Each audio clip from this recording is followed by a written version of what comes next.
Su Zhe traversed into a world where everyone could change their profession, starting his journey as a D-grade talent farmer, while others scoffed at his seemingly unimpressive beginnings. They remained oblivious to the fact that he secretly ascended to the status of a lord, obtaining the SSS grade talent, divine attribute. Ding! Congratulations on acquiring the unique red attribute, extraordinary evolution. Extraordinary evolution. Red attribute. All units and barracks under the lord can evolve into extraordinary levels, gaining mysterious and formidable powers. The more monsters there were, the greater the resources Su Zhe could acquire. While everyone struggled for survival, Su Zhe would sweep through all obstacles and rise to power. Chapter 1. Awakening Ceremony. In Jiangbei City, on the playground of Jiangbei No. 1 High School, a vast throng of people congregated around the grounds, guarded by a contingent of well-armed special soldiers. The school was under tight security, leaving no room for error. Today marked a momentous occasion for all third-year students in Jiangbei City, the Day of Awakening. This was an era where everyone could aspire to be a lord. Each individual in their final year of high school had the opportunity to attempt becoming a lord. However, this was merely a chance. To truly become a lord, one had to pass a rigorous trial period. Success in the trials would transform one from a mere bird into a soaring phoenix, while failure would lead them to the open doors of the nearby electronics factory. Those who successfully awakened would gain exclusive territories bestowed by the supreme will and become a revered city lord. Furthermore, successful lords would also receive a unique talent ability. On this awakening day, trepidation and anxiety filled the hearts of the students. I'm so nervous. After such a long wait, the day of awakening has finally arrived. But I feel like my chances are slim. I've resigned myself to fate. Whether I awaken successfully is beyond my control now. You all should have worked harder. Now that the awakening is upon us, I bet you regret it. The crowd buzzed with lively chatter, with most participants being ordinary individuals, uncertain about their chances of success, especially given their mediocre qualifications. Even if they became lords, there was no guarantee they would awaken formidable abilities. Those powerful talents were undoubtedly the aspirations of the younger generations from Jiangbei's prominent families.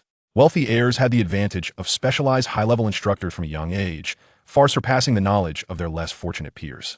For ordinary people, aspiring to be lords was already a challenge. How could they afford to be choosy about their talents? At this moment, someone in the crowd suddenly spoke up. Are the younger generations of Jiangbei's 5 major families all present today? Of course, they've already secured their positions.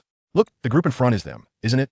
Curiosity sparked among the crowd as they turned their gazes that a considerable area in the center of the square had been cleared, closest to the awakening platform, where only a few young boys and girls sat, starkly contrasting the densely packed masses around the perimeter. That moment, a resonant voice echoed from the awakening platform. Next awakening candidate, Fu Shaoxi from Jiangbei No. 1 High School. As the words faded, a proud-looking youth stepped onto the awakening platform. The awakening instructor, with a smile, prompted him, "Please place your hand on the awakening stone." Fu Shaoxi complied, and in an instant, a dazzling radiance erupted from the stone, illuminating the surroundings. As the light gradually dissipated, golden letters appeared on the awakening stone. Fu Shaoxi successfully awakened, A-grade talent, Beast Clan bloodline, the awakening instructor announced, and the crowd erupted in a cacophony of astonished murmurs. Wow, an A-grade talent. How enviable. Only Fu's young master could awaken such an A-grade talent. It's hardly surprising. As discussions filled the air, the awakening ceremony continued. Amidst the throng, a strikingly handsome youth observed the platform with an indifferent expression. His name was Su Zhe, a traveler from the Blue Planet. Having just crossed over to this world a month ago, he did not awaken any extraordinary abilities like the protagonists of novels. Instead, he had merely endured the passage of time to reach the day of awakening. However, this month had allowed him to grasp the order of this world. If he wished to stand out, today's awakening would be his final opportunity. Taking a deep breath, Su Zhe was suddenly startled by a series of astonished exclamations from the crowd. What the heck? Another A-grade talent, Elven Civilization. This talent increases the recruitment probability of Elven units, and Elves have a chance of secondary evolution. They're a rare race. Goodness, this must guarantee admission to Magic Capital University. It's a sure thing. A lord with Elven units is highly sought after. Intrigued by the surrounding chatter, Su Zhe turned his gaze to the platform. There stood a beautiful girl with flowing black hair, emanating a faint golden glow. The radiant golden light cascading from above enveloped her, rendering her almost ethereal. It was as if an angel had descended to earth. Just standing beside her, one could feel a soothing energy emanating from her presence. Several instructors in the distance nodded appreciatively at her. Su Zhe was taken aback, suddenly recalling the girl's identity. Su Biu, a well-known heiress at the school. She possessed both wealth and talent, consistently ranking at the top in theoretical knowledge. Thus, it was no surprise she awakened an A-grade talent. While Su Zhe was lost in thought, the awakening instructor's voice unexpectedly called out his name.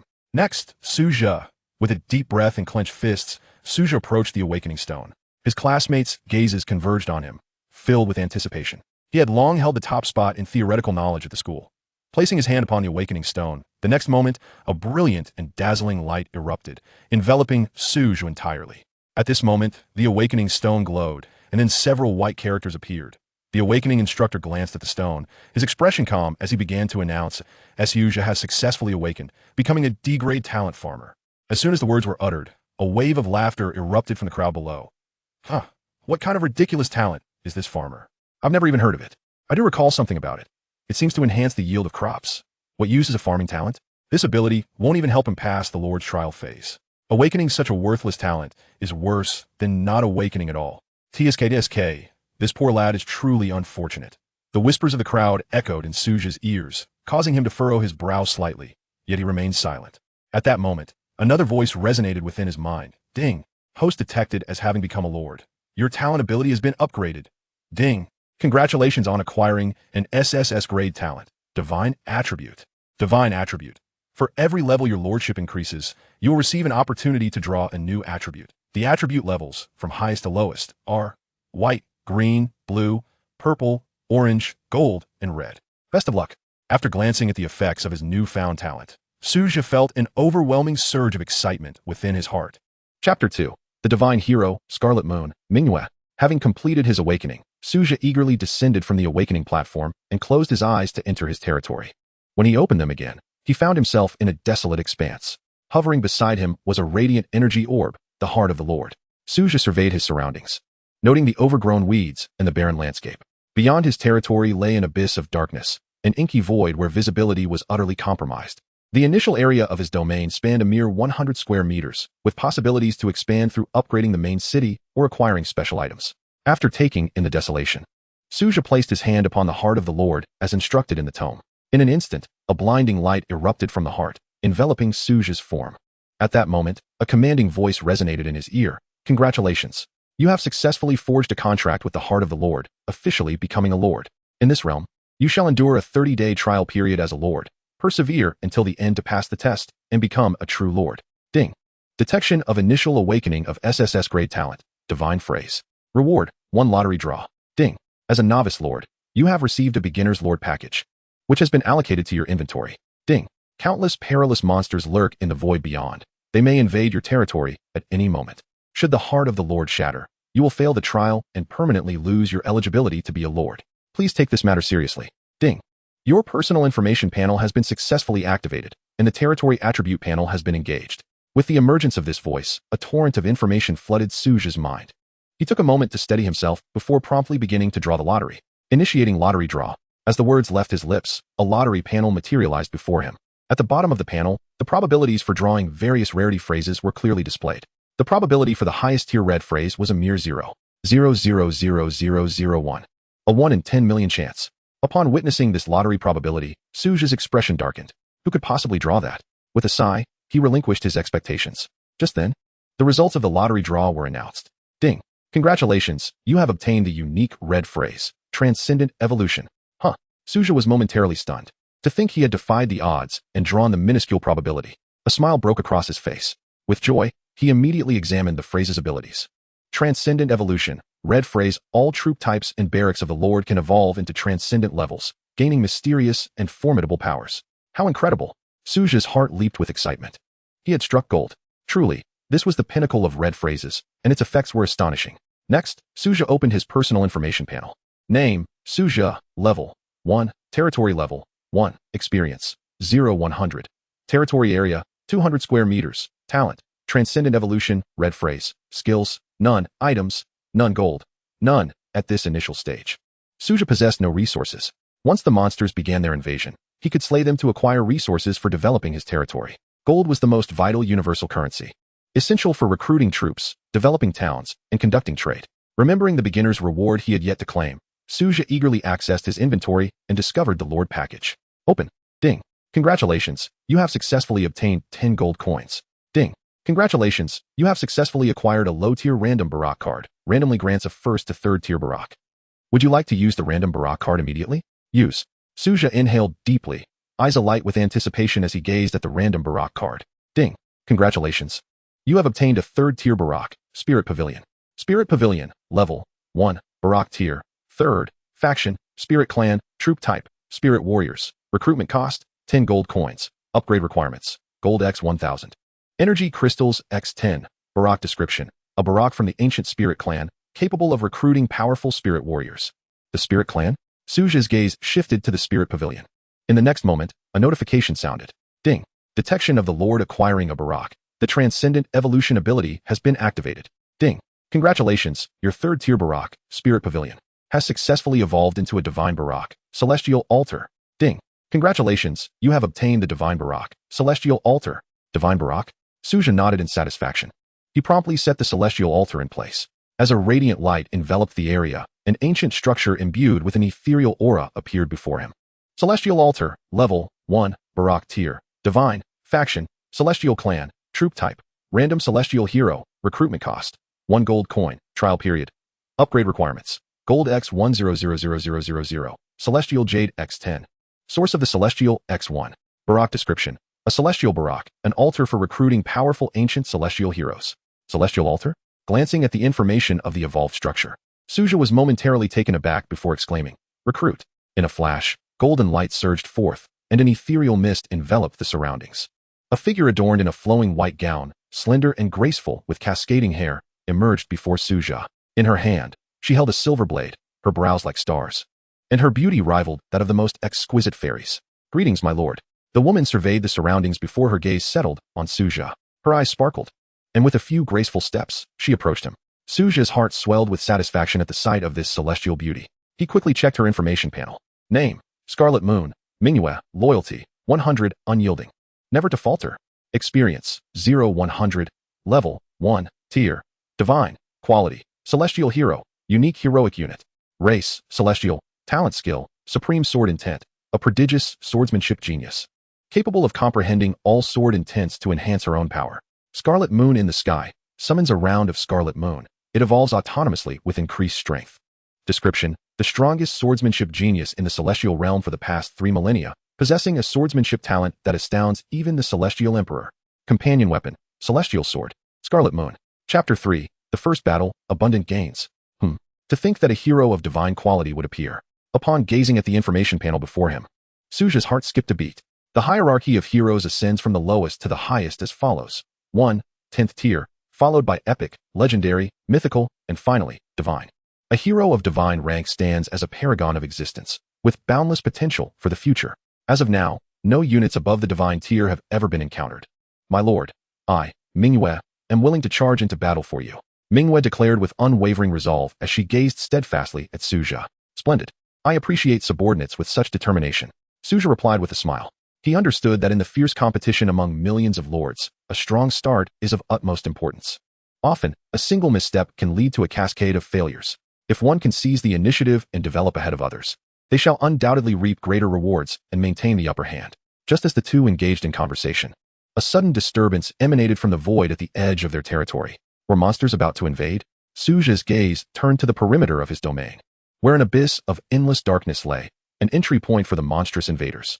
Monster invasions refer to the attacks launched by creatures from the void against a lord's territory, with a singular goal, to obliterate everything within. However, this was merely the first wave of such an incursion. Thus, the monster's combat capabilities should not be overly formidable. Su Zhe mused. Monster invasions are an inescapable reality for lords, an ordeal that accompanies them throughout their lives. The only variation lies in the intensity of the invasion. At that moment, a deep voice resonated. Ding. Monster invasion detected. Eliminate all invading monsters to earn gold and various random resources. The monster invasion is about to commence. Please select the challenge difficulty. E, D, C, B, A, S. Su Zhe's expression hardened as he began to contemplate. The higher the difficulty, the more substantial the rewards. And at this early stage, resources are the most critical for development. I choose the S-tier difficulty. Su Zhe declared resolutely, for there was no reason to hesitate. After all, Manhwa was a divine hero. Ding.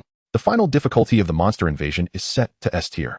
The invasion is about to commence. Please prepare for battle. Roars echoed from the void. A pack of pitch-black wolf-like monsters emerged from the emptiness, their menacing gazes fixed upon Manhwa, their sharp fangs stained with blood, an utterly chilling sight. Blackfawn Wolves. Level 1. Species, Wolf Clan. Skill Bite. The wolf horde advanced with overwhelming numbers. Yet, Su Zhe remained unperturbed. Though these creatures held a numerical advantage, they stood before a divine elven hero. What could these little wolf cubs possibly do to surpass the formidable presence of Manhwa? As he pondered, Manhwa brandished her longsword.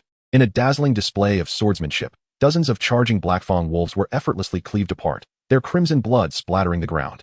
In the blink of an eye, a sea of carcasses lay before Su Zhe. Witnessing this, the remaining blackfawn wolves were struck with terror, scattering in a frenzied flight. However, how could they escape the grasp of Manhwa? With a mere flicker of her form, a torrent of lethal sword light surged forth, dispatching the remaining wolves one by one. Ding! You have successfully slain a blackfawn wolf, earning 1 experience point. Ding! You have successfully slain a blackfawn wolf, earning 1 experience point. Ding! You have successfully slain a blackfawn wolf, earning 1 gold coin. Ding! You have obtained a white quality loot item, which has been deposited into the territory warehouse. Ding! You have obtained a white quality loot item, which has been deposited into the territory warehouse. In just a few minutes, all the blackfawn wolves were eradicated. The notifications in Su Zhe's ears did not cease. The S-tier difficulty blackfawn wolves were no match for Manhwa, lacking even the slightest capacity for resistance. The entire battle was a crushing victory. Ding!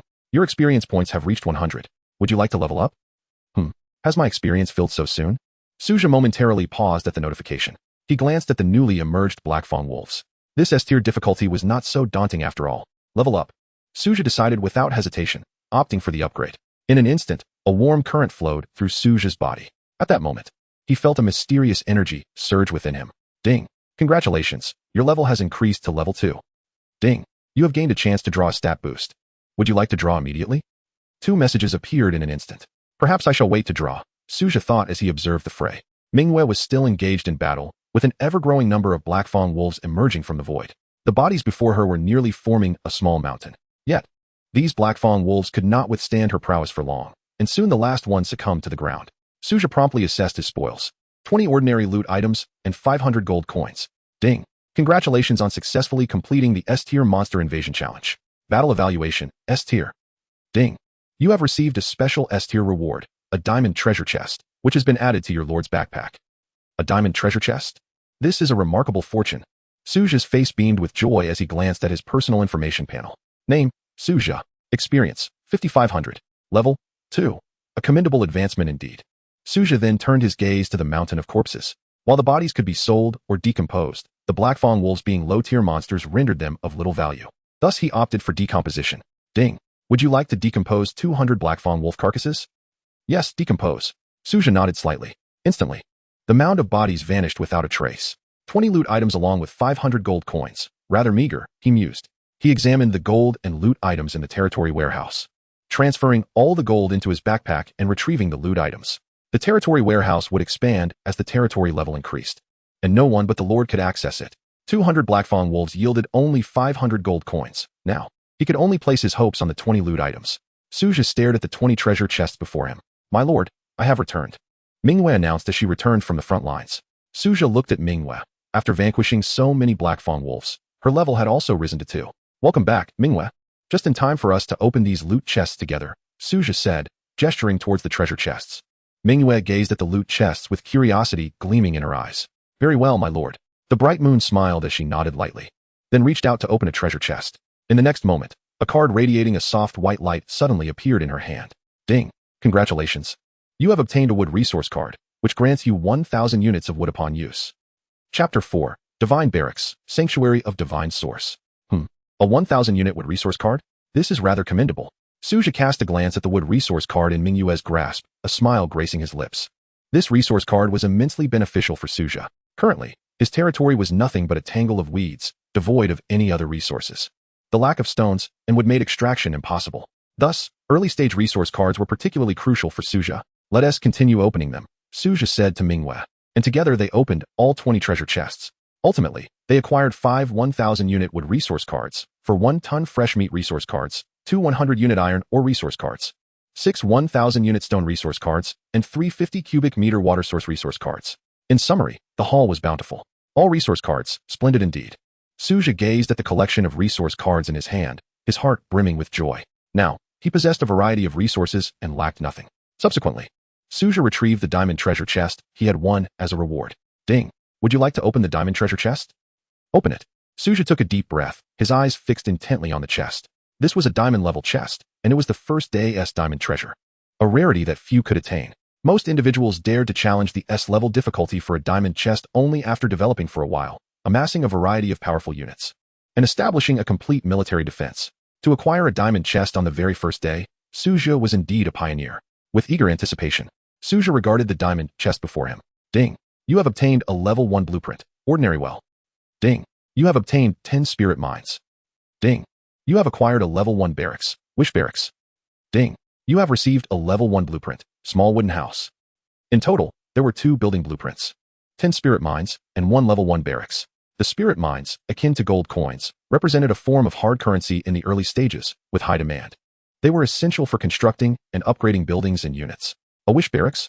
That name sounds somewhat familiar. Su Zhe pondered briefly. In level 1 barracks, wishers are units that lack significant combat prowess, arguably falling short in effectiveness. However, wishers possess a remarkably unique ability. Their prayer capacity allows all plant species within the territory to receive a yield buff, with a certain probability of morphing into higher-tier plants. Although the probability is not very high, wishers are still highly sought after, for low-tier units that provide such effects are exceedingly rare. Thus, many high-ranking lords continue to invest resources in nurturing wishers. Let us extract the attributes first, then establish the barracks, Su Zhe decided after a moment of contemplation. He began to extract the attributes. Ding. Congratulations, you have obtained the golden attribute, Blessed Land. Blessed Land, golden attribute. Upon using this attribute, your territory will gain the ability to evolve. As the territory expands, it will automatically produce various spirit herbs and spirit mines, and the territory can devour items to accelerate its expansion speed. Oh my. Gazing at the description of the attribute, Su Zhe inhaled sharply. This could allow the territory to evolve and generate resources. How formidable. Ding. Would you like to bind Blessed Land? Is there any need for hesitation? Bind it immediately. Su Zhe promptly bound Blessed Land. The ability for territory evolution was extraordinarily powerful. While others required continual resource expenditure to upgrade their territories, this could automatically generate resources post-upgrade, necessitating only a modest initial investment, with returns gradually accumulating. There was even the potential for exceeding expectations. After all, evolution would only grow stronger, thereby increasing resource yields. Ding. You have successfully bound the golden attribute, Blessed Land. Ding. The effects of Blessed Land are now in effect. Your territory has acquired the ability to evolve. After reading this, Su Zhe let out a sigh of relief. His gaze then shifted to the wish barracks nearby. Ding. The acquisition of the barracks has been detected. The extraordinary evolution ability has been activated. Ding. Congratulations, your level 1 wish barracks has successfully evolved into a divine barracks, Sanctuary of Divine Source. Ding. Congratulations. You have obtained the divine barracks, Sanctuary of Divine Source. Sanctuary of Divine Source. Curiosity sparked in Su Zhe's eyes. He had never heard of this barracks before. Without delay, he examined the information panel for the Sanctuary of Divine Source. Sanctuary of Divine Source. Level 1. Barracks rank, Divine. Faction, Divine Race. Unit type, Random Divine Race Hero. Recruitment cost, 1 gold coin, trial period. Materials required for upgrade, 10,000,000 gold coins, 10 celestial jade, 1 celestial essence. Barracks description, a barracks of the divine race, the resting place of the gods, an altar to recruit powerful divine race heroes. Su Zhe took a deep breath as he contemplated the Sanctuary of Divine Source. Indeed, it was another divine unit, this time from the divine race. His curiosity piqued regarding what this Sanctuary of Divine Source could summon. However, before he could delve into that, his gaze fell upon the 2 level 1 building blueprints. Without a second thought, Su Zhe chose to learn them. Whoosh, whoosh. As the 2 white orbs of light merged into Su Zhe's being, his attribute panel revealed an additional attribute for building blueprints, encompassing the 2 recently learned designs. Basic building blueprints can be constructed infinitely once learned. But some blueprints with special effects can only be constructed once, possessing uniqueness. Materials required for constructing the small wooden house, 100 wood, 100 stone. Materials required for constructing the ordinary well, 100 wood, 100 stone, 1 spirit mine. There was no immediate rush for the wooden house. Water resources were of greater importance. Su Zhe contemplated this. Currently, the territory was too small, and building a small wooden house with so few units would be a waste. Furthermore, in the early stages, water resources would undoubtedly be more critical than housing. Manhwa, come with me, Su Zhe said, looking at Manhwa. She nodded and followed him outside. Su Zhe promptly opened the building blueprint for his territory. After scanning the layout, he decided to place the Sanctuary of Divine Source to the right of the Heart of the Lord, adjacent to the Celestial Creation platform. The 2 divine barracks flanked the Heart of the Lord, providing perfect protection. In the blink of an eye, a resplendent golden sanctuary materialized within Su Zhe's territory. The sanctuary of divine source exuded a golden hue, its architecture reminiscent of the grand halls from ancient Greek mythology. Although the golden sanctuary appeared somewhat modest, it radiated an air of solemnity and sanctity, instilling a sense of awe in all who beheld it. At the pinnacle of the temple, countless gems shimmered like stars in the night sky. Beams of starlight cascaded from the golden sanctuary, illuminating the realm of Su Zhe. Chapter 5. A fitting reward awaits you. Let us commence the recruitment shortly. Su Zhe cast his gaze upon the divine source temple, then promptly opened his territory attribute panel. Name, unnamed. Level 1. Area, 100 square meters. Buildings, none. Barracks, celestial platform, divine level. Divine source temple, divine level. Attributes, extraordinary evolution, red, fortuitous land, gold. Upgrade, 1000 wood, 1000 stone. 100 population units, ding. Please name your territory, Lord? The prompt chimed in his ears. Tianhui. After a moment of contemplation, Su Zhe chose a name for his territory. Tianhui, illuminating all things, under the sun lies his domain. Ding. Do you confirm the name, Tianhui, for your territory? Confirmed. Without hesitation, Su Zhe locked in the name. Ding. Congratulations on successfully naming your territory. Please elevate your territory's level swiftly to pass the Lord trial period. Good luck. Su Zhe glanced at his territory panel. Resources were not overly scarce, yet the population units were rather limited. 100 inhabitants would scarcely suffice. After a few recruitments, he would undoubtedly find himself lacking. While others struggled with resources early on, I am uniquely short of populace. A wry smile flickered across Su Zhe's face as he contemplated this. His gaze turned toward the divine source temple, anticipation glimmering in his eyes. I am eager to discover what types of troops can be recruited from this divine source temple.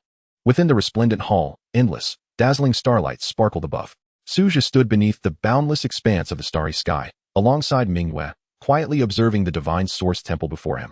Ding. Shall we commence recruitment? The familiar system notification resonated. Yes, recruit 10 times. Su Zhe remarked nonchalantly as he gazed into the endless starry sky. Ding. Consuming 10 gold coins, beginning recruitment 10 times. In an instant, brilliant beams of starlight illuminated the space, and radiant pillars of celestial light descended from the magnificent temple, cascading from the boundless heavens. Among these resplendent beams, one immediately captured Su Zhe's attention. It was a pillar of moonlight, pure as snow, distinct from the others. Manhwa looked up, intrigued by the scene unfolding before her. She could sense a formidable aura emanating from it. This presence, akin to her own, belonged to a divine-level unit. However, Manhwa felt no fear, only curiosity towards its master. As the sole hero-level unit, her interest in such a caliber of troops was only natural. Just then, a voice as gentle as a spring breeze graced the air. Moon goddess Amaya, at your service, my lord. As the words fell, a radiant full moon appeared above the temple, casting silvery moonlight down upon them. Then, a tall figure emerged, illuminated by the moon's glow. Her form was striking, curvaceous, resembling a majestic mountain with an unfathomable ravine. Silken, ebony locks cascaded gracefully around her. Beneath her pristine gown were delicate feet adorned with transparent, exquisite high heels, their smoothness inviting admiration. Her alabaster skin and slender fingers complemented a breathtaking visage, crowned with a gentle and healing smile. Just one glance could ensnare one's heart. Even Su Zhe found himself momentarily stunned at the sight of Amaya. Truly, she is extraordinarily beautiful. No wonder she is the moon goddess. At that moment, Amaya gazed curiously at Su Zhe and Manhwa. Though both were linked to the moon, their characteristics were starkly different. Manhwa, the scarlet moon fairy, possessed a beauty equally captivating, yet leaned towards a more valiant demeanor. In contrast, Amaya exuded the warmth of a gentle, nurturing older sister, the epitome of childhood dreams.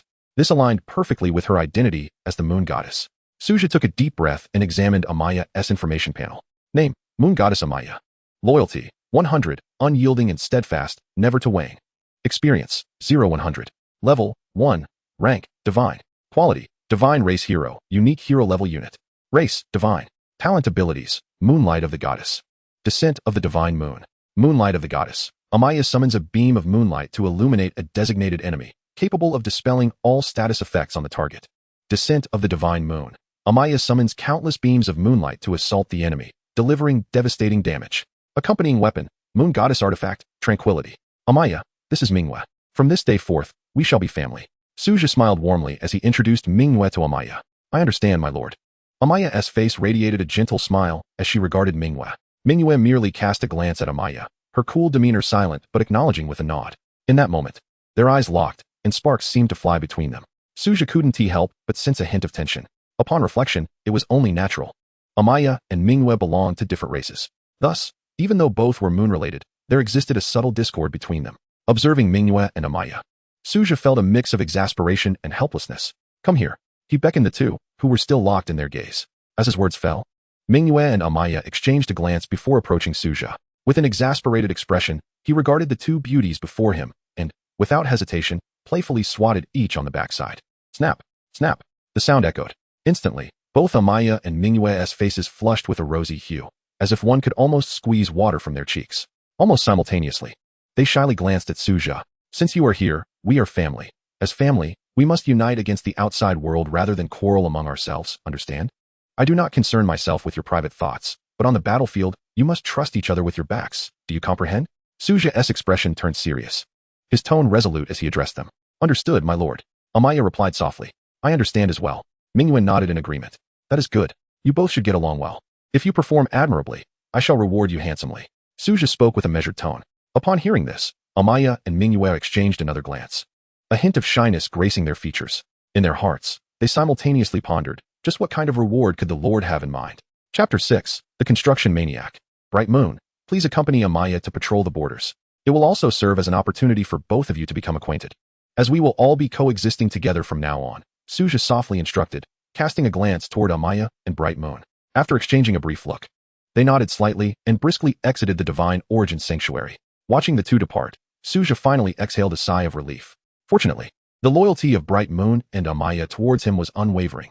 Had it been another lord, the two would likely be embroiled in conflict by now, perhaps even engaging in outright combat. If a quarrel were to ensue, their loyalty would plummet as rapidly as sliding down a slope. This was no trivial matter.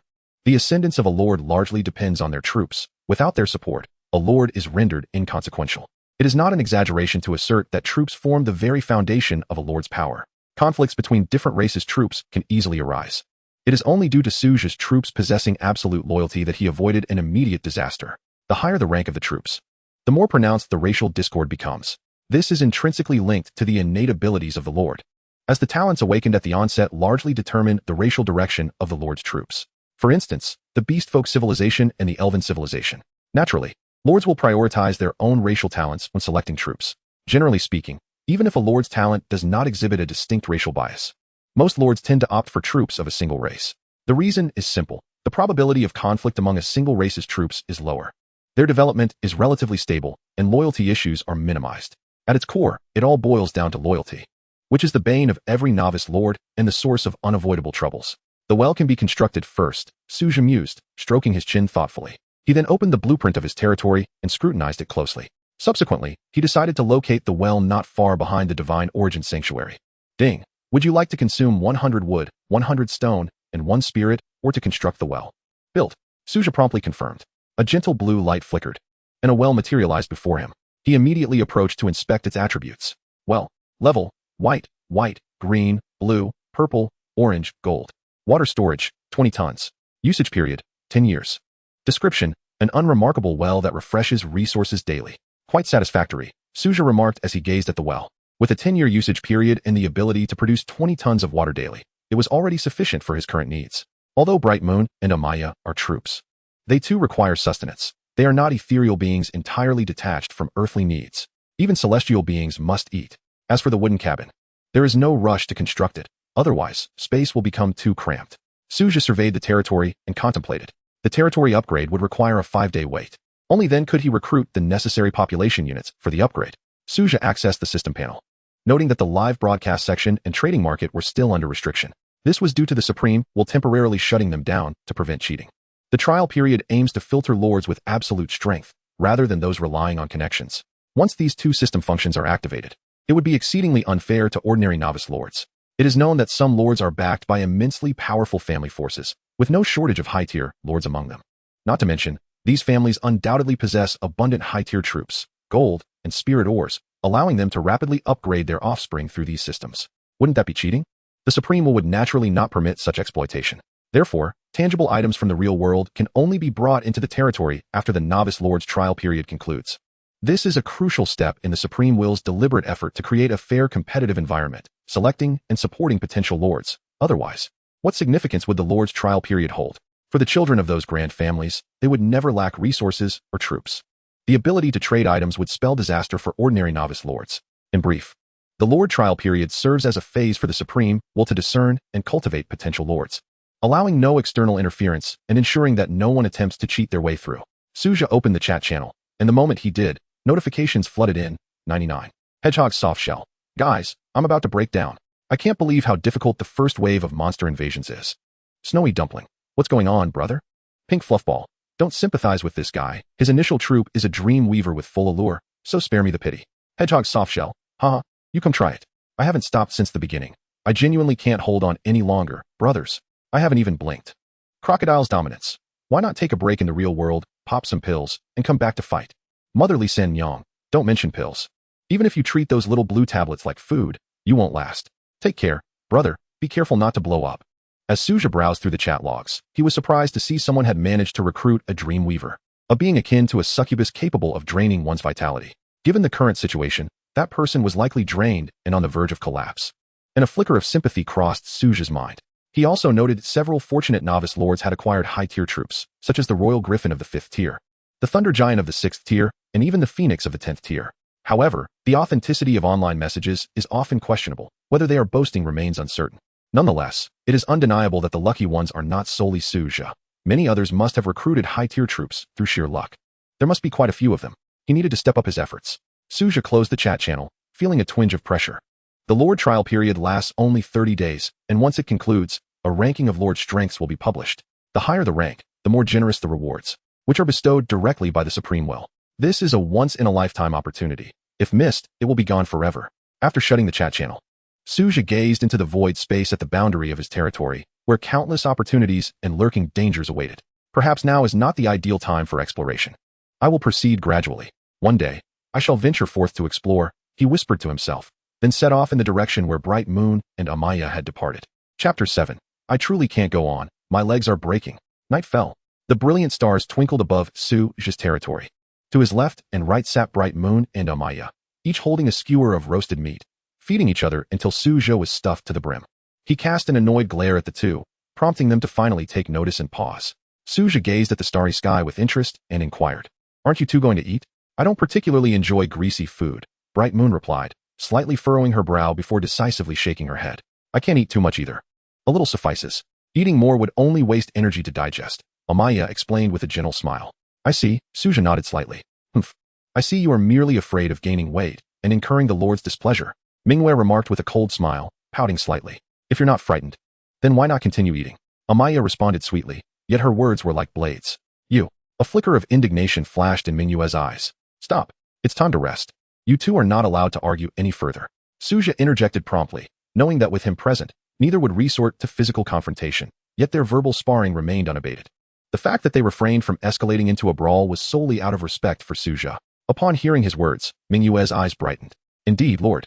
You ought to rest properly. Allow me to keep you company." She turned to Su Zhe, her cheeks flushed, a radiant smile illuminating her face. Witnessing this, Amaya promptly rose as well.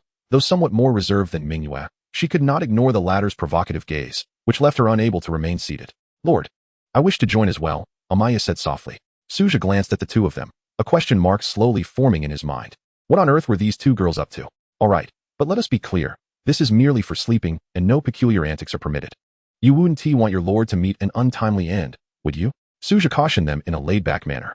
Though his constitution had improved significantly since becoming a lord, the two before him, one a member of the divine race, the other of the celestial, possessed stamina that far surpassed his own. To face them both simultaneously would undoubtedly overwhelm him.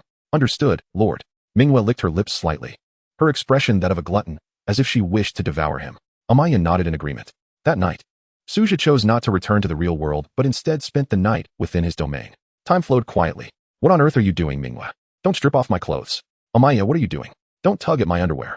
Wait, don't come closer. I can manage this myself. I can't take it anymore. Truly, 3 times already, ladies. The following morning, Su Zhe gradually awoke, feeling as though his back might be ruined. His dark circles a testament to the exhausting events of the previous day. Manhwa wore a pleasing smile, while Amaya blushed as she gazed at him. Is this what you call obediently sleeping? Su Zhe shot a dark look at Manhwa and Amaya. Although the experiences of the previous night had been quite pleasant, he was indeed utterly fatigued, feeling as if his bones might fall apart. However, in this moment, he felt compelled to sternly address the two. Otherwise, he might truly meet an early demise next time. I understand my mistake, my lord, Manhwa quickly admitted, her eyes wide with a pitiful expression. Despite her seemingly aloof demeanor, she was cunning and perceptive, having long since grasped Su Zhe's character, leading her to readily concede. Amaya mirrored her, looking remorseful as she turned her gaze to Su Zhe.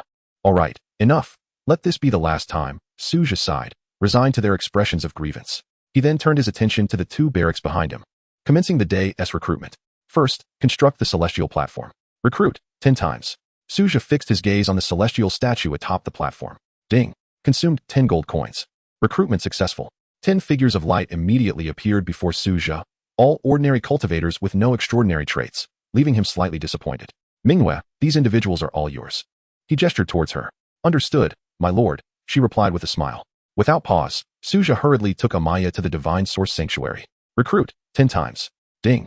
Consumed 10 gold coins. Recruitment successful. 10 gentle beams of light cascaded from the vast starry dome, revealing a uniform assembly of armored divine soldiers. Yet again, with no special units present. Amaya, these individuals are entrusted to you, Su Zhe stated, looking at her. Amaya nodded obediently and began arranging the new recruits. Just as Manhwa had done, Su Zhe surveyed his territory with a slight headache. The area now posed a significant issue.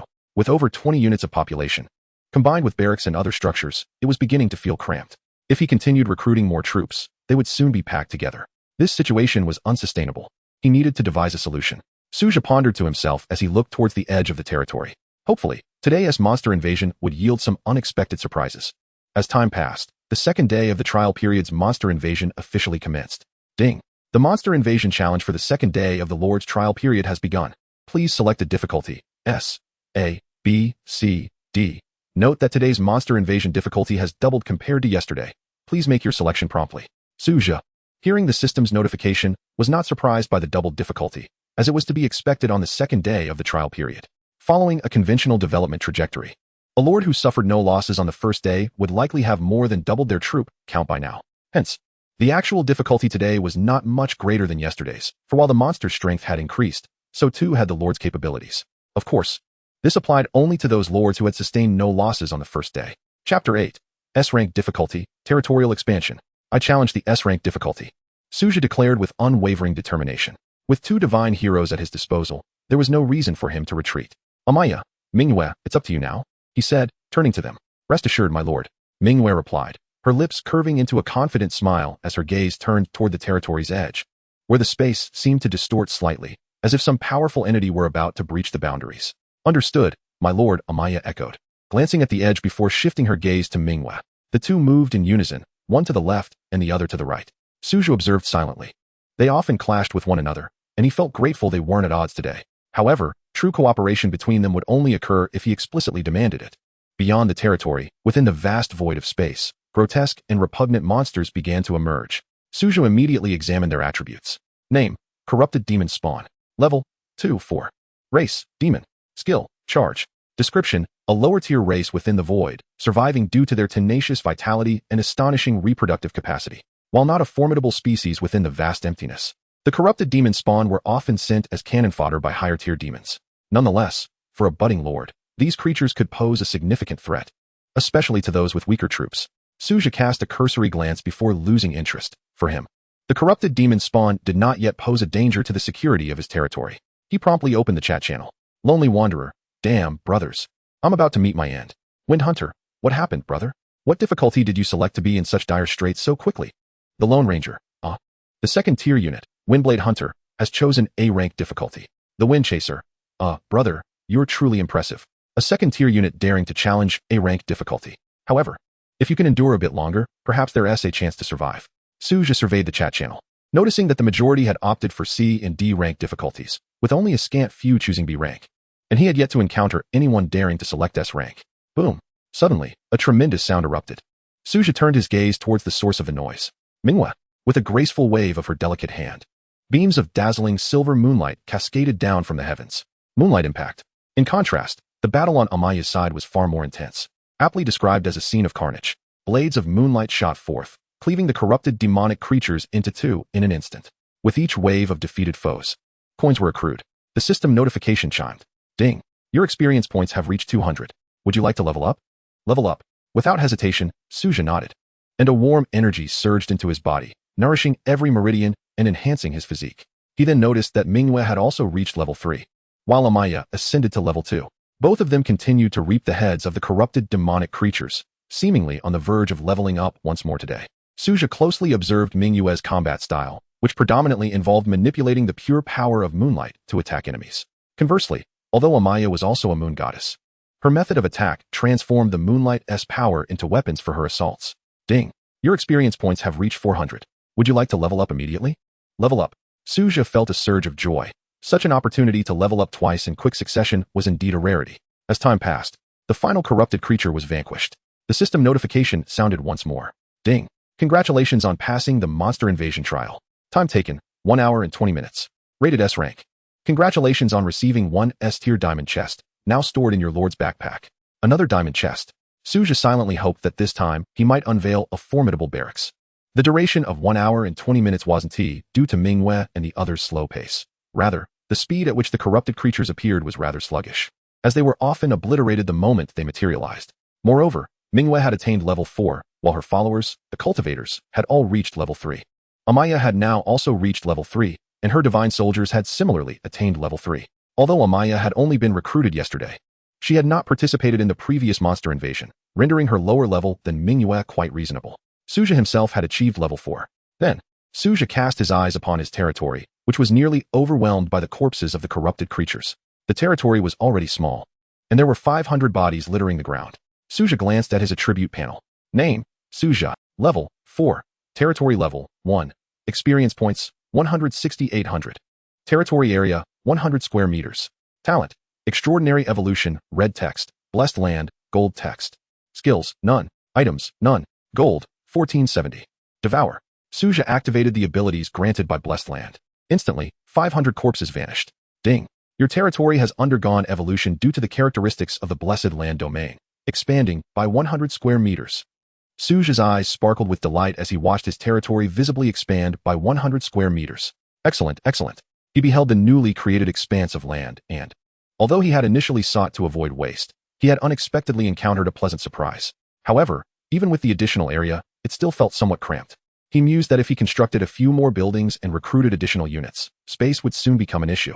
This 200 square meter area still seemed insufficient. It could only be described as barely adequate. He couldn't help but ponder how crowded those lords must feel. With territories of merely 100 square meters, yet boasting over 100 units. It must be a struggle to even walk. Afterward, Su Zhe tallied the spoils from the monster invasion. 1,000 gold coins and 30 ordinary loot items. For 500 monsters, this paltry reward seemed exceedingly low. Su Zhe couldn't help but complain internally. The corpses of those corrupted creatures had piled up extensively, yet the rewards were disappointingly meager. These were S-rank difficulty monsters. After all, how could the rewards be so paltry? He could scarcely imagine what rewards those lords challenging the lowest tiers would receive. Surely, they would only be left with a collection of subpar items. Chapter 9. Comprehensive upgrades, abundant rewards. Su Zhe gazed somewhat helplessly at the assortment of resource chests before him. A total of 15 loot chests yielded 7 wood resource cards and 8 stone resource cards. All mere resource cards, devoid of anything more valuable. Was it truly the case that his luck was so abysmal? Surely, with 15 chances to open, it couldn't all amount to nothing but resource cards. Even a barracks would be acceptable. Su Zhe fell into contemplation, scrutinizing the ordinary materials before him. This felt amiss. He hadn't even encountered a single card of a different base resource type. My lord, is something troubling you? Minghua approached, noticing Su Zhe's gloomy expression. Her tone laced with concern. It's nothing. Su Zhe forced a smile, before producing the solitary diamond chest. Now, this diamond chest had become the village's beacon of hope. As long as he could receive a barracks from it, he would be content. Wait, I'll wash my hands before opening it, Su Zhe declared, striding over to the well to scoop water, washing his hands and face in the process. Now he was thoroughly cleaned. Su Zhe couldn't believe his complexion would remain so dull. This series of actions left both Amaya and Minghua astonished, their expressions reflecting utter confusion as they watched their lord. Ding. Would you like to open the diamond chest? Open. Su Zhe's gaze fixated on the diamond chest before him. Ding. You have obtained a white construction blueprint. Wall. Ding. You have received a recruitment refresh scroll for units. Ding. You have gained a first-tier dimensional space key. Su Zhe inhaled deeply, observing the items that emerged from the diamond chest. A flicker of surprise danced in his eyes, albeit tinged with disappointment. The diamond chest had not yielded a barracks. The recruitment refresh scroll, upon use. It can reset the recruitment count for 1 barracks, applicable to only 1 barracks. It seems somewhat useful. Su Zhe nodded slightly. City wall, a blueprint of white construction, enabling the building of walls for defense. This is quite commendable. Upon seeing the blueprint for the city wall, Su Zhe's expression softened considerably. Currently, his territory was in an open state, making the emergence of this wall particularly crucial. Dimensional Space Key, a special item that opens portals to alternate worlds. Upon use, it can unlock a random first-tier entry to another realm, with the portal remaining open for 24 hours. Can such an item truly exist? Su Zhe gazed at the key in his hand, faintly glowing. An unknown alternate world, the circumstances of which Su Zhe knew nothing about. However, it surely harbored numerous resources. After a moment's reflection, Su Zhe resolved to proceed with caution. His current military might would find it challenging to explore even the lowest tier of alternate realms. Moreover, the portal's opening was time-limited and random. Failure to explore within the stipulated time would result in its disappearance. To be frank, Su Zhe harbored no absolute confidence, and it would be wiser to steadily develop his strength before embarking on such an exploration. Su Zhe placed the first-tier dimensional space key into his backpack and then turned his gaze back to the white construction blueprint. City wall, opting to learn it. City wall, special construction in white, can be upgraded, requires materials, 1,000 wood, 1,000 stone. Su Zhe promptly opened the planar construction diagram of his territory. Ding. Would you like to consume 1,000 wood and 1,000 stone to construct the city wall? Construct. Su Zhe observed the planar construction diagram of his territory, encircling all the buildings. Ding. City wall construction successful. Specific attributes can be checked by the Lord. Su Zhe closed the three-dimensional diagram and exited the sacred temple of Source, witnessing a sturdy wall rising 6 meters high, dividing his territory into two distinct areas. Su Zhe glanced at the wall to inspect its attributes. Wall. Level white. Upgrade. 10,000x wood, 10,000x stone, 10x spirit stones. Chapter 10. Ice Shadow of Shelley. Su Zhe beamed with joy at the unique red entry, National Beauty and Heavenly Fragrance. His luck today was surprisingly good, having drawn a red entry on his second attempt. Combined with the previous extraordinary evolution, Su Zhe now possessed 2 red entries. This probability was quite extraordinary. At this moment, Su Zhe belatedly realized the potential issue. Could it be that all my luck has been expended on drawing entries? However, the most significant drawback of this entry was that once bound, the allure of female units within the territory would significantly increase, along with their attraction to the opposite sex. Yet, currently, he was the sole male in his territory. Su Zhe frowned. Why did he suddenly feel an ominous premonition? Thinking of this, Su Zhe glanced at Amaya and Manhwa beside him, instinctively patting his waist. His physical constitution seemed sufficient to endure, and he certainly would not relinquish this red entry. Binding. National Beauty and Heavenly Fragrance. Ding. Binding the unique red entry, National Beauty and Heavenly Fragrance. Effects take immediate effect. The Lord can view the attributes of this entry on the Territory Attribute panel. Su Zhe hurriedly looked at the attribute panels of Amaya and Manhwa, particularly the potential section. Manhwa's potential had transformed into a series of question marks. Su Zhe was perplexed. What did this series of question marks signify in terms of level? He had never encountered such a potential graph before. Manhwa's potential changed to Saint level. So, above S level is the Saint level, Su Zhe speculated. Previously, he was only aware of the classifications below Saint level and was less familiar with those above it. But was there an ellipsis above the Saint level? Or was it that no levels above Saint level had yet appeared? Su Zhe couldn't help but ponder. Manhwa and Amaya also sensed a difference in themselves, feeling as if their strength had suddenly surged. My lord, my strength seems to have suddenly increased. Is it because of you? Manhwa inquired, her eyes filled with curiosity. The units could not view their own attribute panels, but they could distinctly sense their own changes. The fluctuations in strength were evident. Amaya, too, turned her gaze towards Su Zhe. Su Zhe nodded slightly. It was natural for Manhwa and Amaya's strength to enhance, given their potential had improved. Simply put, how could 2 level 2 tiered units compare to the might of top-tier units? That would be unrealistic. With the rise in potential, it was only natural for Manhwa and Amaya's power to also increase. Subsequently, Su Zhe checked the potential of other ordinary cultivators and divine warriors. The cultivators had all elevated to D level, while the divine warriors had risen to C level. All units experienced significant enhancement.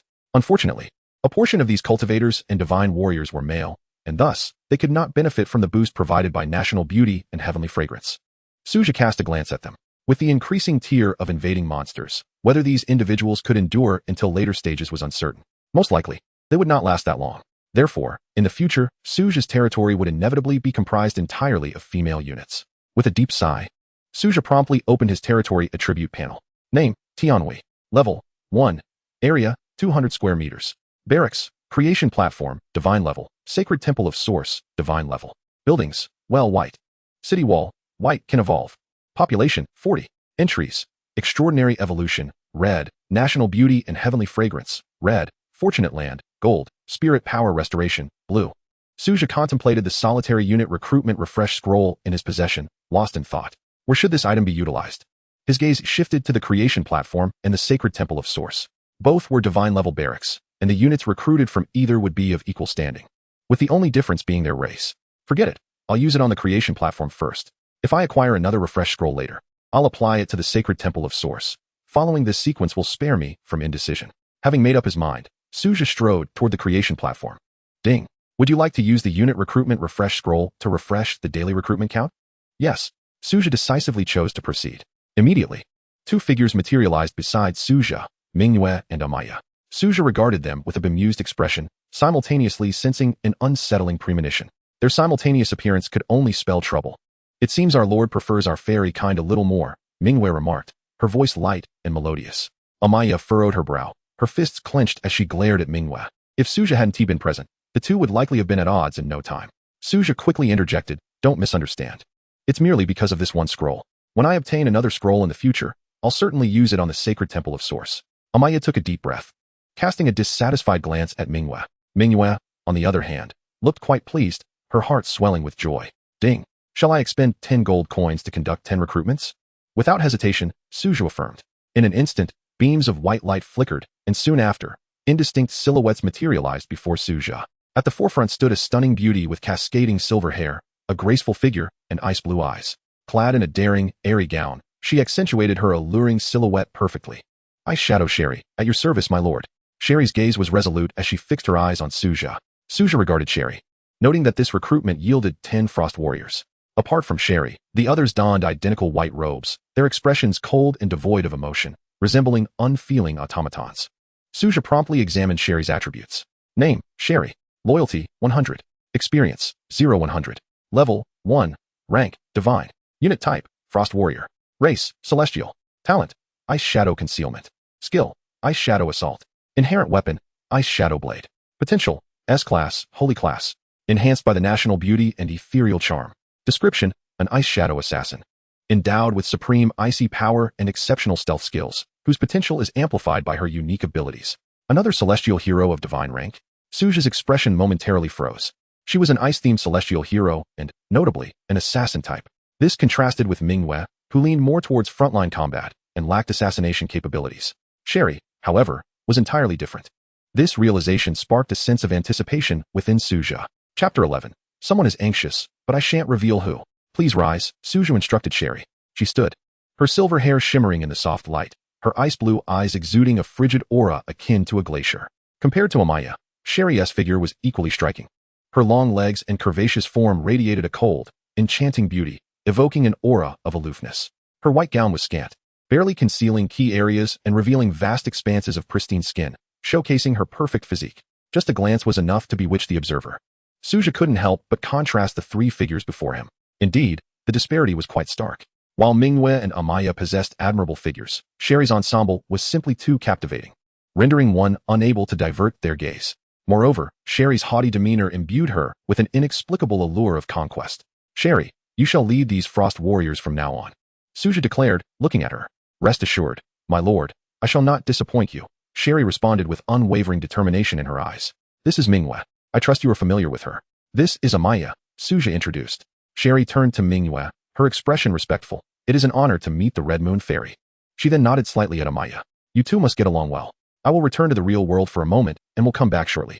Manhwa, Amaya, I have granted you access to the territory's warehouse. Feel free to take what you need, Su Zhe instructed. Manhwa and Amaya nodded, watching as Su Zhe returned to the realm of reality. In the real world, Su Zhe materialized in his bedroom, exhaling deeply before rising from his bed.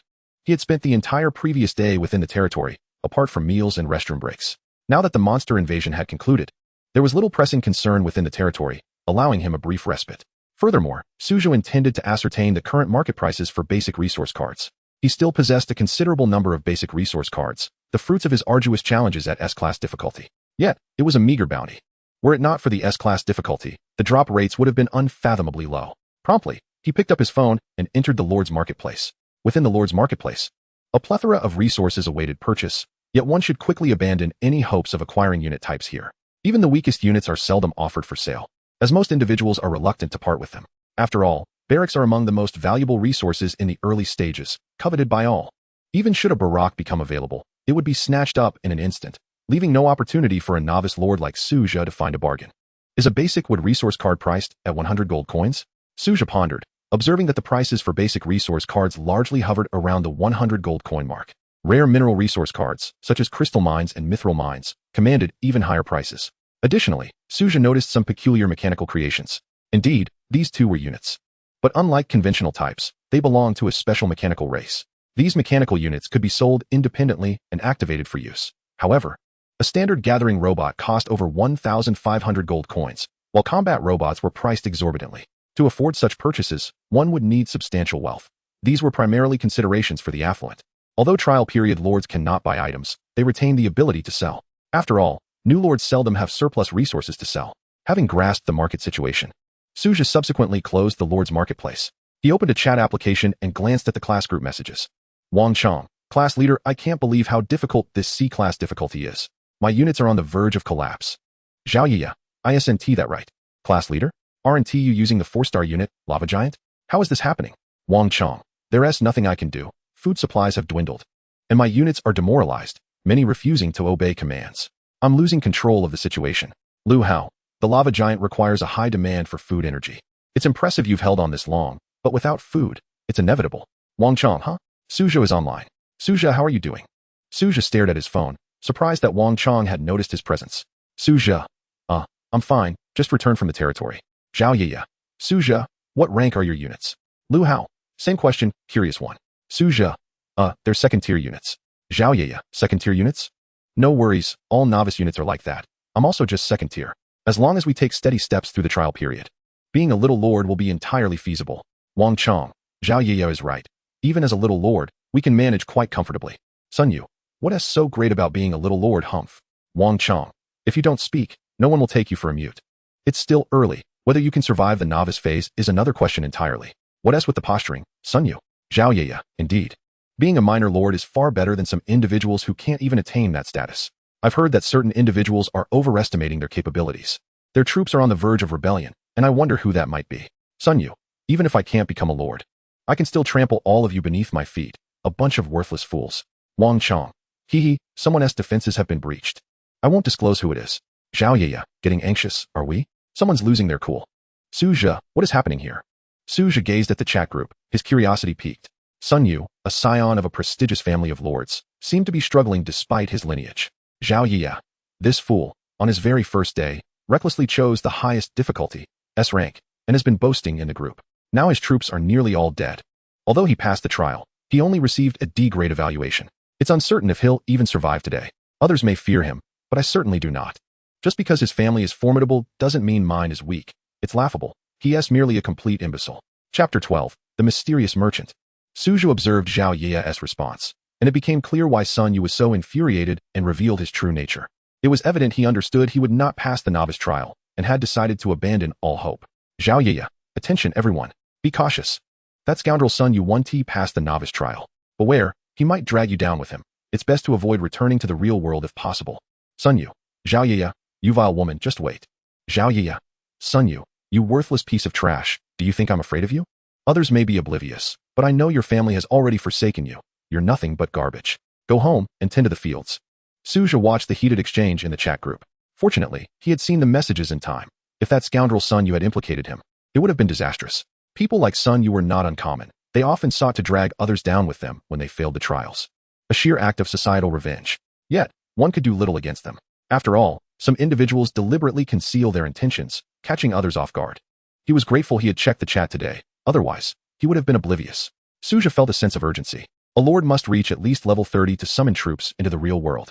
Moreover, there are limitations on the number of troops that can be summoned.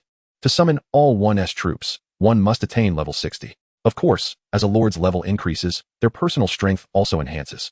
But a lord's personal prowess is never the focal point. A lord without true protection is utterly defenseless, regardless of how much a lord's physique improves. They cannot contend with high-tier troops.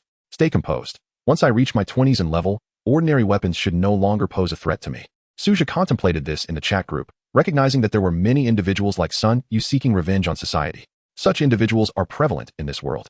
The signs of noble families twisted by their failure in the novice trial are far from rare. Sun Yu is neither the first nor will he be the last. There had once been a sensational news report about a noble scion who, after failing the trial and concealing the news, organized a class reunion and poisoned the food, resulting in the deaths of his entire class. Though he perished too, he took many with him, a testament to his madness. Clearly, one must be cautious. Until one possesses self-defense capabilities, it is imperative to avoid any gatherings. Su Zhe silently reminded himself. However, attempting to kill a lord, even a novice one, is no easy feat. A lord can return to their territory in the blink of an eye. In the vast, boundless void of space, territories are as numerous as the stars. Without special means, one cannot locate another's territory. Thus, lords are relatively safe, but this is only a relative security. Which explains why poison was resorted to in that news incident. It is colorless and odorless, and ordinary assassins cannot harm a lord. A lord can instantly return to their territory when faced with danger, so as long as it is not a lethal blow that catches them off guard, they are unlikely to perish. Poison is an excellent means to subdue a lord. However, it must be a special kind of poison, one secreted by troops with toxic attributes. Ordinary lords cannot withstand it, and it is not difficult for those from noble families to obtain such toxins. One must also be cautious about food. It's best to avoid eating in the real world for now.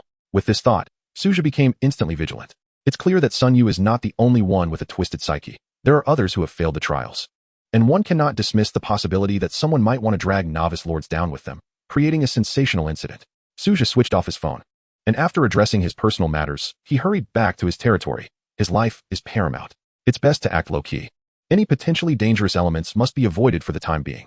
Who knows what reckless act Sun Yu might commit in his desperation. My lord. A fragrant aroma wafted over as Manhwa gracefully embraced Su Zhe. Shueli and Amaya also appeared before him. Su Zhe relished the softness beside his cheek, but couldn't he help glancing at Manhwa with a hint of exasperation. Nothing significant has happened in the territory since I left. Right? Su Zhe inquired of Manhwa. Oh, indeed. Manhwa softly replied, clinging tightly to Su Zhe, as if to meld him into her being. What happened? Su Zhe asked, curiosity sparkling in his gaze. A person who claims to be a mysterious merchant arrived. He is still within the territory. We assessed that he poses no threat, so we didn't drive him away, intending to wait for your return to discuss it. Manhwa whispered. Upon hearing this, Su Zhe's pupils constricted. A mysterious merchant? Where is he now? Su Zhe asked eagerly. My lord, I shall take you to him immediately. Manhwa responded, leading Su Zhe to a figure shrouded in a black cloak. Esteemed lord, greetings. Guided by the supreme will, I have arrived at your territory. This must be our destined encounter. The mysterious merchant addressed Su Zhe. Su Zhe regarded the mysterious merchant, a glimmer of excitement flickering in his eyes. The mysterious merchant is not a secret within the Lord's world, yet most have merely heard of him. It is said that as long as one possesses ample gold coins, they can procure any desired item from the mysterious merchant. Let me first see what items I can afford, Su Zhe said to the mysterious merchant. Of course, the customer is always right. Moreover, as a favorite of the great will, you are indeed deserving. The esteemed lord, the mysterious merchant immediately opened his store. Before Su Zhe's eyes lay a collection of basic resource cards, each priced at 100 gold coins. However, for Su Zhe, these held no necessity for purchase. He still had plenty of basic resource cards left unused. Su Zhe turned to the mysterious merchant. Do you accept basic resource cards? The mysterious merchant responded. Who is the seller here? I do, but only at half price, the mysterious merchant stated after a moment of silence. Su Zhe scoffed, quickly dismissing that notion. Selling at half price was utterly impossible. Such a thing would never happen. Do you have barracks? Su Zhe looked at the mysterious merchant with eager anticipation. With a wave of his hand, the mysterious merchant made all the resource cards before Su Zhe vanish, replacing them with a handful of barracks, though their numbers appeared limited. 8th tier units, Frost Giant. 8th tier units, Flame Phoenix. 9th tier units, Cyclops. Su Zhe's eyes instantly brightened, yet upon glancing at the prices, his expression fell into silence. The cost for an 8th tier unit was a staggering 10 million gold coins, an outright robbery. Does he believe my family runs a bank? Chapter 13. Elemental Workshop evolves into Elemental Sanctuary. Su Zhe's gaze shifted towards the enigmatic merchant before him, then back to Manhwa and Amaya, his eyes reddening with emotion. This sight caused an unsettling chill to creep into the merchant's mind, as he suddenly felt an ominous premonition. It was as if he were being watched by some terrifying presence, yet judging by Su Zhe's rather unremarkable strength, perhaps he was merely overthinking it? Su Zhe continued to scrutinize the barracks. The merchant did not possess a wide variety of barracks, but most were of high quality. Su Zhe examined them meticulously. First-tier barracks, Elemental Workshop, priced at 1,000 gold coins. The Elemental Workshop. Su Zhe's eyes sparkled with intrigue. The Elemental Workshop, of first-tier barracks, could recruit first-tier units known as Elemental Apprentices. Although they lacked direct combat capabilities, they were the core branch of the Elemental race, proficient in various elemental spells. Moreover, the Elemental Workshop could be evolved, albeit under exceedingly stringent conditions, making it a disproportionate investment for many lords. However, Su Zhe was unconcerned with such matters. To him, the evolution criteria posed no challenge. I wish to purchase the elemental workshop, Su Zhe declared to the mysterious merchant. Very well, my lord, the merchant replied, waving his hand, causing a miniature version of the workshop barracks to materialize. Su Zhe promptly transferred 1,000 gold coins. Engaging in transactions with the mysterious merchant was permitted and not against the rules. Ding. Congratulations, you have acquired a first-tier barracks, elemental workshop. Is it possible to buy on credit? Su Zhe boldly inquired, casting an earnest gaze at the merchant. The merchant raised an eyebrow, perplexed. Is this even a serious request? Apologies, but our modest establishment does not support credit transactions, he replied, his tone tinged with resignation. Su Zhe clicked his tongue, a look of regret etched across his face. Is it really impossible? I could accept high-interest terms, even at 8 to 12% interest, compounded. I'm open to negotiation, he implored, his eyes pleading with the merchant for one last chance. The merchant merely glanced at Su Zhe before vanishing without a word. What a pity, Su Zhe murmured, watching the merchant's retreating figure with a flicker of fervor in his eyes. Mysterious merchant. Level 60. Race. Talent. Skills. Aside from the level, Su Zhe could glean no other information, yet this did not hinder the emergence of bold ideas within him. Next time, I must not let him slip away so easily. He contemplated, licking his lips thoughtfully. My lord, were you truly considering a loan just now? Manhwa asked curiously. Indeed, what's the matter? Su Zhe replied, his tone straightforward. And how do you plan to repay it? Manhwa inquired, her gaze fixed on him inquisitively. Repay? What debt? I borrowed it based on my merit. Why should I repay? Su Zhe retorted confidently. Manhwa sighed. Such a shame he didn't take the bait. Next time, I hope you all reach level 60. Amaya looked at Su Zhe, her eyes filled with confusion. The merchant possesses numerous valuable items, all of which should be mine, yet he monopolizes them. We must reclaim them next time, Su Zhe stated nonchalantly, his heart steady. Manhwa and Amaya exchanged glances, then remarked, however, 1,000 gold coins is not a loss. Su Zhe gazed at the elemental workshop in his possession. Although merely a first-tier barracks, its unique capacity for evolution made it a crucial stronghold for elemental attributes. With immense potential, the only downside was the multitude of resources required for evolution and the difficulty of nurturing it. Heavily reliant on the lord's inherent talent, this was the primary reason for the workshop's relatively low price. For high-tier lords, accumulating resources for evolution was not particularly challenging. The true difficulty lay in the necessity for the lord to possess a top-tier affinity talent for elemental powers. This was the crux of the matter. Yet, Su Zhe felt no concern over such issues. Ding. First-tier barracks detected. Elemental workshop. Evolution commencing. Ding. You have acquired a god-tier barracks. Elemental sanctuary. Su Zhe examined the model of the sanctuary in his hands, which radiated a brilliant light, comparable to the divine source sanctuary. However, the elemental sanctuary exuded an even greater air of mystery, enveloped in swirling elemental energies, with ethereal elemental spirits dancing upon its structure, crowned by a massive elemental crystal. From afar, the elemental sanctuary appeared both solemn and enigmatic. Elemental sanctuary. Level 1. Tier. God tier. Unit type. Elementalist. Recruitment. 1010 per day. Crystal coins. 1 gold coin 1 attempt. 200,000 1 attempt. Upgrade. 10 million crystal coins. Elemental heart X1. Chaos crystal core X1. Description. A miraculous sanctuary that gathers elemental forces, birthed under special circumstances, exclusively producing female elementalists well-versed in elemental spells. Taking a deep breath, Su Zhe summoned the map of his territory, repositioning the divine source sanctuary behind the Lord's heart, placing the elemental sanctuary to the left of the Lord's heart. Achieving a perfect symmetry with the celestial altar, one representing elemental power, the other embodying lunar divinity, complementing each other harmoniously. Su Zhe glanced at his remaining gold coins. Only 460 left. He had effectively drained his resources.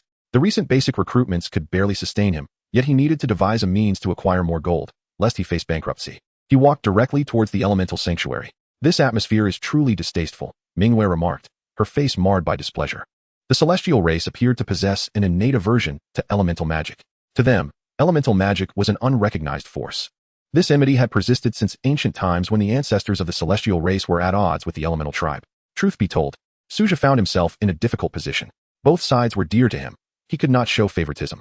With Amaya, a member of the divine race, present, it was clear that none of his units would be particularly fond of one another. Su Zhe felt a wave of dizziness. He suddenly realized that it was quite a feat to gather such a diverse array of individuals to fight for him. Thankfully, their loyalty remained steadfast, preventing any discord. Looking at Manhwa, he felt a headache coming on. Fortunately, Manhwa was 100% loyal to him. Had it been any other celestial unit, they might have already been teetering on the edge of rebellion. perhaps even dismantling the elemental sanctuary on the spot. After all, we are all on the same side. Su Zhe said with a smile to Manhwa. I understand, my lord, Manhwa replied, smiling as she linked her arm with his and entered the elemental sanctuary, which radiated an ethereal glow. Chapter 14. Elementalist Isabella. Within the elemental sanctuary, the elemental energies surged with reckless abandon. Manhwa, while visibly disdainful, exhibited no other extreme reactions. For many of her celestial kin, this dense elemental energy exerted a powerful suppressive force. The two forces exist in a natural state of mutual restraint. The denizens of the elemental race harbor a profound aversion towards the celestial beings. However, for Manhwa, it is merely a feeling of disdain.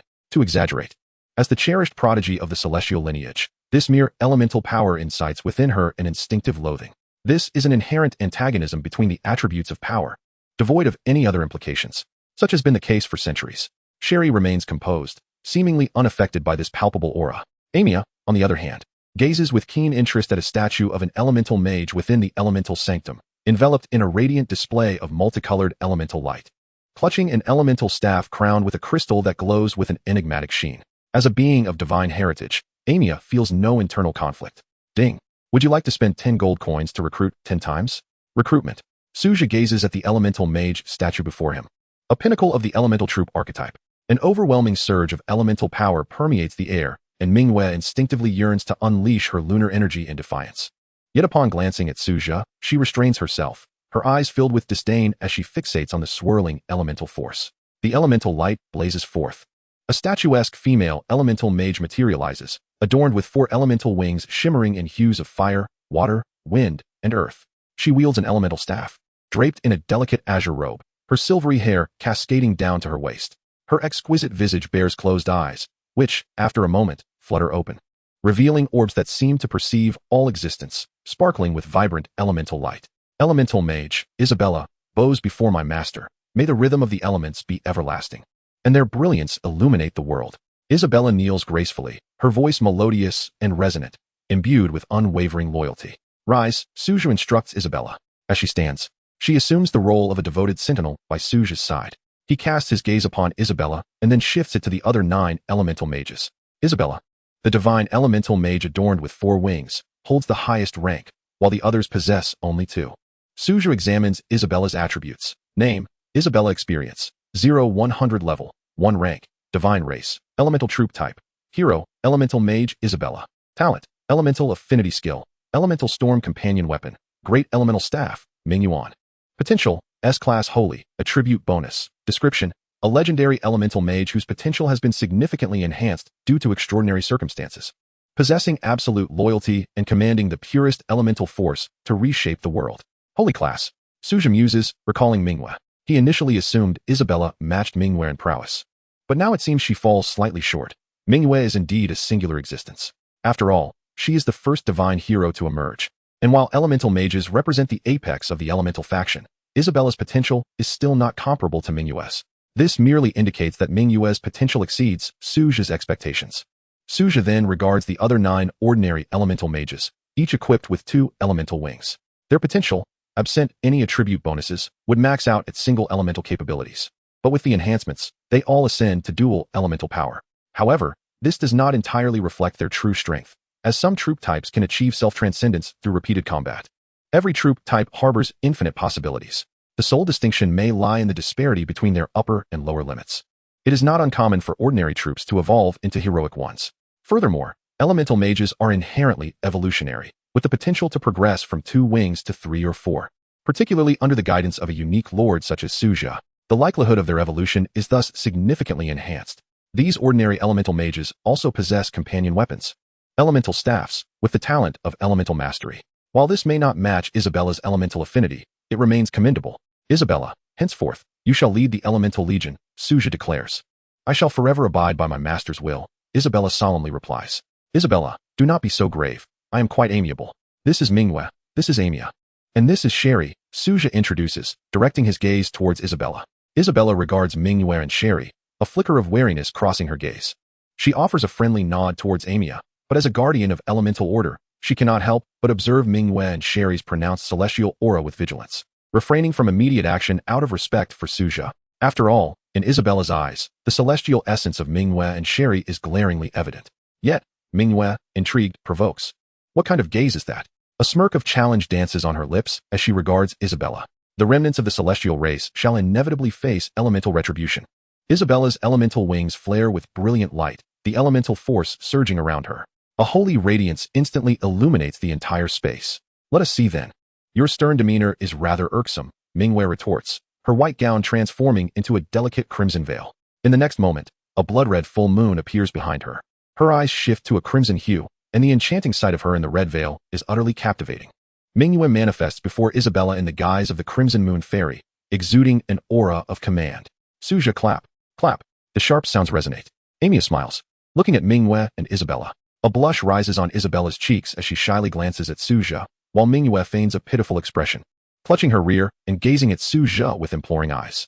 We are all family here. No more of these discordant antics. If this continues, I will not hold back. Su Zhe warns with a stern countenance. This group has gone too far, nearly coming to blows right before him. Had he not been present, a genuine conflict might have erupted, and that simply cannot be tolerated. It is imperative to address this matter seriously. It is no trivial issue, and Su Zhe must act decisively. You are all mine. Internal conflicts can be resolved through other means, but any form of infighting is absolutely forbidden, Su Zhe asserts, directing his gaze at Isabella and Manhwa. Chapter 15. The Lord's Combat Power Rankings. Were it any other lord facing such a predicament, they would likely be overwhelmed with distress. Su Zhe's ability to quell the discord without hesitation stems from the unwavering loyalty of both Manhwa and Isabella, which remains unshaken. However, if another lord were to adopt such a rigid stance, they would likely find themselves in immediate peril. Su Zhe observes the population units within his domain, which have now reached a total of 60 units, 30 units of cultivators and divine warriors, 20 units of frost warriors, and 10 units of elemental mages. Regrettably, he realizes he should not have rushed to use the recruitment refresh scroll, for who could have anticipated encountering a mysterious merchant in the novice phase? Su Zhe reflects quietly, wishing for another recruitment refresh scroll by the morrow. A glimmer of anticipation fills his eyes. If he could acquire another, he could elevate his territory's level ahead of schedule. Time passes quietly, and nightfall descends. Within the elemental sanctum, Isabella leads the other elemental mages in elemental meditation. However, the commotion emanating from next door caused Isabella to furrow her brow. What an annoying presence. With a hint of disdain, Isabella glanced towards the creation platform beside her. A new day had dawned. Su Zhe, invigorated, arose from a heap of soft, delicate bodies, stretching his somewhat sore back. Alas, he mused, I must engage in more exercise. With a sigh, Su Zhe laboriously donned his garments and exited the creation platform. The elemental guards were patrolling the territory, while fire sprites soared in the air, radiating a searing glow. Frost warriors lurked in the shadows of the domain, vigilantly observing the surrounding void, and everything appeared to be in perfect order. Suddenly, Su Zhe became acutely aware of a pivotal question. Aside from Manhwa, Amaya, and Sherry, who else had come last night? He watched the patrolling divine warriors, lost in thought. It was too dark to discern anything. He decided not to dwell on it further, as they were all his people, and none would suffer loss. A new day heralded the opportunity to recruit new troops. Su Zhe glanced at the scant remaining gold coins, 450 gold pieces. He then commenced the recruitment process from the creation platform, with Manhwa, Amaya, and Isabella following closely behind. Regrettably, luck was not on their side, as the recruits were all common units, devoid of any heroic entities. Heroic units: Red Moon Fairy, Manhwa, Moon Goddess Amaya, Ice Shadow Assassin, Sherry, Elementalist, Isabella. The remaining common units would not be meticulously documented for now. A more comprehensive army attribute breakdown would be undertaken once a complete roster was established. At that moment, a system notification chimed. Ding. Today marks the third day of the Lord's trial. The battle power leaderboard is now open, and the territory level leaderboard is also available. Hearing the notification, Su Zhe momentarily paused. The battle power and territory level rankings were unveiled on the third day for novices, with additional leaderboards to be successively released. These rankings are updated daily, and achieving a position on the list for a continuous 24 hours would yield rewards. Each leaderboard accommodates only 10 entries, designed to aid novice lords in their swifter growth. This privilege and assistance were bestowed by the Supreme Will, which also accounted for the closure of the trading and streaming modules. Were these two modules to remain open, ordinary lords would stand little chance of making the leaderboard, much less reaping these benefits, as the rankings would predominantly be monopolized by the scions of noble families. Ding. You have successfully claimed the top position on the battle power leaderboard. Will you use your true name? No. Su Zhe decisively declined. This world harbors peculiar abilities. And as he was aware, certain units possessed deduction capabilities that could ascertain identities from names, even revealing territories. Without sufficient strength, Su Zhe was reluctant to fully expose himself, not out of false modesty, but due to genuine danger, as real extraordinary beings exist in the world. Better to err on the side of caution than to take unnecessary risks. Su Zhe preferred to prepare for potential threats with the worst-case scenario in mind. Ding. Please choose a nickname as your name in the Lord's world. Chaos Sovereign. Su Zhe pondered for a moment before responding. Ding. Confirm Chaos Sovereign as your name in the Lord's world. Once confirmed, it cannot be altered. Yes. Without hesitation, Su Zhe confirmed. Ding. Congratulations on attaining the top position on the Lord's Battle Power leaderboard. Remaining on the list for 24 hours will earn you a mysterious grand prize. Without a second thought, Su Zhe accessed the Lord's Battle Power leaderboard. A list materialized before his eyes. First place, Chaos Sovereign, Battle Power, 350,000. Second place, Dark Messenger, Battle Power, 150,000. Third place, Storm Controller, Battle Power, 120,000. Only 150,000 for second place? Su Zhe stared at the Battle Power leaderboard, momentarily taken aback. However, it was only the third day of the Novice Lord trial, and achieving a combined battle power of 150,000 was quite commendable. At the very least, it indicated that this individual possessed considerable talent. Meanwhile, the chat channel erupted with excitement. Dark Messenger, am I seeing this correctly? Is the battle power of the first place even attainable by a mere human? Nightcrawler, holy crap, I bow before the second place powerhouse. Please, take me along. Storm Controller, no way, are the new novices this outrageous? 350,000 battle power on the third day, though merely data, which doesn't represent absolute strength, the discrepancy is staggering. Ice Fairy, the big shots are all astonished. Who is this first place contender, and which faction is so formidable? Nightcrawler, you all seem to overlook a crucial point. The monster invasion hasn't even arrived yet. If it does, with this level up, the data could become even more extraordinary. Dark Messenger, absurd, I need to level up quickly. Storm Controller, 1, on Su Zhe's end, he promptly opened the territory leaderboard. First place, Radiant Holy Domain, level 3. Area, 3,000 square meters. Second place, Shadow Domain, level 3. Area, 2, 500 square meters. How did these individuals level up? Su Zhe gazed at the territory leaderboard. Filled with perplexity, upgrading a territory necessitates not only resources but also population units. A level 3 territory requires a population of 600. Could it be due to their talents? Su Zhe speculated, as only this explanation seemed plausible. Of course, one could not dismiss the possibility of extraordinarily fortunate individuals. If they had awakened talents related to territory, expanding their domains would undoubtedly be much easier. Just as Su Zhe had awakened the evolution talent, making it quite effortless for him to recruit powerful units. However, the expansion of his territory remained a conspicuous shortcoming. His pace of territorial expansion could be described as rather slow. It had taken several days to achieve this minimal growth. The individual at the top of the leaderboard had already attained a staggering 3,000 square meters. Quite a considerable gap. Chapter 16, Primary Spirit Crystal Mine. It seems that the Battle Power Settlement rewards tomorrow are highly anticipated. The first place prize is sure to be exceptional, Su Zhe mused internally. Ding. The monster invasion is about to commence. Please select your challenge difficulty. Select S level. Without a moment's hesitation, Su Zhe chose the S level difficulty. There was no reason not to opt for the most challenging mode. His units urgently required upgrades, and he needed more gold and resources. Although the difficulty of the monster invasion on the third day would escalate, it posed no real challenge for Su Zhe, with 3 divine grade units at his command. If he couldn't overcome this, it seemed unlikely that anyone else could, whether in terms of territorial development or his own need for resources and gold. The S-level difficulty was the only viable choice. Ding. S-level difficulty confirmed. Please prepare, Lord. Manhwa, Isabella, Amaya, Sherry, chaos is invading. Prepare yourselves. Each responsible for defending a distinct direction, Su Zhe instructed Manhwa, Isabella, Amaya, and Sherry. Yes, my lord. The monster invasion is no trivial matter, even though they remained unafraid. One must always be cautious. A slight misstep could lead to significant trouble. They were acutely aware of the stakes, hence treating the situation with utmost seriousness. In the void beyond the territory, grotesque monsters began to emerge. Su Zhe's expression grew grave as he observed the invading creatures. Void Shadow. Level 3, 6 stars. Race, Void. Skill, Void Curse. Introduction. In the terrifying realm of the void, a malevolent presence looms, the progenitor of countless shattered worlds. Should one successfully withstand the onslaught of these void shadows, a bountiful reward awaits. Good grief, exclaimed Su Zhe, casting his gaze skyward, unable to suppress his incredulity. What a predicament! The void shadows have emerged, the foremost scourge of this desolate world. The shadows before him represented merely a fraction of this ominous force, though they were but a minor offshoot. These void shadows posed a considerable threat nonetheless. Su Zhe promptly activated his wide-ranging vision, assuming command from within the elemental sanctum. Wave after wave of void shadows surged forth from the abyss, rushing towards Manhwa and her comrades like a relentless tide, their guttural roars echoing ominously. Roar, roar, roar. The frost warriors instantaneously transformed into their icy forms, a chilling aura enveloping them, their blades shimmering with an eerie light as their agile figures darted through the shadows. Meanwhile, the fire elementalists ignited in a blazing inferno, their weapons engulfed in flames, each movement generating scorching gusts of heat, as if intent on incinerating everything in their vicinity.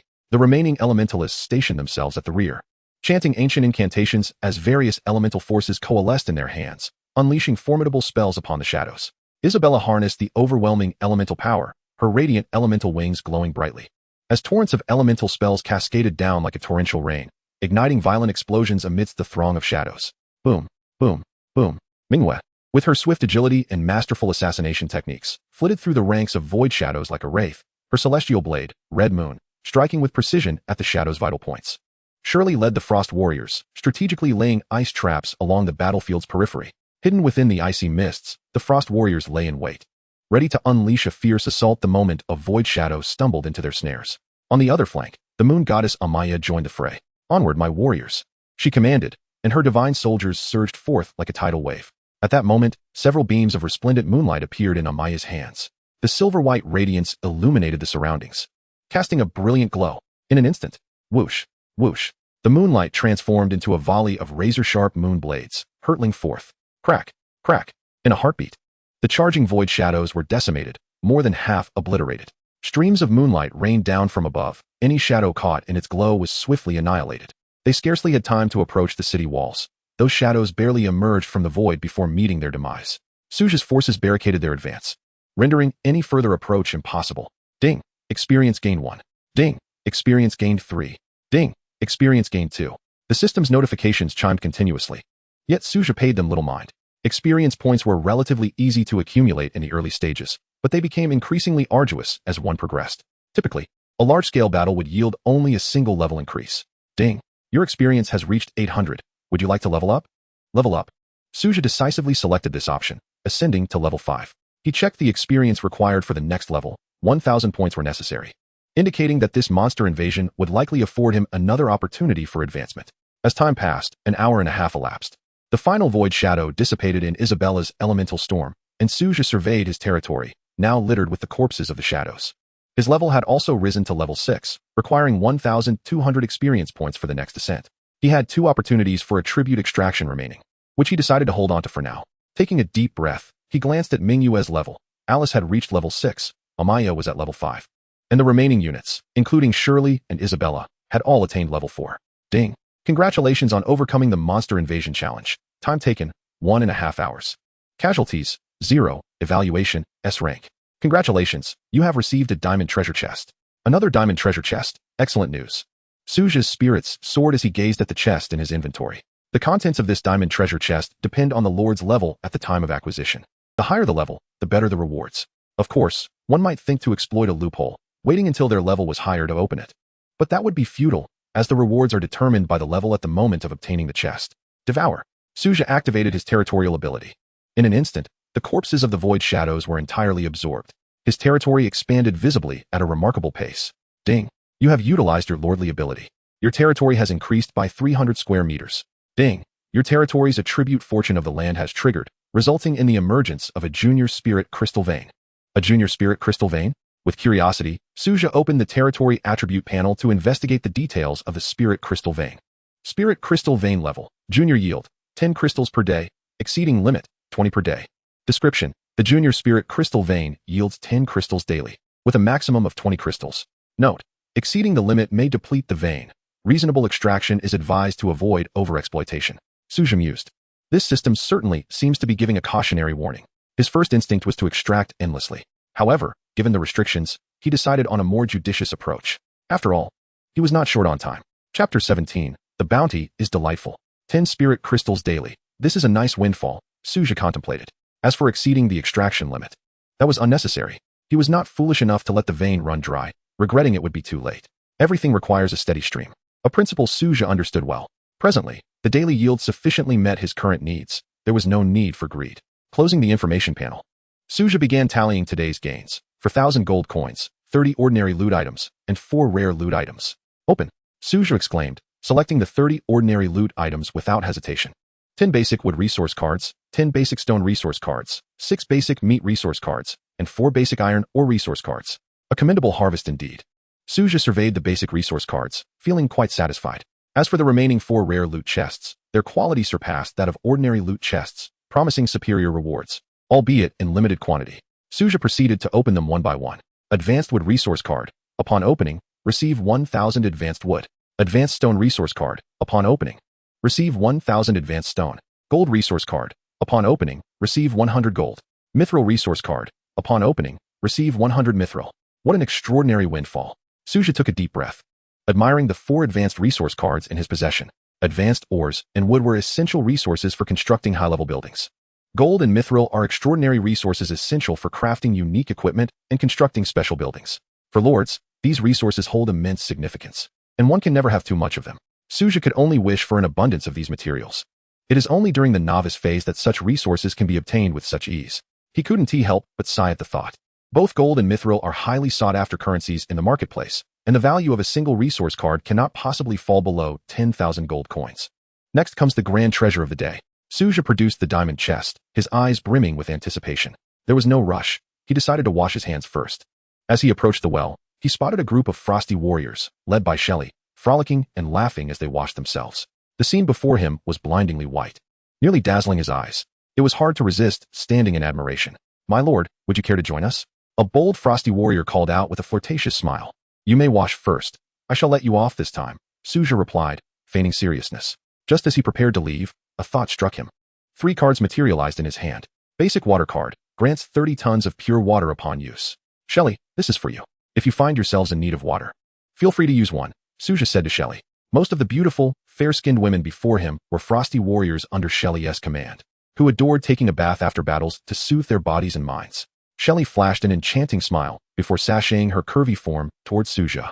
Her skin was flawlessly smooth and pale, her alluring figure captivating.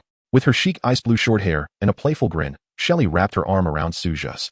"My lord, won't you join us for a bath? It would be quite delightful." The invitation was a blatant temptation.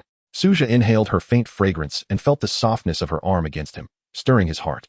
Nevertheless, he managed to maintain his composure. "Perhaps another time," he said hastily, extricating himself from her embrace and turning to leave. Shelly watched him retreat with a faint smile. "I must be cautious. If I indulge too much, even my ironclad body may not withstand it," Su Zhe murmured to himself. Just as he turned, he faced a difficult choice.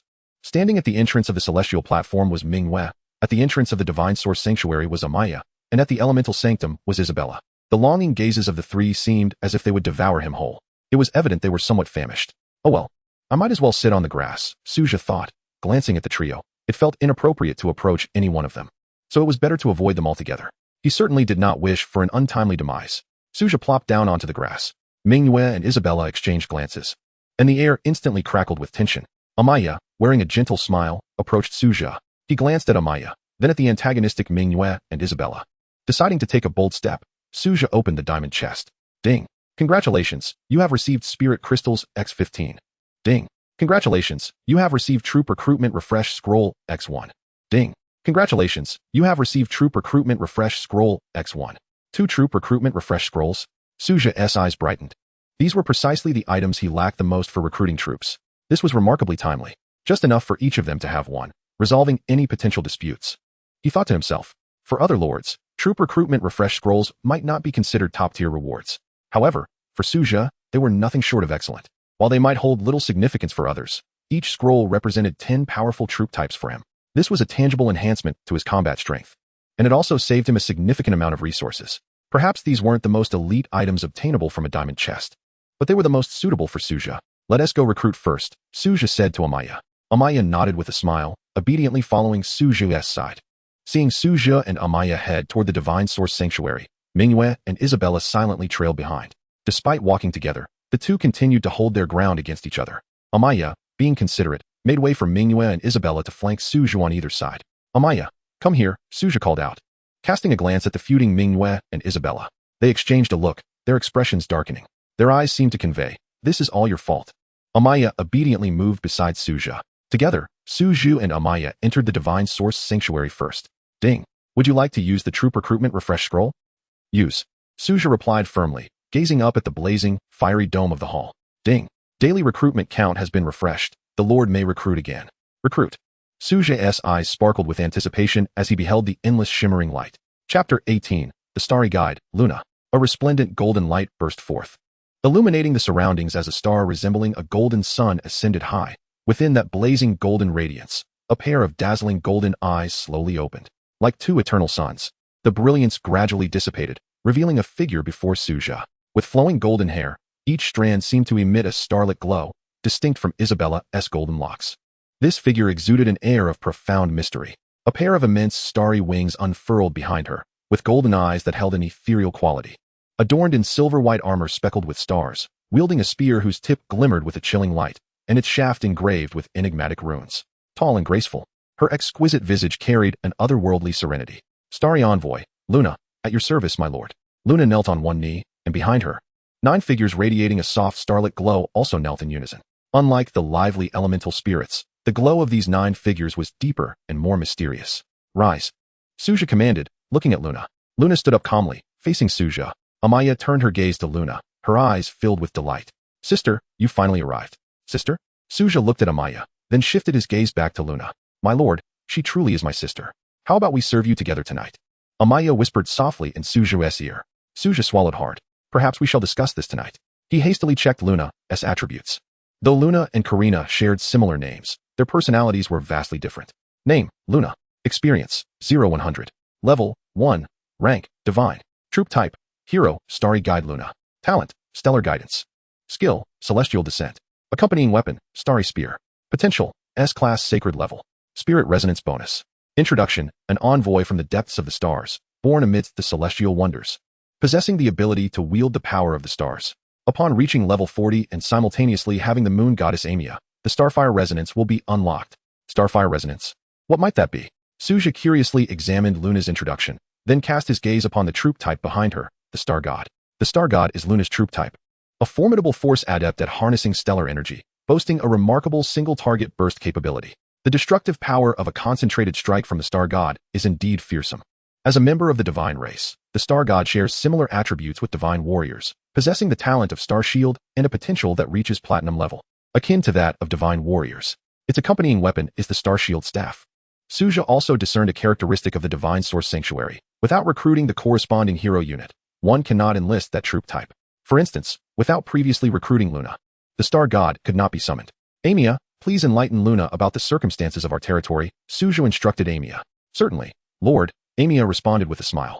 Subsequently, Su Zhe made his way to the Elemental Sanctuary. As he exited the Divine Source Sanctuary, he noticed Manhwa and Isabella engaging in an intense exchange of glances. The two had not ceased their silent communication throughout their journey. Su Zhe approached and gently tapped each of them on the rear. Enough of the antics, Isabella. Come with me to the Elemental Sanctuary, Su Zhe said. Yes, my lord, Isabella replied, casting a smug glance at Manhwa before following Su Zhe, unwilling to back down. Manhwa shot a fierce glare in return, trailing behind Su Zhe and Isabella toward the Elemental Sanctuary. Ding. Do you wish to use the troop recruitment refresh scroll? Yes. Su Zhe promptly utilized the last troop recruitment refresh scroll. It seems our lord places great importance on our elemental kin, Isabella remarked, her eyes ablaze with enthusiasm. Humph. My troop types were just recently recruited, Manhwa quickly retorted. Isabella, ding. Do you wish to expend 10 gold coins for recruitment? Yes. Su Zhe disregarded the banter between the two. After a flash of brilliance, the recruitment was completed, yet no new hero units appeared. The result was still the ordinary winged elementalist, with no special new troop types emerging. It is evident that recruiting new troop types is not an effortless endeavor. Isabella, these elementalists will be entrusted to you, Su Zhe declared. Understood, my lord. Isabella replied with seriousness. Following this, Su Zhe exited the Elemental Sanctuary and opened his territory panel, examining the requirements for upgrading his territory. The conditions for upgrading the territory are 1,000 stone blocks, 1,000 wood, and a population of 100. Su Zhe currently lacked neither stone nor wood, while regarding the population, he now commanded 40 fairy troops, 40 divine troops, and 30 elementalists. The total population reached 110, meeting the necessary conditions for upgrading. Ding. Detecting territory population, 100, meeting the territory upgrade requirements. Do you wish to expend 1,000 stone blocks and 1,000 wood to upgrade the territory? Upgrade. Su Zhe immediately retrieved 2 basic resource cards. One for stone and one for wood. A blue and white glow enveloped Su Zhe's territory, causing it to expand rapidly. Amia, Sherry, Isabella, Manhwa. and Luna appeared by Su Zhe's side. "My lord, what is happening?" Amiya inquired with curiosity. "Our territory is undergoing an upgrade," Su Zhe replied with a smile. As the territory continued to expand, Su Zhe's eyes brimmed with anticipation.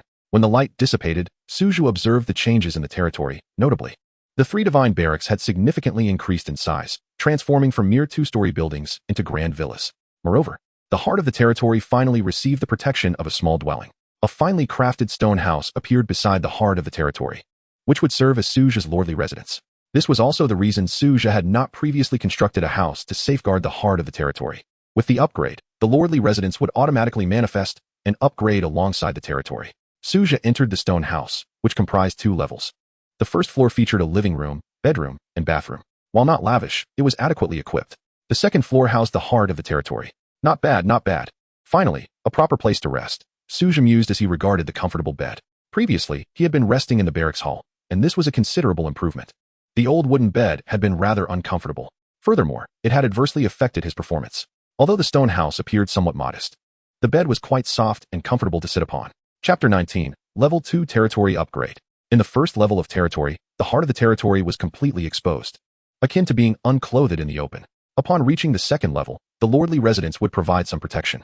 While merely a stone house, it at least offered some degree of safeguarding for the heart of the territory, akin to draping a cloth over exposed critical areas. Its utility may not be substantial, but it offers a modicum of benefit. Su Zhe directly accessed his territory panel. Name, Tianhui. Level 2. Area, 1,500 square meters. Barracks, Creation Platform, Divine. Divine Source Sanctuary, Divine. Elemental Sanctuary, Divine. Buildings, well, white. Walls, white. Can evolve, Lordly Residence. Mines, Initial Level Spirit Crystal Mine. Population, 110. Fairy Troops 40. Divine Troops 40. Elementalists 30. Attributes, Extraordinary Evolution, Red. National Aroma, Red. Fortuitous Land, Gold. Spirit Power Recharge, Blue. Upgrade, 5,000 wood, 5,000 stone. Population 500. Has the area truly reached 1,500 square meters? Su Zhe pondered in astonishment as he surveyed the territory's expanse. It seems that following the recent upgrade, the territory's area had indeed increased significantly. Now, Su Zhe gazed beyond the walls. The territory had become remarkably more spacious. This was partly due to the bonus from the fortuitous land attribute, which had contributed to such an expansion. Should other lords upgrade their territories, they would not experience such an effect. Only those with unique abilities could swiftly expand their territory's area. Much like those lords at the forefront of the territory area rankings, they must possess some special talents or items that enable their territories to expand at an exceptional rate, even surpassing that of Su Zhe, the so-called cheat king. Without needing to ponder deeply, it was evident that these lords were undoubtedly focused on enhancing their territory's area. With a larger territory, they could construct more buildings to facilitate development. While their troop strength may not be formidable, mindless expansion of numbers could still yield progress. Presently, the most pressing issue remained the population dilemma. Su Zhe reflected as he scrutinized the territory panel. For most lords, resources typically posed the greatest challenge. Yet for Su Zhe, the situation was quite the opposite. Population had become his foremost concern, due to the fact that the units available for recruitment are exclusively drawn from the divine level barracks. There exists a daily recruitment cap of merely 10. The only way to augment this limit is through upgrading the barracks. However, for Su Zhe, the prospect of enhancing the divine barracks in the near future appears exceedingly bleak. The materials required for such an upgrade are far beyond his means, not to mention the unfamiliar resources he has yet to encounter. Relying on the upgrade of the divine barracks seems a futile endeavor compared to the more pragmatic approach of acquiring additional unit recruitment refresh scrolls. The former is little more than a daydream. In contrast, for standard units, such as the Shadow Assassin before its evolution, the recruitment limit for a third-tier Shadow Assassin can reach as high as 150 times per day, and the upgrade requirements for a third-tier barracks are significantly less stringent than those for a divine barracks. Thus, generally speaking, the population unit does not impede the early upgrades of a lord's territory. Yet, in Su Zhe's case, the situation is entirely reversed. The population unit has become the most formidable obstacle to upgrading his territory. This predicament is quite vexing. With a sense of helplessness, Su Zhe closed the territory panel and subsequently opened the territory's blueprint. The layout of the buildings within the territory was clearly laid out before him. His gaze was immediately drawn to the city walls, which, being a special structure, could also be upgraded. He utilized his lordly powers to extend the walls outward by several hundred meters, leaving a buffer zone of 500 meters between the territory and the void space. The walls towered majestically above the earth, with Su Zhe's core territory nestled within, while the area beyond the walls marked the boundary between the void and his territory. As Su Zhe scrutinized the territory's blueprint, he recognized the considerable advantages of a large territory. ample space, and the potential for a richer variety of resources to cultivate in the future. Nevertheless, there are drawbacks to such expansiveness. Compared to a smaller territory, a larger one necessitates a broader defense perimeter and consequently requires more personnel, increasing the demands on the territory's population. Su Zhe examined the upgrade requirements for the walls: 10,000 stone blocks, 10,000 units of wood, and 10 spirit crystals. Instinctively, he glanced at his inventory: 19 basic wood resource cards, 21 basic stone resource cards, and 19 spirit crystals. Some resources had been consumed during the construction of the well and the walls, but he had not kept a meticulous account of the smaller amounts. Each basic resource card contained 1,000 units of either stone or wood. Upgrade walls. Beep. Do you wish to consume 1,000 stone blocks, 10,000 units of wood, and 10 spirit crystals to upgrade the walls? Yes. Taking a deep breath, Su Zhe felt a tremor resonate through the territory, accompanied by a booming sound as a faint glow enveloped the walls, wrapping the original structure in a radiant embrace. Beep. Upgrade successful. You may view the specific attributes of the walls at your convenience. As the glow dissipated, the former walls were now adorned with a delicate sheen, standing firm like resilient obsidian, their height reaching approximately 15 meters. Su Zhe inspected the attributes of the walls. Obsidian wall. Level, black. Upgrade requirements: 1,000 iron ores, 100 mithril, 1,000 copper ores. Description: the reinforced and upgraded obsidian wall can withstand and immunize against attacks from low-level creatures, providing a certain degree of damage reduction against elemental spells. Upon reviewing the properties of the obsidian wall, Su Zhe let out a sigh of relief. The upgrade was indeed worthwhile, given the substantial resources expended. With the ability to resist low-level creature attacks and mitigate magical damage, the safety of his territory was considerably enhanced. Ultimately, the crux of the matter remained that Su Zhe's population units were too few. As the territory expanded, the defensive area increased. While the number of monstrous invaders during chaotic incursions remained substantial, yet he lacked sufficient defenders within his territory. This created a rather awkward situation. As the saying goes, better safe than sorry. Even a single stray monster could cause significant trouble. While Su Zhe had faith in the abilities of Manhwa and her companions, it was prudent to exercise caution. Preparation is always preferable to negligence. He was unwilling to entertain any blemishes or unexpected incidents, as such outcomes were unacceptable to him.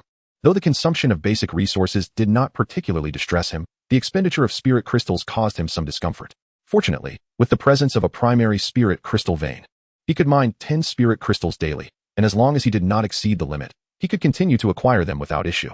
Today, he had yet to mine the spirit crystals, and upon extraction, he would replenish those consumed today, making it a worthwhile venture. Su Zhe mused to himself before closing the territory blueprint. Observing the obsidian wall before him, he felt that the development of his territory had finally begun to forge ahead. Next, he opened his attribute panel, eagerly anticipating his talents. Having leveled up twice today, he was about to draw new attributes. His heart brimmed with excitement at the prospect of obtaining powerful new traits. Chapter 20, Golden Trait, Indomitable Body. Draw attributes. With anticipation, Su Zhe gazed at his talents. Beep. Congratulations.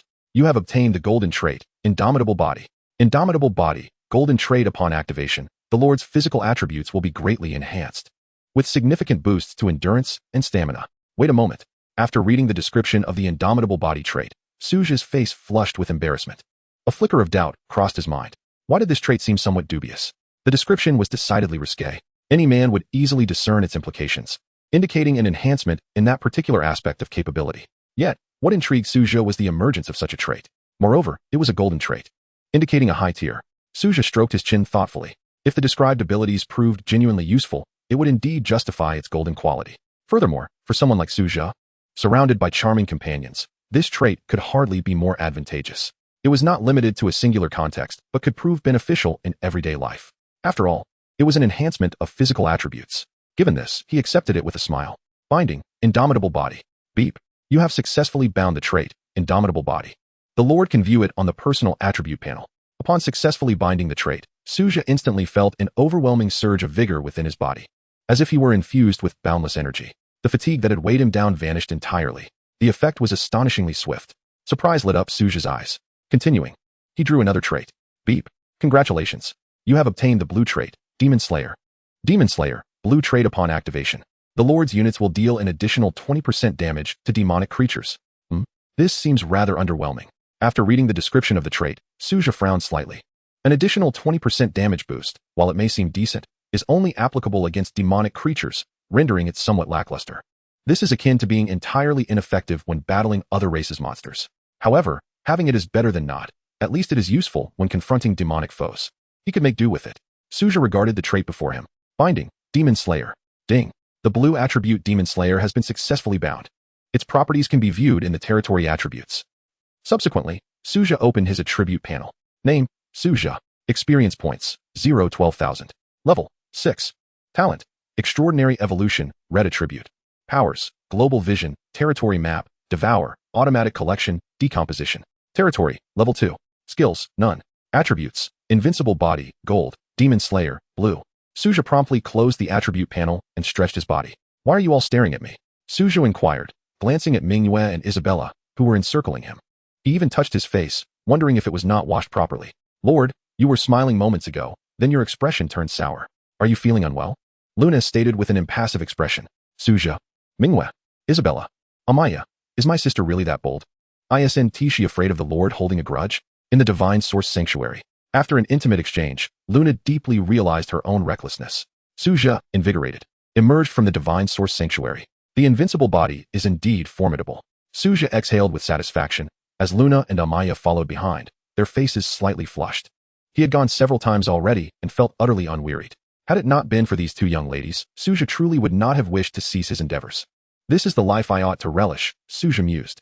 He then recalled an important matter. Upon ascending the Rookie Lord leaderboard, regardless of the list, he could report to the Academy to obtain supplementary resources. Well, on second thought, perhaps I shall forego that.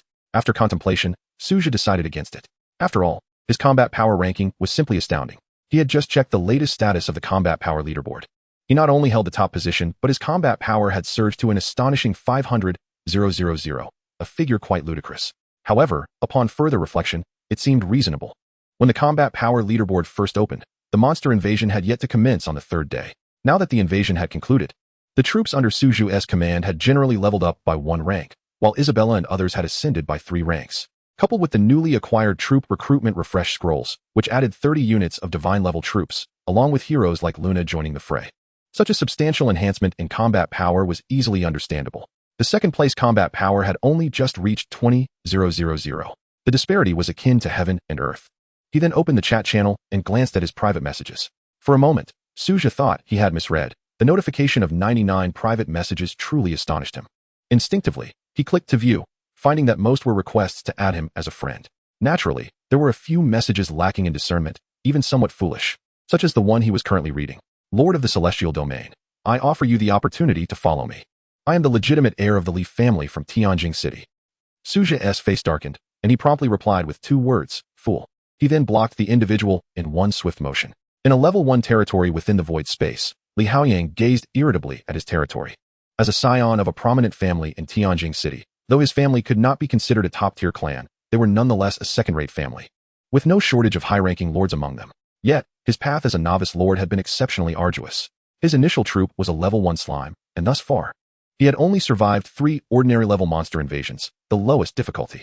This left him struggling to meet even the basic recruitment costs, let alone other resources necessary for upgrading and developing his territory. Consequently, his territory remained at level 1.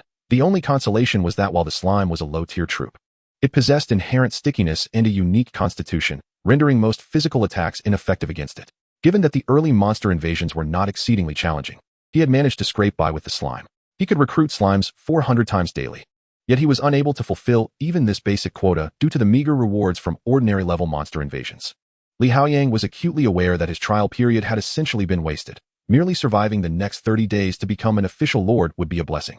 He dared to send Su Zhe such a message because he had inquired and found that none of the other rookie lords from Tianjing City had the name Tianwei. This was why he felt emboldened. As for the wealthy second-generation individuals outside Tianjing City, in his view, they were mere bumpkins, and regardless of Su Zhe's formidable combat power, he did not regard it with much concern. He believed that once he endured the trial period and became a true lord, surpassing Su Zhe would be as effortless as turning over a hand, especially given the resources and high-tier troops provided by his family. Sending a message to Su Zhe, he felt he had already shown considerable courtesy. However, at present, Li Haoyang's expression darkened as he read Su Zhe's reply, and he was instantly infuriated. This brat had utterly insulted him. As a young master of the Li family, when had he ever endured such humiliation? Very well. Li Haoyang's eyes glimmered with resentment, and he subsequently closed the chat panel. His intention in messaging Su Zhe was to win him over. He had thought that revealing his identity as a member of the Li family would compel Su Zhe to ingratiate himself, But he had not anticipated such a response. Not only did the other party not fawn over him, but he had also been insulted in return. How could this not enrage him? Yet, Li Haoyang also understood that expressing his anger would only serve to further embarrass himself. He promptly left the territory. Apart from returning daily to recruit troops, he would not linger in the territory until the next day's monster invasion. The stench here was unbearable. He simply could not withstand it. As for Su Zhe, he immediately set his preferences to reject all friend requests. Watching the red notification disappear, Su Zhe felt a wave of relief wash over him. It was a veritable boon for his obsessive-compulsive tendencies. However, he pondered, are those fellows from Tianjing City also present this year? Su Zhe mused inwardly. Tianjing City, the core region of Huagua, gathered the most elite lords from all over the nation, with resources more abundant than one could imagine. In comparison, Beihai City felt like a remote village, utterly overshadowed. Such a description may not be entirely fitting, but the second-rate family forces of Tianjing City, when placed elsewhere, would be regarded as top-tier entities. This is the depth of Tianjing City's foundation. It seems I must accumulate more resources and combat power during the novice trial period. Su Zhe concluded. In the novice trial period, everyone starts from the same line, unable to rely on external forces, solely relying on their capabilities to develop their territories. However, once the novice trial period concludes, those second-generation heirs will truly showcase their prowess, leveraging the resources and troops provided by their families. Their growth will surpass ordinary expectations.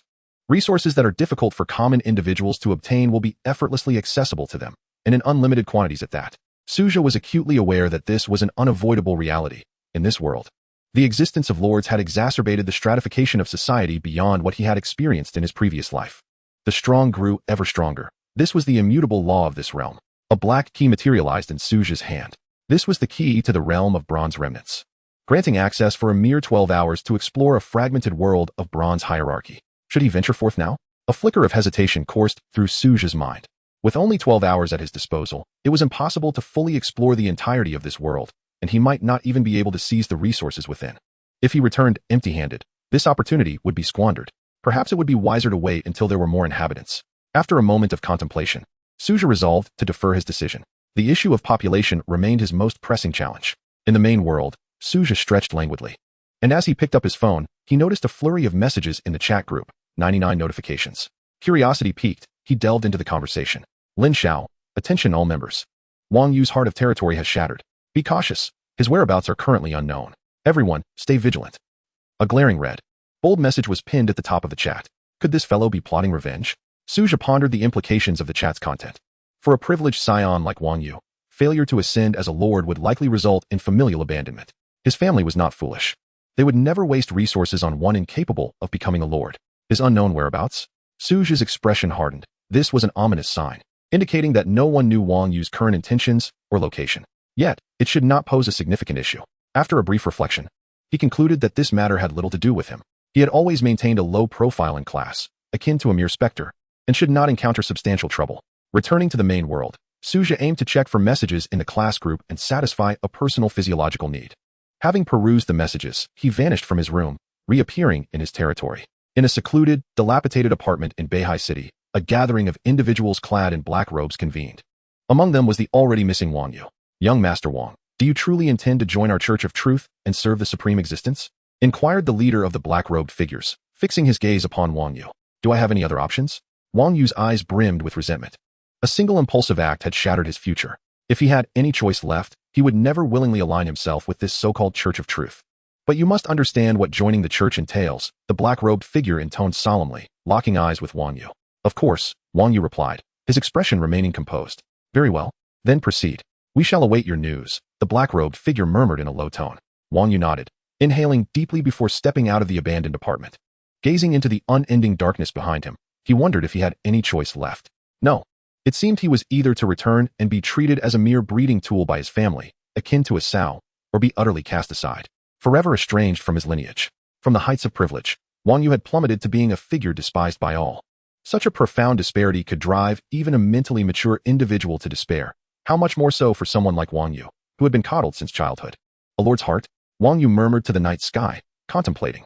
This was his declaration of loyalty, and also an inevitable path toward his downfall. He had no choice. Within the territory, as Su Zhe returned, Amaya and Isabella approached him. I just left the territory. Nothing untoward happened, did it? Su Zhe inquired of Amaya and Isabella. Although it was highly unlikely for any creatures beyond the standard monsters to invade during the novice phase, one could never be too certain. There had been instances of lords returning to find their territories ransacked by monsters. Nothing unusual, my lord, Amaya replied with a smile. And what of Manhwa and Luna? Su Zhe asked, curious. They are currently on patrol. Our territory has expanded significantly, and we agreed to take turns leading patrols. It is their turn now, Isabella explained. Chapter 22. Enjoy the privilege first. Su Zhe nodded. By the way, my lord, all the spirit crystals have been mined, Alice informed Su Zhe. Upon inspection, Su Zhe found that the number of spirit crystals had returned to 19. Very good, he remarked, surveying his territory and studying the territorial map. He pondered whether constructing wooden houses would be beneficial, though it did not seem particularly necessary. The situation called for a resting place for cultivators and elementalists. Yet for divine warriors and star gods, wooden houses held little utility. What, then, should he construct? Regrettably, he could not yet acquire advanced housing blueprints from outside. Su Zhe gazed at the territorial map, troubled. The construction of low-tier wooden houses indeed offered limited benefits. Manhwa, Isabella, do you require wooden houses for rest? Su Zhe turned to the two and asked, my lord, do you not already have a room? Manhwa replied, licking her lips slightly. The implication in her words was unmistakable. Su Zhe's room was her room. My lord, I can meditate day and night. I do not require a wooden house, Isabella stated. Observing Manhwa and Isabella, Su Zhe lamented that had he known their sentiments, he would not have pursued the wooden house blueprint. It would have been better to sell it. Even if it would not fetch much, learning it was a waste, given that he could not utilize it himself. As for Amaya and Luna, they certainly had no need for wooden houses, as neither divine warriors nor star gods required such accommodations. Were it not for fairness, there would be no need for cultivators and elementalists to patrol the territory, as divine warriors and star gods were already the ideal sentinels. During rest, star gods transformed into stars, and it was inconceivable that those glowing in the sky could be formidable warriors. Who could have anticipated this? It was purely for the sake of equity that Su Zhe arranged for the rotation of patrol duties. Meditation? A sly smile crept across Manhwa's lips as she approached Isabella. Leaning in close and whispering in her ear, what do you meditate on? Is it about the unspeakable things my lord might do to you? Isabella's pupils constricted, and a faint blush tinged her cheeks as she responded, whatever the Lord requires of us, we shall fulfill. His will is our will. Is that so? Manhwa's smile widened. Then we shall be together tonight. Her words instantly rendered Isabella's face a deep crimson. You. Isabella stammered, momentarily at a loss for words. Were you not saying that you would do anything my lord desired? What is this expression of yours? Is your heart unwilling? Manhwa teased, her gaze fixed on Isabella. Isabella was momentarily stunned, then turned to Su Zhe. As long as the Lord consents, I am amenable. Su Zhe. Is there such beauty? Su Zhe gazed at the blushing Manhwa and Isabella. One exuded allure, while the other radiated purity. The combined charm of these two was not something everyone could withstand. If that were the case, a fierce battle awaited him tonight. Su Zhe instinctively touched his waist, pondering that he might have to sacrifice quite a few elite troops this evening. We'll discuss this later. Since you both have no need for the wooden cabin, I shall not waste resources on its construction, Su Zhe said slowly, then produced the key to the bronze ruins. This key would unlock access to the bronze ruins, revealing a fragmented world that would last for 12 hours. Do you believe it is better to go now or to wait a while? Su Zhe inquired of Manhwa and Isabella. Lord, your will is our guiding principle, Isabella replied with a serious expression. This statement translated to, you decide, and we shall follow without objection. Su Zhe then turned to Manhwa. It depends on what you think, my lord, Manhwa smiled at him. What do I think? Do enlighten me, Su Zhe said, his curiosity piqued. If you wish to acquire all resources, I suggest we wait a bit longer. However, if your intention is merely to conduct a preliminary raid, we can set off now, Manhwa replied thoughtfully. What do you think would be better? Su Zhe asked. In my opinion, it would be best to embark immediately, Manhwa asserted with conviction. And why is that? Su Zhe's eyes sparkled with curiosity. From a perspective of profit, waiting would allow Su Zhe's forces to increase.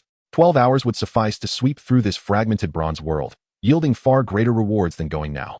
My lord, by the time we are capable of sweeping through this world, the resources here may no longer hold significant value for us. At that point, this world would be of little consequence. It would be wiser to venture now, as the resources here are quite beneficial for us at present. Although we may not be able to carry everything away, it is certainly better than having them turn into mere trifles later, Manhwa analyzed. Su Zhe was momentarily taken aback, then swiftly realized the truth in Manhwa's words.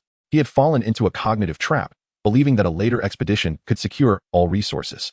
Yet, as Manhwa pointed out, by that time, the resources of the bronze world would be less significant for the development of his territory. It was indeed wiser to go now. Although there was a 12-hour time constraint, the resources obtained would be most applicable to his current needs. Resources hold their greatest value when they can be utilized. Retaining them without purpose is merely wasteful. Moreover, the worth of bronze-level resources is limited, with silver-level resources being the highest possible yield in this world. Anything beyond that is unlikely, particularly given that this is a fragmented bronze world where resources may not even be guaranteed.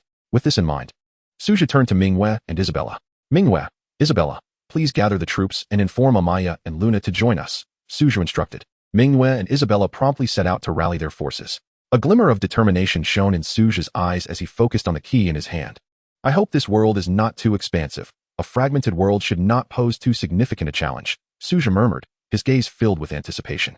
Before long, Manhwa and Isabella had assembled the cultivators and elementalists.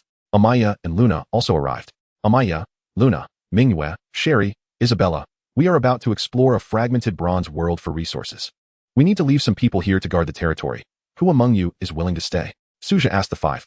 I'll stay. Leave this task to my frost warriors, but next time, it's my turn, Sherry boldly stepped forward. Chapter 23. Opening the portal to the Black Iron World.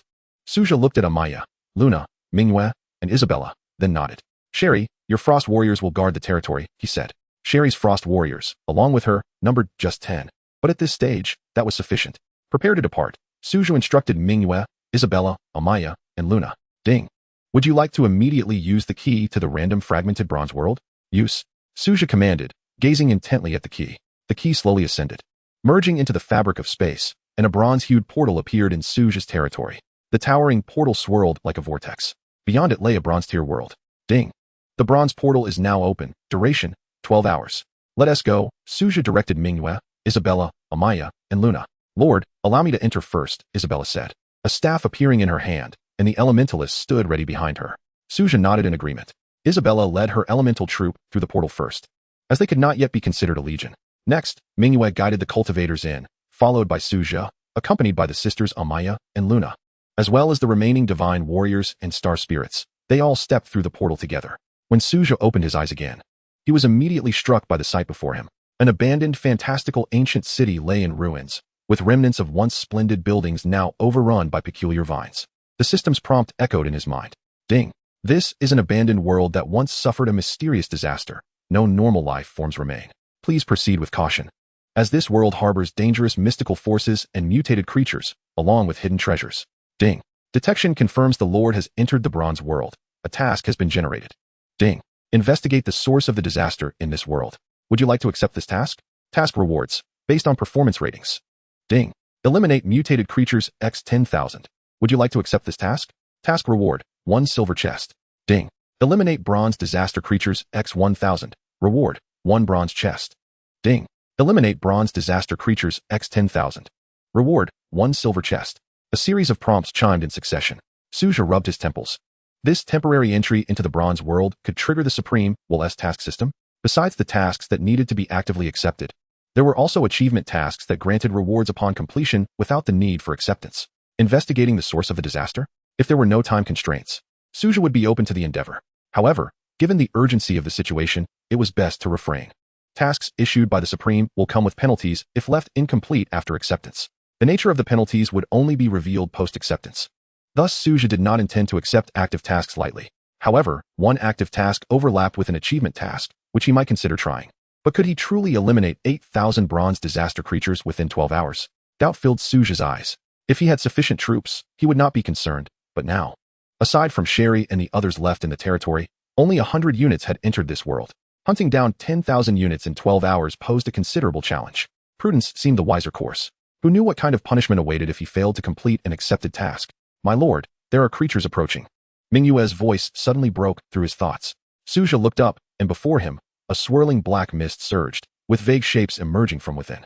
Su Zhe narrowed his eyes slightly, observing the scene before him. Manhwa, Isabella, Amaya, and Luna were all prepared to engage in battle. In a hushed tone, Su Zhe issued his commands. At that moment, a surge of silvery moonlight enveloped Manhwa, and ethereal wings of moonlight unfurled behind her. Brandishing the sword of the divine Red Moon, she assumed a combat stance beside Su Zhe. I shall take it upon myself to protect the safety of the Lord, Manhwa declared resolutely. Isabella's elemental wings shimmered with resplendent brilliance, her staff pulsating with immense elemental power, the fierce elemental flames burning brightly, capable of incinerating all evil.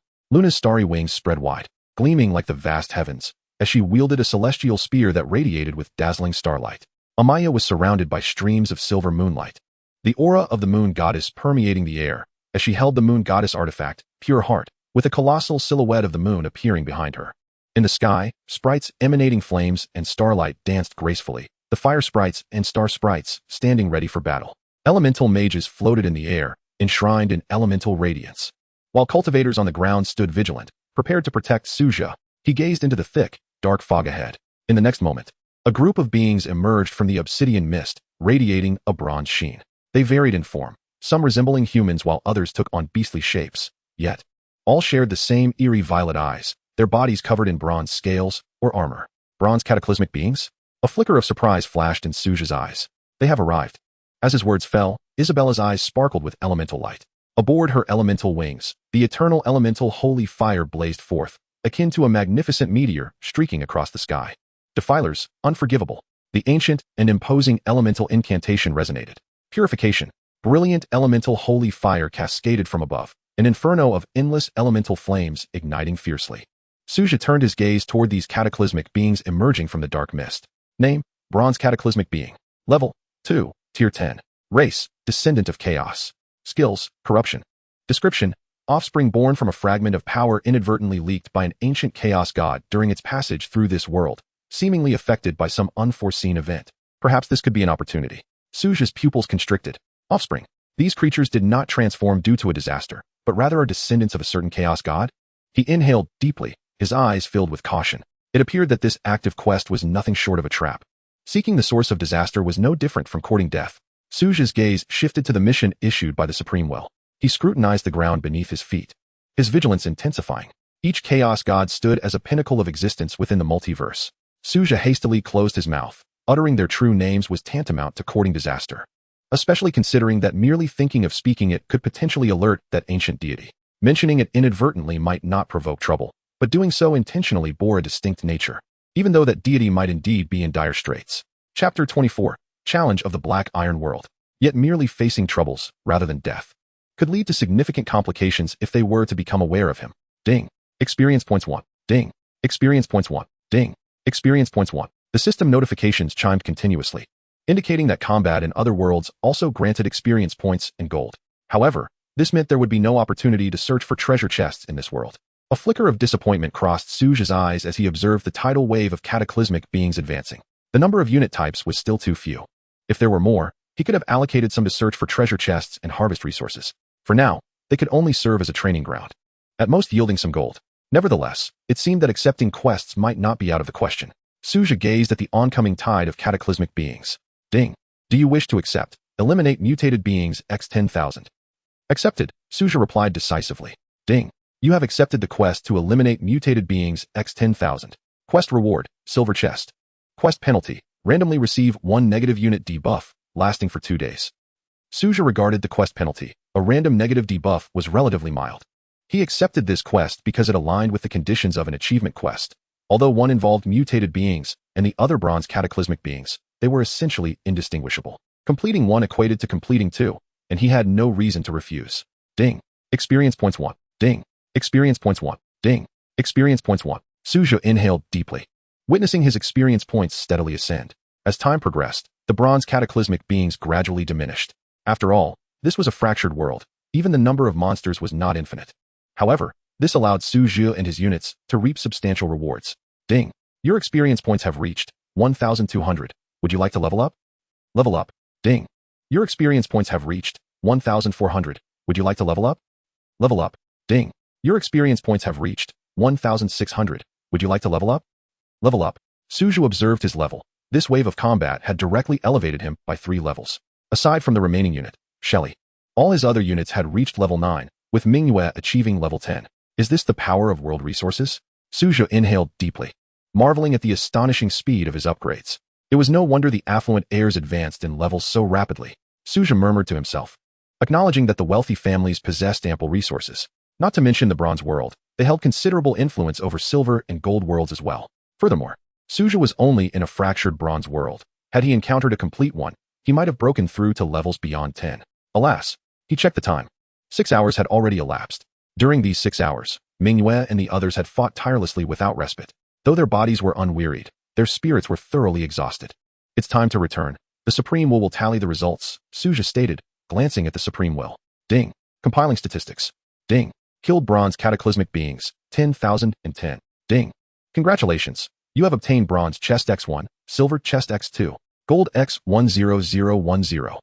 Su Zhe promptly led Manhwa and the others back to their territory. Although only 6 hours had passed, it was sufficient. The continuous combat had brought Manhwa and the others to the brink of exhaustion.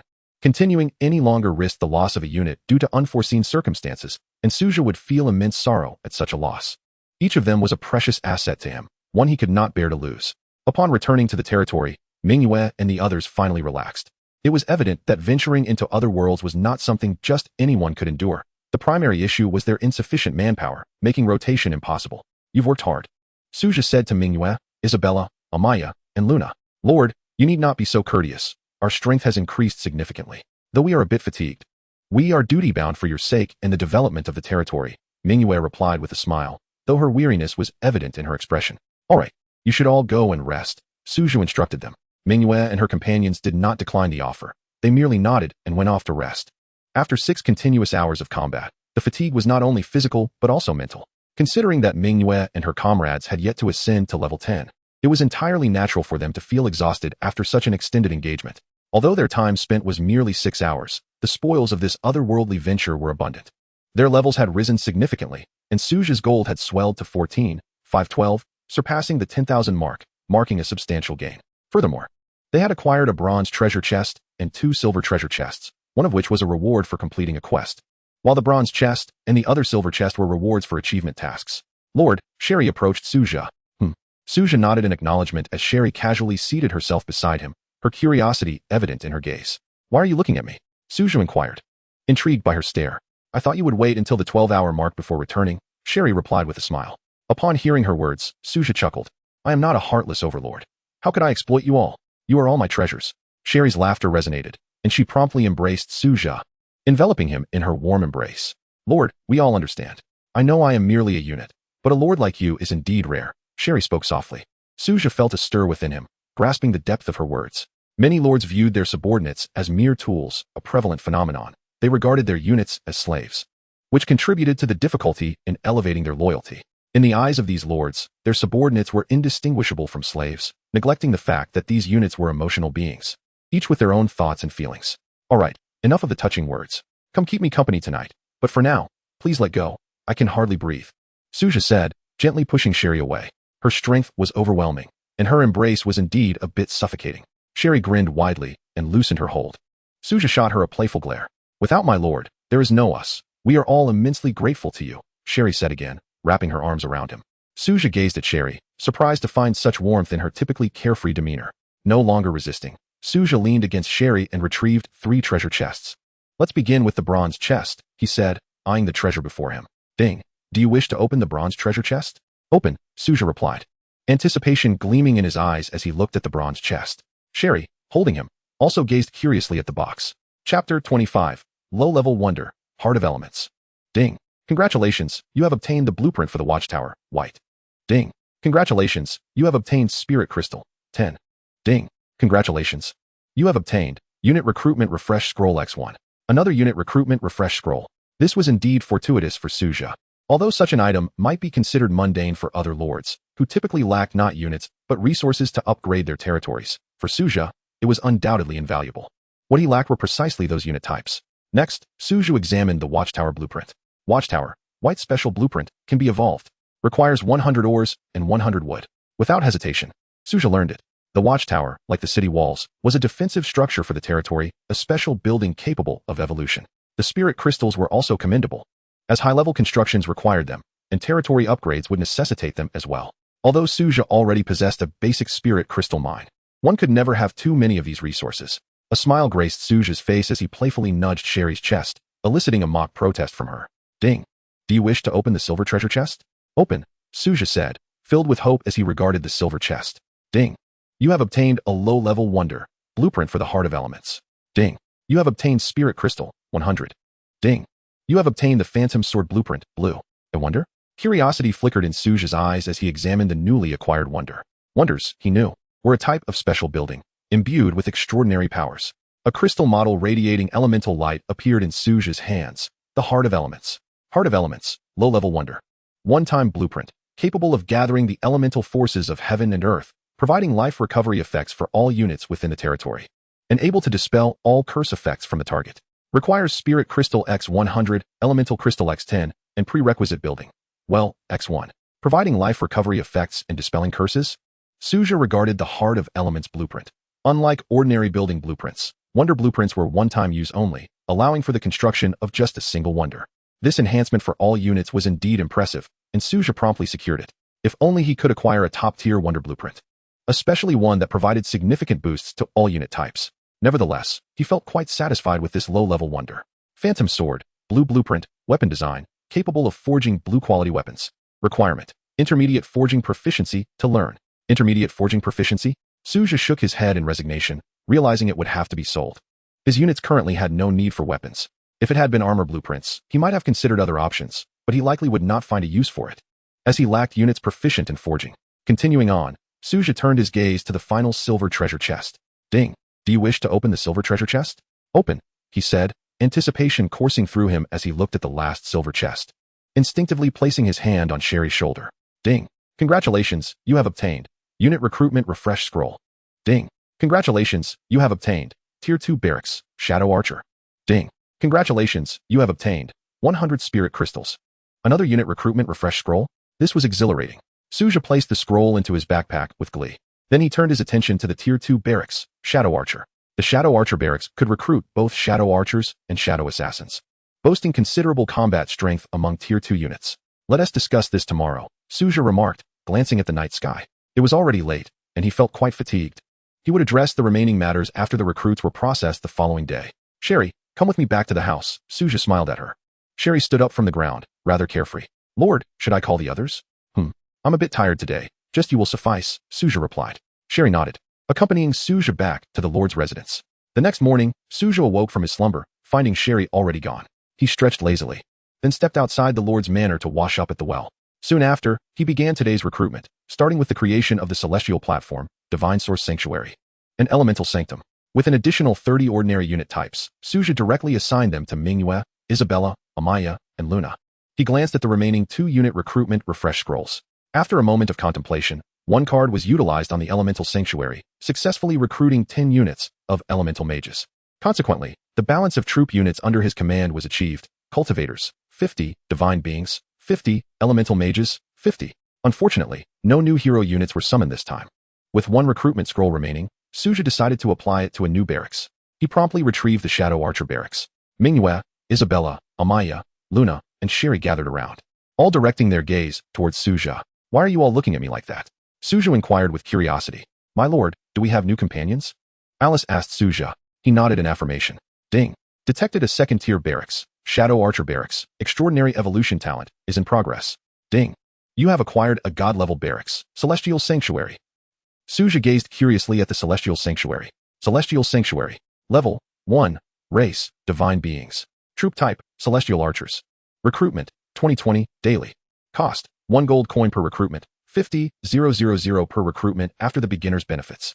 Upgrade, 5,000 gold coins. Celestial Crystals, X1. Spirit Source Crystals, X1. Description: can recruit the god-level troop, Celestial Archers, a unique troop formed through special evolution. Su Zhe noted that the daily recruitment limit for the Celestial Sanctuary was indeed 20 times, and after surpassing the beginner's benefits, it required only 50,000 crystals, considerably cheaper than the 3 major barracks previously obtained. Could it be that a disparity truly exists among god-level barracks? Su Zhe pondered. Reflecting on the differences between Manhwa and the others, it appeared to be the case. Manhwa's potential was evidently superior to that of the other troop types, as was the case with the cultivators. Let's recruit and see, Su Zhe decided. The monster invasion trial is about to commence.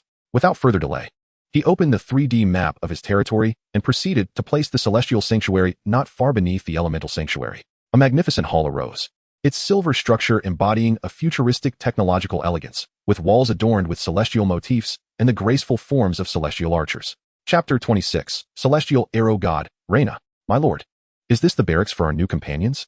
Manhwa inquired, gazing at the Celestial Sanctuary. Su Zhe nodded and entered the structure. Manhwa, Isabella, and the others followed suit, eager to see what their new ally would be like.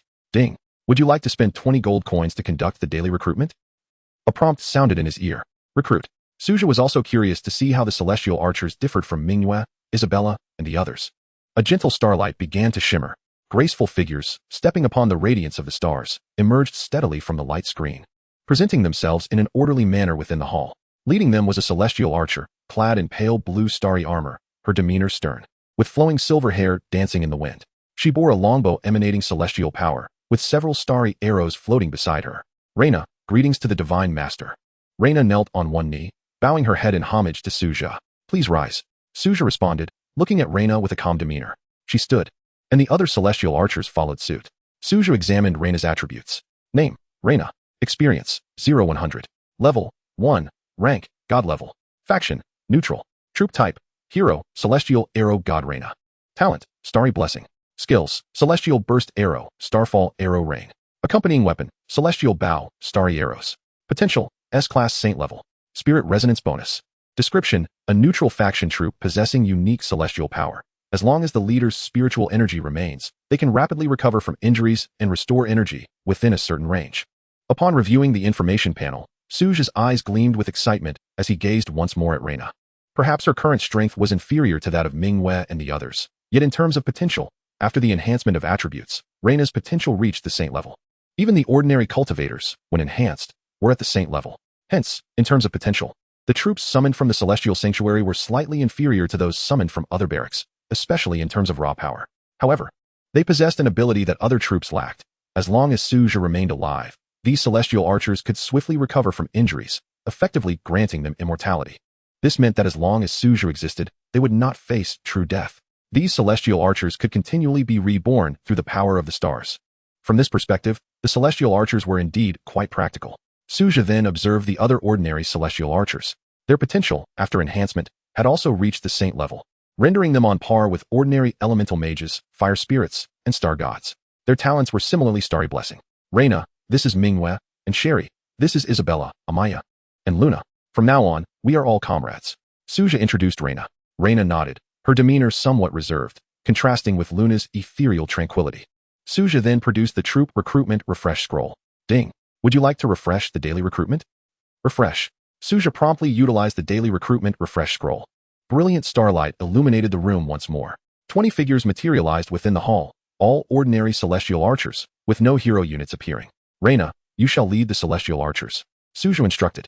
Understood, Divine Master, Reina replied with a nod. Su Zhe then departed from the celestial sanctuary, guiding the others outside. Sherry, you will accompany the newly recruited companions and Reina to confront today's monster invasion, Su Zhe directed. Both Sherry and Reina nodded in agreement. Also from now on, you may simply call me Lord, Su Zhe said, looking at Reina. Understood, my lord, Reina replied solemnly. Manhwa, Isabella, Amaya, Luna, you are not to interfere with today's monster invasion. Su Zhe instructed the four. Understood, Lord Su Zhe, Manhwa responded with a smile, casting a curious glance at the stern Reina. Yesterday, in the Bronze World, Sherry had not brought her Frost warriors into battle, causing her level to lag behind. Coupled with the fact that today's newly recruited units were all at level 1. Including Reina, Su Zhe felt no concern for leaving the monster invasion to them, as they were all god-level troops. As long as the monsters did not exceed 1 major tier in strength, they could handle it. Even if they did exceed 1 major tier, they would not be without a chance, albeit with diminished efficiency. Currently, Su Zhe commanded the following troops: cultivators, 50 units, divine beings, 50 units, elemental mages, 50 units, celestial archers, 40 units. The strength was steadily on the rise. I also have a battle power gift pack that I have yet to claim, Su Zhe suddenly recalled. Supreme Will, I wish to claim the Lord's battle power gift pack, Su Zhe declared in a firm tone. Ding. Detecting. Ding. Congratulations on maintaining the top position on the Lord's battle power leaderboard for 12 consecutive hours. You have received 100 spirit crystals. The acquisition of 100 spirit crystals is quite commendable. Su Zhe, with a smile gracing his face, cast a glance at the power rankings. First place, Tianhui, power, 1050, 000. Second place, Lord of Darkness, power, 30,000. This individual has shown remarkable progress, having increased his power by 20,000 in just half a day's time. Su Zhe turned his gaze towards the second-ranking Lord of Darkness. Could it be that his troop type belongs to the Dark faction, given such a name? Su Zhe mused quietly to himself. In the chat channel, Snail crawls slowly. Brothers, this is utterly absurd. The first place on the power rankings is simply inhuman. 1050, 000 power. Is that achievable for a novice lord? Marshmallow sweetheart. Bro, just let it go. We can't catch up anyway. Let us just enjoy the spectacle. Objective evaluation. To be frank, with that level of power, You'd indeed be formidable in reality, but online, I'm afraid you still have to strive harder. Rational analysis. Objective evaluation makes a valid point. It's merely 1,050,000. Once the novice trial period concludes, those wealthy heirs will unleash their true potential, and their power will be truly terrifying. Rainbow candy flavor. The two above are so bitter. Is it really that hard to acknowledge someone else's strength? Speaking frankly, indeed, it is difficult, especially online. It becomes increasingly challenging. Ding. Monster invasion is about to commence. Please select difficulty. S, A, B, C, D. I choose S difficulty, Su Zhe said slowly. Ding. S-grade monster invasion is about to begin. Please prepare, Lord. Shirley, Lena, prepare for battle, Su Zhe instructed. Shirley and Lena nodded resolutely. Lena mounted a unicorn shimmering with starlight, which neighed and galloped forth, its hooves leaving trails of starlight as it soared into the sky. Chapter 27. Indeed, one must always be prepared. Shirley turned her gaze back towards the newly recruited cultivators, divine warriors, and elementalists. I never anticipated that I would one day lead such a formidable group into battle. A smile radiated from Shirley's face as the ice shadow blade manifested in her hand, and icy wings unfurled behind her. Keep up with me, don't fall behind, she called out, transforming into a streak of blue light as she sped towards the borders of their territory. Will they be able to manage? Manhwa inquired softly as she approached Su Zhe. Just keep an eye on them. There's no need to worry about anything else, Su Zhe replied with a smile.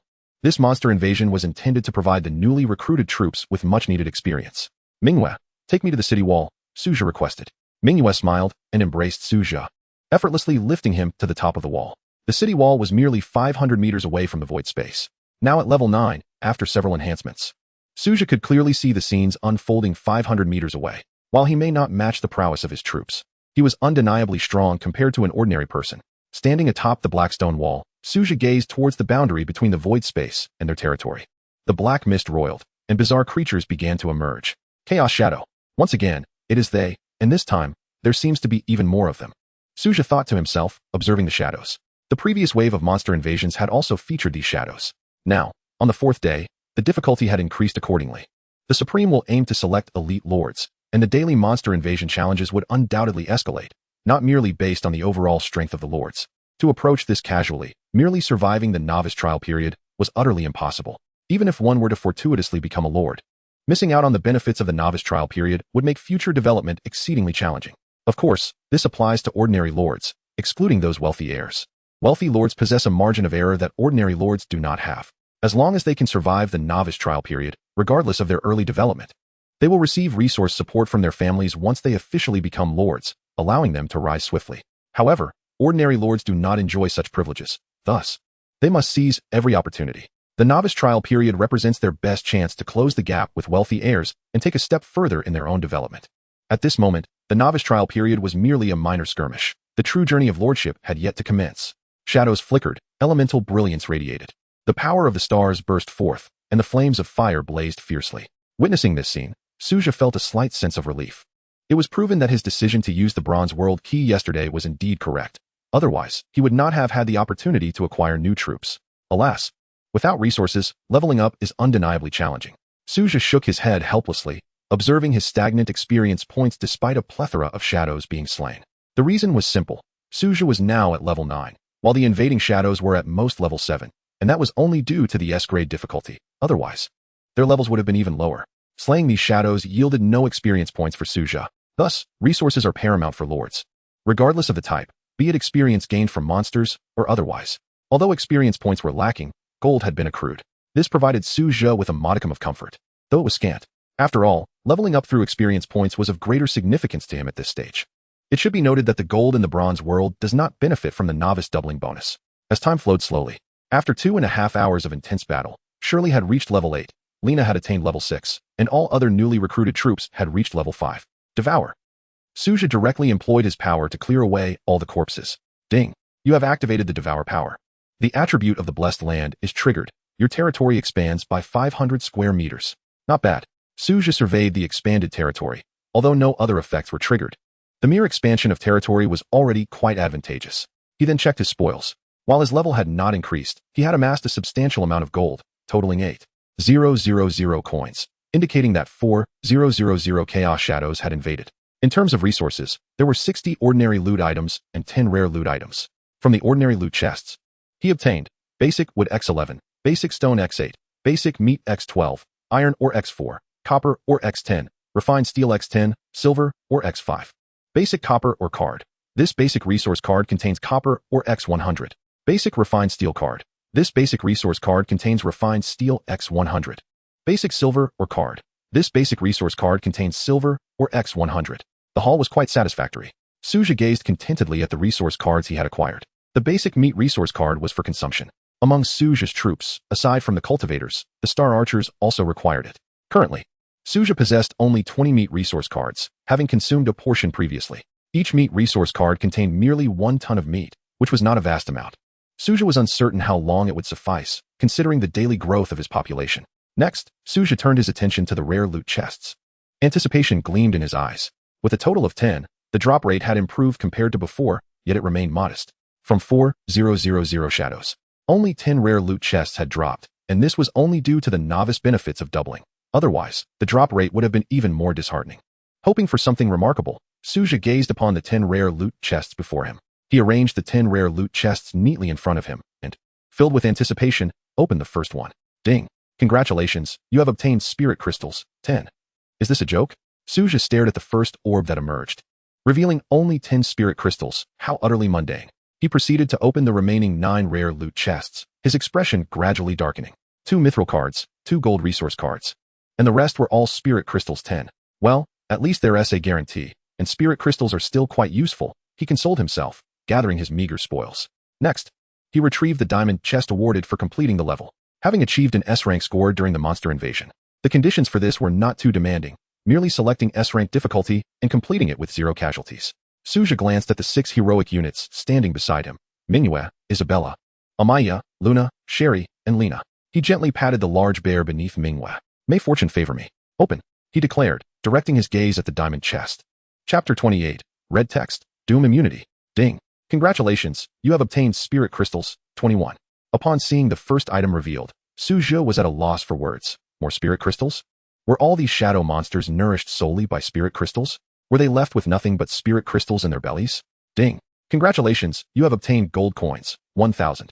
Ding. Congratulations, you have obtained elemental crystals, X10. Su Zhe's eyes lit up as he observed the elemental crystals emerging from the chest. Could this mean he could construct the wonder, Heart of Elements? Curiously, he opened the blueprint for the Heart of Elements. Heart of Elements. Spirit crystals, X100, elemental crystals, X10. Prerequisite. Well, X1.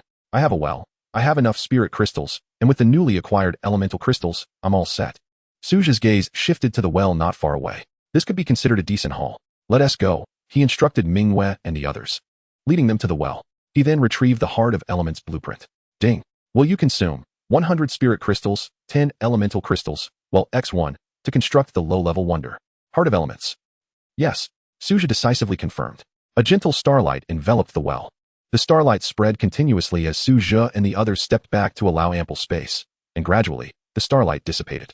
Before Su Zhe stood a crystalline tower radiating the brilliance of stars, with shimmering starlight cascading from its summit into the star spring below. The star spring was octagonal, approximately 15 meters in diameter.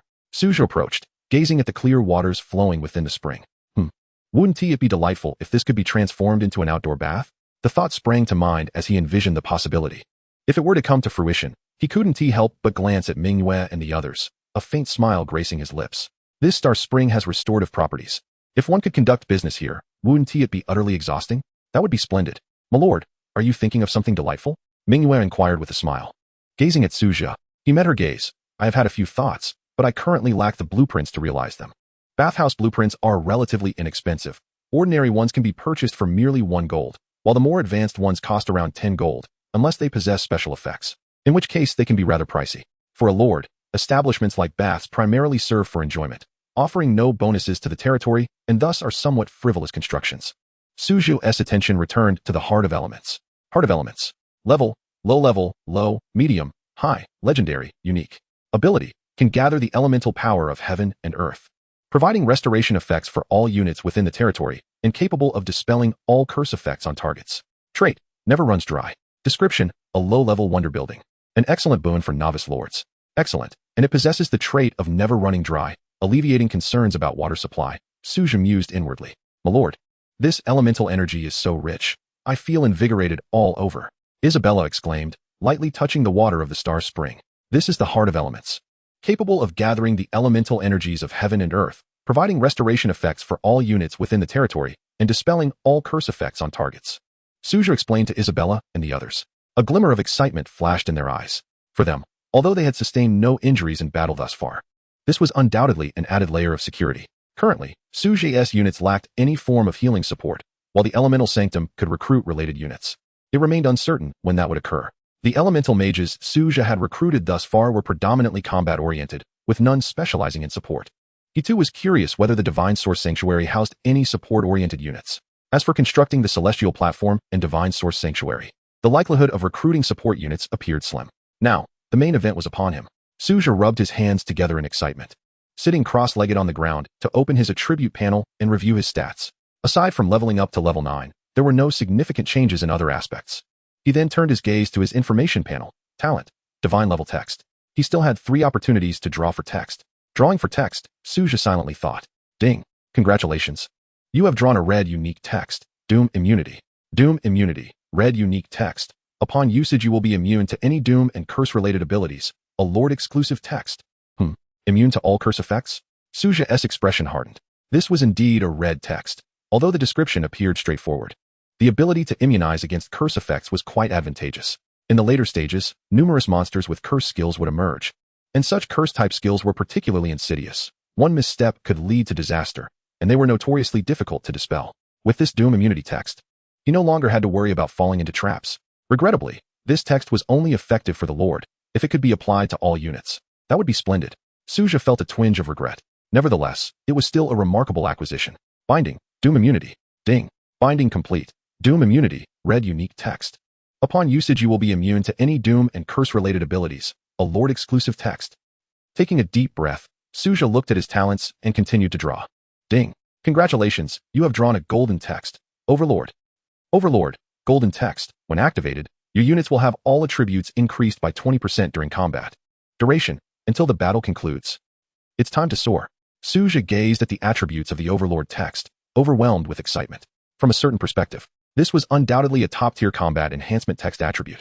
Especially when the ranks of the units are relatively low, a 20% attribute bonus may not manifest significant effects. Yet once the units advance to a higher echelon, this 20% enhancement in combat attributes becomes exceedingly formidable. Binding, Overlord.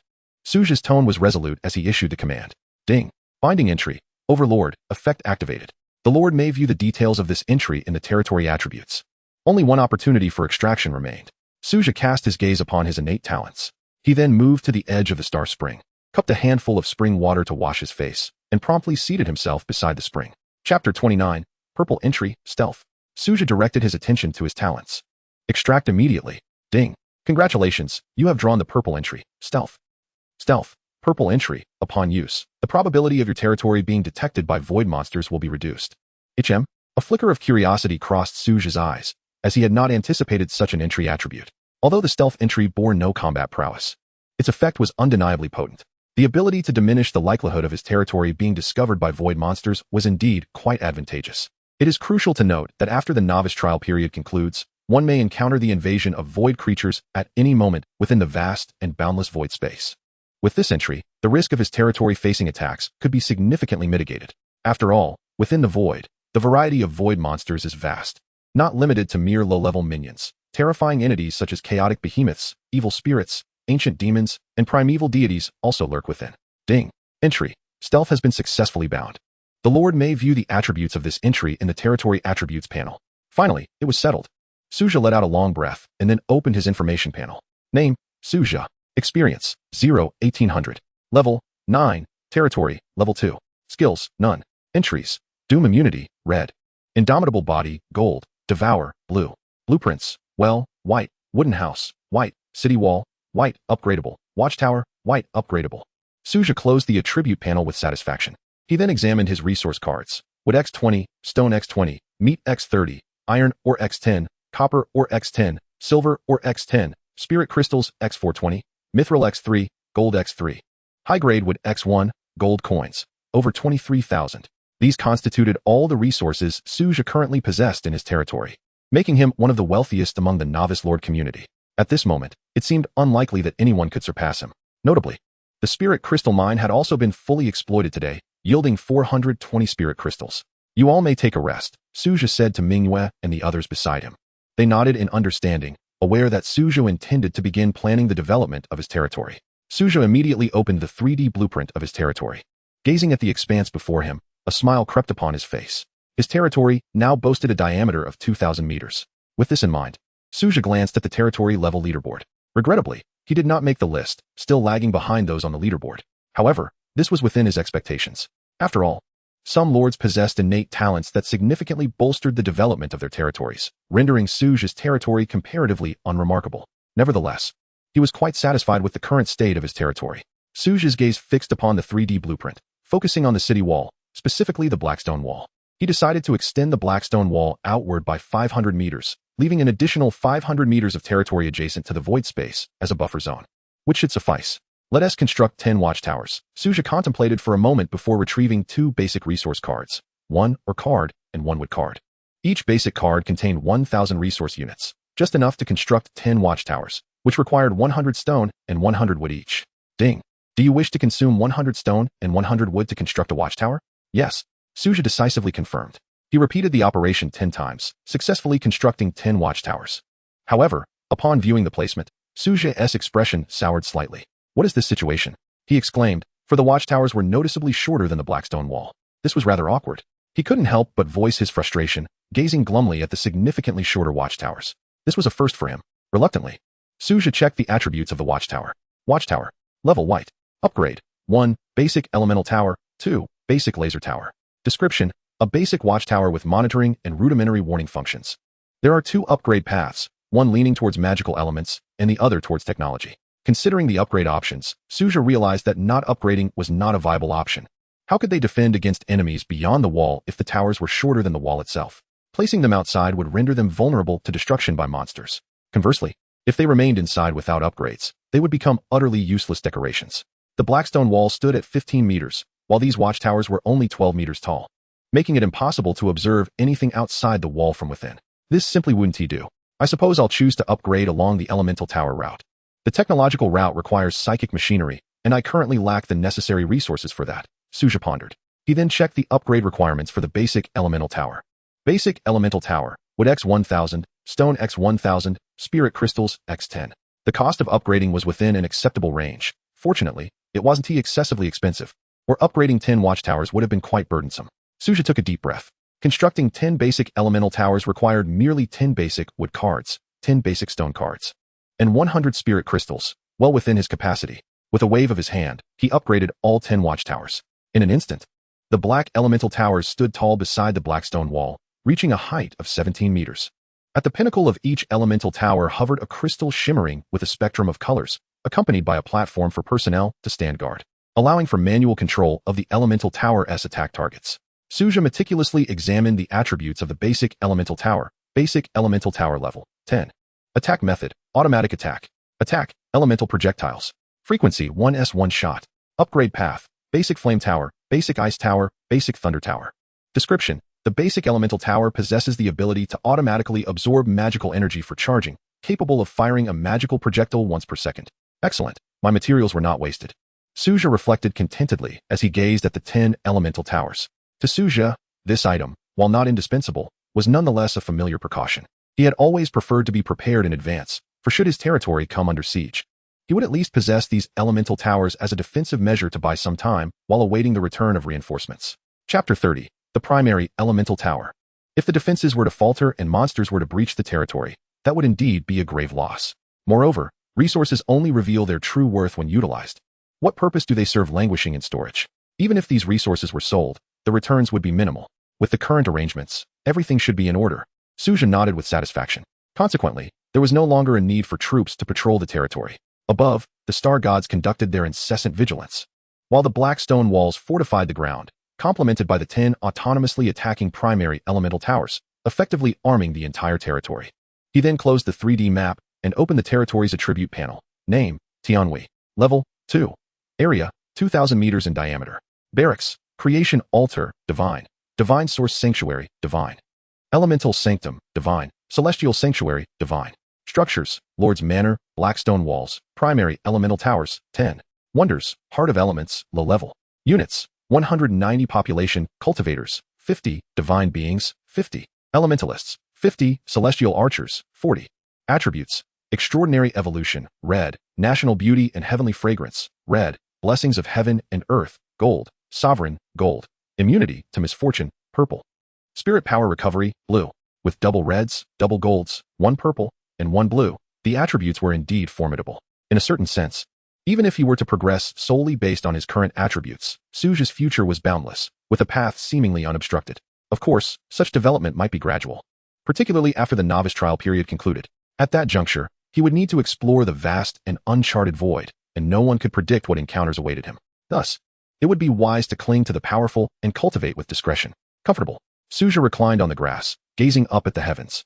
Each twinkling star was the manifestation of the divine warriors and star gods, and a smile graced his face. If this trend continued, by the conclusion of the novice trial period, he would undoubtedly emerge as the top contender in the Novice Lord's Challenge.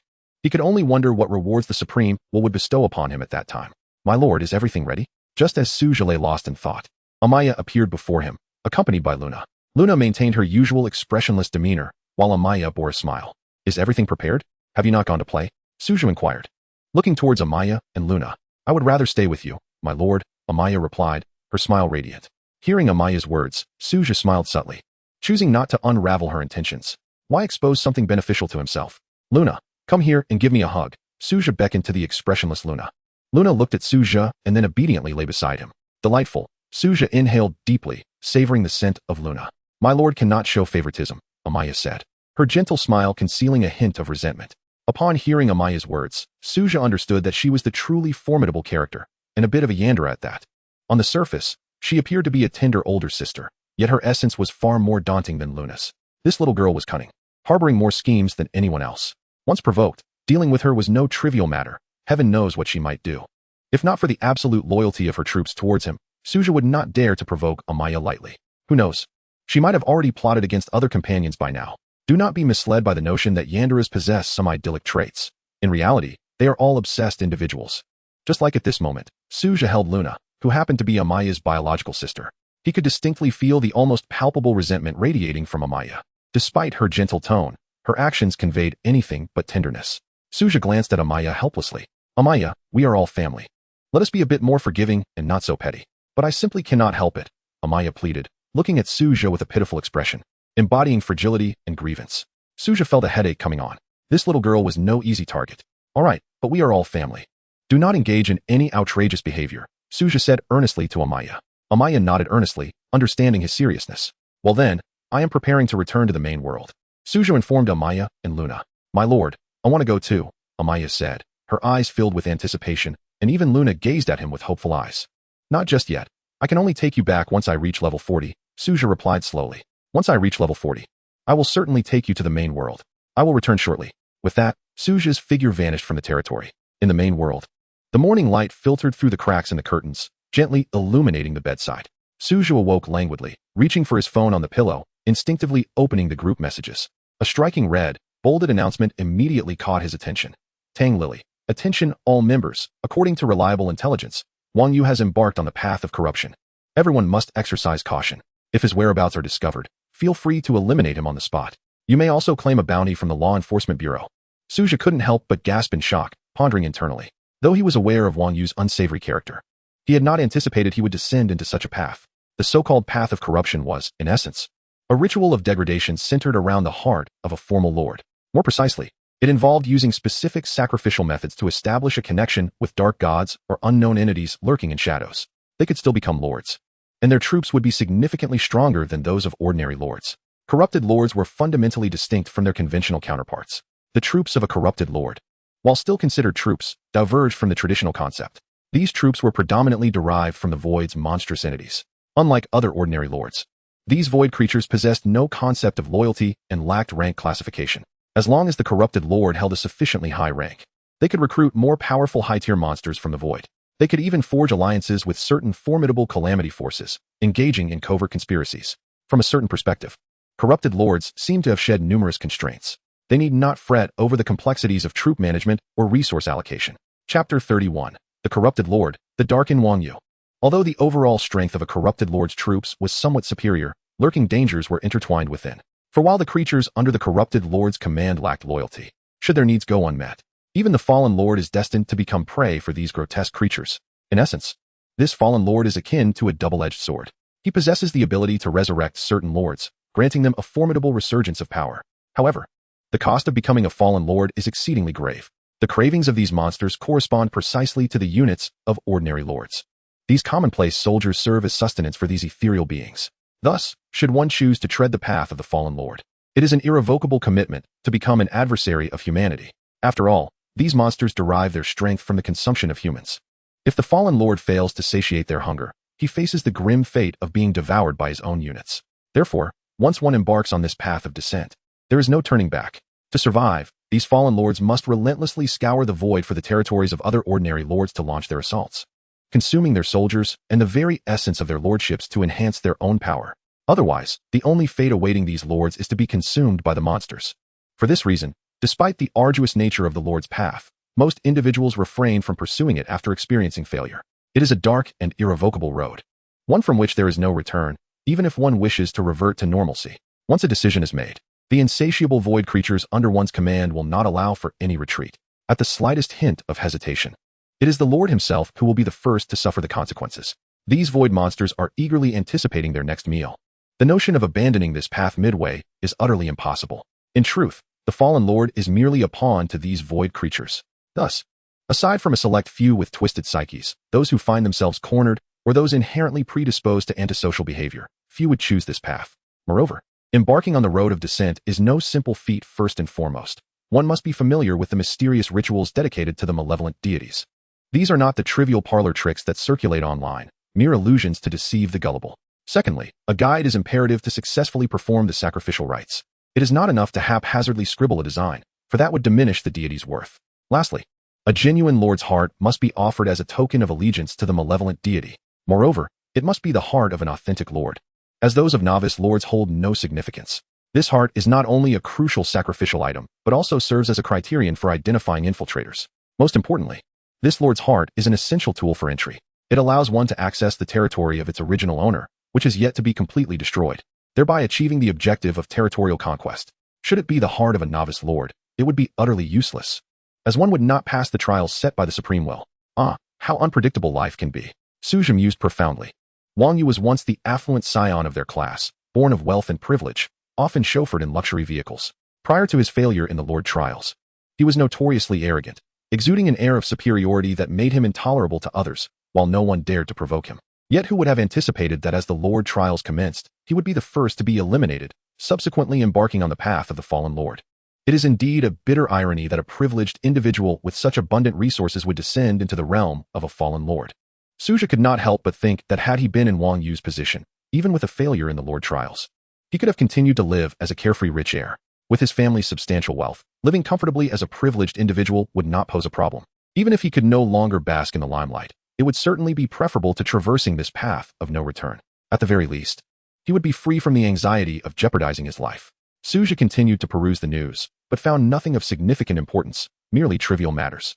He then rose to attend to his personal hygiene, before returning to the sofa to rest for a while, engaging with his phone before making his way back to his territory. Shortly after Su Zhe's departure, a shadow stealthily infiltrated his room. This figure was none other than Wang Yu. Cautiously surveying his surroundings and confirming the absence of surveillance, he breathed a sigh of relief, pondering to himself, if Su Zhe were to perish, it should not attract undue attention, as this fellow lacks family and has few friends. His demise would likely go unnoticed. Promptly, he began to meticulously search through Su Zhe's room, leaving no corner unchecked. Soon enough, he discovered a strand of Su Zhe's hair in the bathroom sink. Found it. A glint of malice flashed in Wang Yu's eyes. Forgive me. He carefully stowed the hair away and stealthily exited the room, restoring everything to its original state before vanishing from the vicinity of Su Zhe's residence. Moments later, Wang Yu returned to his temporary abode nestled within the sewers, having fallen into a dire predicament. Since becoming a fallen lord, he had become the target of a relentless manhunt by the Lord organization, and the news of his descent had spread far and wide. This made it exceedingly difficult for him to show his face during the day. He was now truly experiencing the despair of being a fallen lord, living in constant fear of being hunted, unsure of how long this state of confinement would persist. Although he had regained his status as a lord, the soldiers within his territory were now merely monsters from the void. For the time being, these creatures were satiated, rendering them relatively obedient. But the moment food runs scarce, a chill ran down Wang Yu's spine. He could vividly envision himself being torn to shreds by these monsters. The Lord's heart he had used to appease the malevolent deity belonged to a cousin, and had it not been for the unsuspecting nature of a close relative, he would never have succeeded. Now, with his cousin's soldiers gone, while he could manage for a while, if food continued to dwindle, he too would become sustenance for this monstrous horde. It was precisely for this reason that Wang Yu had set his sights on Su Zhe. Su Zhe was an orphan, devoid of friends, and had previously disclosed his status as a second-tier unit in their group. He was essentially a meal served on a silver platter. The risk posed by Su Zhe was minimal, and his disappearance would likely go unnoticed. These were the key factors that led Wang Yu to fixate on him. Chapter 32. Under Surveillance.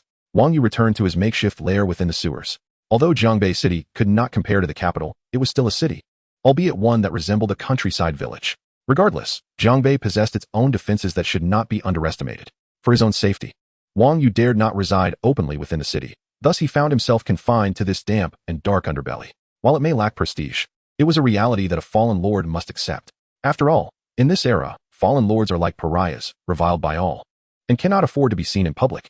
It is worth noting that there are numerous lords above level 40 within Jiangbei City, all capable of summoning their soldiers to the main world. If these individuals were to set their sights on him, a relentless pursuit would be inevitable. Presently, Wang Yu has already been placed on a wanted list. The mere fact that he has not yet been apprehended speaks to his resourcefulness, and he dares not hope for more. To speak candidly, Wang Yu now finds himself in a state of regret. His current predicament is exceedingly distressing. Forced to scuttle through the sewers like a wretched mouse, neither human nor ghost. Yet, in this world, there exists no remedy for regret. Even if he were to lament now, it would be of no avail. Wang Yu has plunged into his realm of despair. Under the dim, void sky, the ground is suffused with a visible hue of bloodlust. Countless void creatures lie sprawled upon the earth, and the ubiquitous void jumpers evoke a sense of revulsion within him. His eyes brim with disdain. However, he is acutely aware that he is powerless to alter this grim reality. The only course of action available to him is to seek fresh sustenance for these void monstrosities. I hope you are strong enough. Do not let me down, he murmurs to the creatures, producing a strand of hair he had just pilfered from Su Zhe's home. Subsequently, a pitch-black teleportation array materializes beneath his feet. This is a one-time use territory positioning teleportation array. Its exorbitant cost reflects its formidable capabilities.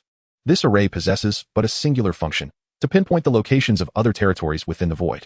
No matter where the adversary may be, they can be located. However, the activation time of the portal is limited to a mere 24 hours. After this time, the portal shall close. Moreover, activating the portal necessitates a medium. The hair he procured from Su Zhe is precisely intended for this purpose. Hair and bodily fluids can both serve as positioning mediums for the portal's activation. One should not assume that joining such cults guarantees safety.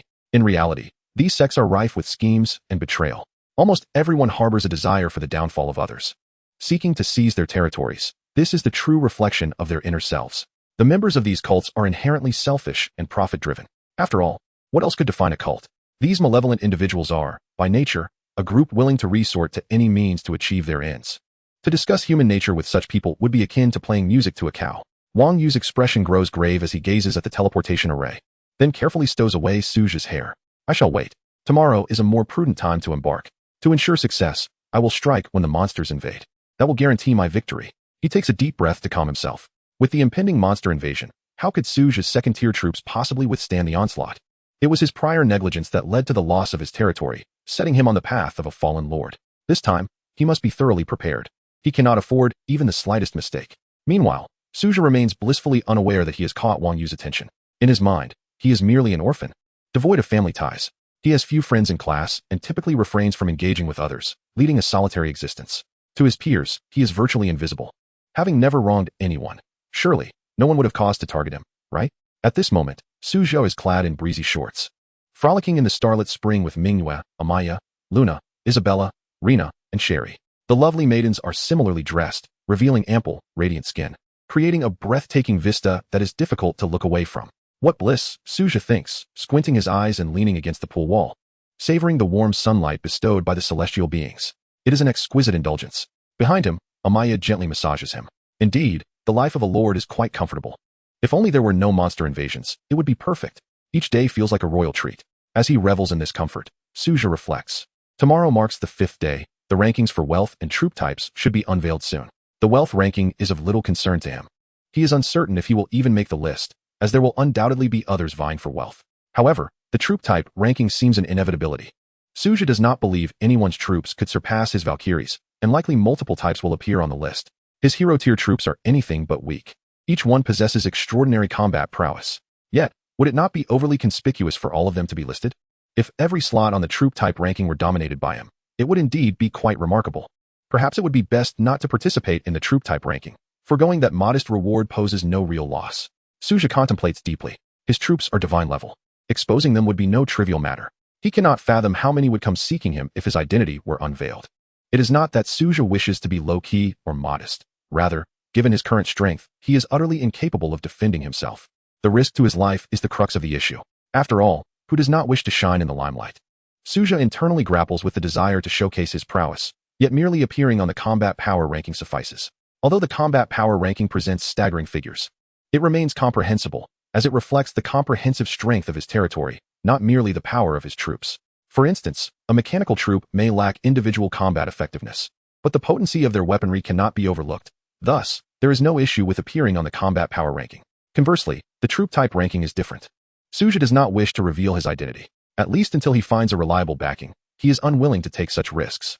After all, he possesses only divine-level troops. Should this information become public, it would undoubtedly attract the attention of various powerful figures. With his current strength, how could he possibly withstand such attention? That would be tantamount to courting death. Chapter 33. Hidden Rankings. Letting go of this reward. Not appearing on the list merely results in a loss of daily settlement rewards from the rankings. However, like the troop type ranking and combat power ranking, these rewards are likely to be minor, such as spiritual ore. Although Su Zhe is indeed in need of spiritual ore, he would not place himself in danger for such trivial gains. Until he has absolute security, he will not dare to engage in any activities that carry the risk of exposure. After all, the final day of the novice trial period will not affect his settlement, so it is not of great consequence. He merely stands to lose a bit of daily settlement rewards, which is a minor issue. After weighing the pros and cons, Su Zhe swiftly arrives at his final decision. Master, come play? At that moment, Manhwa suddenly appears before Su Zhe in a bikini, beckoning him with a seductive gesture. Her face radiating allure. She looks as enticing as a delectable dish, tempting one to take a bite. My beloved, I am coming. Su Zhe beams with a smile, without hesitation leaping toward Manhwa's soft form. The atmosphere by the starlit spring is filled with laughter and splashing sounds, reminiscent of a paradise untouched by the world. The next day, Su Zhe awoke in the Lord's manor, only to find himself alone in the bed. He sat up, stifling a yawn, and made his way to the star spring for his morning routine. At that moment, a notification chimed. Ding. Today marks the 5th day of the Lord's trial period, and the rankings for the Lord's wealth list and troop types list are about to be unveiled. Ding. Will your troop type, the cultivator, make the list? Ding. Will your troop type, the star god, make the list? Ding. Will your troop type, the star archer, make the list? Ding. Will your troop type, the frost warrior, make the list? Without a moment's hesitation, Su Zhe selected no for each inquiry, to avoid unnecessary trouble. He had no desire to reveal himself in this regard. Ding. Do you wish to hide the troop type rankings? If hidden, you will forfeit the daily settlement rewards. Hide all, Su Zhe decisively responded. As the old adage goes, a tall tree catches the wind. Having already ascended the power rankings, there was no need for him to meddle in other lists. After all, he was still a novice lord. Potential was one thing, but actual strength was another. Many harbored potential, yet few could truly grow. Lacking a formidable backing, revealing too much in such circumstances would be tantamount to courting disaster. Su Zhe perused the troop type rankings. First place, Dragon God, S-rank troop type, Holy Dragon. Second place, King of Beasts, A-rank troop type, Titan Beast. Indeed, there were some exceptionally fortunate novice lords. Seeing an S-rank troop type listed sparked his curiosity. Was it truly the case that no one possessed a demi-saint or saint-level troop type? Or were they merely opting to conceal their rankings like him? Next, Su Zhe glanced at the Lord's wealth rankings and noted he did not appear on the list. The first place boasted over 100,000 gold coins, while even the 10th place surpassed 40,000. With only a little over 20,000 gold coins in his own pocket, he was momentarily struck by a silence. Clearly, he could not underestimate the other lords. After all, this world was rife with peculiar talents. Su Zhe mused that his most pronounced talent significantly bolstered the military strength of his territory, including troop-type prowess. Nevertheless, he was somewhat lacking in the gold department. Subsequently, Su Zhe activated the chat channel. You shouldn't say that. It seems the lord at the top of the power rankings is likely a mechanical system expert. Turtle, how so? You shouldn't say that. Did you all not notice that this expert's name is absent from the troop-type rankings? I just checked. And even the top 100 do not feature him, which strongly suggests that the top power lord is indeed from the mechanical system. This could explain the terrifying rise in their power, as much of it likely stems from military hardware produced by mechanical troop types, rather than actual strength. Turtle, so that's how it is. I was wondering how someone could be so formidable. Contrarian, how can you be so sure? Perhaps they deliberately hid their troop types to avoid the rankings? You shouldn't say that. Damn it. Why are you always being such a contrarian? Do you have any idea how powerful the combat strength of a mechanical super battleship can be? That's over 10 billion in strength. Just one battleship boasts such might. You must be clueless. Contrarian, you mentioned that's the strength of a battleship, but this is a novice lord's power ranking. How could they possibly afford to build a battleship? What makes you think my argument is incorrect and yours is right? You shouldn't say that. For crying out loud. Do you have to argue just for the sake of it? Contrarian, I'm not arguing with you. I'm merely expressing my viewpoint, or perhaps stating a fact. You shouldn't say that. Enough already. If you're so capable, just give me your address, and I'll come find you offline. Contrarian, I want to tell you, if you're so brave, come at me. Watching the exchange in the chat module, especially the contrarian's remarks, made Su Zhe feel infuriated. Placing himself in the contrarian's shoes, he instantly felt the frustration rise within him. This person had a knack for driving one mad. However, you shouldn't say that indeed had a point. If the top rank belonged to a mechanical troop type, the mystery of their power could be explained. After all, mechanical troop types could achieve peak strength early on, but tended to falter in the mid to late game. While they might struggle in high-end combat, equipment like battleships and mechanical fortresses were not easily mass-produced. Even if they did exist, there would only be one or two. In terms of high-end strength, mechanical types were indeed somewhat lacking. Yet, it was undeniable that mechanical types possessed a significant advantage. They could be mass-produced, a feat other systems could not achieve.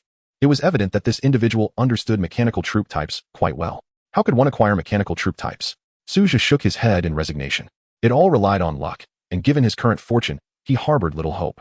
Supreme Will, please settle the rewards for the Lord's power rankings, Su Zhe said slowly. Ding. Congratulations on maintaining the top position on the Lord's power rankings for 24 hours. Settling rewards. Congratulations, you have received 100 spirit ore. Not bad. Su Zhe murmured to himself. Although 100 spirit ore was not a substantial amount, even the smallest gain is still a gain, especially when it is acquired without cost. Ding. Monster invasion is about to begin. Please select your challenge difficulty. S, A, B, C, D. S rank. Without a moment's hesitation, Su Zhe chose the S rank difficulty. He then glanced at his current spirit ore count. He now possessed 430 spirit ore, including the daily settlement from the Lord's power rankings and the 10 harvested from daily mining. Su Zhe ascended to the basic elemental tower. Surely, Lena, as per yesterday's plan, you two will lead the hunt for these monsters today, while the rest will hold their positions. Su Zhe stated with a calm demeanor. Yes, my lord. Shirley and Lena replied, nodding. They understood that this was Su Zhe providing them an opportunity to catch up with the others. Meanwhile, in the darkened territory, Wang Yu slowly opened his eyes. His gaze fixed on the teleportation array before him, and he inhaled deeply, a serious expression crossing his face. The monster invasion of Su Zhe should be commencing now. It's about time for me to make my entrance. Wang Yu stood up. His eyes filled with disdain as he looked at the surrounding void creatures, which had begun to show signs of agitation due to their prolonged hunger. He turned his attention back to the teleportation array. Without hesitation, he activated the array. A burst of black light erupted instantaneously, followed by a shroud of darkness enveloping everything. A portal exuding an aura of void and darkness manifested before Wang Yu. At this moment, on the territory of Su Zhe, the battle had already commenced. At that moment, a sudden system notification echoed in his ears. Ding. Your territory is being invaded by an unknown lord. Please be cautious. The prompt from the Supreme Will surged into his consciousness, causing Su Zhe's pupils to constrict sharply, his demeanor instantly turning grave. Before him, a dark portal materialized at the edge of his territory, a swirling vortex of blackness spinning erratically. An invasion by an unknown lord? Su Zhe's gaze fixed intently on the ominous portal, his expression laden with seriousness. Could it be that he had encountered a fallen lord? His teachers had once lectured about the characteristics of such beings, and this dark portal was indeed a hallmark of their existence. However, judging by the depth of the portal's hue, it seemed that this lord had only recently succumbed to their fallen state, suggesting that their troops would not possess formidable strength. Su Zhe keenly observed that, in addition to the portal's black luminescence, there were streaks of iron-colored light swirling at its edges. This was a distinctive feature of fallen lords of level 10 or below. The classification of fallen lords is largely analogous to that of regular lords, sharing similar levels. However, in terms of overall capability, fallen lords tend to possess slightly superior troops. How audacious to invade me with such strength. Were they truly offering themselves up for experience points? Initially unsettled by the news of the invasion, Su Zhe swiftly regained his composure upon discerning the true power of his adversary. It appeared that this individual had mistaken him for a soft target. A smile crept onto Su Zhe's lips as he reflected on his initial panic upon witnessing the sudden emergence of the dark portal. At first, he had been entirely unaware of the enemy's level, which had caused him some concern. Yet, upon observing the iron-hued light swirling about the portal, he quickly regained his calm, even allowing a smirk to surface. His guiding principle was clear: to exercise caution with the strong, while showing no mercy to the weak. Why waste time on a tough opponent when an easy target was at hand? Bright Moon, Luna, Amaya, Isabella, prepare yourselves. Foolishness has come knocking at our door. Su Zhe declared, a slight smile gracing his face as he licked his lips. Fallen lords have always regarded ordinary lords as mere prey to be devoured. Yet, how often do the powerful lords view fallen lords as lambs to the slaughter? Ultimately, the question of who is the hunter and who becomes the hunted is a complex one. After all, this is a world governed by strength, where might reigns supreme. The power of a clenched fist is indeed the truest form of strength. The hunt for fallen lords not only promises bountiful rewards from the supreme will, but also presents an opportunity that I shall not let slip away. Since they have come to me, I shall ensure they provide exceptional value. At that moment, Wang Yu stood before the open portal, his eyes gleaming with excitement. Though he regretted becoming a fallen lord, the thought of annihilating others ignited a twisted thrill within him, a sensation he found irresistible. Perhaps this was the darker side of human nature, fully awakened within him. Let us go forth and eradicate these beings. Indulge in your feast. Wang Yu's voice resonated with a hint of madness. No sooner had he spoken than the myriad of creatures from the void surged through the portal. With eager anticipation, Wang Yu awaited the good news these creatures would soon bring him. The mere idea of personally destroying a novice lord sent shivers of excitement coursing through him. This feeling was intoxicating. In Wang Yu's eyes, Su Zhe was merely an orphan, devoid of significance, akin to an invisible man whose disappearance would go unnoticed. Furthermore, with only Tier 2 troops at his command, Su Zhe was preoccupied with the trials posed by the Void invasion, rendering him incapable of defending against Wang Yu's onslaught. Su Zhe, if you wish to blame someone, blame your lack of connections. Had you any, I might have thought twice before moving against you, Wang Yu muttered to himself. Meanwhile, Su Zhe gazed incredulously at the multitude of low-tier void creatures pouring forth from the portal. What on earth? Are you here to amuse me? Su Zhe stared at the creatures, his expression a mix of disbelief and amusement. These beings were even inferior to those encountered in the monster invasion trials. At least the void creatures invading his territory were harbingers of calamity. Although their individual combat power was lacking, their relentless numbers would surely demand his attention. But what were these creatures? Were they truly jesting? What manner of fallen lord was this? Surely, they could not be a fool. In Su Zhe's mind, a fallen lord bold enough to invade another's territory should possess some degree of capability. Even a level 10 or below fallen lord ought to have some strength. Yet it appeared that this adversary might not even surpass novice lords, let alone pose a challenge to him. What a waste of my time.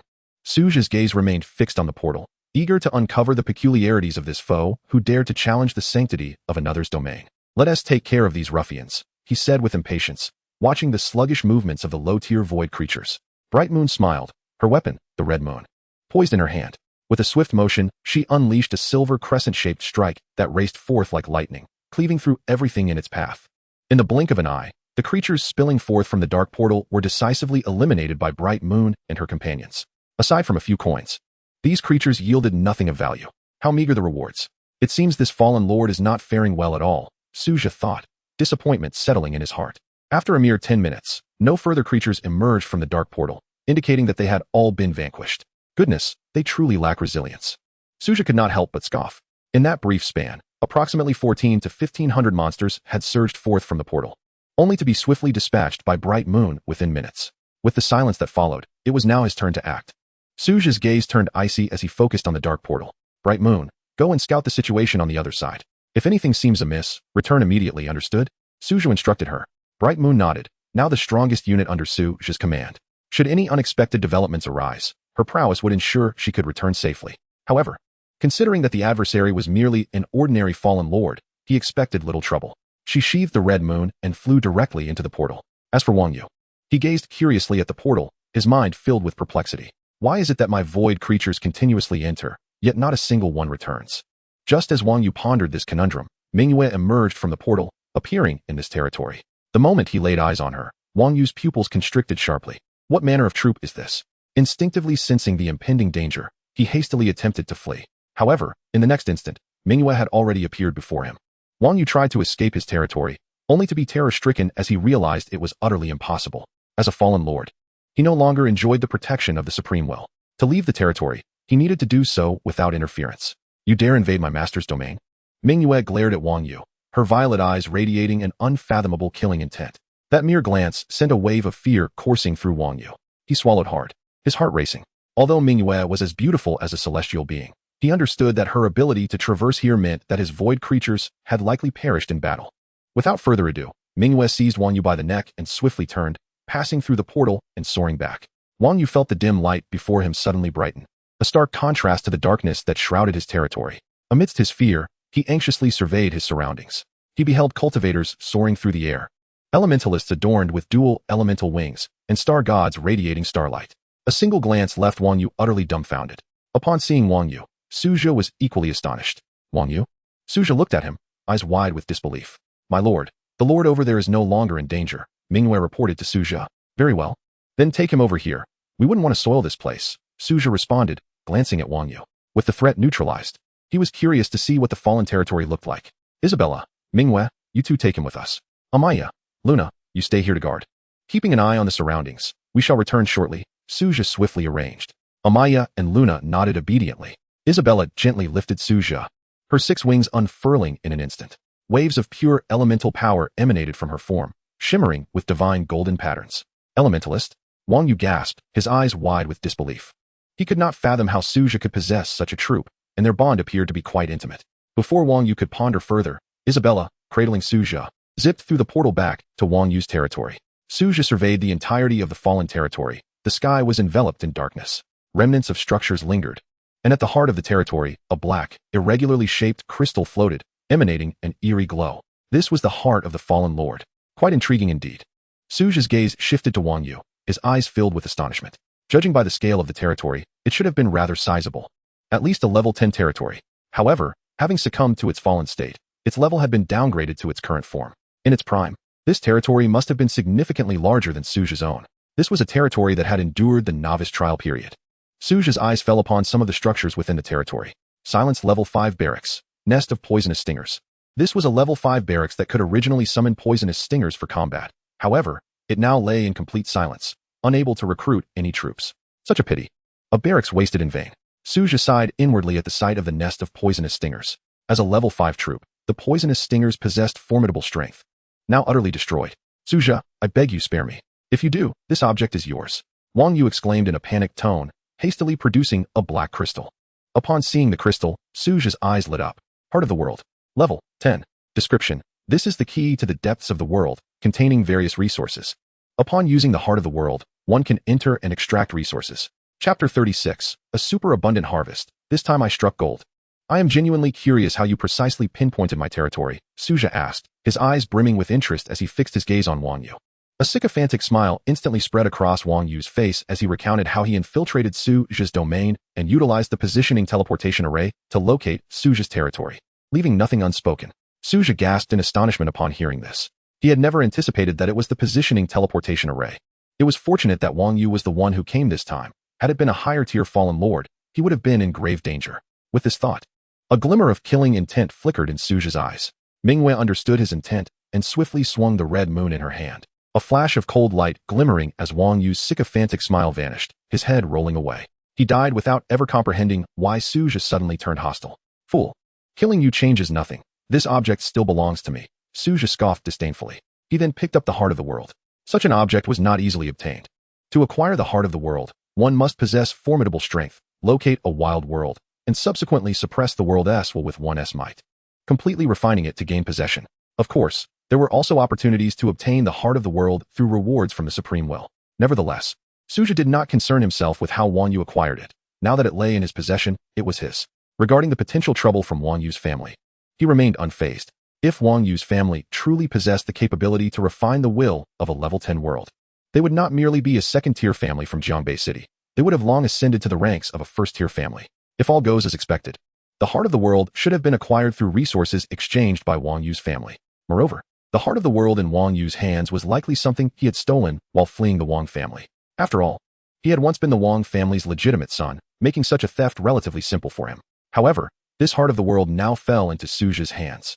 This is quite an interesting object, but I wonder what secrets lie within this world, Su Zhe mused, curiosity gleaming in his eyes as he stored the heart of the world away. Su Zhe then turned his attention to the heart of this fallen territory. Ding. Detected the heart of the fallen territory. Will you destroy it or claim it as your own? Su Zhe gazed at the lifeless territory, contemplating that occupying it would serve no purpose and waste resources. Destroy it, Su Zhe declared resolutely. Ding. The Lord has chosen to destroy. Please proceed immediately. Manhwa, Isabella. We are returning at once, Su Zhe instructed, turning to Manhwa and Isabella.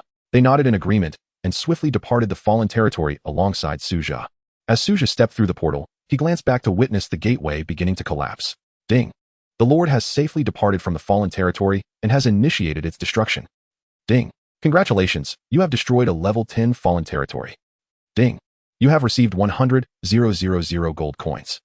Ding! You have received 1,000 spirit minerals. Ding! You have acquired a tier 3 barracks, mechanical tower. Ding!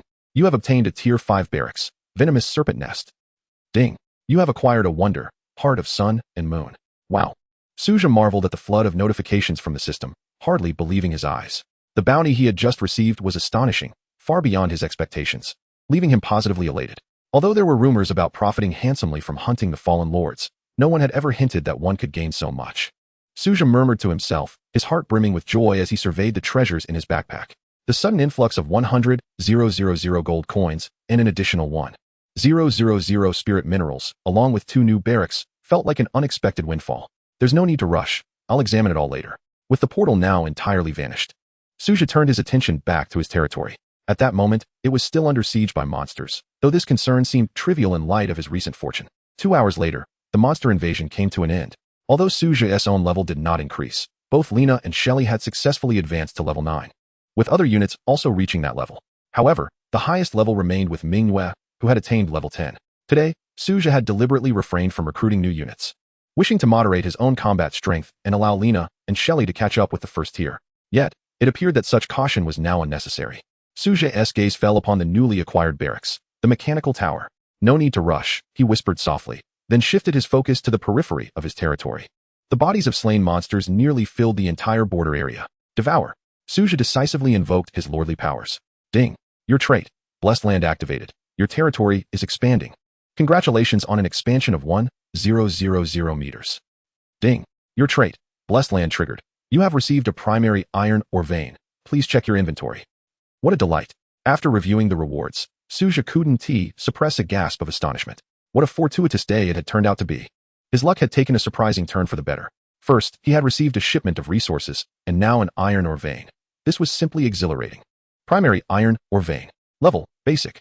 Daily yield, 1,000 units exceeding limit, 2,000 units. Description, a basic or vein resource, which refreshes daily. However, over-extraction will lead to depletion, so please maintain sustainable practices and avoid overexploitation.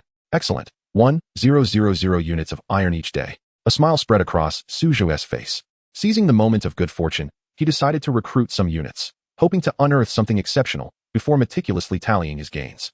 Su Zhe approached his 4 barracks with purpose. However, not long after, he found himself sitting on the grass in dismay. Although he had gained an additional 50 population units, his luck felt as though it had soured. He had expected a windfall of hero units, yet none materialized. Currently, Su Zhe's units comprised cultivators, 60, star gods, 60, elementalists, 60, star archers, 60. The total population stood at 240, still half of the 500 required for an upgrade. Chapter 37, Wonder, Heart of Sun and Moon. Next, Su Zhe began to meticulously assess his harvest from the day. Gold, 10,000, common loot chests, x120, rare loot chests, x30. The drop rates had been acceptable, though the overall yield left much to be desired. Su Zhe scrutinized his spoils. While the quantity was not insignificant, he couldn't help but lament the frustratingly low drop rates. He had slain at least 5,000 monsters, most of whom were no slouches, being level 5 and above. Yet, despite this, only 120 common loot chests and 30 rare loot chests had dropped. 5,000 monsters yielding such meager results was disheartening, especially considering it occurred under S-rank difficulty conditions. Without the benefits of difficulty bonuses, the drop rate would have been even more dismal. Open. Su Zhe fixed his gaze on the common loot chests, anticipation brimming in his eyes. A flurry of item notifications instantly appeared before him. After careful organization, he found wood x30, stone x30, iron or x20, copper or x10, meat x30. Though these were all basic materials, they were quite practical for his current needs. Su Zhe noted that he had consumed 5 meat resource cards just yesterday, indicating a significant demand. The daily training requirements for the cultivators and frost warriors necessitated 5 basic meat cards, which was already on the lower side. Fortunately, the star gods and divine races did not require meat at present. Otherwise, Su Zhe would be facing an even greater demand for meat resources. Let us open the remaining 20 rare loot chests. Without hesitation, Su Zhe directed his attention to the rare loot chests. Silver x5, gold x5, advanced wood x10. Advanced Stone X10. Fantastic! Su Zhe exclaimed, thrilled with the haul. Whether it was silver, gold, or advanced wood and stone, these were essential resources for the development of his territory. Next, it was time for the coveted diamond chest. Rubbing his hands together, Su Zhe retrieved the diamond chest from his lordly inventory. This treasure had become a common reward after each battle, with other tiers rarely surfacing. Ding! Would you like to open the diamond chest immediately? Open. Su Zhe gazed at the diamond chest with hopeful anticipation. Ding! Congratulations, you have received Fire Runes X10. Ding! Congratulations, you have received Ice Runes X10. Ding! Congratulations, you have received Storm Runes X10. Su Zhe regarded the runes before him, recognizing their importance for the development of his territory. They would be necessary for setting up special magical defenses or enhancement formations. Was it too early to be acquiring runes? He pondered, though he knew that no matter the tier of the chest, the contents would invariably align with the developmental needs of his territory. Regardless, obtaining them now was fortuitous, as they could be utilized to upgrade and reinforce the elemental tower. Su Zhe mused inwardly, carefully stowing away the runes. Now, it was time for the main event that everyone had been eagerly awaiting. In Su Zhe's eyes, excitement sparkled as he gazed upon the rewards earned from his recent conquest of the fallen territory. First and foremost was a wonder, the Heart of Sun and Moon. This was not merely a design blueprint. It was a fully realized wonder, meaning no resources were required for its construction. Su Zhe promptly examined the attributes of the Heart of Sun and Moon. Name: Heart of Sun and Moon. Level: low-level wonder. Effect: a lake formed from the gathered power of the stars, which has a certain probability of inducing special mutation effects in the target if used continuously. Characteristic: never runs dry, can be upgraded. Charge: 0-100. Description: a low-level, evolvable wonder, an exceedingly rare existence that requires ample starlight to nurture in order to evolve. Note: under a clear night sky, it can charge a maximum of 1 point every 3 days, or points can also be obtained using star fragments. Wow, how extraordinary! Su Zhe looked at the Heart of Sun and Moon, realizing that this marvel would greatly enhance the development of his territory. As for the special mutations, he was filled with anticipation, though he held no grand expectations, as his troops were already of divine caliber, nearing the pinnacle of strength. Inducing mutations would undoubtedly be a challenging feat, however. This did not imply that there was no chance at all. There remained a glimmer of opportunity. With that thought, Su Zhe opened the 3D planning map of his territory. His domain had expanded by another 1,000 meters. He immediately extended the city walls outward, leaving a buffer zone of 500 meters to separate it from the void, resolutely preventing the flames of war from encroaching upon his land. Observing the ever-expanding territory, Su Zhe felt a profound sense of accomplishment. Although much of it remained vacant land, he envisioned it flourishing in the future. He restructured the positions of the celestial platform, the divine source sanctuary, and the elemental spire, relocating them adjacent to the Lord's mansion to form a barracks area. The star spring was positioned to the right of the Lord's mansion. He then placed the Heart of Sun and Moon slightly forward at the center of the territory. Instantly, a magnificent and shimmering lake materialized within his domain, its waters exuding a mysterious glow, seemingly resonating with the starry sky, becoming the most beautiful sight in his territory. Gazing at the emerald-like Heart of Sun and Moon, Su Zhe noted that despite its modest size of around 100 meters, it would gradually expand with accumulated energy, which posed no concern. Finally, I no longer have to crowd in the spirit spring, Su Zhe murmured to himself, looking at the verdant lake's surface with a beaming smile.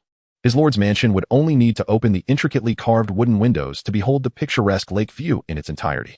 Every morning, cultivators, divine beings, elementalists, and frost warriors in his territory would laugh and play in the lake, and merely imagining this beautiful scene filled Su Zhe with joy. My lord, can we play in there? Manhwa asked, her eyes brimming with anticipation. Of course, everyone in the territory is welcome, Su Zhe replied with a smile. Previously, the Spirit Springs area was limited and could hardly satisfy the entertainment needs of the residents. However, the Heart of Sun and Moon, although currently only 100 meters wide, was sufficient for the time being. Moreover, it would expand with energy accumulation.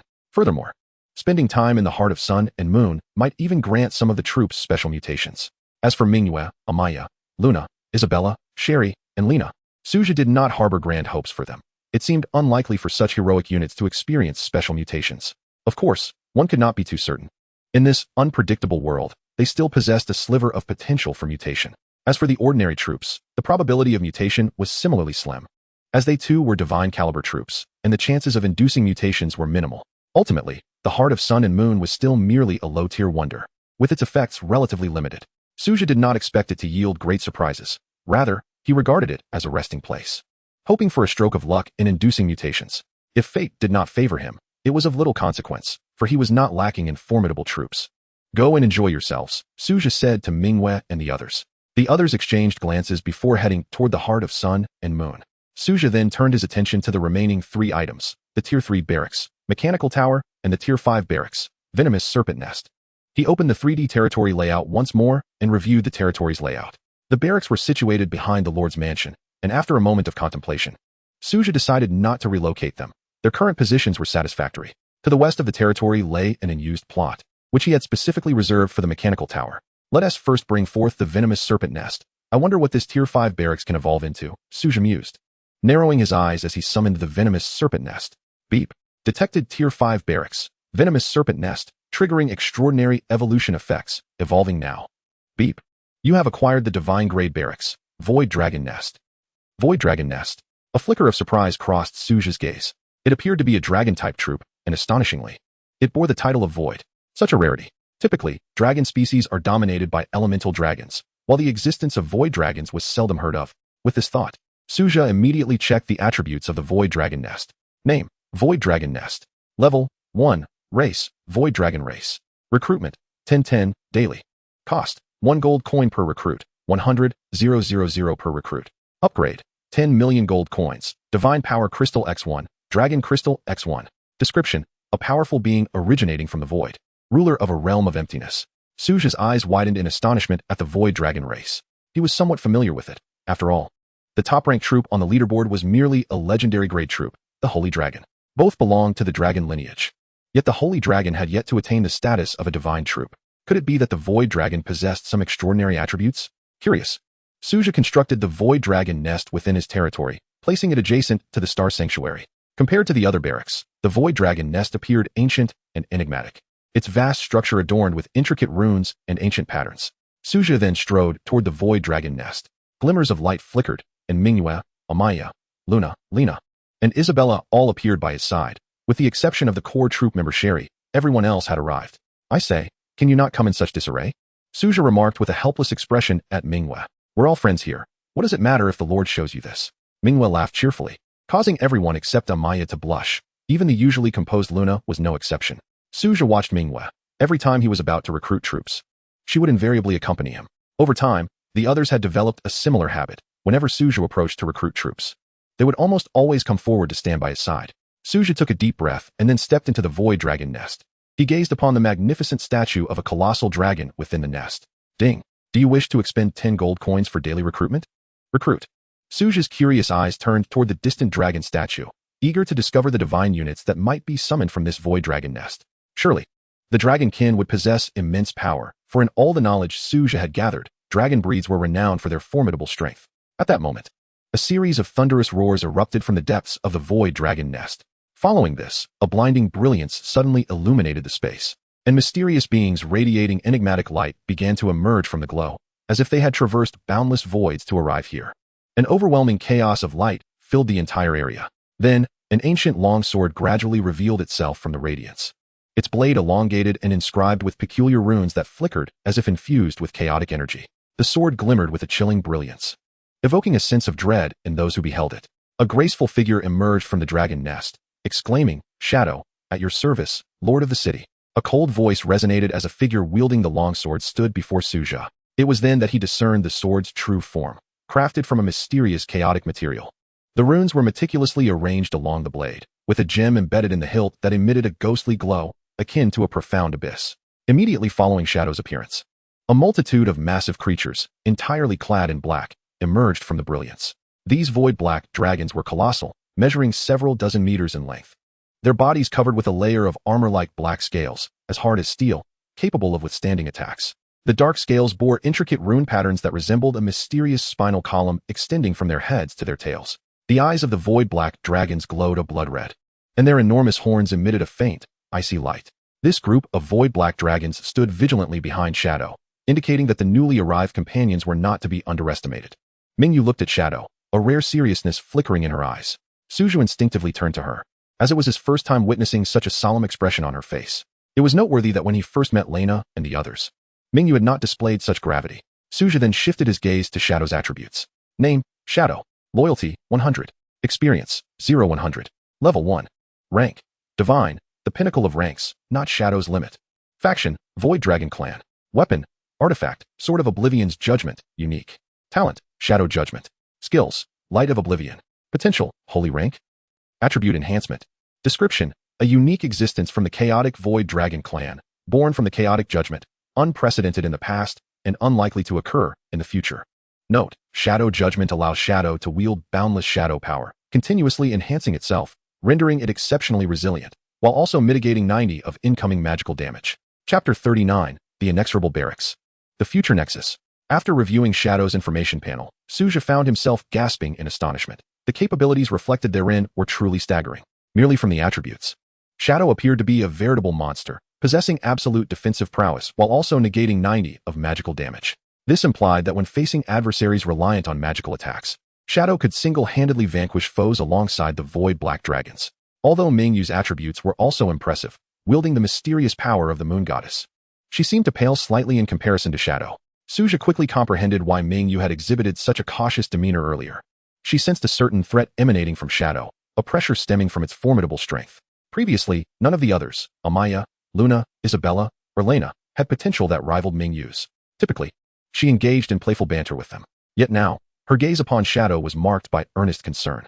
Perhaps she feared being eclipsed by Shadow's prowess? In Mingyu's view, strength might indeed symbolize status and identity. Su Zhe's attention shifted to the other Void Black Dragons. Among them were 3 Flame Dragons, 3 Frost Dragons, and 3 Thunder Dragons, all dragons primarily wielding elemental attacks. These dragons were massive and incredibly resilient, making them the perfect choice to breach enemy lines. Shadow, you shall lead these Void Black Dragons from now on. Ensure they do not wreak havoc and guard this place diligently, understood? Su Zhe instructed with a steady gaze. He swept his eyes over the imposing figures of the Void Black Dragons, considering their size and the potential destruction they could inflict if not properly managed.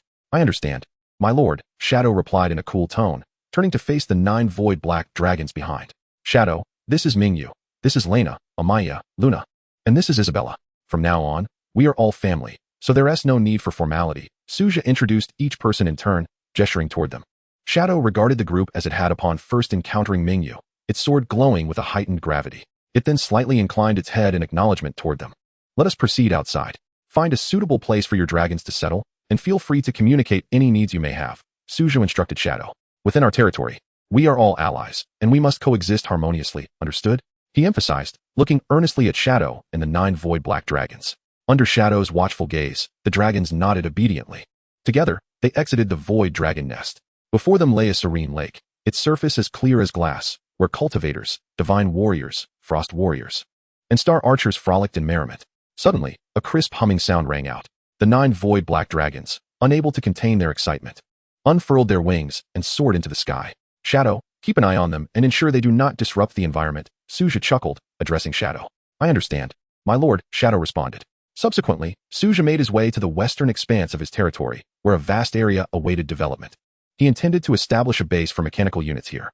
Unlike other types, mechanical units were rather unique and warranted a dedicated space. Truth be told, Su Zhe harbored uncertainty about how his mechanical tower would ultimately evolve into a divine barrack. As of now, he had yet to hear of any divine mechanical barracks in existence. Su Zhe pondered to himself. The mechanical creations can be broadly categorized into 3 distinct types: the Quantum Series, the Psionic Technology Series, and the Primitive Mechanical Power Series. The Quantum Series primarily enhances capabilities through quantum technology, enabling abilities like quantum reinforcement and quantum amplification to bolster otherwise ordinary mechanical units. The Psionic Technology Series merges fantastical concepts with technological elements, yet remains firmly within the realm of science. The Mechanical Power Series is more easily comprehended, encompassing high-energy firearms, powered exosuits, and interstellar warships. Beneath each major category of units lie numerous subseries. Su Zhe felt a surge of curiosity about the true nature of the divine mechanical barracks. Beep. Detected a Tier 3 barracks, mechanical tower. Extraordinary evolution attribute has been triggered, evolving now. Beep. Congratulations, you have obtained a divine barrack. Future Nexus. Future Nexus? Su Zhe was momentarily taken aback, his gaze filled with curiosity as he immediately examined the attributes of the Future Nexus. A remarkably futuristic workshop model materialized in Lin Yu's hands, its size comparable to an ordinary model. Name, Future Nexus Level, None, Constant, Faction, Mechanical Race Creation Type, Quantum, Psionic Technology, Mechanical Power. Output, 1-1, Daily. Reward, 1 gold 1 time, 100 W 1 time. Upgrade, cannot be upgraded. Description, derived from the miraculous divine mechanical barracks. It amalgamates the three major sequences of technological series: quantum, psionic technology, and mechanical power. Note: cannot be upgraded, cannot be refreshed. A barrack that cannot be upgraded, and it cannot be refreshed? Su Zhe contemplated the future Nexus barrack model in his hand, momentarily lost in thought. This was his first encounter with a barrack that was incapable of upgrades.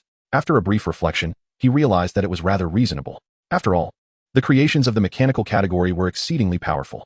As long as resources were ample, they could continuously produce mechanical units. For instance, quantum weapons are astonishingly formidable, capable of significantly influencing the dynamics of the battlefield. Su Zhe promptly placed the future Nexus upon the vacant ground before him. With a crack, a building of striking futuristic design instantly manifested before Su Zhe, its architectural style brimming with modern technological flair, complete with simulated interstellar orbits rotating atop.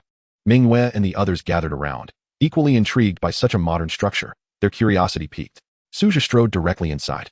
As mechanical sound effects resonated, the doors of the future Nexus slowly opened. Inside lay a spacious hall, at the center of which floated a pale purple orb, resting atop a base of striking technological design. Beep. Do you wish to consume 1 gold for daily recruitment? Recruitment. Su Zhe watched the orb with eager anticipation. A dazzling purple light radiated, and a technologically advanced portal materialized, seemingly connecting to a distant future. Chapter 40, Mechanical Sovereign Era. A graceful figure emerged from the portal. Clad in a silver technological bodysuit and white high-tech combat boots, her short hair neatly styled, and donning blue-tinted goggles, her physique was both lithe and athletic. Her face bore an expression of excitement and curiosity as her gaze swept over Lin Yu and the others. Era, at your service, Lord. Era's face radiated curiosity, especially as she regarded Manhwa and the others behind Su Zhe. Su Zhe regarded Era and then examined her attributes. Name: Era. Experience: 0-100. Loyalty: 100. Level: 1 rank. Divine unit type: Hero, Mechanical Sovereign Era. Talent: Divine Mechanical Revolution. Skills: Quantum Pulse Cannon Factory, Psionic Mech Facility.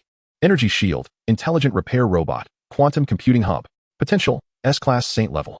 Description: a divine unit possessing vast technological knowledge. As her strength increases, she can unlock more technological mysteries and develop more powerful technological creations. Note: Era can enhance her own strength by researching technological creations, but her combat capability is relatively weak. As Su Zhe surveyed Era's data, it became apparent that, in many respects, her personal strength was quite frail, even inferior to his own lackluster combat abilities. However, within the technological domain, her area of expertise, her skill effects were extraordinarily formidable, particularly her talent, Divine Mechanical Revolution, which serves as a domain-enhancing talent. As long as Era exists, this talent will continuously take effect, enhancing the production speed of all technological creations within Su Zhe's territory by 1,000% and accelerating technological research speed by 1,000%. Currently, Era is capable of producing quantum pulse cannon factories, psionic mech manufacturing centers, energy shield generators, intelligent repair robots, and quantum computing hubs. Such capabilities are undoubtedly sufficient. Typical technological faction units may start with little to nothing, or perhaps merely a basic mechanical workshop. Unlike other unit types, a single powerful mechanical unit can function as an entire formidable army. Era exemplifies this. If provided with ample resources, she could independently establish a technological legion to combat monstrous invasions. This is hardly surprising for powerful mechanical units.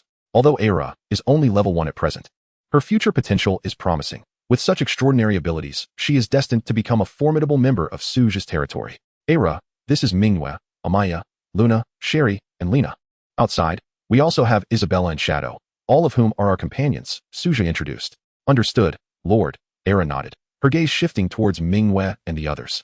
Let us step outside for now, Su Zhe suggested to Era. The group exited the future Nexus. Glancing back at the future Nexus, Su Zhe felt a tinge of regret. The future Nexus could only produce once daily and could not be refreshed with items, which was rather unfortunate. The impact of powerful mechanical units on the battlefield is substantial, and it seems that recruiting the next divine mechanical unit will pose considerable difficulty. However, this is to be expected, as Era alone is equivalent to a continuously replenishing army. This is still due to her low level. Once Era's level rises, her power will become even more terrifying. Both the quantity and quality of her mechanical legion will undergo a qualitative transformation. Era's strength does not manifest in personal combat prowess like Manhwa or Amaya. Rather, her advantage lies in her ability to enhance the entirety of the territory. The defensive measures of the territory will be comprehensively strengthened. While the effects may not be immediately apparent at lower levels, once she reaches levels 20, 30, or even beyond 50, the potential is unimaginable. The magnitude of technological creations at such levels is simply beyond comprehension. Lord, I require resources, Era stated, looking at Su Zhe. I will grant you access to the territory's resource repository. Feel free to utilize the resources as you see fit, Su Zhe replied to Era. Ella's eyes sparkled with gratitude as she looked at Su Zhe. Feel free to utilize any resources at your disposal. There is no need to report back to me, Su Zhe said with a smile. Understood, my lord, Ella replied, adjusting her glasses with a smile. My lord, is this our new companion? Isabella swaggered over, still dripping wet. Evidently having just emerged from the heart of the sun and moon, her attire notably light. Ella, this is Isabella, Su Zhe introduced. Hello. Ella greeted Isabella with a warm smile. Just then, the sky suddenly darkened, and Shadow flitted in. This is Shadow, Su Zhe informed Ella. Shadow, this is our new companion. Ella, he added to Shadow. Shadow slightly trembled its blade, expressing goodwill towards Ella. My lord, with so many new companions arriving today, shall we host a welcome party? Manhwa looked at Lin Yu with eager anticipation. Very well, let us hold a welcome party. Everyone is invited, Su Zhe replied with a smile. Upon hearing this, everyone's faces lit up with joy, laughter filling the air. As night fell, Su Zhe's territory buzzed with excitement, the sky adorned with twinkling stars, resembling eternal lanterns. By the large bonfire, Manhwa, Amaya, Luna, Reina, Isabella, Sherry, Shadow, and Su Zhe gathered, relishing the feast. Regrettably, there was no fine wine. Su Zhe mused that the joyous atmosphere felt somewhat lacking without it. How could a family gathering be complete without wine? Unfortunately, the external supplies had not yet been successfully transported into the territory, otherwise, he would have surely treated everyone to something exquisite. However, the newly recruited Void Black Dragons were thoroughly enjoying their meal, devouring meat with gusto until the small mountain of food was swiftly consumed. Now, the only concern was the rapid depletion of resources, though it was not a grave issue. Time passed quietly, and Su Zhe, for once, allowed himself to relax, immersing completely in the feast without a thought for the territory's development. Manhwa, sitting beside him, thoughtfully offered gentle back rubs and leg massages. How is it, my lord? Am I doing it right? Manhwa asked, her face beaming with a smile.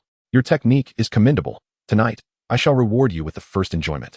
Su Zhe replied with a grin. Manhwa's lovely face flushed a deep red, and she playfully blew at Su Zhe, teasingly exclaiming, You're quite troublesome, my lord. Chapter 41, Intelligent Assistant Robot Manufacturing Factory. The next day, Su Zhe rose from bed and noticed Manhwa sprawled across him, a smile breaking on his face. The little girl had certainly exhausted herself last night. It was the first time he had seen her so proactive. After gently placing her in a comfortable position, he dressed and got out of bed. He opened the window and immediately spotted cultivators soaking in the star spring, including Xing Shun and other troops, all frolicking joyfully. Laughter echoed from the distance. Yawning, Su Zhe exited the Lord's manor, quickly freshened up by the star spring, and finally felt completely awake. He then gazed towards the direction of the future hub, where a technological factory had suddenly appeared.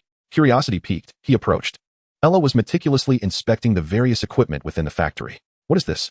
Su Zhe asked, stepping inside and scanning the interior. Mechanical arms were operating in an orderly fashion. This is the Intelligent Assistant Robot Manufacturing Factory, capable of producing intelligent maintenance robots for mining, transportation, and other tasks. My lord can choose the specific type of production. Ella explained proudly. Su Zhe nodded, then reviewed the attributes of the Intelligent Assistant Robot Manufacturing Factory. Name, Intelligent Assistant Robot Manufacturing Factory. Level 1. Can produce intelligent mining robots, intelligent transport robots, intelligent work robots. Consumption, 10 iron ore, 10 copper ore. You may choose to produce 1 robot. Upgrade, prerequisites. Ella must reach level 10. Required materials, 1,000 steel, 1,000 copper ore, 100 spirit stones, 100 gold. Quite impressive, Su Zhe remarked, satisfaction gleaming in his eyes. Ella, why haven't we begun producing robots yet? He inquired, curiosity evident. I was just about to ask which type of robot my lord wishes to produce. And regarding our current warehouse resources, we have 20 basic iron ore cards and 10 copper ore cards remaining, Ella reported. Establishing this factory previously consumed 1,000 units of iron ore, 1,000 units of copper ore, and 1,000 gold coins. Each basic card represents 100 units, Ella explained slowly. Let us produce 10 intelligent mining robots, Su Zhe decided after a moment's thought. With resources still somewhat limited, there was no need to produce too many of this type of assistant robot, as there weren't many mining resources to exploit in his territory. 10 mining robots would surely suffice. If needed, more could be crafted later. Ella nodded and proceeded into the factory, expertly operating various instruments and pressing a series of buttons. Soon, the entire factory began to hum with activity, and Su Zhe watched curiously as the assembly line operated. In less than 15 minutes, an intelligent mining robot was completed. My lord, with simple settings, these robots can automatically proceed to specified locations for mining, Ella informed Su Zhe. I'll leave that to you. I'm not well versed in this, Su Zhe replied. Ella nodded in understanding. Each had their own expertise, and he merely needed to fulfill his role as lord. gazing at the 10 silver-gray robots, exuding a robust metallic aura. Su Zhe instructed Ella to set a daily mining task of 1,000 units of iron ore and 10 units of spirit stones, allowing them to return to the factory upon completion. Ella, can we construct the remaining factories now? Su Zhe asked, filled with anticipation. Not yet, my lord. Our resources are somewhat insufficient. Ella adjusted her glasses, explaining. Upon hearing this, Su Zhe nodded. Although the warehouse appeared to hold a substantial amount of resources, in reality, there was little that could aid in constructing technological factories. Most resources consisted of wood and stone, which were of no use for technology factories, as robot manufacturing materials were fundamentally different. Very well, we still have some time left, Su Zhe mused. Looking towards the future hub and deciding to commence daily recruitment from there, he walked straight inside, with Ella closely following, eager to see how he conducted the recruitment. Beep. Would you like to consume 1 gold coin to conduct daily recruitment? Recruit, Su Zhe declared decisively. In response, a dazzling technological portal materialized once again. A figure stepped through the portal, clad in a black crop top paired with loose cargo pants, her sun-kissed skin radiating health, and her short hair exuding a sense of vigor and efficiency. Her eyes sparkled with vitality, and upon seeing Su Zhe, they brightened instantly as she approached him with a few brisk steps. Are you the Lord?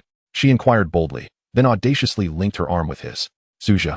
This sudden gesture left him somewhat bewildered. He stood momentarily stunned before the lively and daring girl. Lord, my name is Liu, she exclaimed with a cheerful smile, tightening her grip around Su Zhe's arm. This is Ayla, Su Zhe introduced somewhat awkwardly, attempting to free himself, yet feeling a sense of helplessness. It was his first encounter with such a fervent soldier.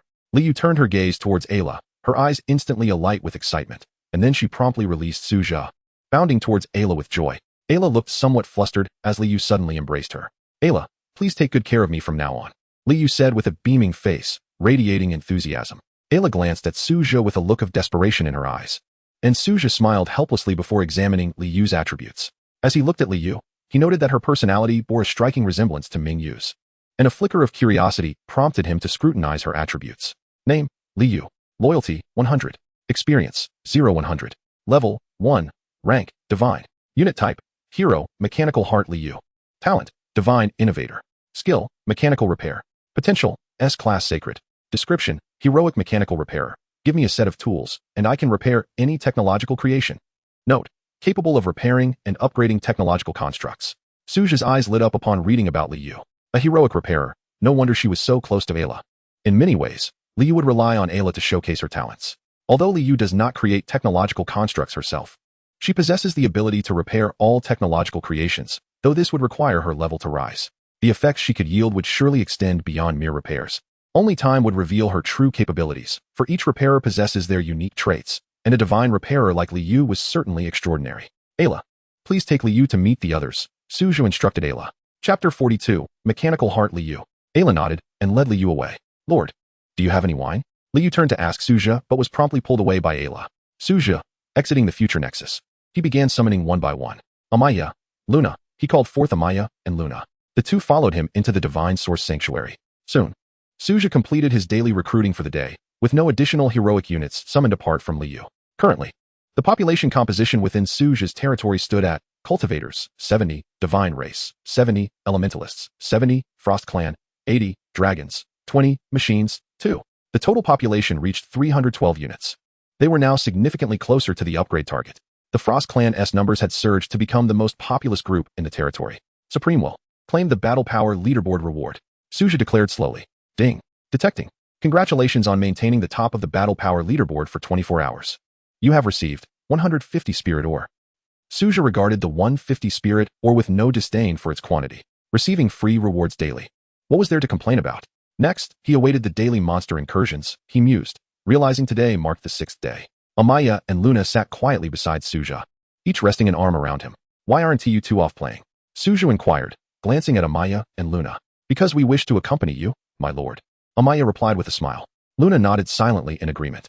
Su Zhe smiled, planting a gentle kiss on each of their cheeks. Such moments were blissful. If life could continue in this manner, it would indeed be delightful, he thought. Surely, it would be incredibly fulfilling. However, presently, Su Zhe was eager to expedite Ayla's strength enhancement. Ayla's growth required abundant resources. Previously, it was said that mechanical units demanded an exorbitant amount of resources for upgrades. Akin to a bottomless pit, Su Zhe had been skeptical, but he was now thoroughly convinced.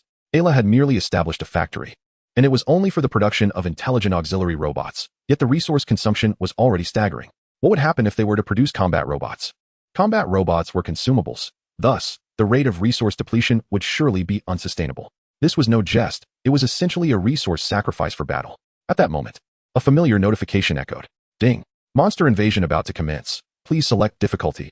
S, A, B, C, D. S. Su Zhe chose the S-class difficulty challenge without hesitation. Shadow. Su Zhe called out. A wisp of shadow flickered, and the shadow accompanied by the void black dragons immediately appeared beside Su Zhe. He swiftly mounted the back of a void black dragon. To the city walls, lower me down, he instructed the shadow.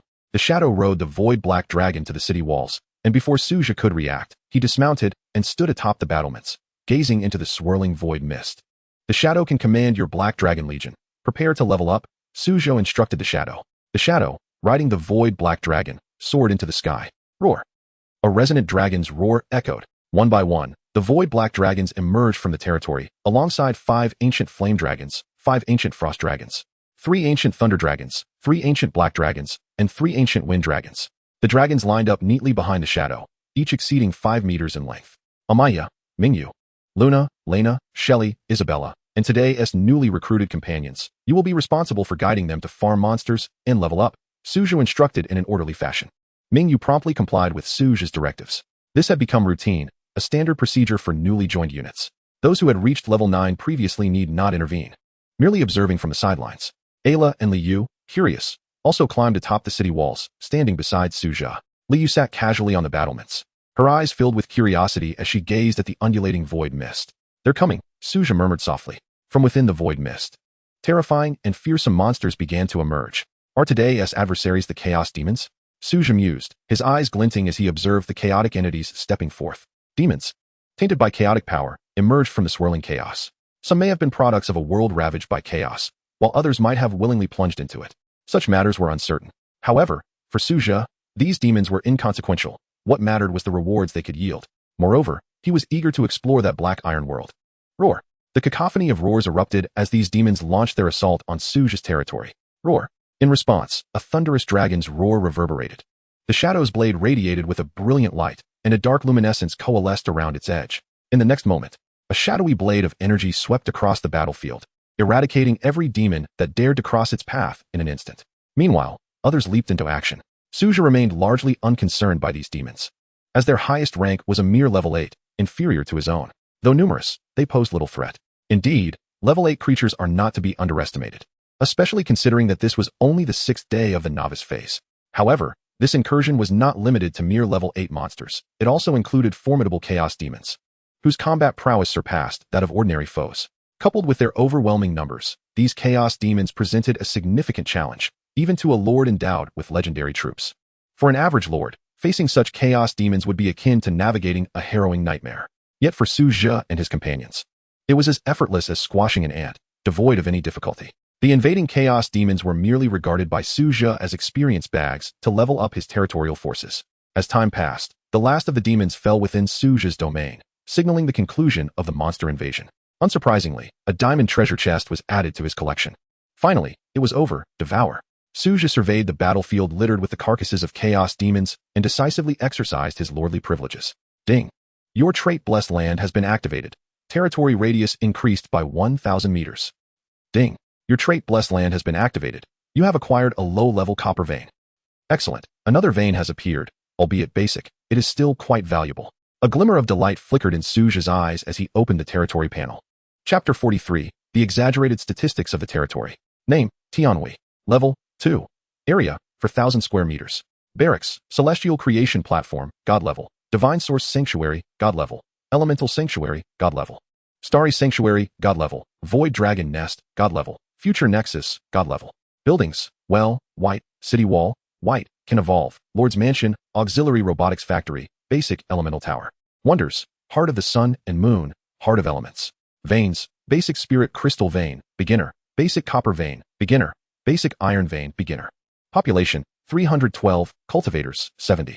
Divine Race, 70. Elemental Mages, 70. Frost Clan, 80. Dragons, 20. Machines, 2. Traits, Extraordinary Evolution, Red. National Beauty and Heavenly Fragrance, Red. Blessed Land, Gold. Spirit Power Replenishment, Blue. Upgrade Requirements, 5,000 wood, 5,000 stone, population 500.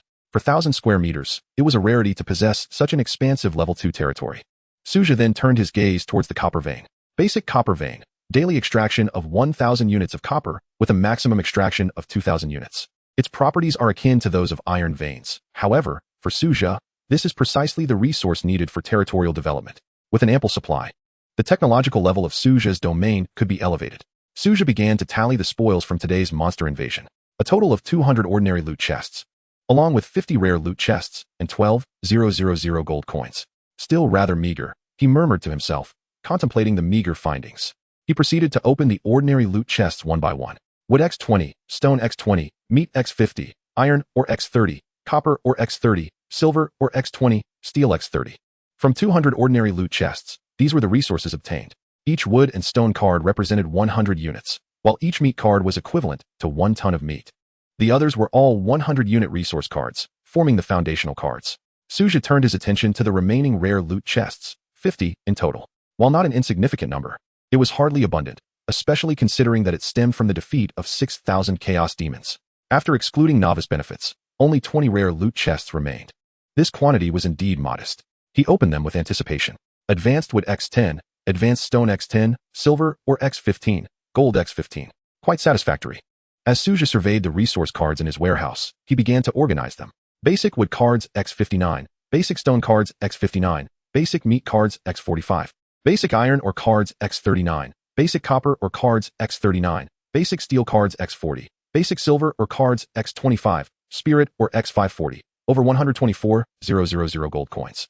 Advanced wood cards X21, advanced stone cards X2, mithril cards X23, gold cards X23, fire, ice, and storm runes, each X10.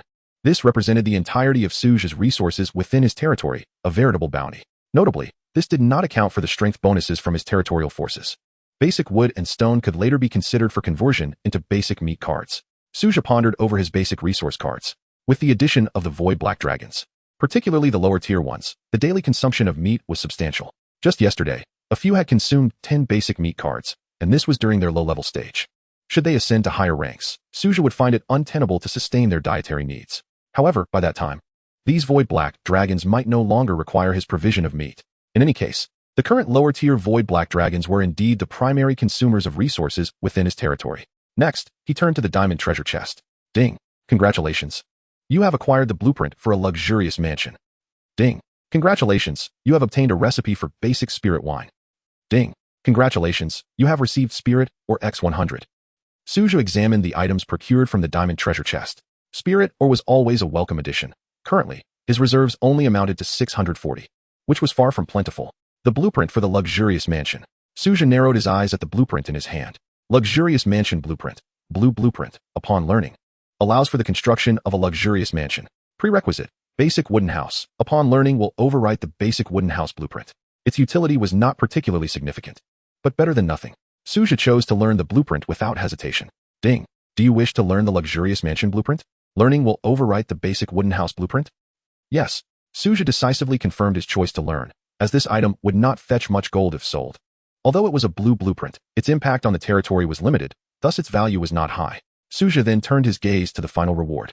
Basic spirit wine recipe. Blue, upon learning, allows for the production of basic spirit wine. Requirements: none. This was quite promising.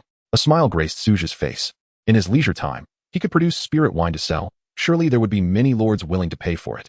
Su Zhe glanced at the territory level leaderboard, initially expecting to see his name listed, only to discover that the 10th place was occupied by a level 3 territory. Nonetheless, he paid it little mind, merely skimming through. Next, he checked the wealth leaderboard, and unsurprisingly found himself absent from the ranks. Subsequently, Su Zhe returned to the vicinity of the Lord's mansion. His territory upgrade was hindered by a lack of population, and for now, he had no viable solutions. Progress would have to be gradual. Without the recruitment refresh cards for various troop types, Su Zhe finds himself unable to rapidly increase the population of his territory. This limitation subsequently hinders the advancement of his domain, as a lack of populace has become the greatest obstacle to Su Zhe's territorial upgrades. Although Su Zhe currently possesses a high quality of troops, their numbers are rather scant. On the 6th day, his total population barely exceeds 300, while many other lower-tier lords boast populations exceeding 1,000. The next step is crucial. Su Zhe retrieves the Black Iron Tier World Key, pondering whether the resources within this world are renewable or one-time use. He murmurs to himself, his eyes gleaming with excitement. Renewable resources indicate that the materials of this world can be repeatedly harvested, whereas one-time resources are irretrievable once plundered. The distinction between the two is profound. A renewable world is, for a lord, a treasured inheritance. Each world contains only one portal to another realm.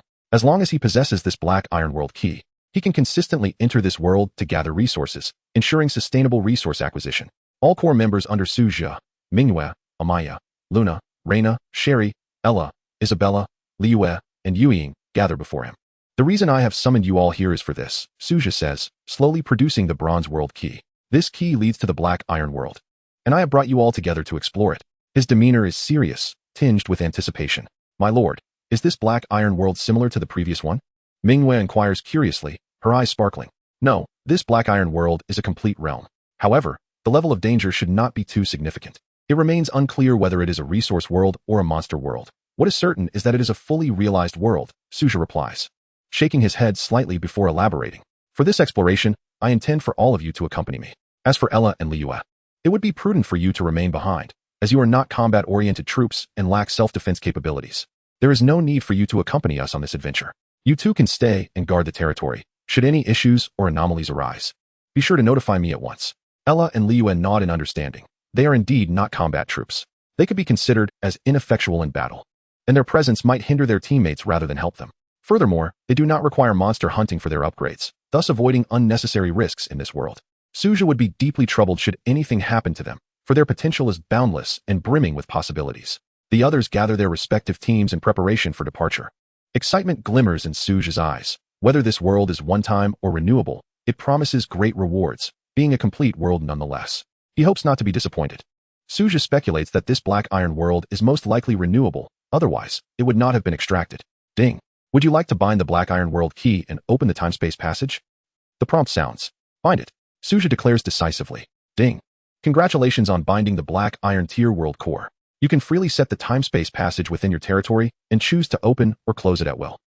The world core in Su Zhe's hand transforms into a beam of light, merging into his territory. A colossal time-space passage materializes within Su Zhe's domain. He positions the passage to the east of his territory, adjusting the black stone walls outward slightly. However, he retains a buffer zone of 500 meters between his domain and the void space.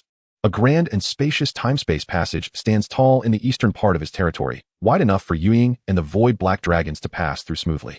Once the time-space passage is bound, Su Zhe can adjust its size at will. At this moment, the troops led by everyone have assembled completely. The void black dragons under Yuying's command take the lead, serving as the vanguard to forge the path ahead. Following closely are the cultivators and divine warriors. All the troops stand at the ready, their expressions grave and awaiting orders. The atmosphere is imposing, with every face filled with the spirit of victory. They are all elites, more than capable of conquering a black iron tier world. Yuying flashes beside Su Zhe, a massive void black dragon materializing before him. Su Zhe gazes at Yuying, then follows suit, stepping onto the dragon's back. Minghua and the others watch with envy. They too wish to ride the void black dragons into battle. Sadly, these dragons do not consent, not even for Minghua.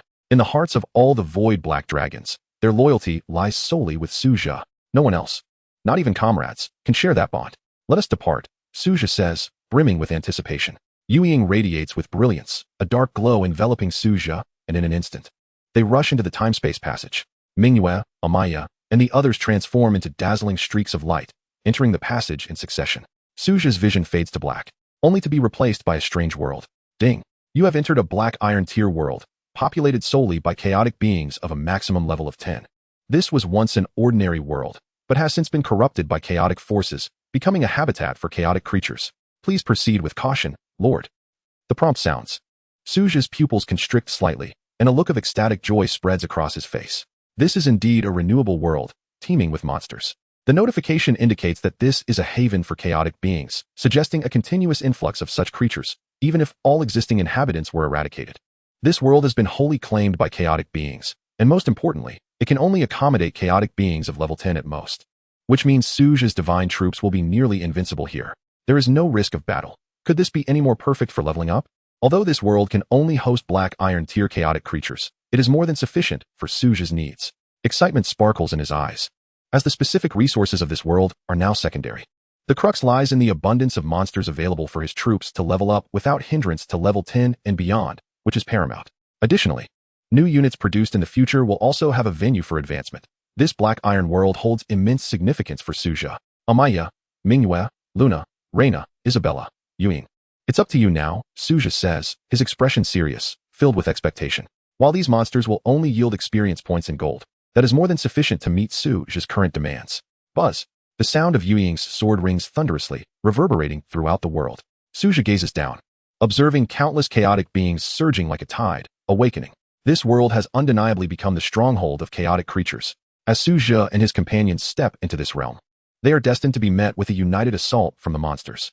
They're coming. Su Zhe observes the chaotic beings surging like waves, with flying chaotic creatures dotting the sky. Ethereal shadows burst forth, a jet-black sword aura slicing through the heavens, reducing all it touched to mere dust. The long-awaited notifications rang out in succession. Ding. Experience points 1. Ding. Experience points 1. Ding. Experience points 1. A smile crept across Su Zhe's lips, soon replaced by a look of satisfaction. This opportunity felt like a pie falling from the sky. Not only had he acquired a new barracks, but he had also obtained a world crystal core. If only such fortunate events could occur more frequently. Mingyue and the others swiftly plunged into the fray, engaging in the carnage. The monsters here seemed endless, alleviating any concerns of running out of enemies. More importantly, these creatures posed no substantial threat to Su Zhe's units, which was the crux of the matter. This signified that all of Su Zhe's units could upgrade and grind for experience without any pressure. Although his units could only ascend to a maximum level of 10 before ceasing to gain experience, this was already sufficient. After all, surpassing the 10th level represented a qualitative leap in strength. Standing atop the ethereal sword, Su Zhe gazed down upon the chaotic creatures swarming below like a mass of ants, contemplating how to exploit this world. Currently, the number of his units remained insufficient. With his existing power, he could not possibly tap into the abundant mineral resources beneath this world. The expanse of a black iron world was roughly equivalent to a medium-sized galaxy from his past life. However, such a vast territory exceeded Su Zhe's developmental capacity at this stage. Furthermore, it was teeming with countless chaotic creatures.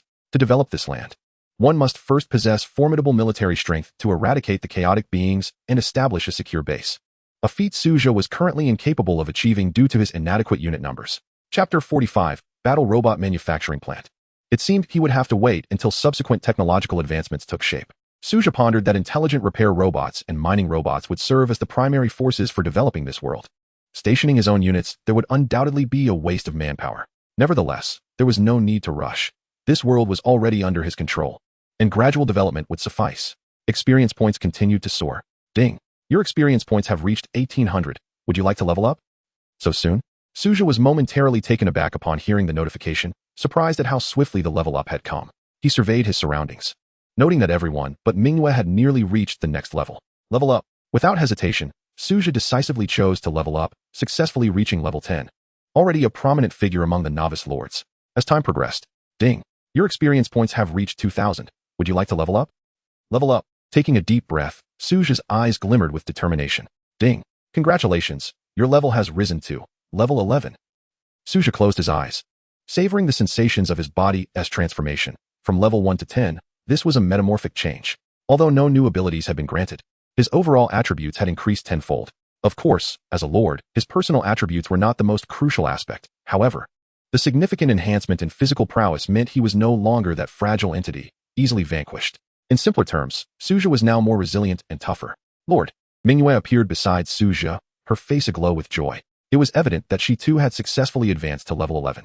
While the others had at least reached level 10, the sheer number of monsters in this world was overwhelming, and they would not be able to finish them all in a short time. The number of creatures in this black iron world exceeded Su Zhe's imagination. Mingyue, let us head back. Inform everyone that once they reach level 11, they can return.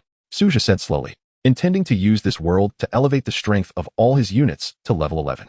As for the development of this world, he planned to set it aside for now, as it was unrealistic to pursue development at this stage.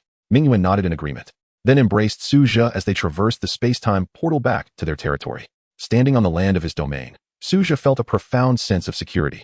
He had not closed the space-time portal, as the monsters from the Black Iron world were unable to traverse it. This was the wondrous aspect of the world crystal core. Su Zhe could set the permissions for the space-time portal, determining who could enter and exit. It became clear to him why a Black Iron tier world crystal core could be regarded as a treasured heirloom. For lords, even high-ranking ones, such an item was indispensable. After all, it could serve as a training ground when unit strengths were low, as well as a secret stronghold for lords, housing their units while providing abundant resources for development. To call it a family heirloom was by no means an exaggeration. Mingyue, Please notify everyone that they can return upon reaching level 11. Remaining there will no longer yield experience points. Su Zhe instructed slowly. Manhwa nodded and re-entered the space-time portal to convey his message. This world had become Su Zhe's training ground. Discussions of resource development could wait, as with his current strength. He was powerless to pursue such endeavors. Moreover, the resources were fixed in place. There was no need for haste. Lord, you have returned, Liyue exclaimed. Her eyes filled with curiosity upon seeing Su Zhe. Observing Liyue, her face smudged with dirt, Su Zhe couldn't help but express his confusion. What happened to you? Did something occur? Su Zhe inquired, scrutinizing Liyue with interest. It was Brother Ayla. After you left, he immediately began constructing the battle robot manufacturing plant. Liyue explained to Su Zhe. Oh, has it been completed? Where is it? Su Zhe asked, his curiosity piqued as he looked toward Liyue. Right ahead. Let me take you there, Liyue replied, grasping Su Zhe's hand and leading him toward the technological area on the western edge of their territory, which Su Zhe had designated as the tech zone.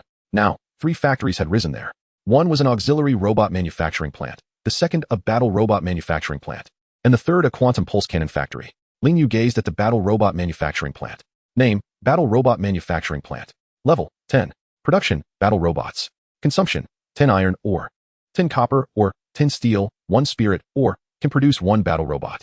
Upgrade, prerequisites. Ayla must reach level 10, 1000 steel, 1000 copper ore, 100 gold, 100 spirit ore again. Description, the battle robot manufacturing plant can produce level 10 battle robots. Note, can be equipped with level 10 energy weapons, equipped with energy pistols and energy blades. After reading the details, Su Zhe inhaled sharply, awed by the battle robot manufacturing plant before him. The production costs were indeed steep, yet the capabilities were formidable. It could directly produce level 10 battle robots, complete with weapons. Their combat power was undeniably impressive. Furthermore, this was mass production. As long as resources were ample, such powerful battle robots could be produced in abundance. No wonder the technological sector was so lucrative. With this kind of production capacity, it would be peculiar if it didn't generate profit. Su Zhe immediately conceived plans for generating income post the novice trial period. Whether it was battle robots or mining robots, both would yield substantial returns, as these items were in high demand in the market. In due course, these mechanical creations will be exchanged for resources, which will then be reinvested into the technological advancement of the territory, establishing a flawless virtuous cycle. Su Zhe cast a glance at the quantum pulse cannon factory nearby.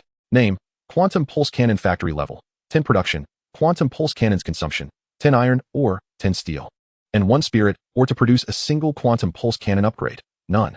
Cannot be upgraded. Description, a weapon of quantum technology. Capable of seamlessly switching between 3 modes, standard shooting mode, quantum penetration mode, and energy concentration mode. Note, a level 10 weapon that consumes its own spiritual energy. Excitement sparkled in Su Zhe's eyes as he surveyed the quantum pulse cannon factory before him. Weapons. This is the essence of a man's romance. And Su Zhe naturally held a profound admiration for them. However, the cost is considerable, as spirit ore is required. While the market does offer energy weapons, including energy pulse cannons, none possess these 3 modes. They only feature the standard shooting mode, let alone quantum penetration and concentrated energy attacks. Most critically, the energy firearms available on the market necessitate ammunition, rather than consuming one's own spiritual energy. This will eventually be listed on the system trading platform. Su Zhe murmured to himself. Although the system trading platform charges a transaction fee, selling offline could invite trouble, and such weapons far surpass their market counterparts. It is essential to recognize that these items are consumables, and any weapons sold by him are bound to dominate the market, disrupting the existing market balance. While selling offline may evade transaction fees, could also attract unwanted attention. In the face of profit, human intentions are often inscrutable, and Su Zhe is unwilling to take risks. Chapter 46. XJ, Model 1 Combat Mecha. After all, one can only steal for 1,000 days. There is no way to guard against thieves for 1,000 days. Su Zhe had already devised a plan. Once the novice trial period concludes and the trading platform opens, he would list everything for sale. At that point, financial concerns would be alleviated.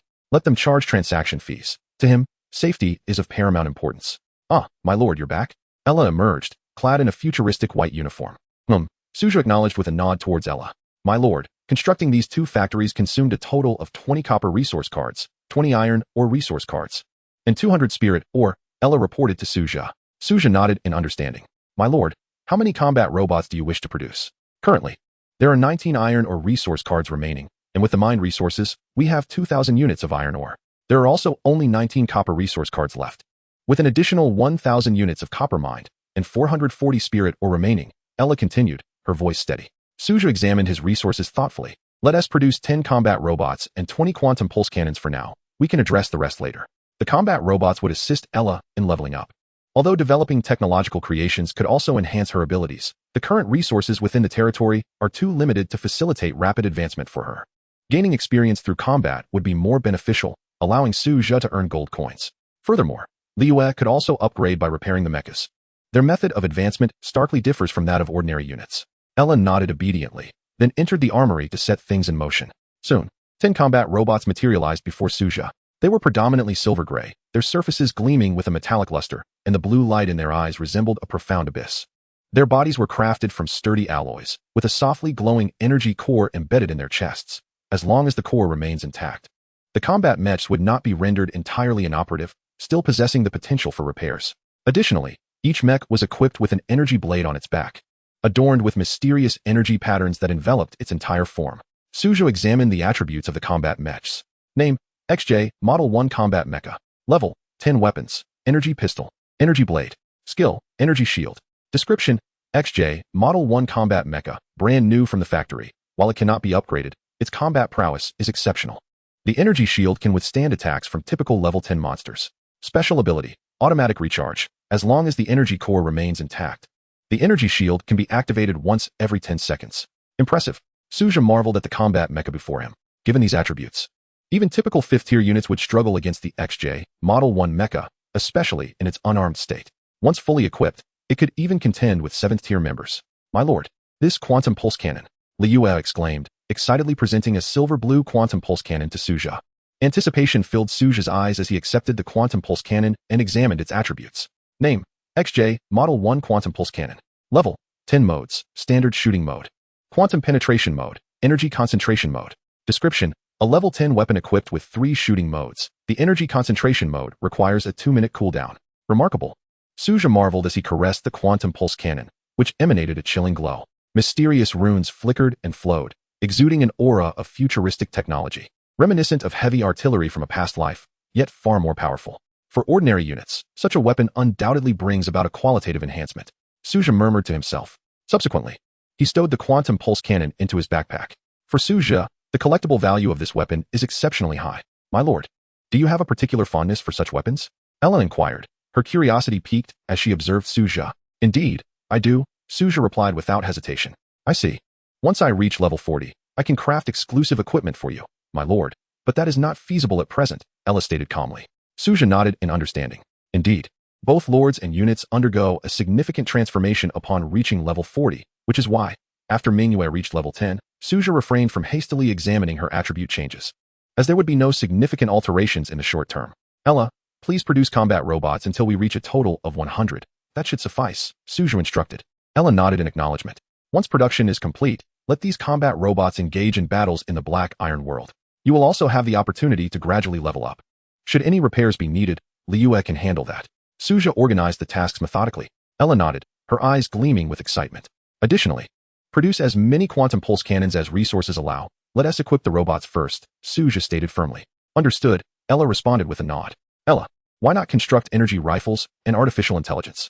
Su Zhe asked, turning to her. Energy rifles currently incur excessive consumption and are not suitable for production. They require ammunition. Given our existing material resources, we lack sufficient supplies. Although we could construct them, the resources would quickly deplete, Ella explained calmly. Su Zhe paused, then quickly grasped her point. Indeed, rifles are automatic weapons that require substantial ammunition. If relying on one's spiritual energy for supply, it would likely be exhausted in just a few shots, making them ill-suited as spiritual energy-consuming weapons. Ammunition remains the most pragmatic choice, but it demands a considerable amount of resources. The consumption of artificial intelligence is immense, and given the current resources of the territory, its creation remains unfeasible. Even a level 10 variant is unattainable. Regarding this matter, Ella spoke with utmost candor. Su Zhe replied, very well, for now, let us focus on arming 100 combat robots, and we shall set aside other considerations until we meet the demand for these robots. Only then will the remaining resources be allocated for the production of quantum pulse cannons. After a brief moment of contemplation, Su Zhe spoke slowly. Ella nodded in understanding. Just then, Manhwaaudiobook returned from the temporal passage, accompanied by several successful cultivators who had upgraded to level 11. My lord, everyone has been informed, Manhwaaudiobook reported to Su Zhe, then took her place beside him, her gaze shifting towards Ella and Liyue. Chapter 47, a brand new upgrade challenge. Su Zhe nodded affirmatively.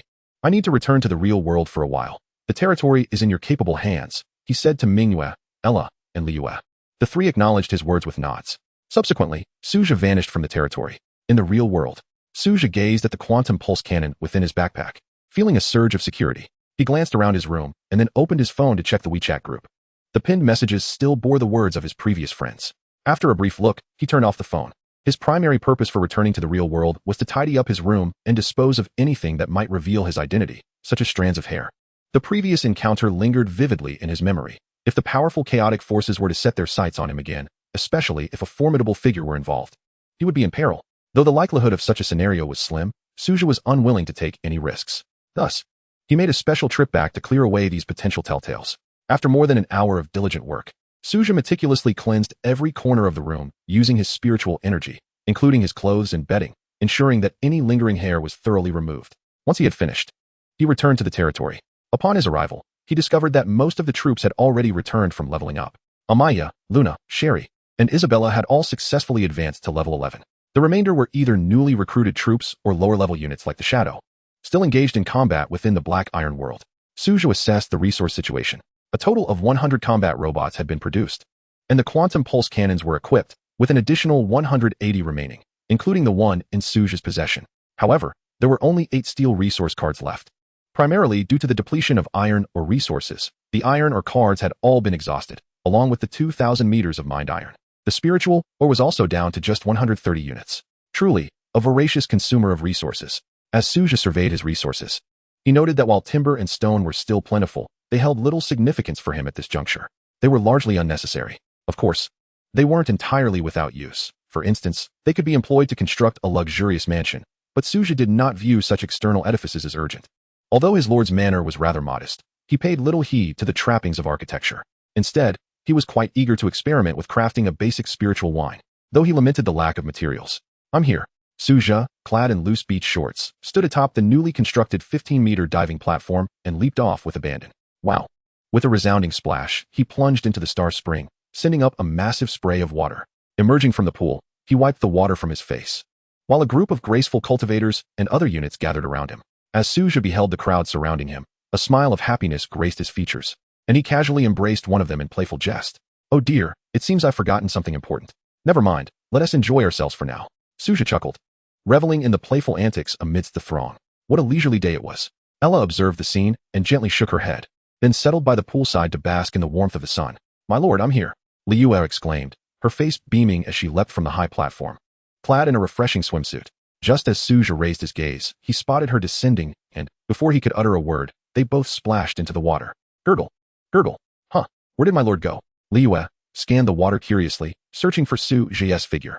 With a resigned expression, Su Zhe surfaced and playfully tapped her on the behind. My lord, so you were here all along, Liu exclaimed as she leapt towards him. Su Zhe frolicked in the water, enjoying the camaraderie with everyone. Large dragons lounged peacefully on the grass, soaking up the sun. Such days were truly delightful. It was pure bliss. Floating on the water's surface, Su Zhe wore a satisfied smile. As time passed, all of Su Zhe's troops had advanced to level 11. Yet further monster hunting in the Black Iron world yielded no additional resources. Regrettably, Su Zhe was unable to capture the chaotic creatures at this time. Had he the means, he would have loved to sell them to other lords. Being a cross-world monster trader seemed a lucrative endeavor, yet he lacked the necessary tools and methods. The 100 combat robots were stationed atop the city walls, as Su Zhe had no intention of deploying them to the Black Iron world for monster hunting.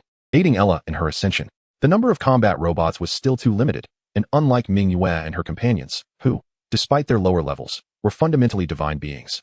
The combat robots, though level 10, possessed inherently limited combat capabilities. Should they venture forth to hunt, they risked being overwhelmed and destroyed by chaotic monsters. The complete destruction of the robots would leave Liu with little hope for repair. Thus, Su Zhe abandoned the notion of sending the combat robots to hunt in the Black Iron world. In addition, due to her creation of combat robots and quantum pulse cannons, Ella had ascended 2 levels, yet that was the extent of her progress. Liu remained at level 2, but she was not concerned. She would eventually catch up. As night fell, Su Zhe, Manhwa, Amaya, Isabella, Luna, Laina, Ella, Liu, and Shadow gathered around a large bonfire, savoring delicious food while sharing laughter and conversation. Time slipped away unnoticed. The following day, Su Zhe awoke to find Manhwa and Laina beside him, a smile gracing his face. My lord, you're up so early, Manhwa said, stretching, her perfect figure on full display, while Laina, eyes closed, betrayed her wakefulness with the slightest flutter of her eyelashes. Su Zhe lay in bed, gazing at Manhwa. With a smile, she rolled over onto him. Be careful, it's morning, Laina interjected, eyeing Su Zhe and Manhwa. What does that matter? Manhwa retorted, causing Laina to blush as memories of last night's indulgence resurfaced. It's still early, a little activity wouldn't hurt, Su Zhe remarked with a grin, prompting Manhwa to engage in playful movements alongside him. An hour later, Su Zhe emerged from the Lord's manor, wearing a broad smile. Lina's face still bore the remnants of a lingering blush, while Manhwa exuded an air of languid contentment. Ding! Today marks the 7th day of the novice period. The difficulty of monster invasions has increased, and treasure chests will randomly appear. Please be prepared to defeat the chest monsters within the allotted time to obtain chests of varying qualities. All lords, prepare yourselves. Chapter 48. The Hero. The God of Laziness, Ling Shuang. Has the difficulty truly escalated? Su Zhe's expression was one of indifference. He was now an invincible being. Who among the novice lords could possibly rival him? However, it was typical for the difficulty of monster invasions to incrementally rise over time, allowing lords to gradually acclimatize to the chaos' intensity. For Su Zhe, this was not a formidable challenge. Successfully navigating the novice lord period was a certainty. If he were to falter, it would spell doom for this cohort of novice lords. Never mind, I shall recruit first. Everything else is trivial. Su Zhe hummed a cheerful tune as he made his way to the Star Spring Fairy Pool to freshen up. Su Zhe first arrived at the Celestial Creation platform. Like old friends, Manhwa and Lina awaited him there. According to Su Zhe's prior arrangements, Lina was currently tasked with managing a portion of the troops, while the rest were under Manhwa's command. In truth, Manhwa had little desire to oversee anything, were it not for Su Zhe's orders. She would have preferred to be by his side at all times. Ding! Would you like to spend 10 gold coins to conduct the daily recruitment? Recruitment. Su Zhe gazed at the Celestial Creation platform with eager anticipation. The next moment, a vibrant burst of multicolored light soared into the sky. Good fortune, perhaps? A flicker of surprise crossed Su Zhe's eyes. This was not what he had anticipated. He had expected merely an ordinary daily recruitment. To his astonishment, a delightful surprise awaited him. As the light shimmered, 10 figures slowly emerged from within. At the Celestial Creation platform, Su Zhe, Manhwa, and Lina beheld the 10 figures before them. Leading the group was a woman clad in a flowing silver-white robe of a smith, her tall and graceful stature embodying an ethereal elegance. Her silver hair cascaded down her back like a waterfall, and her exquisitely delicate features bore a hint of aloofness, imparting to Su Zhe an impression of an enigmatic, regal presence, both alluringly mysterious and strikingly remote. Oh dear, what a bother. Are you the Lord? I am Ling Shuang, she stated in a nonchalant tone. Su Zhe regarded Ling Shuang with burgeoning curiosity. Judging by her appearance, she must belong to a unique celestial race. He promptly examined Ling Shuang's attributes. Name, Ling Shuang. Experience, 0-100. Level, 1. Rank, Divine. Unit type, Hero, God of Laziness, Ling Shuang. Talent, Sin of Laziness. Skill, Lazy Retribution. Associated weapon, Hammer of Laziness. Potential, S-Class Sacred. Description, a special celestial being who governs the sin of laziness, due to her lethargic nature. Ling Shuang exhibits a disinterest in all things. Ling Shuang, you shall henceforth manage the troops of the lazy celestial race, Su Zhe declared, directing his gaze at her. Me? Ling Shuang frowned slightly, her eyes betraying a flicker of doubt. Indeed. Su Zhe smiled warmly at her. My lord, I am only level 1. Isn't this decision rather premature? Moreover, I find commanding troops quite bothersome, Ling Shuang replied, her tone laced with reluctance and a hint of languor. Su Zhe observed Ling Shuang, setting aside everything else. As a hero unit, she naturally possessed an inherent bloodline suppression and dominion over ordinary celestial race units, which was independent of level. I will not concern myself with the rest. This is your duty. Of course, if Manhwa concurs, you may opt out, Su Zhe said with a smile. Ling Shuang turned her gaze towards Manhwa, who regarded her with a scrutinizing expression, and reluctantly replied, Very well, I understand what I must do. Su Zhe beamed at Manhwa. Manhwa, the next steps are in your hands. Manhwa nodded, and then turned her attention to Ling Shuang. Su Zhe continued to smile at Ling Shuang before departing the Celestial Creation platform and making his way to the Divine Source Sanctuary. Amia and Luna had already been awaiting him at the Divine Source Sanctuary for quite some time. Su Zhe strode directly into the sanctuary. Ding! Would you like to spend 10 gold coins to conduct the daily recruitment? Recruitment.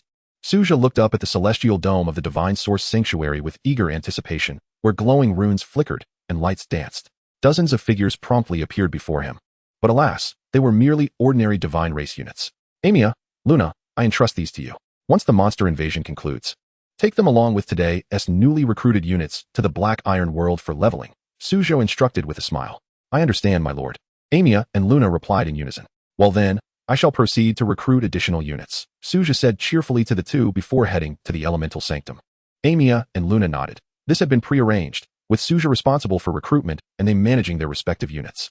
At the Elemental Sanctum, Isabella glanced at Su Zhe with a hint of shyness. Su Zhe smiled at Isabella. Let us proceed. Isabella nodded, following Su Zhe into the elemental sanctum. Ding. Would you like to spend 10 gold coins to conduct the daily recruitment? Recruitment. Su Zhe gazed at the radiant elementalist statue at the center of the sanctum. 10 figures slowly emerged from the brilliance, all ordinary elementalists. Isabella, I leave them in your care, Su Zhe remarked. Isabella nodded in acknowledgement. Subsequently, Su Zhe exited the elemental sanctum and arrived at the stellar sanctuary, where Lena awaited him. My lord, Lena greeted, her eyes filled with reverence. Lena, do not be so solemn, relax. We are all comrades here. Such demeanor makes it difficult for you to integrate with everyone. Su Zhe said with a hint of exasperation as he looked at Lena. In contrast to Manhwa and Isabella, Lena resembled a devoted guardian. Always vigilant at Su Zhe's side with few other demands. Lena's honor springs from you, my lord. Your will is Lena's will, she declared resolutely. Su Zhe chuckled softly, taking Lena's hand as they entered the stellar sanctuary. Ding. Would you like to spend 20 gold coins to conduct the daily recruitment? Recruitment. Su Zhe proclaimed loudly. A dark beam of light shot into the sky. Amidst the inky glow, 20 figures mounted on black steeds materialized before the assembly. 20 stellar archers. All ordinary unit types with no special attributes. Lena, I entrust them to you, Su Zhe said with a smile. Yes, my lord, Lena replied earnestly, her expression serious as if she were a true warrior. Su Zhe regarded her for a moment, understanding that Lena's nature was not easily altered. Such transformations could not occur overnight and would have to be addressed in time. He then departed the stellar sanctuary and made his way to the future nexus, where Ella and Liyue awaited him. Lord of the city, shall we produce new companions? Liyue inquired curiously. Su Zhe nodded in affirmation. He too was eager to discover whether the future nexus could yield hero units, as it was limited to 1 production per day. Yet not every occasion guaranteed the emergence of a hero. If that were indeed the case, it would be splendid. With this thought, he stepped into the future nexus. Chapter 49, Quantum Energy Core. Ding. Would you like to spend 1 gold coin to conduct the daily recruitment? Recruitment. In Su Zhe's eyes, there was an abundance of anticipation and curiosity as he gazed intently at the technological portal that had materialized before him.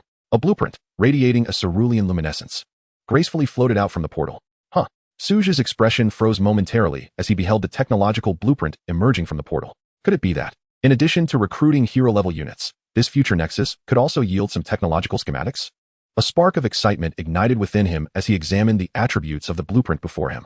Quantum Energy Core, Advanced Technological Item. Usage Requirements. Members of the Engineering Faction. Goodness. Su Zhe marveled at the Quantum Energy Core, an esteemed tool within the technological sphere, reputed to provide exceptionally powerful and stable energy with nearly zero wastage. And it had been summoned just like that? In the later stages of technological development, energy was paramount. Although Su Zhe could procure resources, energy had to be synthesized and constructed, not something readily obtainable. In summary, one could describe it with a single term: exceedingly rare. If he could indeed activate this quantum energy core, his territory would possess an inexhaustible source of formidable power, propelling technological advancement to new heights. Presently, Su Zhe's factories relied on energy supplied by the future nexus for their operations, yet this was ultimately limited. However, with this core, the scope of his technological progression would not be confined to his territory, but could extend into the realm of the Black Iron world, alleviating the need to crowd his domain and occupy substantial space. Engineering units within the technology faction? Su Zhe turned to Ella and Liyue. Which of you can utilize this? He inquired, glancing at them. Liyue's eyes gleamed with excitement and desire, while Ella maintained a composed demeanor. Let Liyue have it. Researching this energy core would consume too much of my time, and I have other pressing projects at hand, Ella replied slowly. Su Zhe directed his gaze to Liyue and promptly handed her the technological module. Without hesitation, Liyue chose to utilize it, her initial joy quickly morphing into a frown of distress. What's wrong? Su Zhe asked curiously, observing Liyue's troubled expression. My lord, you might want to take a look yourself, Liyue replied, slightly dejected, as she laid out the requirements and resources needed for the quantum energy core before Su Zhe.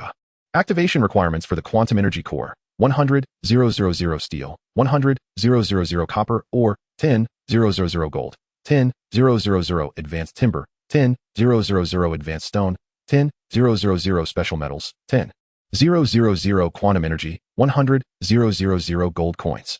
Su Zhe, setting aside the others, he recognized that special metals were an upgraded material derived from steel, a product of the technological faction that required synthesis. However, he had no idea where to acquire the quantum energy, and these requirements combined were utterly beyond his current capabilities.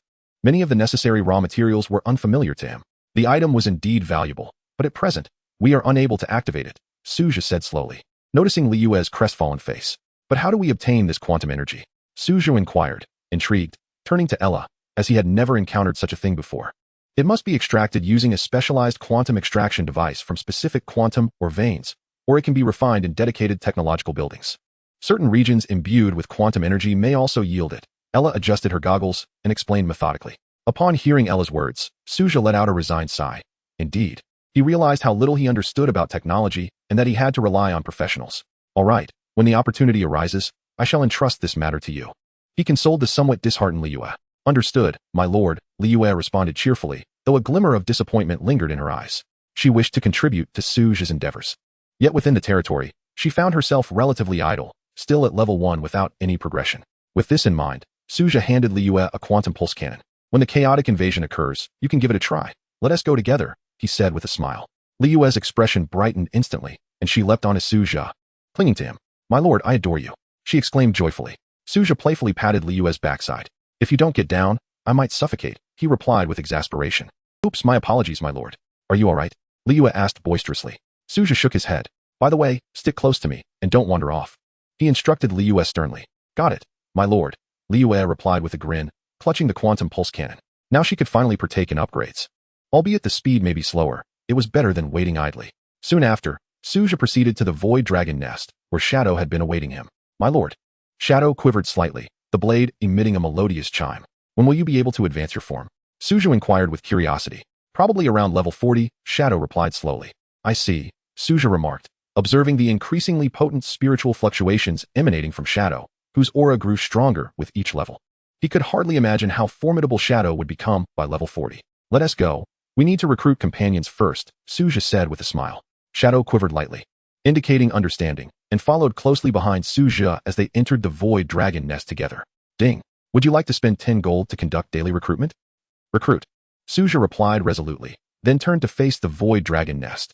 A burst of light erupted, and an ancient and mysterious aura enveloped the space as a series of shimmering young female dragons emerged from the luminous veil. They were all juvenile elemental dragons, totaling 10. With no special hero units appearing as of yet, Su Zhe promptly led the 10 young dragons out. Shadow, these are now your responsibility, he instructed. Shadow trembled slightly, signaling comprehension, then turned his gaze towards the 10 newly birthed elemental dragon hatchlings. The hatchlings quivered slightly, seemingly harboring an innate reverence for Shadow.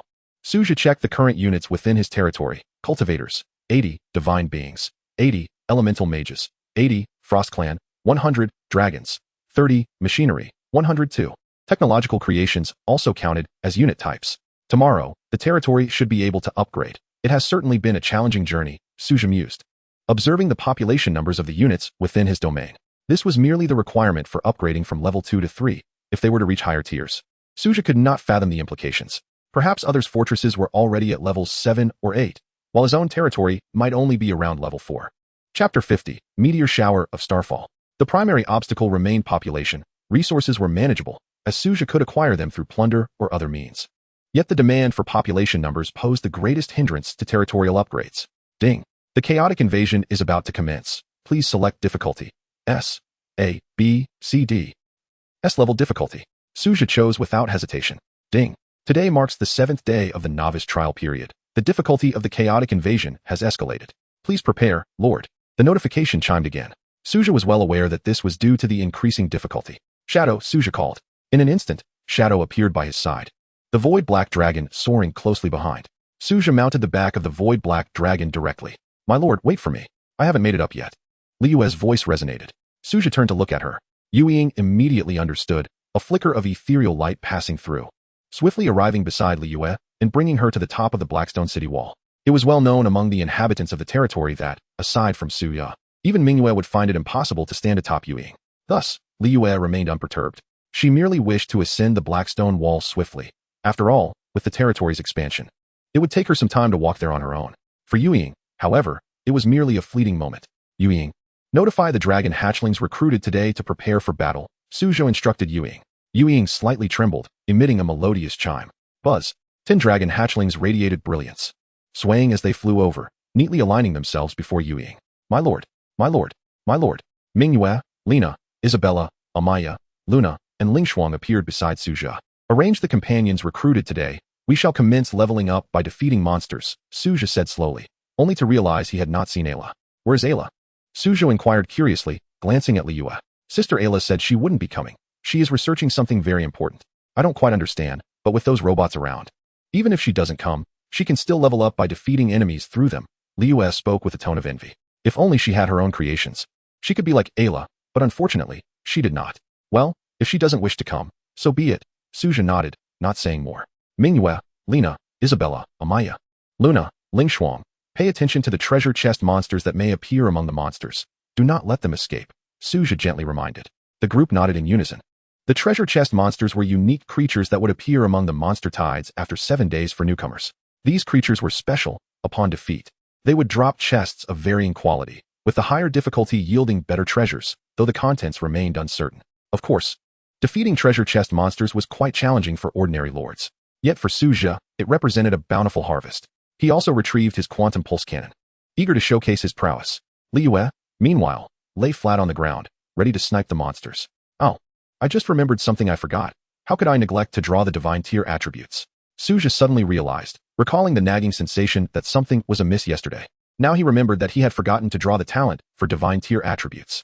Never mind, I will address it after the chaotic invasion concludes. There's no rush. It won't escape anyway. Su Zhe gazed towards the chaotic creatures surging at the border. Mingyue and the others promptly dispersed, each taking responsibility for a region, ready to strike upon encountering treasure chest monsters, remaining still otherwise. Lingshuang stood coldly at the foot of the Blackstone Wall, leading the newly recruited companions. Others in different directions were also accompanied by today's recruits, all meant for leveling up. The chaotic mist churned incessantly. In the darkness, countless monsters appeared to writhe, soon emerging from the chaos one after another. Among them was a colossal, spiny aberration. Su Zhe eyed this enormous creature, recognizing it as a treasure chest monster, or rather, an elite monster. Name, Chaotic Spiked Beast. Level, 10. Race, Chaos. Skill, Spike Storm. Description, born from chaos, the spiked beast's body is distorted by chaotic energy. Its spikes are not only exceptionally hard, but can also unleash chaotic energy. This is quite a formidable opponent for ordinary lords, Su Zhe mused, observing the chaotic spiked beast. This creature serves as a meat shield, particularly targeting large structures and walls.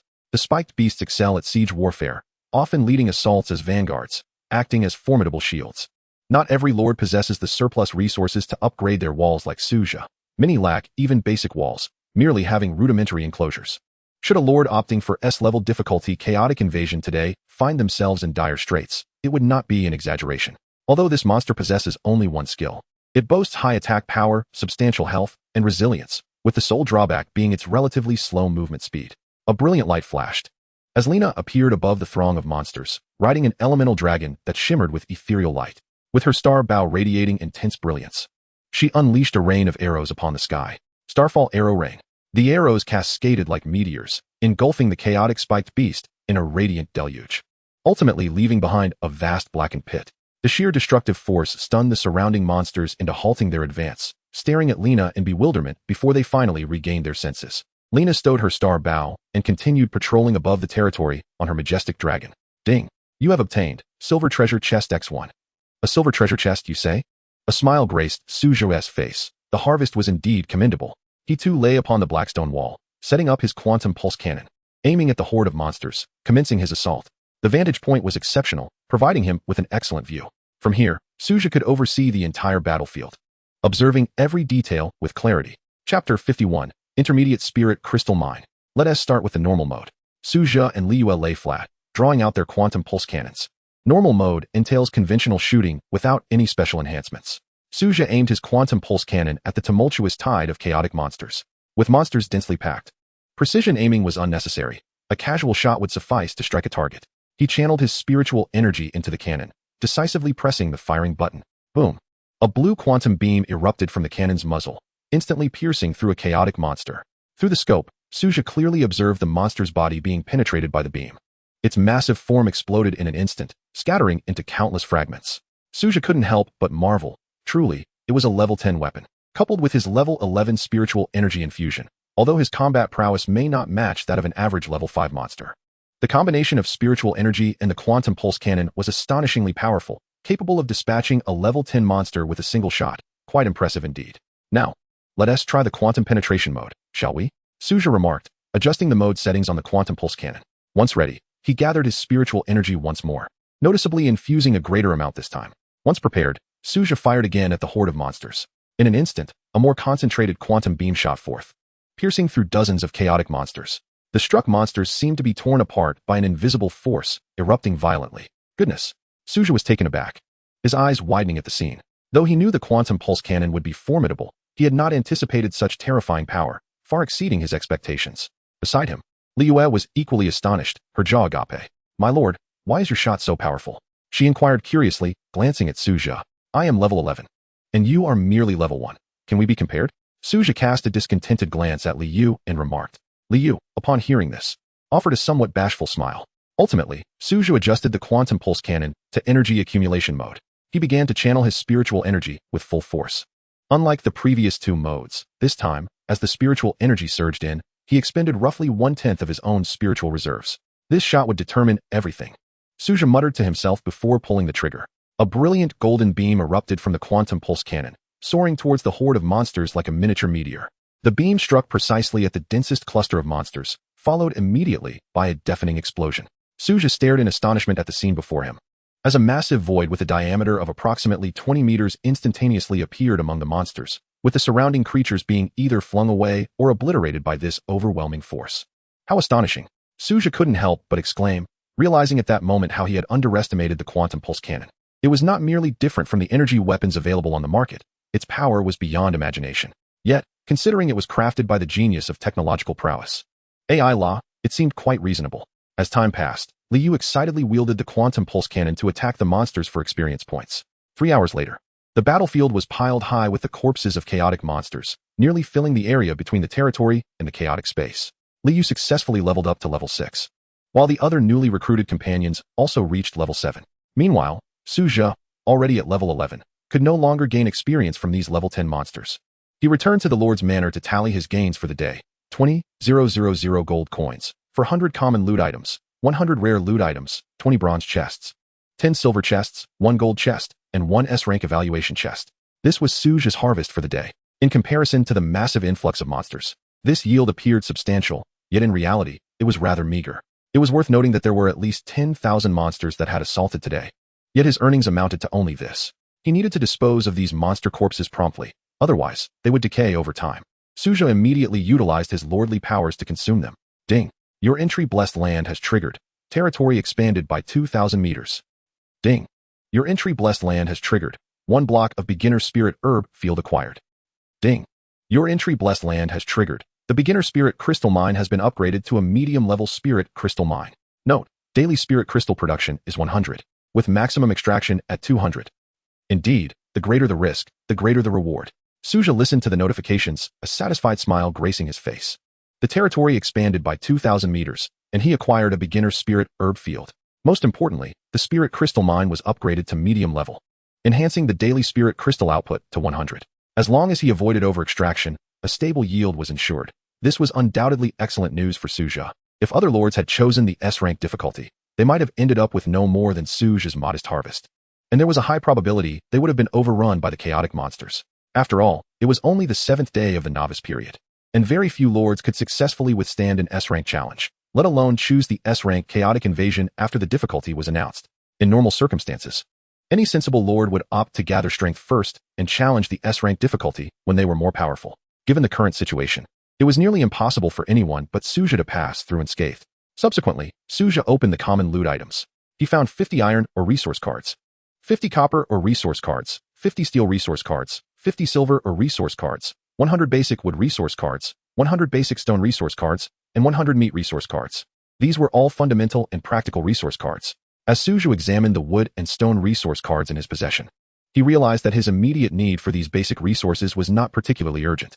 He decided to wait until the territory reached level 3 to utilize his synthesis ability to transform them into higher-grade resources. He contemplated the situation. Once the territory reached level 3, a lordly power called synthesis would be unlocked, allowing him to combine lower-grade materials into higher ones.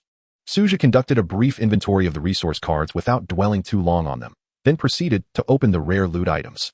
There were a total of 100 rare loot items, and Su Zhe opened them all in one go. A series of notification sounds followed, and he organized his gains: 20 mithril resource cards, 20 gold resource cards, 30 advanced wood, and 30 advanced stone. The haul was quite satisfactory, as mithril, gold, and advanced wood and stone were all essential materials for constructing high-level facilities and crafting advanced equipment. For instance, the previously acquired quantum energy core required advanced wood, advanced stone, and gold to activate. Su Zhe turned his attention to the bronze chests before him. He chose to open them directly. Spirit crystals x 1,000, gold coins x 10,000. Su Zhe. This is rather stingy, isn't it? Su Zhe looked at the 20 bronze chests, which yielded only 1,000 spirit crystals and 10,000 gold coins, averaging merely 50 spirit crystals and 500 gold coins per chest. Chapter 52, Terrain Puzzle. Speechless, Su Zhe couldn't help but grumble, wondering if some mysterious force was targeting him, as the contents of 20 chests were so mundane. Gazing at the remaining 10 silver chests, 1 gold chest, and 1 S-rank evaluation chest, Su Zhe decided to take a moment to pause. He exited the Lord's Manor and approached the Star Spring Immortal Pool, splashing his face with the cool water in an attempt to calm himself. After taking a deep breath, he began to open the 10 silver chests. Ding! Congratulations! You have obtained Spirit Valley Seeds x 100. Ding! Congratulations! You have obtained Spirit Shrimp x 1000. Ding! Congratulations! You have obtained Purple Spirit Fruit Trees x 10. Ding! Congratulations! You have obtained Starshine Fruit Trees x 10. Ding! Congratulations! You have obtained Crimson Flame Kumquat Trees x 10. Ding! Congratulations! You have obtained Purple Spirit Fruit Trees x 10. Ding! Congratulations! You have obtained Purple Spirit Fruit Trees x 10. Ding! Congratulations! You have obtained Starshine Fruit Trees x 10. Ding! Congratulations! You have obtained Starshine Fruit Trees x 10. Ding! Congratulations! You have obtained Spirit Valley Seeds x 100. Su Zhe examined the contents of the bronze chests, discovering 1,000 Spirit Shrimp, 100 Spirit Wheat Seeds, 10 Purple Spirit Fruit Trees, 10 Starshine Fruit Trees, and 10 Crimson Flame Kumquat Trees, all of which were items he had never encountered before. Linyu began to check their attributes one by one. Spirit Shrimp, a low-level spirit shrimp, requiring a high concentration of spiritual energy in water, capable of gathering spiritual energy, and is edible. Note: consuming spirit shrimp can refine one's meridians. Spirit Wheat Seeds, a low-level spirit plant, requiring a spirit field for cultivation, and is edible. Note: matures in 5 days, requiring minimal care. Purple Spirit Fruit Tree, a low-level spirit plant, with no special cultivation conditions, and is edible. Note: the purple spirit fruit is sweet in taste and can enhance physical strength upon consumption, maturing every 5 days. Starshine Fruit Tree, a low-level spirit plant, requiring a place with abundant starlight for cultivation, and is edible. Note: the starshine fruit has a slightly bitter taste and can add a small amount of spiritual energy upon consumption, maturing every 5 days. Crimson Flame Kumquat Tree, a low-level spirit plant, requiring a well-lit area for cultivation, and is edible. Note: the Crimson Flame Kumquat boasts a sweet flavor, enhancing flame resistance upon consumption, and matures every 5 days. What a windfall! Su Zhe's eyes suddenly sparkled as he beheld the items that had materialized before him, finally discovering something of practical utility. While spiritual ore and gold coins possess their own merits, the allure of new acquisitions always brings greater joy. Without hesitation, Su Zhe made his way to the Star Spring Immortal Pool. He retrieved 1,000 spirit shrimp from his storage space. These transparent shrimp were no longer than a finger. Their eyes dark and lifeless, their bodies entirely clear, with a purple vein extending along their backs to their tails. Gently, he released them into the Star Spring Immortal Pool. What aquatic environment could rival the marvel that is the Star Spring Immortal Pool? Perhaps only a more advanced wonder could compare. Grow quickly, he whispered softly, his gaze fixed on the 1,000 spirit shrimp merging into the waters of the pool. My lord, can these shrimp be consumed? A light-footed cultivator approached Su Zhe, unabashed by the large expanse of snow-white skin exposed before him. Yes, but not just yet. They need to grow a bit more first, Su Zhe replied slowly, estimating it would take some time for the spirit shrimp to mature. Understood, my lord, the cultivator said with a radiant smile, eyeing Su Zhe and lightly licking her lips. Shall we join you later for some fun? Not at the moment. I have matters to attend to. You all may play for now, Su Zhe responded with a smile. The cultivator's grin widened as she tossed him a flirtatious glance. Then we shall eagerly await your return, my lord. With a smile, Su Zhe returned to the Lord's Manor, intending to address the matter of the spiritual plants later. At present, 2 treasure chests remained unopened, 1 golden chest and 1 S-rank chest. Thus far, Su Zhe had never acquired a golden chest. This would be his first. Ding. Would you like to open the S-rank chest? Open, Su Zhe declared, filled with anticipation as he prepared to use the S-rank chest to gauge the golden one. Ding. Congratulations, you have received 100 spiritual ore. Ding. Congratulations. You have received Black Iron World Key. Ding. Congratulations, you have received Unit Recruitment Refresh Card. Su Zhe's eyes gleamed with delight as he surveyed the treasures yielded from the S-rank chest. At last, he had obtained the Black Iron World Key and the Unit Recruitment Refresh Card. Excellent. Now it was time to see what the golden chest would reveal. He turned his attention to the last golden chest. Ding. Would you like to open the golden chest? Open. Su Zhe gazed expectantly at the golden chest. Ding. You have acquired the terrain Spirit Illusion Emerald Valley. Ding. You have acquired the terrain Inferno Volcano. Ding. You have acquired the terrain Frost Abyss Icefield. Terrain? Su Zhe was genuinely surprised to have received terrain puzzles from the golden chest at this juncture. The so-called terrain puzzles allow a portion of territory to be transformed into designated landscapes, which are indeed valuable treasures, as different terrains can nurture different treasures. For instance, the Inferno Volcano can yield fire attribute spirit crystals and higher-tier volcanic minerals, such as flame essence crystals. The longer the terrain exists, the more treasures it can naturally produce. Alas, it has come too early. For now, they must be stored away. Su Zhe murmured to himself. Although the terrains are splendid, they are not suitable for his current domain. Presently, the diameter of Su Zhe's territory measures 6,000 meters, seemingly vast, yet not particularly large. Installing these terrains within his domain would not be advantageous. It appears he must first elevate the level of his territory. Su Zhe pondered quietly, realizing that even the best treasures would be of no use if he couldn't utilize them. It is about time to take action. He proceeded directly to the celestial creation platform. Bright Moon, Su Zhe called out. A flash of red light appeared, and Bright Moon materialized before him. Noticing her damp appearance, he surmised she had just been frolicking in the Star Spring Immortal Pool. My lord, is there something you need? Bright Moon inquired. I am preparing to recruit new companions. Su Zhe replied with a smile. Bright Moon paused momentarily, then beamed with a smile, realizing that her lord favored her above all, always thinking of her first when something good arose. In truth, Su Zhe treated everyone equally. It was merely her turn this time. However, he would not elaborate on the matter. Su Zhe led Bright Moon into the celestial creation platform. Ding. Would you like to use the unit recruitment refresh card? Yes. Without hesitation, Su Zhe opted to proceed. A burst of colorful light ascended, and 10 figures emerged from the glow. 10 ordinary cultivators. Bright Moon, it's up to you. Su Zhe instructed. Bright Moon nodded and began selecting members skilled in fire and frost spells from among the cultivators. Chapter 53. Su Zhe prepared to upgrade his territory. By the way, where's Ling Xuan? I haven't seen her, Su Zhe inquired curiously. That fellow? She is probably resting somewhere, Bright Moon replied slowly. Oh. Su Zhe glanced at Bright Moon and then nodded, proceeding towards the future hub. He was ready to upgrade his territory, yet he still required a few more inhabitants. Currently, Su Zhe's territory had a total of 482 population units, including various technological creations. Without them, the number would be even lower. To upgrade his territory, the population must reach 500. Upon arriving at the future hub, Su Zhe planned to have Era manufacture 20 combat robots to meet the population requirement for the upgrade. Once the upgrade was complete, he would assess the remaining materials and consider subsequent plans for creating combat robots and quantum pulse cannons. Era looked up from the technological model she was studying. My lord, do you have any instructions? She asked, adjusting her high-tech goggles to focus on Su Zhe. I would like to manufacture 20 more combat robots, Su Zhe informed Era. She nodded in agreement. The resources collected today are sufficient. Producing 20 combat robots will pose no issue, Era said, leading Su Zhe to the mecha manufacturing factory. She activated the factory, initiating the production of 20 units of combat robots. Su Zhe examined the conditions and resources required for upgrading his territory. Upgrade. Wood X 5000, Stone X 5000, population units, 500. The resources for upgrading from level 2 to level 3 were not a challenge for Su Zhe. The critical issue lay in the population quantity. Now that the population problem was resolved, Su Zhe had ample resources on hand to easily upgrade his territory. Ding. Would you like to consume 5,000 wood and 5,000 stone to upgrade your territory? Upgrade? Wait, no? Su Zhe suddenly interjected, retracting his intention to upgrade. It was not due to any other reason, but he remembered that he had yet to extract his Great Dao title. Otherwise, he would forget again. Recently, he had been so immersed in various affairs that he almost overlooked such an important matter. From this day forth, he would need to refrain from being too distracted by feminine charms. Supreme will, extract the title. Su Zhe declared solemnly. Unlimited recruitment, a unique red title, Lord title. Upon use, the recruitment cost for all structures under the Lord's command will be reduced to 1 gold coin. What the? Su Zhe gazed at the crimson phrase unlimited recruitment, momentarily taken aback, only to be subsequently engulfed by a wave of euphoric delight. Who could fathom the emotions surging within Su Zhe at this instant?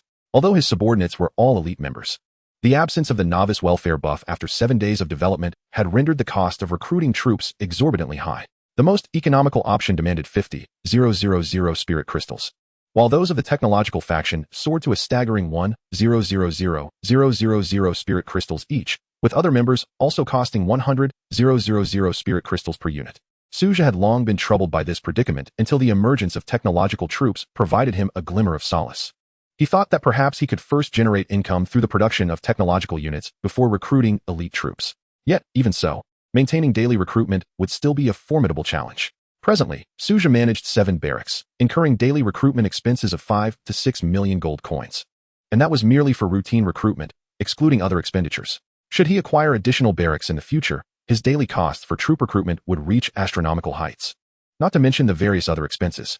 Thus, the appearance of this crimson phrase was akin to a timely blessing, reducing recruitment costs to a mere 1 gold coin per instance, effectively saving him nearly 10 million gold coins daily, a figure that would only increase over time.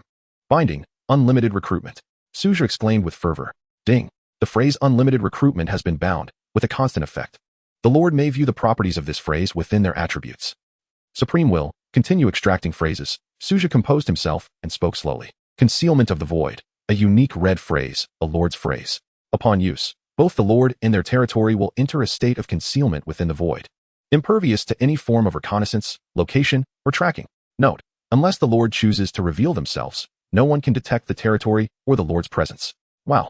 Su Zhe gasped in astonishment at this crimson phrase. Had he been in a position of great power, this phrase might have held little significance. However, as a novice lord, it was of paramount importance. Previously, Wanyu had tracked him down through the items he possessed, nearly leading to a disaster for his territory. Had a formidable chaotic force come after him, Su Zhe could have found himself in dire straits. Binding, concealment of the void. Su Zhe declared decisively.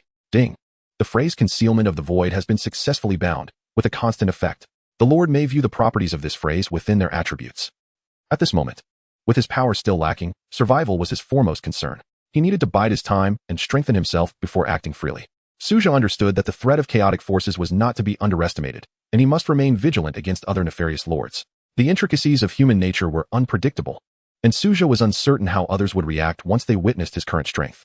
Nevertheless, he recognized that ultimately, one must rely on oneself, for dependence on others is precarious. What Su Zhe was unaware of was that upon selecting concealment of the void, his territory had completely vanished into the void, imperceptible to any observer unless he chose to reveal it. His very essence was concealed, making it impossible for anyone to lock onto his fate, as if he had melded into the boundless chaos. Henceforth, no one would be able to locate Su Zhe or his territory through similar means, which was undoubtedly a boon. Supreme will, upgrade the territory, Su Zhe declared with unwavering resolve. Ding! Do you wish to consume 5,000 wood and 5,000 stone to upgrade the territory? Yes. Su Zhe watched as his resources diminished by 5 cards each of wood and stone, each card representing 1,000 units. A brilliant kaleidoscope of light erupted into the sky. Su Zhe's territory began to transform, expanding continuously from 8,000 meters to 9,000 meters, then to 10,000 meters, 12,000 meters, finally ceasing at a diameter of 15,000 meters. Such a vast territory was quite substantial for a novice lord. Chapter 54, Level 3 Territory. Su Zhe inspected the attributes of his territory. Name, Tianhui. Level 3. Area, 15,000 square meters. Barracks, Celestial Creation Platform, Elite. Divine Source Sanctuary, Elite. Elemental Sanctuary, Elite. Starry Sanctuary, Elite. Void Dragon Nest, Elite. Future Nexus, Elite. Buildings, well, white. City walls, white. Can evolve. Lord's Mansion, Auxiliary Robot Factory. Primary Elemental Tower, Auxiliary Robot Factory. Combat Robot Factory. Wonders, Heart of the Sun and Moon, Heart of Elements. Mines, Beginner Spirit Crystal Mine, Intermediate. Beginner Copper Mine, Beginner. Beginner Iron Mine, Beginner. Population, 512, Cultivators, 90, Divine Race, 80, Elemental Mages, 80, Frost Clan, 100, Dragons, 30, Machines, 2, Robots, 130. Phrases, Extraordinary Evolution, red. National Beauty and Heavenly Fragrance, red. Blessed Land, gold. Spirit Energy Supplement, blue. Concealment of the Void, red. Unlimited Recruitment, red. Upgrade, 10,000 wood, 10,000 stone. Population 1,000. Advanced wood 1,000. Advanced stone 1,000. Ding! Congratulations, your territory has been upgraded to level 3. Unlocking the power, fusion. You may view the properties in the territories panel. At last, he had reached level 3. Su Zhe exhaled in relief. At present, circumstances appeared relatively favorable, with his territory's level positioned at a moderate rank among other lords. The leaderboard required a territory level of at least 4 to qualify for ranking. It is crucial to note that this pertains to the territory level leaderboard, not the area leaderboard. Territories with higher levels are prioritized, and only when levels are equal does area come into play for ranking. As for the remaining 1,000 population, it was fortunate to have robots. Otherwise, he would be at a loss for when he could meet the requirement. Su Zhe pondered, glancing at his population count of 512. Suddenly, he smacked his forehead, nearly forgetting that he had overlooked the mining robots. Ayla, you may utilize all the resources in the territory as you see fit. First, manufacture combat robots. Halt production once the count reaches 500, Su Zhe instructed Ayla. Taken aback by Su Zhe's command, Ayla responded, My lord. I do not recommend this course of action. These low-level combat robots are merely a waste of resources. Ayla stated earnestly. Surprised, Su Zhe turned to Ayla. Currently, my level has reached 8. I will likely break through to 10 within 2 days. At that point, these combat robots will be obsolete, making it an unwise investment of limited resources to create such useless items, Ayla calmly analyzed. Rubbing his chin, Su Zhe contemplated Ayla's words. He had complete faith in Ayla's loyalty, yet she might not fully grasp his intent. Ayla, I require population for upgrading the territory, not for engaging in combat. Su Zhe explained slowly. Ayla adjusted her goggles and replied, In that case, I suggest manufacturing work robots or mining robots. While these robots may not be combat ready, they can efficiently handle most foundational tasks, with mining robots being particularly adept in mining operations. Ayla stated with conviction. Is that so? Su Zhe considered Ayla's suggestion and inquired. Can work robots tend to spiritual plants?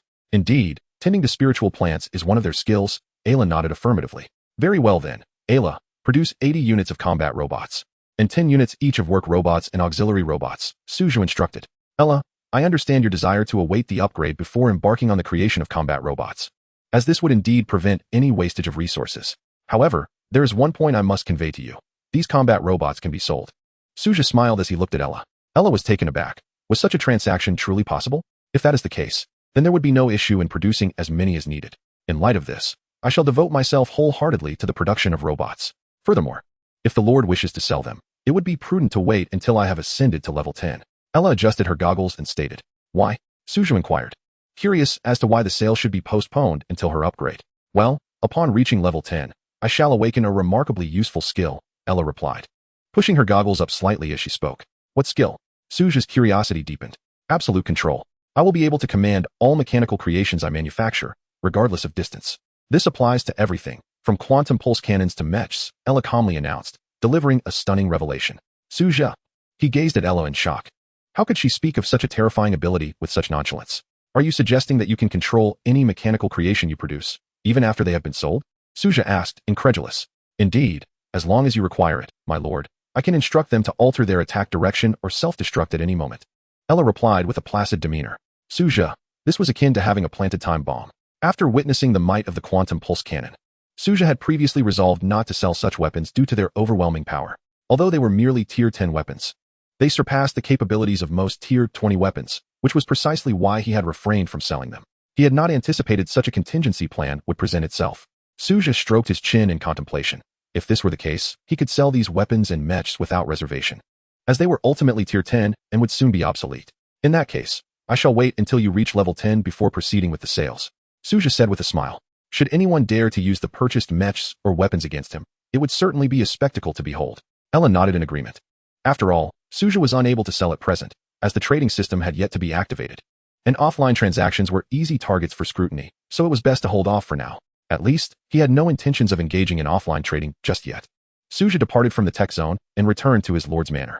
Now a level 3 territory, the manor had undergone a splendid transformation, evolving from a modest 2-story wooden structure into a luxurious villa. He stepped inside, greeted by polished floors and an array of furniture brimming with futuristic style. The first floor featured a spacious living room, adorned with uniquely designed sofas and a high-tech fireplace, while the second floor housed Su Zhe's bedroom, and the third floor was the heart of the lord's domain. No longer did he have to endure the simplicity of a wooden plank house. Su Zhe reclined upon the plush, oversized bed, one of the few perks of being a lord, especially since the entire manor enjoyed ample energy supply without the burden of energy costs. The sensation was utterly delightful. Of course, for other high-tech appliances, he would need to procure them himself. Su Zhe surveyed the 6-meter-wide bed, stroking his chin. It's slightly oversized, but quite splendid. He then ascended to the third floor, where the heart of the lord radiated a gentle glow, suspended in the center of the space. Su Zhe settled into a comfortable sofa and opened the 3D blueprint of his territory. His domain now spanned a diameter of 15,000 meters, categorizing it as a supersized level 3 territory. He promptly repositioned the Blackstone city walls, ensuring a 500-meter buffer zone adjacent to the chaotic space to serve as a buffer area, designated as the primary battlefield. As long as the combat did not encroach upon the walls or other territorial structures, it would suffice. 10 elemental artillery units were dispersed around the perimeter, each positioned 1,000 meters apart. Isn't the number of elemental artillery units a tad insufficient? Su Zhe pondered, examining the layout of the territory. Chapter 55, Steady Development. At present, it seemed adequate. For the time being, there was no immediate need to construct additional elemental artillery units, as resources were abundant and could be produced at will. Su Zhe mused privately. After all, he was still in the novice phase, and for other lords, elemental artillery units were critical strategic defensive assets. But for Su Zhe, this was not the case. Deploying 200 battle mechs for patrol should suffice. For now, there was no urgency regarding defense. Su Zhe scrutinized the layout of the territory, contemplating where to establish the spirit plantation. Ultimately, he decided to position it near the Star Spring Fairy Pool, as this would facilitate irrigation when necessary. And with work robots handling those tasks, there was no need for Su Zhe to concern himself. He glanced at the territory's warehouse, which housed several rare spirit plants yet to be cultivated. These would require manual planting. That would be the preliminary arrangement. Su Zhe surveyed the layout of the territory and felt a sense of satisfaction. The eastern region was designated as the Tech Park, housing various mechanical factories, while the central area comprised Su Zhe's Lord's Manor and barracks. To the south stood a temporal gate leading to the Black Iron World. For now, this would suffice. Should he consider constructing some residences? Su Zhe began to ponder this question. With the expansion of the territory, building houses for him was merely a matter of resource expenditure. Among his subordinates, apart from the divine beings and dragons, most required living accommodations. Previously, the limited territory size had not warranted such considerations. However, with the newly ample space, it was indeed time to contemplate residential construction. Su Zhe opened his blueprint attributes panel, only to find his expression darkened instantly. Damn, he exclaimed upon noticing the absence of ordinary dwelling blueprints, leaving only the advanced spirit dwelling blueprints. I see, having learned the advanced spirit dwelling blueprint. It has completely overwritten the basic dwelling blueprint. Su Zhe lamented as he regarded the blueprint. Now, the resources required for constructing residences had significantly increased. Advanced spirit dwelling, 1000x wood, 1000 stone, 100x advanced wood, 100x advanced stone, 1000 gold coins. Is this highway robbery? Su Zhe could not help but scoff at the resource demands of the advanced spirit dwelling. Wood and stone were one thing, but the requirement of 1000 gold coins for advanced wood and advanced stone left him utterly speechless. How could it be so exorbitant? Just endure for now, he thought, as he truly could not afford such expenses.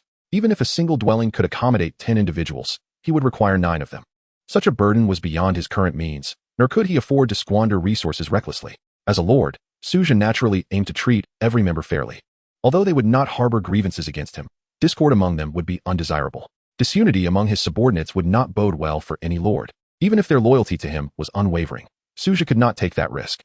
After all, they were all divine-level members, and losing even one would be a painful blow. Well then, I shall postpone this matter for now. Su Zhe resigned himself to abandoning the idea of constructing residences for his members at this time. For the moment, things were still manageable. A breeding farm was also necessary. But alas, he lacked the relevant blueprints. He recalled that dragons required a breeding farm, as they could only be free-range at present. With that thought, Su Zhe opened the territory warehouse, which contained 3 terrain templates. These templates corresponded to the attributes of thunder, wind, and earth, making them ideally suited for the void black dragon. Ah, headache. It seems there is an abundance of resources, yet in reality, very few are truly usable. It's not a matter of insufficient resources, but rather the lack of expansive territory. Su Zhe felt a pang of frustration in his heart.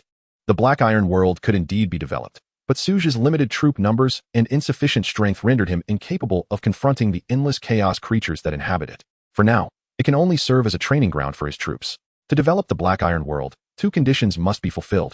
First, the establishment of a stable base city. Second, the possession of adequate military strength.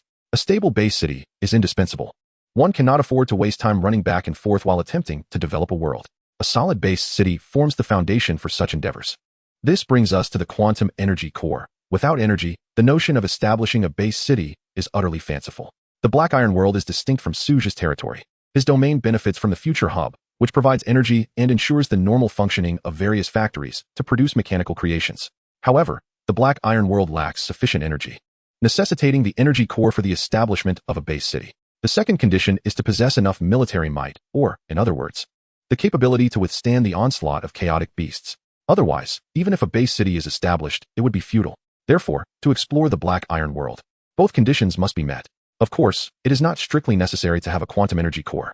Alternatives, such as psychic energy power plants or spirit energy towers, will suffice.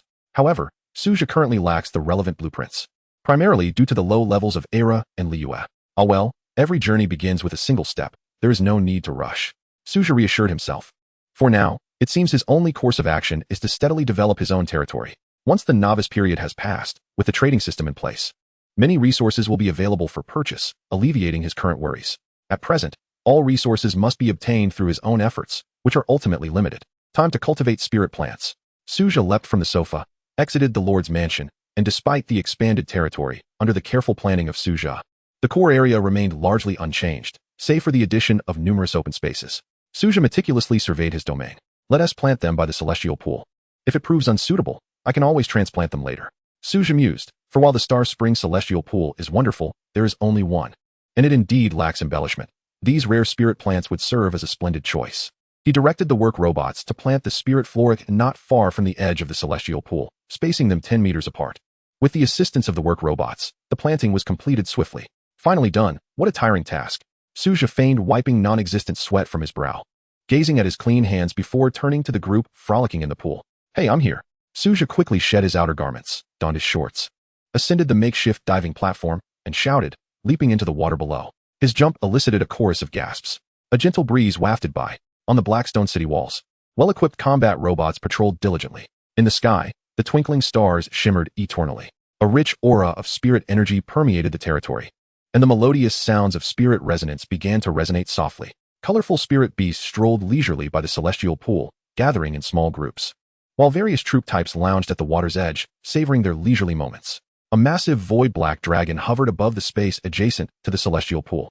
The sounds of machinery echoed as work robots toiled in the spirit plant garden, and factories operated at full capacity to manufacture combat mechs. Everything was so idyllic. In the main world, within a dilapidated castle, Chapter 56, the Supreme Shadow, Zili, a cadre of figures clad in black robes congregated. The leader of the black-robed assembly surveyed the arriving acolytes with a flicker of displeasure in his eyes. Where's Wang Yu? Bishop. Wang Yu has been missing for several days. Could he have fled? One of the black-robed figures voiced with concern. Fled? The shadow bishop furrowed his brow. He could not believe that Wang Yu would abandon them. He knew all too well how Wang Yu had descended into depravity, knowing that it was all orchestrated by him. Where could Wang Yu possibly run to? As for going solo, that was even more absurd. It was no easy feat to extricate oneself from the true church. Did they think the true church was merely a facade, coming and going as they pleased? The only plausible explanation was that Wang Yu had met with an unfortunate fate. This thought only served to aggravate the shadow bishop further. His plans relied on Wang Yu's advancement, but now that Wang Yu was lost, he would have to seek new candidates. What a useless fool. Disperse. The plan is postponed until a new candidate can be found. The shadow bishop uttered this before vanishing into the darkness. Deep down, the shadow bishop understood that he had ample time. Acting rashly would only invite trouble upon himself. Who to choose? The shadow bishop pondered, then began to peruse documents, swiftly selecting and zeroing in on a target. Su Zhe, orphaned at a young age.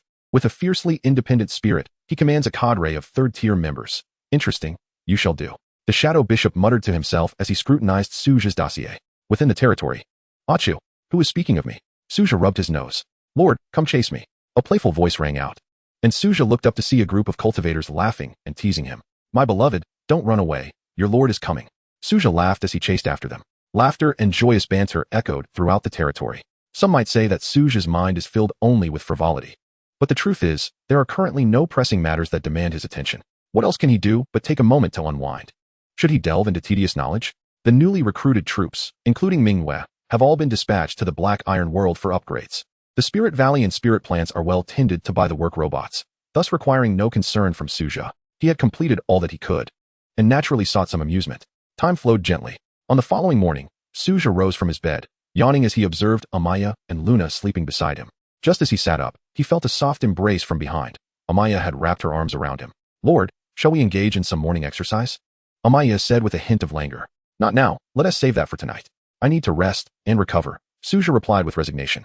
For even with his robust constitution, he could not withstand such exertion. After a quick wash at the Star Spring Celestial Pool, he collected his daily reward for being the top of the strength leaderboard, which, as anticipated, amounted to another 100 spirit mines. Although it wasn't a significant sum, it was better than nothing. Ding. Do you wish to expend 10,000x wood, 10,000x stone, 1,000x high-grade wood, and 1,000x high-grade stone to upgrade the territory? Su Zhe paused in surprise, wondering what was happening. Why was he suddenly able to upgrade? A sense of confusion washed over him as he quickly checked the population count of his territory, discovering that it had surpassed 1,000. The number of combat mechs had increased by 500 units.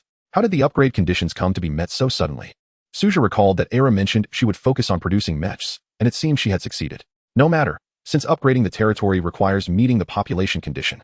This aligns perfectly with my needs, and there is no issue. Su Zhe mused quietly, harboring no resentment towards Era. These combat robots would eventually be phased out, but before that, they had served their purpose in helping him meet the upgrade requirements. First, let us proceed with the daily recruitment. After finishing his morning routine, Su Zhe made his way to the Celestial Creation platform to begin the recruitment process. Within the confines of the Celestial Pavilion, Mingyue, Sherry, and the leisurely Ling Shuang awaited. This was a stipulation set by Su Zhe, mandating that the leaders of various military divisions must gather daily, thus facilitating their guidance of new recruits. Su Zhe subsequently commenced the daily recruitment, enlisting 10 from the cultivators, 10 from the divine race, 10 elementals, 20 from the frost clan, and 10 dragons. All had been recruited, save for the technological division. He then proceeded to the future hub, preparing for the daily recruitment of the technological division. Su Zhe turned to Ella, his eyes wide with astonishment. Yi Chun, level 9 already? He had not anticipated Yi Chun's rapid ascension. Indeed, Ella nodded. Yesterday, I utilized the remaining resources to manufacture combat robots, she stated calmly. That is acceptable. Producing 1,000 level 10 combat robots will suffice for now. We can continue with the rest once you achieve level 10, Su Zhe replied earnestly. Ella nodded in agreement.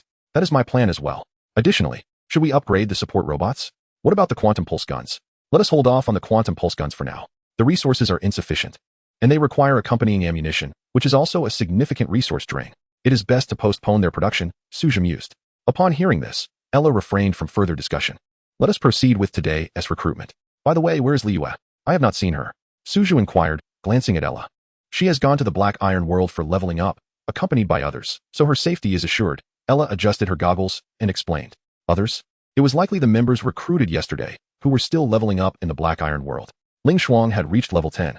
While the other divisions had yet to catch up, Ling Shuang's rapid ascension was to be expected, given that she was an elite unit, capable of dispatching foes more swiftly than her peers. Soon after, Su Zhe and Ella entered the future hub. Ding.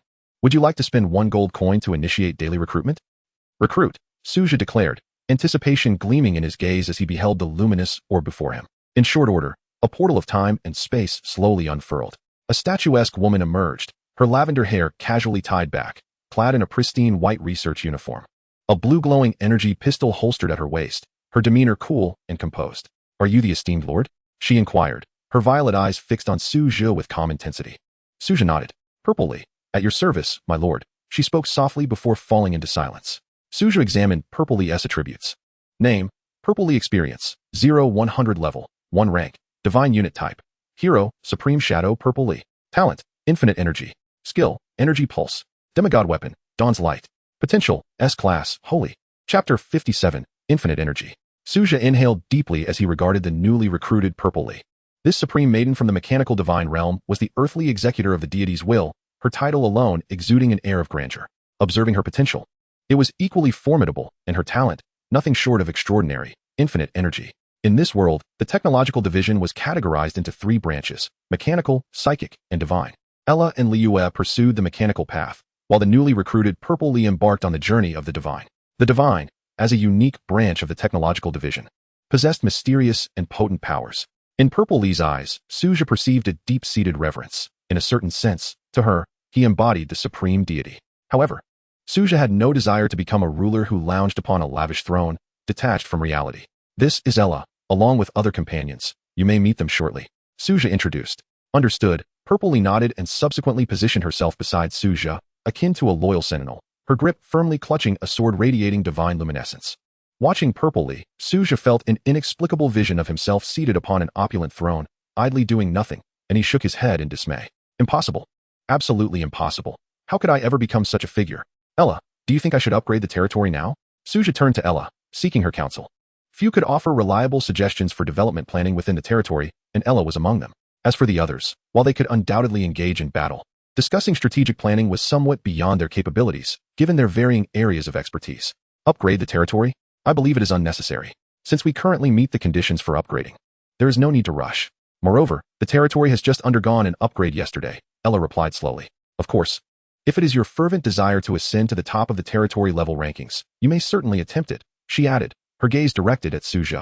Why not rush the upgrade? Even if I am not inclined to contest the rankings, I can still upgrade the territory.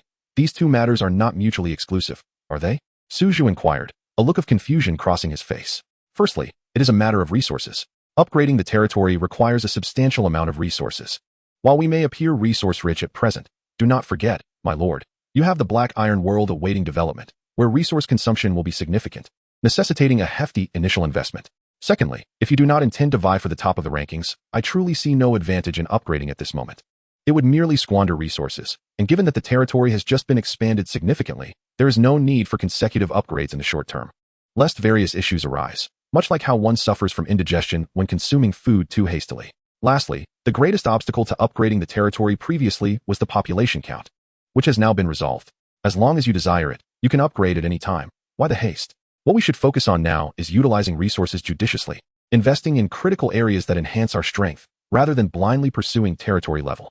After all, territory level is not the sole measure of a lord's strength. True power is the foundation upon which we stand. Ella methodically elucidated her reasons for opposing an immediate upgrade of the territory. Su Zhe regarded Ella, finding merit in her arguments. The primary impediment to upgrading the territory had been the population factor, which was no longer an issue.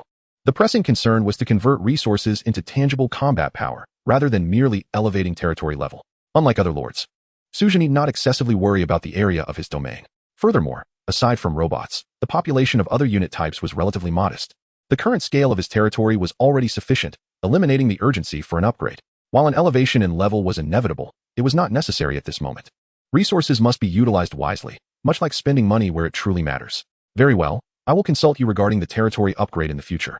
You may manage the allocation of resources and other matters. Su Zhe delegated the relevant authority to Ella. Ella nodded in agreement. Let us set aside the territory level for now. There is no need for concern about insufficient land, Su Zhe said slowly, acknowledging this as one of the significant reasons for his agreement. After all, he possessed the unique ability of fusion authority. Each incursion of chaos presented an opportunity for him to expand his territory. Ding. The chaos invasion is about to commence. Please select a difficulty. S, A, B, C, D. S-level difficulty. Su Zhe unhesitatingly opted for the S-level difficulty, as challenges below this tier lacked any substantial allure for him. Zili, do you intend to upgrade? Su Zhe inquired, casting a glance at Zili.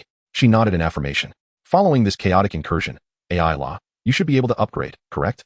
Su Zhe turned to AI law for confirmation.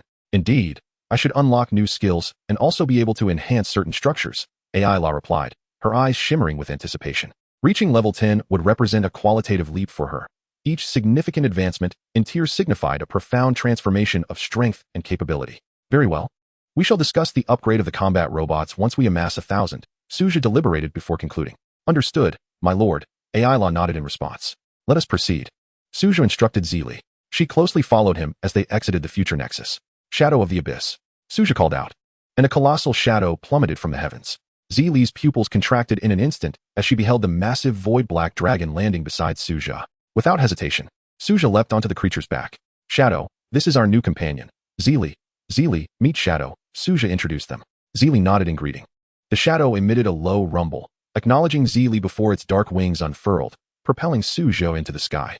Zili deftly sprang forward, her form resembling a streak of lightning as she traversed several dozen meters in an instant, swiftly reaching the ramparts of Blackstone City. Minghua and the others regarded Zili with keen curiosity. She, in turn, assessed Minghua and the rest, her grip on the hilt of her sword tightening unconsciously. These individuals are remarkably strong. Zili marveled inwardly. Initially believing herself to be exceptional under the command of the God Lord, she soon realized that among these individuals, she was merely notable, far from the strongest. Particularly, Minghua and the Shadow exuded an oppressive aura that far surpassed the others. A sense of intimidation felt at the very core of existence. Chapter 58, A Bountiful Harvest.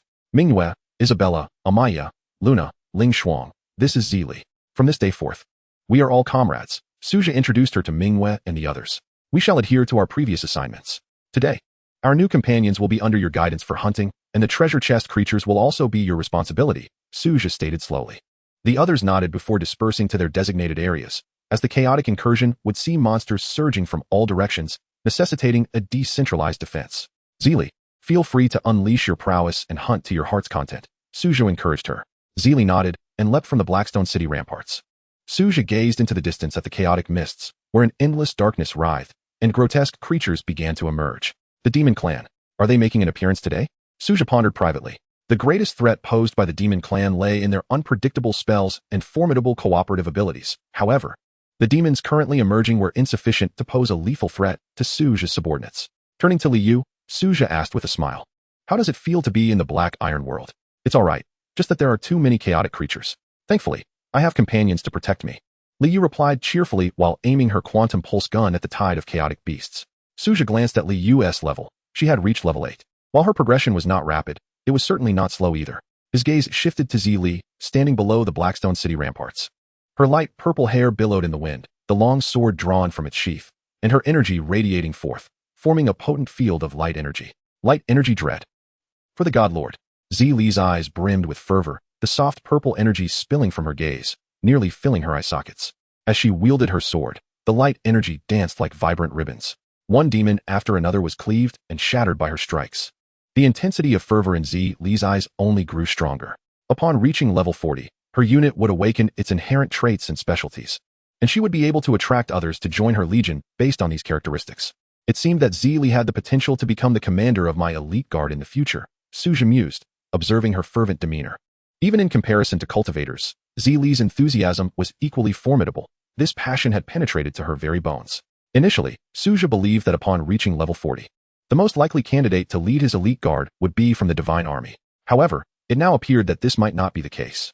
Perhaps Zhe Li was the more suitable choice for the role. After reaching level 40, hero units awaken their unique traits, specialties, and legion characteristics. And each legion possesses its own banner and legion soul.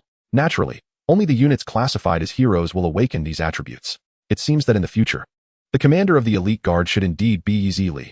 Su Zhe contemplated inwardly. This was the powerful legion every lord yearned for, absolutely loyal to their commander.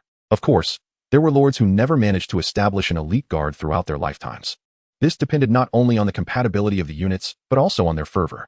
As for loyalty, Su Zhe had no concerns. However, among the units at his disposal, none exhibited fervor as intense as Zhe Li's. If he were to establish an elite guard, it seemed that both Zhe Li and Amaya were promising candidates. Su Zhe could not help but recall Amaya's own fervor towards him. Although slightly less intense than Zhe Li's, it was not by much. Well, that can wait for later. There are still 2 major tiers before reaching level 40. Su Zhe decided to set aside his thoughts for the moment. As time passed, the corpses of the monsters beneath Zhe Li's feet piled up like a small mountain. Her energy not only remained undiminished, but grew ever stronger amid the battle. Under the influence of her light energy dread, the demons surrounding Zhe Li were rendered nearly immobile by the oppressive force of her formidable energy. 3 hours later, Su Zhe surveyed the mountain of corpses. Goodness, these are all superb sources of energy, he remarked upon examining the demon remains. Today's chaotic incursion was more intense than in previous instances, with these demons primarily at level 8. In earlier incursions, there had at least been some below level 8. But now the majority of the attacking demons were level 8, with a few even at level 9. Fusion. Su Zhe activated his lordly powers. Ding. Your attribute Fortunate Heaven and Earth has been triggered. Territory expanded by 3,000 meters. Ding. Your attribute Fortunate Heaven and Earth has been triggered. Your primary iron vein upgraded to a medium iron vein. Daily mining capacity of 5,000 units. With a limit of 10,000 units for excess extraction. Su Zhe observed the notification with no sense of surprise, considering that this time the demon incursion numbered as many as 20,000. He had acquired 40,000 gold coins. If this did not trigger the Fortunate Heaven and Earth attribute, that would indeed be peculiar.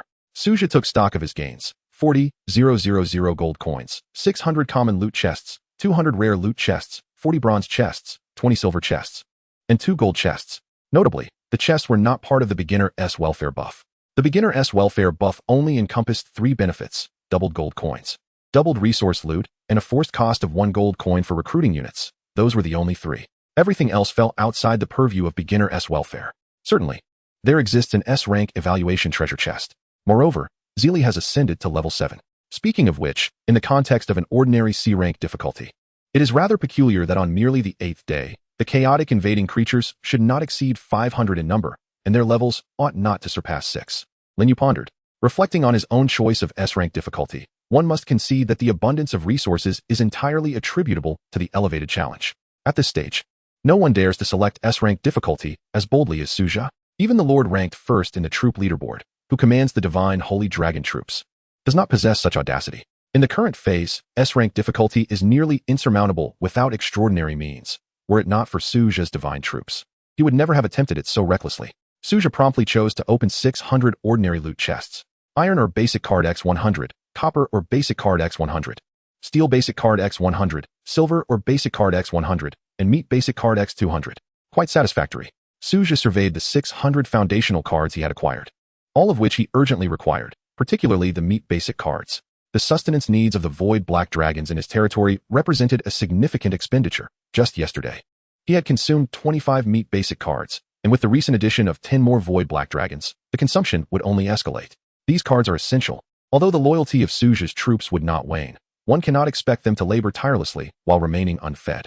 As for the iron or basic cards, their value is self-evident. They are fundamentally a strategic necessity, thus the more, the better. Open. Su Zhe produced 200 rare loot chests and opened them all at once. Advanced Spirit Wood X50, Advanced Stone X50, Mithril X50, and Gold X50. The resources had suddenly become plentiful. Splendid indeed. A smile adorned Su Zhe's face as he beheld the items he had obtained, significantly bolstering his resource reserves. However, his expression soon shifted to one of concern. Despite the apparent abundance, the production of combat robots at the mech manufacturing plant, along with factory upgrades, demanded vast quantities of resources. This amount was far from adequate. Such a bother, Su Zhe remarked with a hint of exasperation, how he wished for the ability to trade. If trade were an option, he could directly procure resources in bulk. His current treasury boasted over 190,000 gold coins, nearing 200,000. These coins were of little use for his building upgrades at present, nor did he require substantial amounts for troop recruitment. Since acquiring the infinite recruitment trait, Su Zhe found resource expenditure for troop recruitment to be significantly eased. Regaining his composure, Su Zhe retrieved 40 bronze chests. With a glimmer of anticipation in his eyes, he opened the bronze chests. Spirit or X2000, Gold X20,000. Quite fortuitous, indeed. Su Zhe shook his head at the bronze chests, recalling their previous contents, typically yielding around 1,000 gold or 100 spirit ores each. Next, he turned his attention to 20 silver chests, eagerly hoping for something exceptional. Starlight Fruit Tree X40, Spirit Shrimp X2000, Purple Spirit Fruit Tree X40, and Crimson Flame Tangerine Tree X20. Well, not too shabby. Su Zhe assessed the contents from the silver chests, finding them similar to yesterday's haul, albeit with increased quantities. The Spirit Shrimp was particularly commendable, possessing inherent spirit-enhancing properties. Each silver chest yielded either 200 Spirit Shrimp or 10 Spirit Trees, constituting the entirety of their rewards. Su Zhe made his way to the Star Spring Fairy Pool, depositing the Spirit Shrimp into the waters, and entrusted the newly acquired Spirit Trees to the robotic workers assigned to their cultivation. With 2 gold chests and 1 S-rank evaluation chest remaining, Su Zhe decided to freshen up first. Following his customary routine, he opted to open the S-rank evaluation chest first. Beep. Would you like to open the S-rank evaluation chest? Open. Su Zhe gazed at the chest before him with eager anticipation. Beep. Congratulations. You have obtained 1,000 spirit ore. Beep. Congratulations, you have obtained 10,000 gold. Beep. Congratulations, you have obtained Mysterious Merchant's Token. Su Zhe. The Mysterious Merchant's Token? Su Zhe narrowed his eyes, inspecting the golden token in his hand that radiated a soft glow, adorned with a celestial pattern. Mysterious Merchant's Token. Upon use, it summons a mysterious merchant to your territory for trade, usable only once. Could it be the same enigmatic merchant he had encountered previously? Or perhaps another? Su Zhe contemplated, subsequently storing the token away. This item was rather promising. It did not seem a loss, for the mysterious merchant often possessed a plethora of valuable goods. No need for haste, he would address it later. After securing the mysterious merchant's token, he turned his gaze to the remaining 2 gold chests. Beep. Would you like to open the gold chests? Open. Su Zhe looked at the gold chests with eager expectation. Beep.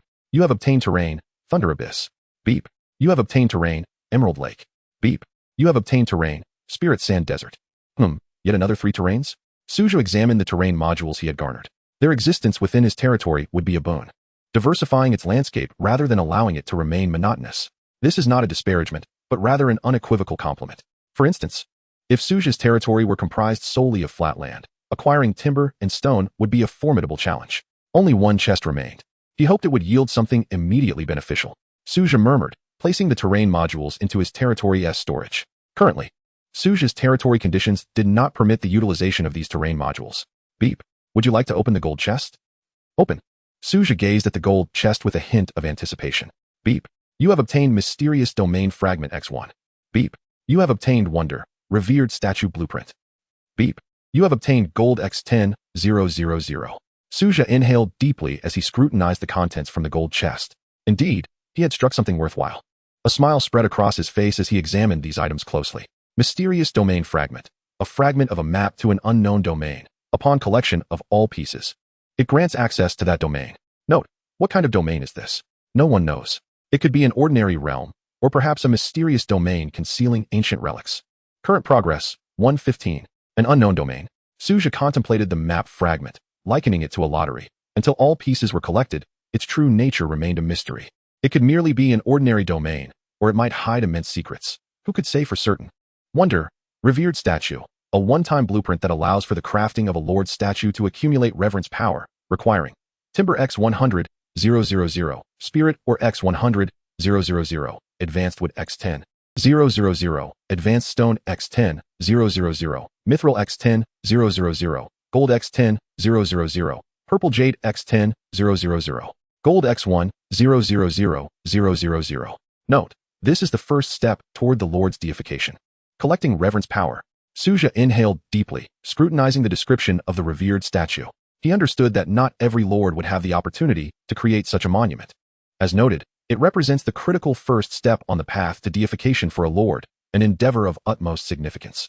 Without this item, the aspiration to ascend to divinity is nothing short of an extravagant fantasy. The collection of reverence power is, naturally, best commenced as early as possible, especially considering that the members within Su Zhe's domain exhibit unwavering loyalty towards him, rendering concerns about reverence power unnecessary. However, upon surveying the required materials, Su Zhe found himself in a bit of a quandary. While he possessed a decent stockpile of the other materials, he had yet to acquire the coveted purple jade, a high-tier material for which he currently lacked any means of procurement. As for the remaining resources, Su Zhe was confident that, given sufficient time, he would be able to obtain them. Yet, when it came to gold coins, he found himself with merely over 320,000 coins, a sum that included the earnings from today. Chapter 60, Ella's Breakthrough, a New Talent. It is imperative that I acquire this blueprint, by any means necessary. Su Zhe took a deep breath, resolute in his determination to construct the reverence statue marvel. This artifact is, to put it bluntly, the very foundation of a lord's authority. As reverence power accumulates, the statue will also upgrade, representing a unique form of marvel. Even if today only yielded this single blueprint for the reverence statue, it would still be worthwhile. With a smile gracing his face, Su Zhe gazed at the blueprint nestled within his inventory. This item is of paramount importance to a lord. It marks the initial and most crucial step on the path to divinity. Without reverence power, the lord's potential would be severely constrained. To pursue further elevation cannot be merely achieved through slaying monsters. It necessitates the reliance on reverence power. This knowledge is well known within the circles of lords, and Su Zhe is certainly aware of it. Taking a deep breath, Su Zhe endeavored to calm his excited heart. How could he not be exhilarated? The gateway to the path of divinity lay before him, and with a single step forward, he could methodically embark on his journey. Once composed, he accessed the 3D layout of his territory, adhering to his usual practice of extending the walls outward, leaving only a 500-meter area connecting to the chaotic space. Having completed these tasks, Su Zhe made his way to the future hub. My lord. Liyue approached with palpable excitement. What is it? Why the joy? Su Zhe inquired, curiosity piqued by Liyue's demeanor. In response, Liyue beamed. My lord, I've reached level 9. Tomorrow, I shall break through to level 10. Upon hearing this, Su Zhe nodded in approval. Liyue's level advancement was undoubtedly a boon for Su Zhe. The technological heroes differ fundamentally from those of other classes.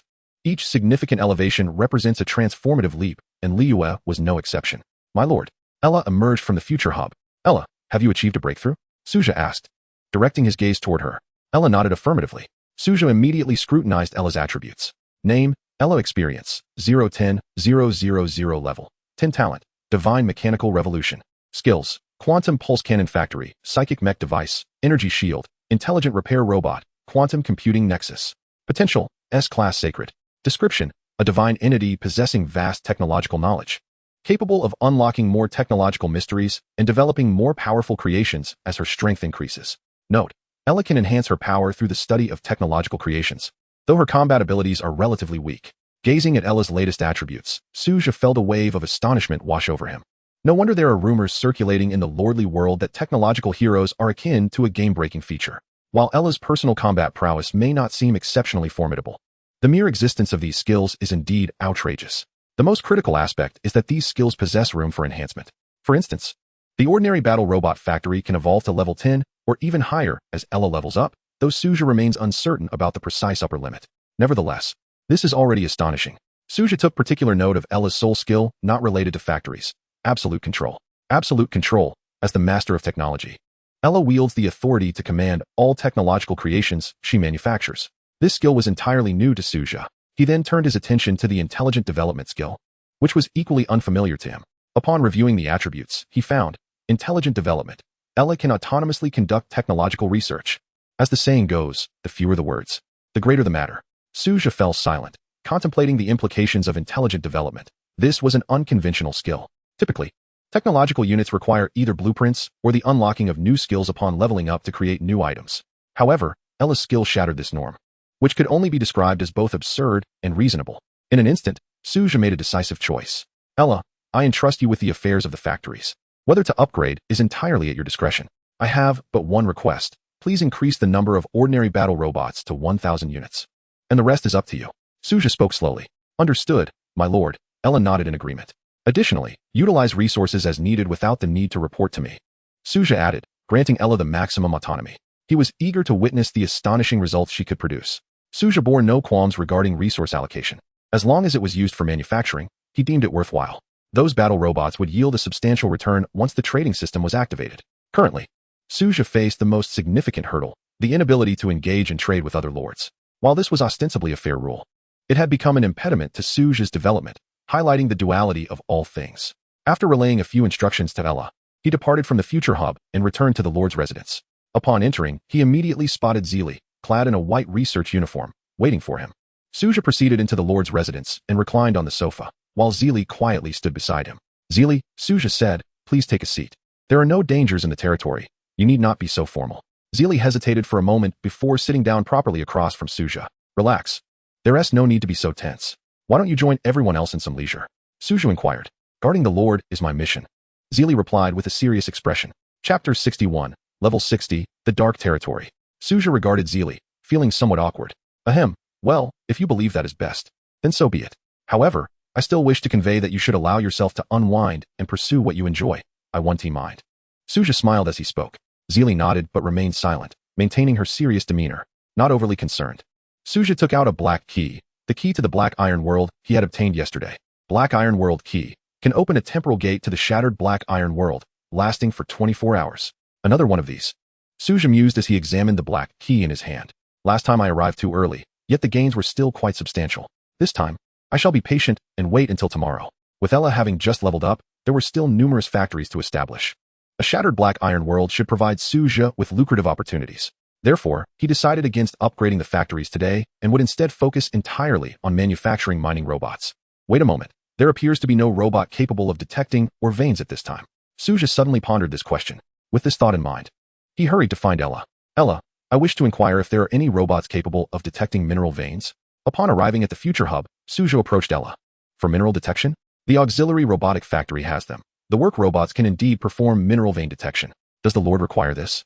Ella adjusted her goggles as she spoke. Su Zhe nodded, subsequently informing Ella about the matter of the Black Iron Key. Only 24 hours? Ella mused contemplatively. If we wish to maximize the benefits of this opportunity, my suggestion is to produce more work and mining robots, allowing others to handle the combat aspect for now, she suggested thoughtfully. I will arrange the factory upgrades and constructions later, but when does the Lord plan to depart? Ella inquired, looking at Su Zhe. When do you think is the best time to go? Su Zhe curiously gazed at Ella. Shouldn't such decisions be made by the Lord? Ella replied. Let us aim for the afternoon. We should be able to manufacture 100 mineral detecting work robots and 100 mining robots by then, Ella stated earnestly. 100? Won't that be a bit tight on time? Su Zhe questioned Ella. It is sufficient. Our territory is already strong enough. We can recall some personnel to defend the territory when the time comes. Moreover, we currently possess 1,000 Black Iron class battle mechs, with 278 equipped with quantum pulse cannons. The remaining mechs, although unequipped, are still adequate for territorial defense, especially with tomorrow's daily recruitment. Defending our territory will not be an issue, Ella replied with composure. Is that so? Su Zhe stroked his chin as he regarded Ella. Ella stood calmly before him. Well then, you may handle the arrangements. I shall not concern myself with anything else. Afternoon it is, and the rest is up to you, Su Zhe declared nonchalantly. Su Zhe was acutely aware of his own limitations. He had little management experience in this life or the previous one, merely enjoying the fortunate draw of powerful innate talents. As for planning and arrangements, those were not his strong suit. Even if he possessed some knowledge, it was merely superficial. Thus, he resolved to comfortably assume the role of a figurehead, free from the burdens of worry, and to relish life. Whether it involved combat or strategy, he would leave it to others. The matters of battle could be entrusted to Amaya, Shadow, and Sherry, while the intellectual endeavors could be left to Ella and her technologically inclined associates. He would simply enjoy the comforts of a carefree existence. With this mindset, Su Zhe felt an immediate sense of ease and contentment. In that case, Ella, you shall proceed as you see fit. Just inform me if anything arises. You have full authority over the rest, he concluded boldly before departing the future hub. Ella remarked, leaving already? Why the need to pat your backside? Do you not possess one yourself? Zhe, let us go play in the Star Spring Fairy Pool, Su Zhe said to Zhe as he strode towards the pool. Life, after all, was meant to be savored, especially now that he had decided to adopt the role of a figurehead. As for why he still wanted Ella to inform him of any matters, despite granting her autonomy, that was merely to maintain a sense of involvement.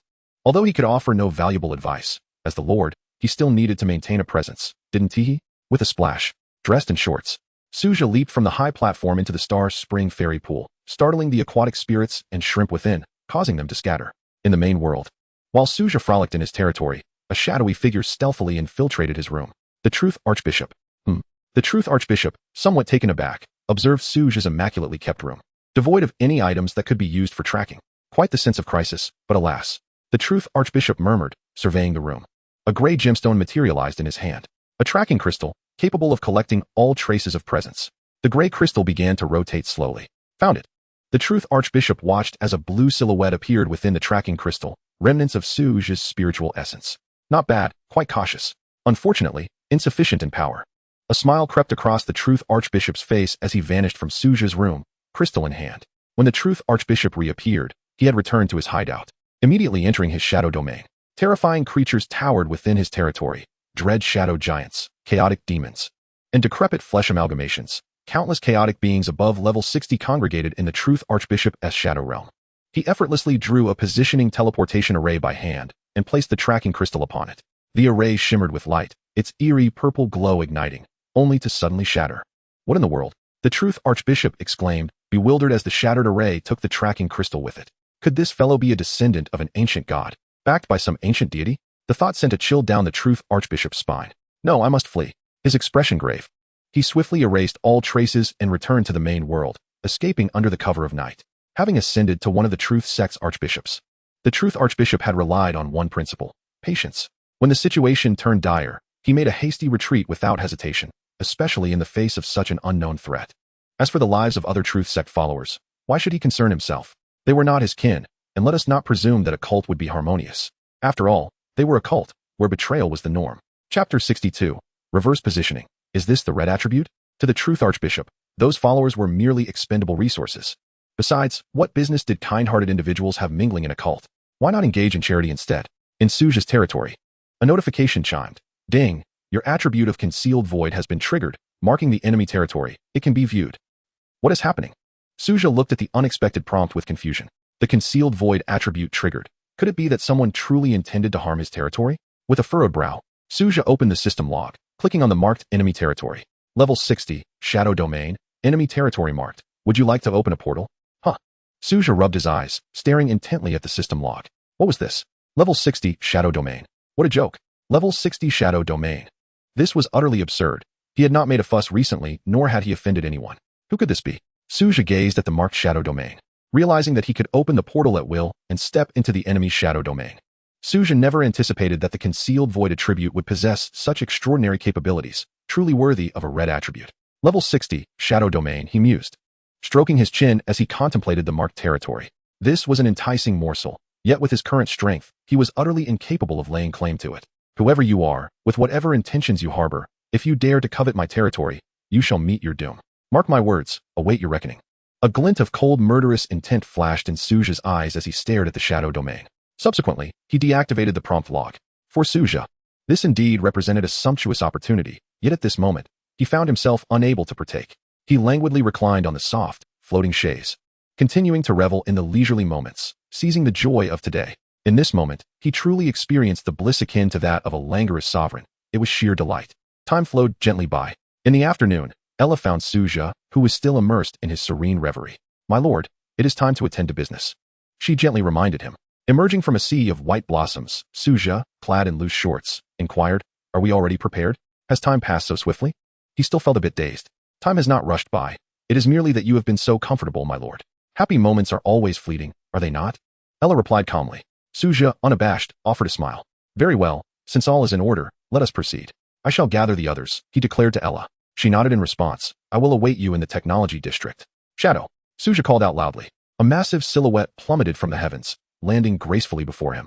Su Zhe quickly donned his attire and leapt onto Shadow's back.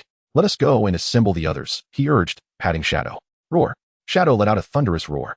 The void black dragons, resting nearby, stirred awake and took to the skies, gathering behind Shadow. A shimmering azure light and a radiant golden glow appeared beside Su Zhe simultaneously. Amia, Sherry, he exclaimed.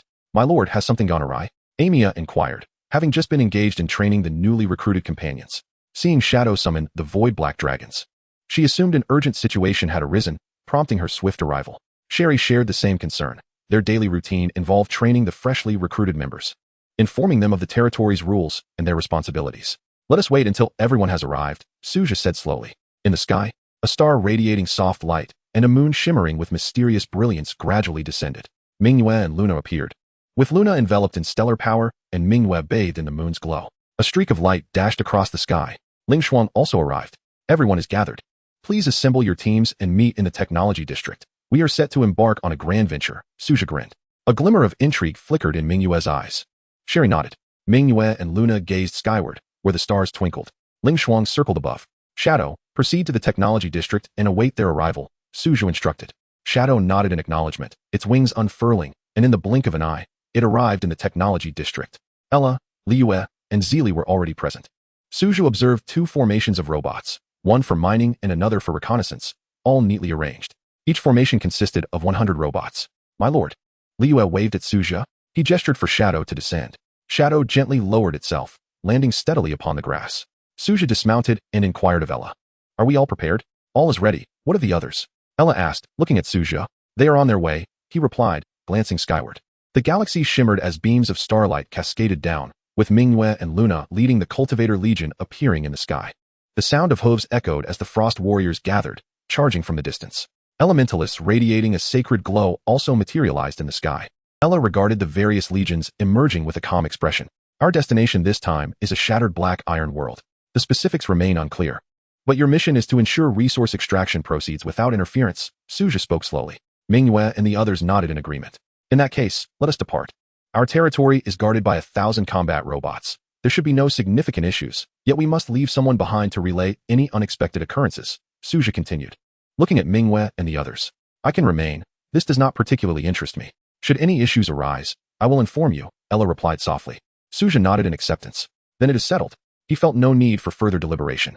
He understood that his primary role was to maintain morale, trusting Ella to manage the specifics. If Ella could not handle it, Su Zhe believed he would be of little help. Without further ado, he produced the key to the Black Iron World. Ding. Would you like to use the Black Iron World key? Duration, 24 hours? Use, Su Zhe stated firmly.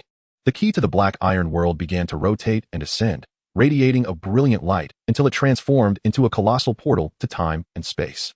Appearing within Su Zhe's territory, Su Zhe swiftly climbed onto Shadow's back. Shadow, we shall enter first. Liyue, you will lead the robots through the portal last. Once inside, clear the surrounding monsters first, Su Zhe instructed from Shadow's back, maintaining an orderly demeanor. Shadow nodded and emitted a low growl.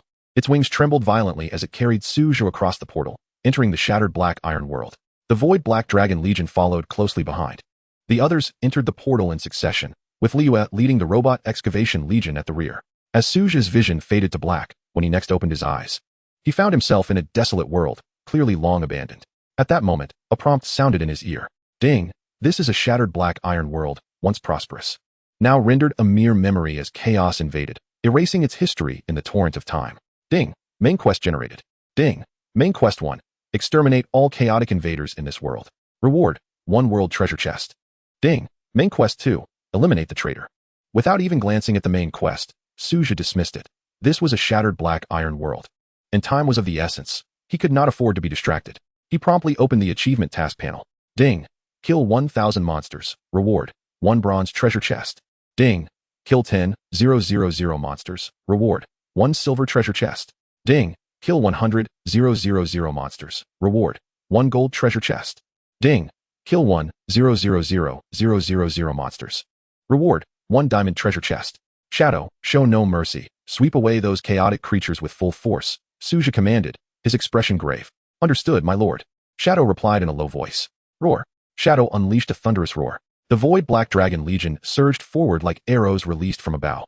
Brilliant energy beams erupted from the mouths of the void black dragons, illuminating the desolate world with dazzling light, as explosions rang out, instantly annihilating the chaotic beings hidden amidst the ruins. The radiant moon, Amaya, Luna, Lena, and Ling Shuang each led their respective legions into this fragmented realm of black iron. In the blink of an eye, a vast expanse spanning 1,000 meters appeared before them. Su Zhe gestured for Yu Ying to set him down.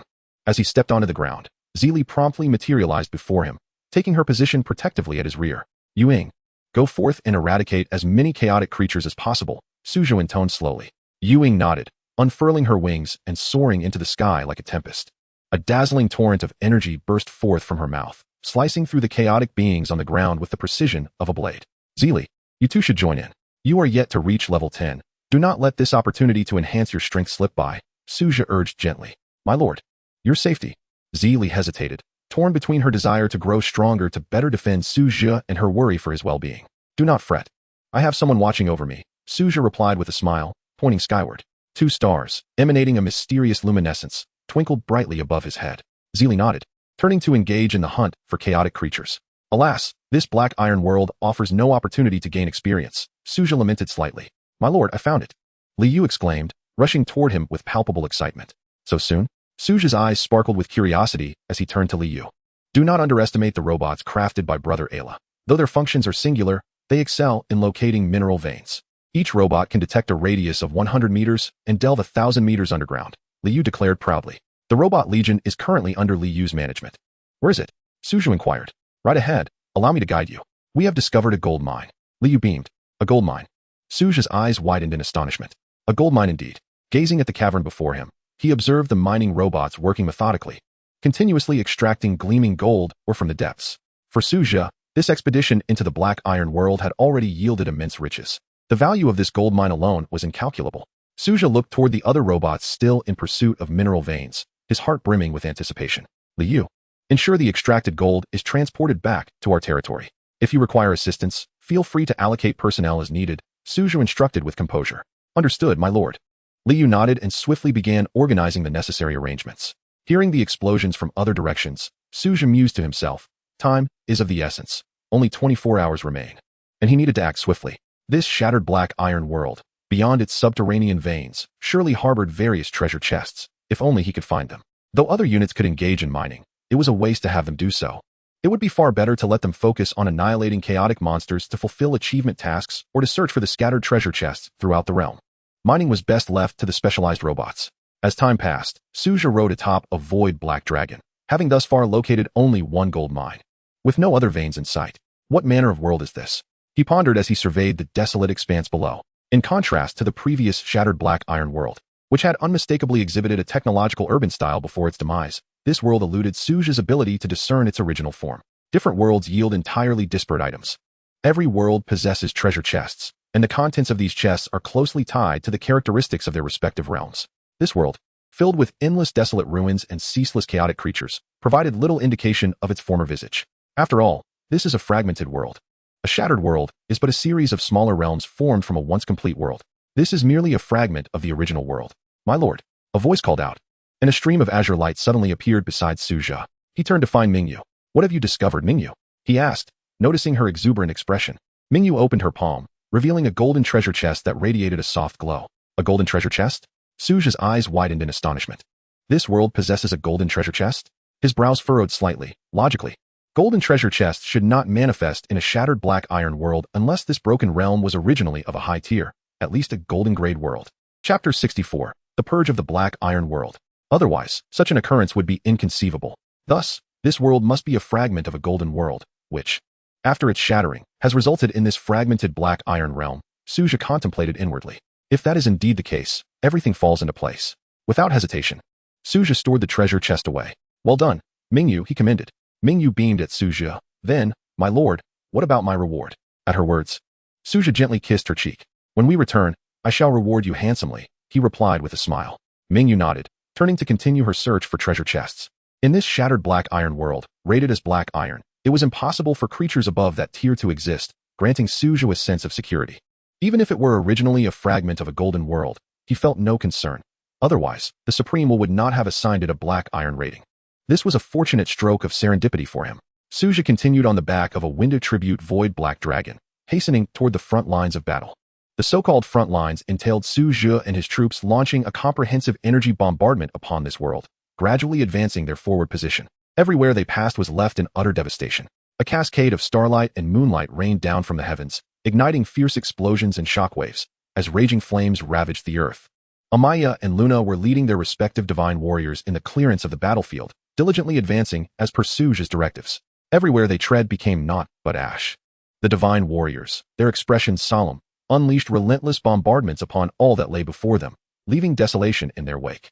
Observing the scene, a flicker of intrigue crossed Su Zhe's gaze. Indeed, in such an environment, the range attacks of the divine warriors and the void black dragons proved to be extraordinarily efficient. Su Zhe reflected. In this world, engulfed by desolate ruins, the divine warriors and void black dragons, armed with their innate area of effect capabilities, could obliterate both the ruins and the chaotic creatures in unison. Such an efficient mode of attack was incomparable to other armies. To sweep across the world, this extensive area damage capability was undoubtedly essential. However, for large-scale warfare, Frost Warriors, Star Archers, and Cultivators were evidently more suitable, as widespread area attacks risked collateral damage against their own forces, resulting in a Pyrrhic victory. Su Zhe mused to himself. In future encounters with large-scale warfare, it would be prudent to first unleash a wave of firepower from the Divine Warriors and Void Black Dragons, followed by the Frost Warriors for close-range harvesting. Time slipped by imperceptibly. At the site of the gold mine, 100 units of gold were repeatedly transported back to their territory. Regrettably, the search for additional veins proved fruitless. Su Zhe remarked with a hint of disappointment. In this shattered world, he had reached the limits of what he could explore. After all, the number of troops at his command was limited. Even if he could conquer this realm through battle, the actual personnel available for exploration remained woefully insufficient. Su Zhe had exerted himself to the utmost, achieving the best results within his current capabilities. 12 hours had elapsed since he entered this world, and the total amount of gold transported back to his territory had reached 2,000 units. Do not underestimate this quantity, for it required a series of processes, including excavation, mining, and transportation. Were it not for the assistance of these specialized robots, the yield would have been considerably less. It is time to return. Su Zhe yawned and stretched. Having spent 12 hours in this world, it was now 2 o'clock in the morning in his territory. He needed to prepare for the recruitment activities scheduled for the following day. Presently, his domain housed merely 1,000 combat robots. While the other troop types remained within this dark iron world, he promptly summoned Amaya, Isabella, Mingyue, Luna, Lingshuang, Yuying, and Liyue. I shall take my leave now. I entrust matters here to you. Return promptly when the time arrives, Su Zhe instructed the group. Understood, my lord. Please return and rest. We shall manage here, Amaya replied. Su Zhe nodded while stifling another yawn. He then mounted a void black dragon and made his way back to his territory. The remaining resource tally could wait until tomorrow when Mingyue and the others returned. After all, there were still 12 hours left, and he could not afford to waste them. Upon returning to his domain, Su Zhe headed straight to the Lord's mansion and lay down on his bed, instantly succumbing to slumber. The following morning, Su Zhe rose from bed, yawning once more. In truth, he could manage without sleep for several days, but he had grown accustomed to resting at night. The absence of sleep left him feeling somewhat uneasy. After a brief wash in the Star Spring Immortal Pool, Su Zhe glanced at the time. It was exactly 8 o'clock. Mingyue and her companions would not return from the shattered dark iron world until at least 1 o'clock in the afternoon. Thus, he commenced his daily recruitment, starting with the cultivators. In no time, apart from the daily recruitment at the Future Hub, he completed the daily recruitments for the other troop types. Cultivators, 10. Divine Race, 10. Elementalists, 10. Frost Tribe, 10. Dragons, 20. However, no new hero units were recruited this time, which was to be expected. Each barrack guarantees the appearance of a hero unit upon the first recruitment, but subsequent recruitments depend on luck. Only with good fortune can new hero units be obtained. Just like the previous heroes, Lina, Lingshuang, and others, their recruitment was a matter of chance. Familiarize yourselves with the territory's environment. A chaotic invasion will occur shortly, and it shall be up to you to respond. Su Zhe addressed the newly recruited troops. With other hero units absent, these arrangements naturally fell to him. Understood. Lord of the city, the freshly recruited troops responded in unison, following Su Zhe's instructions. They conducted a brief patrol of the territory before preparing to defend against the impending chaos invasion atop the Blackstone walls. Though they were all only level 1, they were divine tier troops, and Su Zhe harbored no concerns regarding their combat prowess, merely the speed at which they would vanquish their foes. Shortly thereafter, Su Zhe made his way to the Future Hub.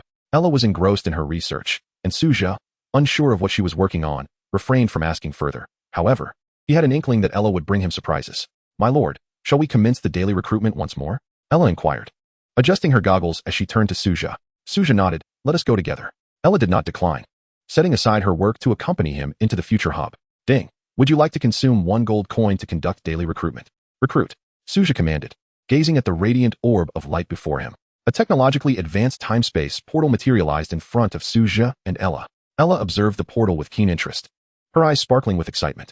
It seems there is much to be gleaned from this, she murmured, pushing her goggles up slightly. Chapter 65, Quantum Sovereign, Qin Shiyao. Su Zhe inquired, Ella, what did you just say? Nothing of consequence, Ella replied with a smile. Su Zhe paid little heed to her response and turned his attention back to the time-space portal, pondering whether this recruitment would yield a hero unit or yet another special item akin to the previous blueprints. The sound of clicking high heels echoed from within, and then a figure emerged from the portal, exuding a languid aura with tousled chestnut hair. Clad in a white research uniform like Ella's, she approached Su Zhe and Ella, her expression neutral as she regarded them. Greetings, Lord of the City, Qin Shiyao greeted with a smile, though Su Zhe detected a hint of insincerity. Her eyes bore no trace of mirth, suggesting that nothing in this world piqued her interest. Su Zhe scrutinized Qin Shiyao's attributes. Name, Qin Shiyao. Loyalty, 100. Experience, 0-150. Level, 1. Rank, Divine. Troop type, Hero, Quantum Sovereign, Qin Shiyao. Talent, Quantum Manipulation. Skills, Quantum Fission, Quantum Insight, Quantum Leap. Potential, S-Class Sacred, Stat Bonus. Introduction, a formidable entity wielding the forbidden mysteries of the quantum realm. If left unchecked, it may lead to unpredictable consequences. The reason it is deemed forbidden is that it should not be trifled with lightly. Su Zhe's pupils constricted slightly as he observed Qin Shiyao's attributes and talents. Goodness. Now I have gathered all 3 branches of the technological system: Mechanical Sovereign, Ella; Supreme Shadow, Zili; Quantum Sovereign, Qin Shiyao. Shiyao, this is Ella, and of course, there are other companions. You may find common ground for conversation, Su Zhe said slowly. Hello. Qin Shiyao smiled and extended her hand. Ella adjusted her goggles and shook hands with Qin Shiyao. My lord, I require resources to establish my Quantum Research Institute, Qin Shiyao stated without hesitation. You are quite direct. Su Zhe could not help but remark. Qin Shiyao, however, displayed no signs of embarrassment, maintaining her calm smile as she looked at Su Zhe. What resources do you need? Su Zhe inquired. This is the resource list required for the initial Quantum Research Institute. Please take a look, Qin Shiyao said with a smile, producing a blueprint. Su Zhe raised an eyebrow. Is this how it works? My lord, you seem surprised. It's not unusual. Didn't she provide it to you? Qin Shiyao turned to Ella with a smile. Su Zhe shifted his gaze to Ella, who adjusted her goggles once more. Currently, it is unnecessary to expend resources on these structures. I do not require them at this time. I would like to ask what is going on here. Could someone please explain it to me clearly? Su Zhe asked, examining the blueprint for the initial Quantum Research Institute in his hand. Qin Shiyao looked at Su Zhe and replied slowly. Each hero unit within the technological system comes with certain items. For instance, mine is the initial Quantum Research Institute, while hers should be the initial technology laboratory. What purpose does it serve? Su Zhe queried, his curiosity piqued as he gazed at Qin Shiyao. The Junior Quantum Research Institute is equipped with comprehensive research facilities that significantly enhance my success rate in the realm of quantum studies. Furthermore, its primary technology laboratory accelerates the efficiency and speed of technological innovations, Qin Shiyao explained methodically. Upon hearing her elucidation, Su Zhe instantly comprehended. No wonder he found Ella somewhat understated. As a formidable figure in the technology sector, she had not revealed any extraordinary assets beyond her innate blueprint skills. Additionally, that sudden emergence of an intelligent research skill had struck him as peculiar at the time, but now it all made sense. Ella, why didn't you mention this to me? Su Zhe inquired, a hint of confusion in his gaze. He believed that Ella's omission was not a deliberate attempt to deceive him or harbor ill intentions. There is no need for that. At this stage, squandering excessive resources would be unwise. We must prioritize the overall development of the territory, Ella replied, adjusting her goggles as she spoke slowly. Currently, the resources of the territory are insufficient to support the vast expenditure required for establishing a technology laboratory and a quantum research institute. Though this does have a certain impact on our development, it is not insurmountable, Ella explained with a calm demeanor. Su Zhe fell silent, realizing that Ella's reticence stemmed from her own financial constraints. Very well, just hand me the blueprints. I should be able to construct these, Su Zhe said. Looking at Ella, observing Su Zhe's earnest expression, Ella sighed in resignation and handed over the blueprints. Su Zhe examined the 2 blueprints in his hands, both representing one-time special buildings, each belonging to Ella and Qin Shiyao respectively. After a brief glance, he tucked them away. All right. I will find a way to establish the technology laboratory and the Quantum Research Institute as swiftly as possible, Su Zhe declared, taking a deep breath. These 2 structures are the very core of the technology and quantum sectors. In comparison, the previous factories were merely ancillary facilities. At this moment, Su Zhe finally understood why he had previously found Ella somewhat enigmatic. Her strength and potential seemed misaligned. Previously, he had only encountered various factory blueprints. Although the combat robots and quantum pulse cannons produced were impressive, they paled in comparison to the identity of a divine hero unit, leaving him with an inexplicable sense of something lacking. It turned out the issue lay here.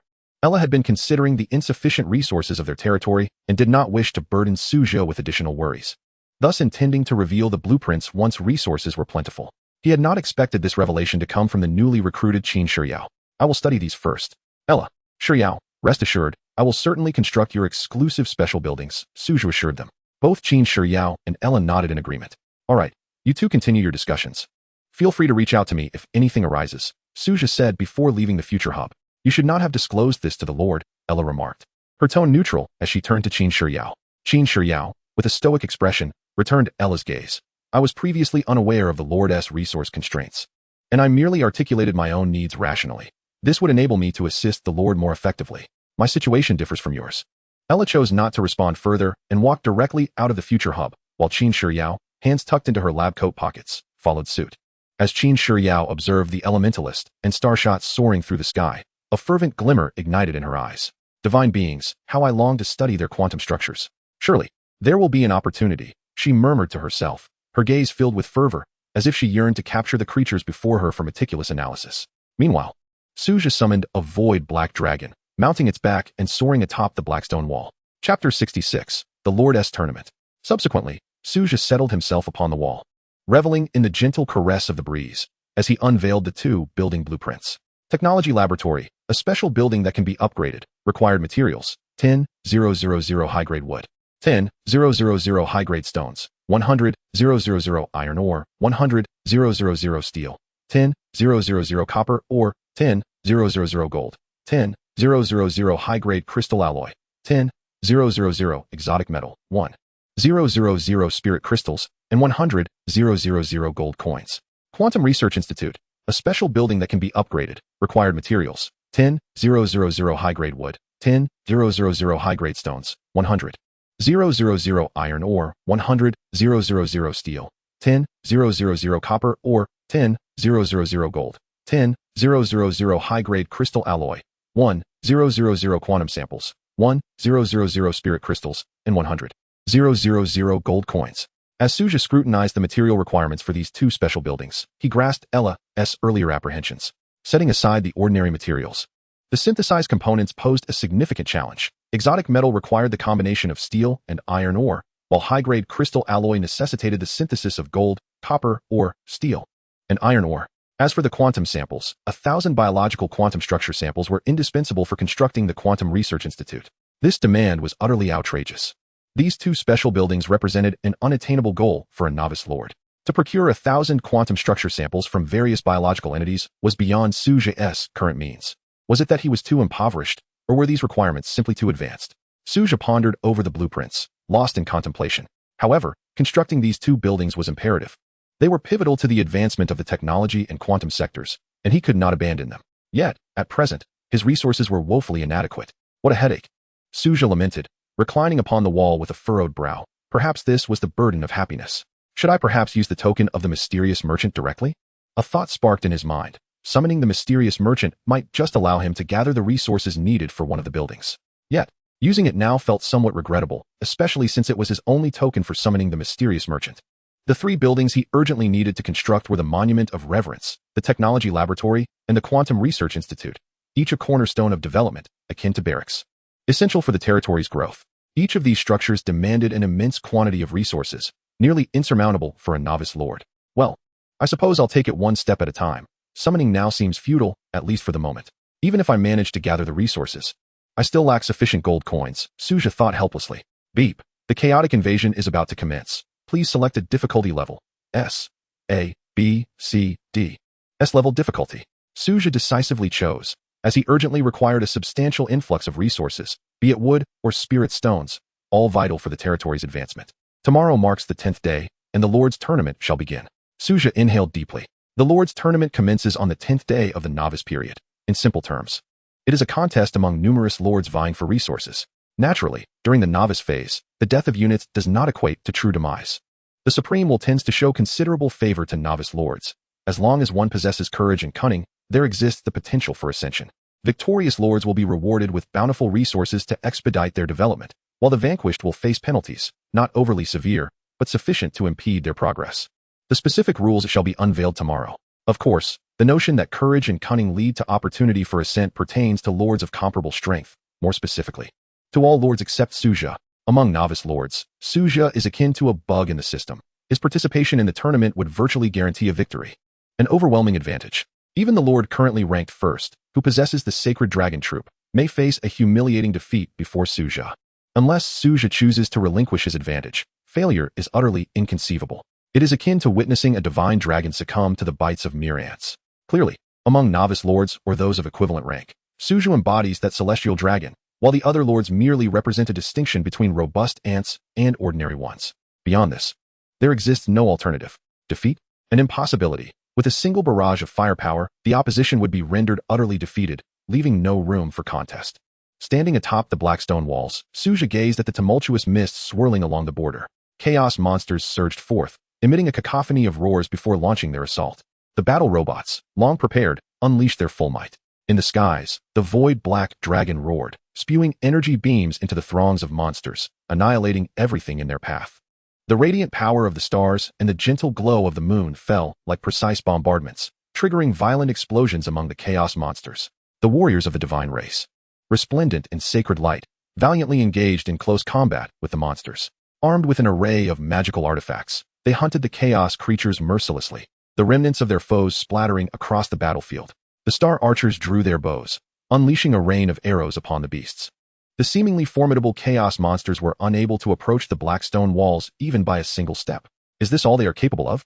The divine warriors raised their brows as they beheld the surging horde of monsters. Traditionally, chaos monsters are a source of considerable vexation for lords. However, to Su Zhe, they merely served as couriers delivering treasure chests and resources. Do not underestimate the formidable prowess of divine-grade troops. Not only are they of exceptional quality, but they also possess a crushing advantage in strength. Even at their current level of 1, they embody a fundamental power disparity. To pose a threat to divine-grade troops, one must surpass 2 major tiers in strength. Otherwise, it becomes exceedingly difficult to present a genuine threat. As time slowly elapsed, 5 hours later, the last chaos monster was vanquished, and the notification chimed. Ding! Calculating results. Duration 5 hours. Casualty 0. Evaluation S-level. Congratulations on obtaining an S-level evaluation treasure chest.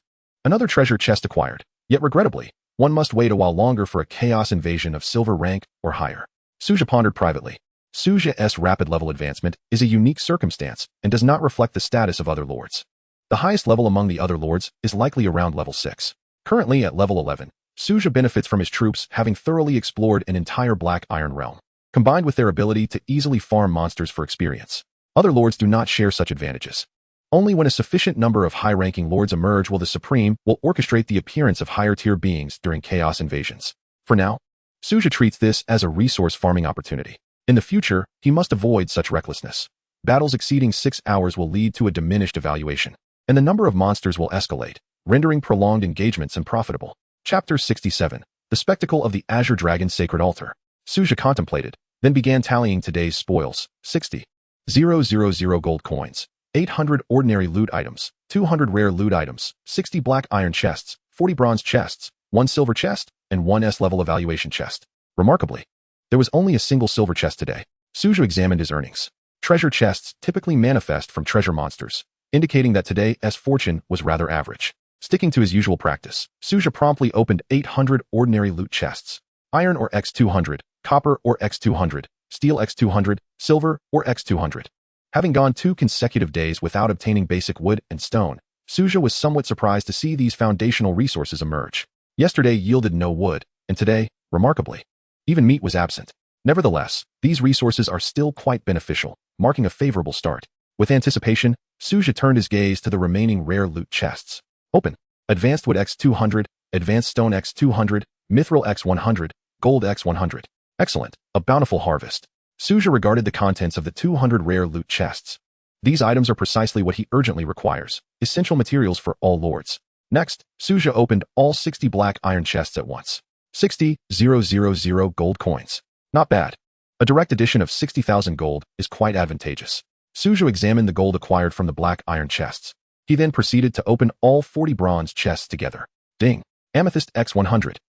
Ding. Amethyst X100. Su Zhe beamed as he observed the contents from the bronze chests.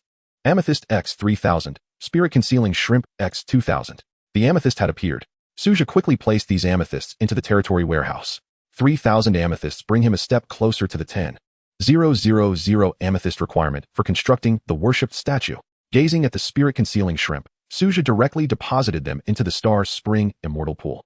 Upon looking at the Star Spring Immortal Pool, a glimmer of surprise flashed in Su Zhe's eyes. The pool's water appeared increasingly clear, and the spiritual energy had grown more concentrated. He checked the energy accumulation, noting only 1 point. Could it be due to the Spirit Concealing Shrimp? Su Zhe speculated, concluding that this must be the sole reason. The Star Spring Immortal Pool accumulates energy at a rate of 1 point every 3 days, which would not account for such a significant change. It must be the contribution of the Spirit Concealing Shrimp. The Spirit Concealing Shrimp possesses the ability to enrich spiritual energy, explaining the heightened concentration within the Star Spring Immortal Pool. Such marvelous utility.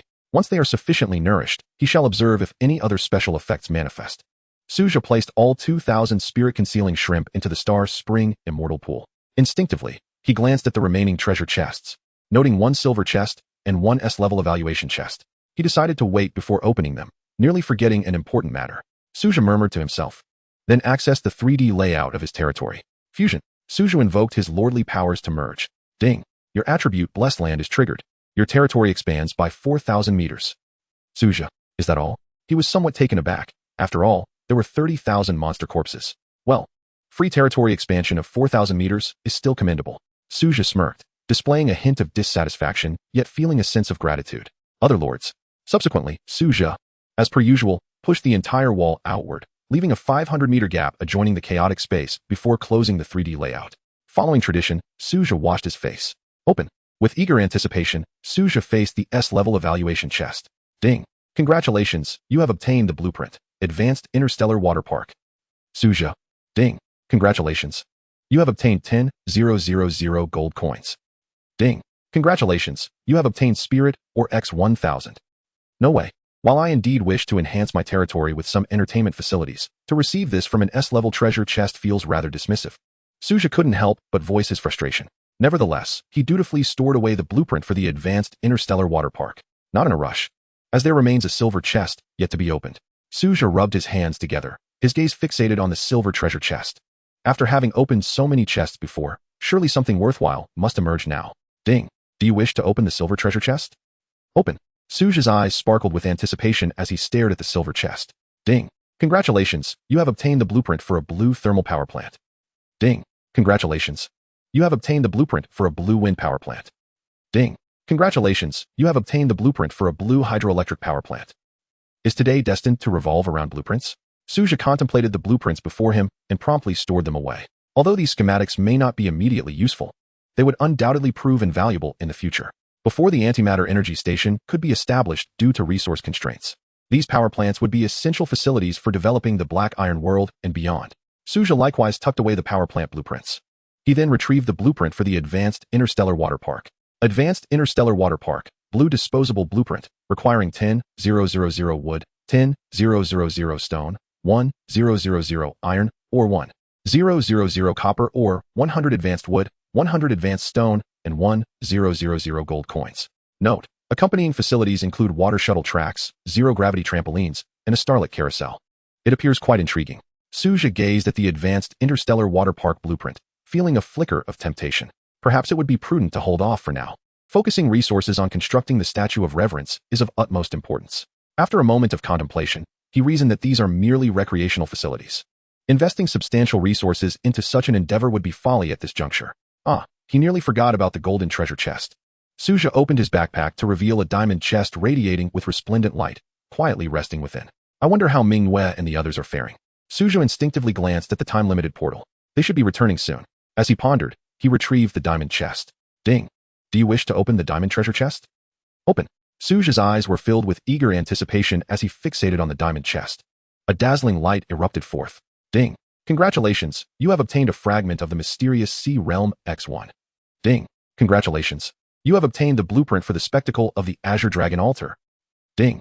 Congratulations, you have obtained the blue blueprint for the Quantum Shield Barrier device. A spectacle? Another one has emerged. Su Zhe beheld the blueprint for the Azure Dragon Altar, a remarkable structure. Level Advanced. Effect: Increases troop morale by 100. Upgrade. Can be enhanced with special materials. Description. A wondrous structure within the aura range, providing excellent support for the Lord. Note. For you.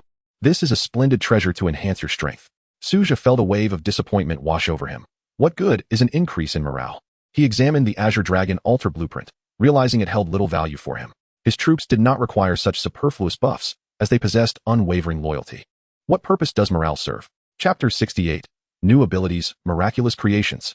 Consequently, this minor boost in morale would have negligible impact during combat. For Su Zhe, it was rather a superfluous asset. However, it could be sold for a tidy sum. He carefully stored the blueprint away. He then turned his attention to the quantum shield barrier device. It seems the technological level of that world is quite advanced, though its specific developments remain uncertain. Su Zhe gazed at the time-limited portal, deep in thought. He proceeded to review the materials required for the quantum shield barrier device. Quantum shield barrier device requirements must be learned by a quantum engineer. Materials: exotic metal X10-000, advanced crystal alloy X10-000, quantum condensed crystal X1, spirit or X1-000, and gold coins X100-000. This should be within Qin Shiyao's expertise. Su Zhe noted that the quantum shield barrier device necessitated a quantum engineer for its study. And without a doubt, Qin Shiyao was the most suitable candidate. While Ayla possessed related abilities, Qin Shiyao excelled in the quantum field. With this device, the development of the Black Iron world would be better assured, though it must first be crafted to ascertain its specific effects. Su Zhe mused that although he could not currently view its precise attributes, its strength should not be underestimated. During the development of the Black Iron world, it would undoubtedly play a vital role. After all, the chaotic creatures of the Black Iron world were endless, continuously surging from the chaotic realm. To stabilize the development of that world, this device was indispensable. Otherwise, Su Zhe would have to station guards constantly to prevent the chaotic creatures from wreaking havoc. Once he obtained the quantum condensed crystal, he could commence the development of the Black Iron world. Su Zhe pondered to himself. With the quantum condensed crystal, he could fabricate the quantum shield barrier device, establishing a safe zone in the Black Iron world for gradual development. At that point, he would be able to harvest a continuous flow of resources, complemented by the recently acquired thermal, wind, and hydroelectric power plants as foundational energy sources. Su Zhe would not need to wait for the antimatter energy station's completion to initiate development in that world. Everything was in place, save for the quantum condensed crystal. Su Zhe murmured to himself. It appears that the development of the Black Iron world is imminent. He felt a surge of excitement. A world brimming with abundant resources required significant initial investments, but once foothold was established, resources would flow in profusely. The costs of initial investments would soon be recouped.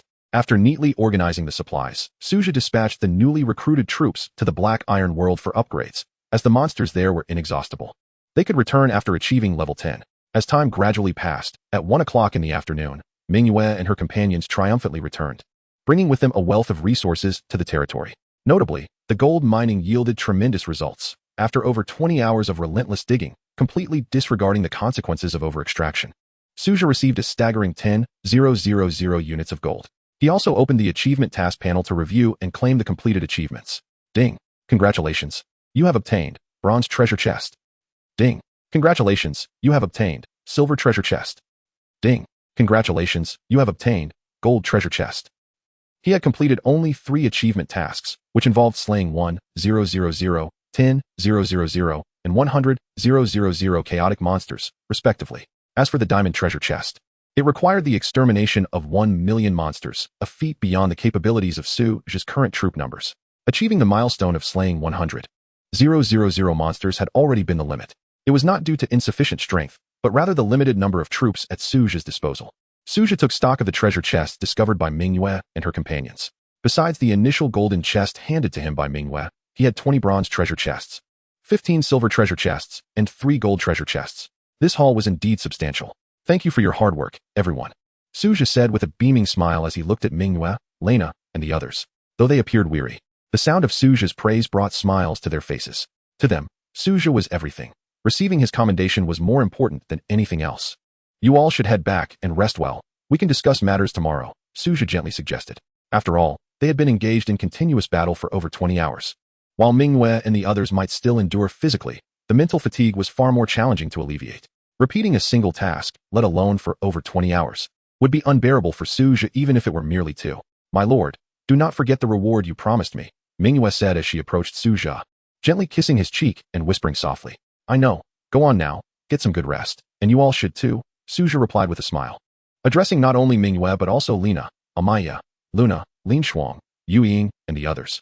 Upon hearing Su Zhe's words and witnessing Mingyue's kiss, the others stepped forward to give Su Zhe a peck as well, though Yu Ying refrained, given her considerable size, her head much larger than Su Zhe's. Wiping his face, Su Zhe observed the group as they departed to rest, while Liyue stood nearby, wearing a silly grin. However, one person remained, Liyue. Why haven't you gone to rest?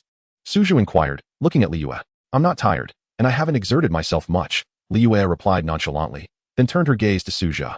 Why do you keep staring at me? Su Zhe looked at Liyue, curious about her unwavering attention. My lord, haven't you noticed any changes in me? Liyue's face was alight with anticipation, almost on the verge of revealing her recent advancement. Ah, I see. You've reached level 11, Su Zhe said with a smile. Hee. Liyue beamed at his words. Name, Liyue. Level, 11. Unit type, Hero, Mechanical Heart, Liyue. Talent, Divine Innovator. Skills, Mechanical Repair, Miracle Creation. Potential, S-Class Holy.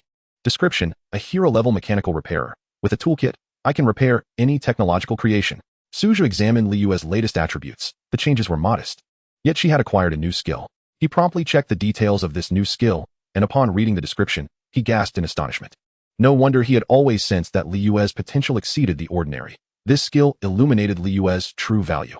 Miracle Creation, as a divine master builder. Structures constructed by Mechanical Heart Liyue will endow buildings with extraordinary abilities beyond imagination. Simply considering this power, anyone with a modicum of understanding could grasp its immense worth.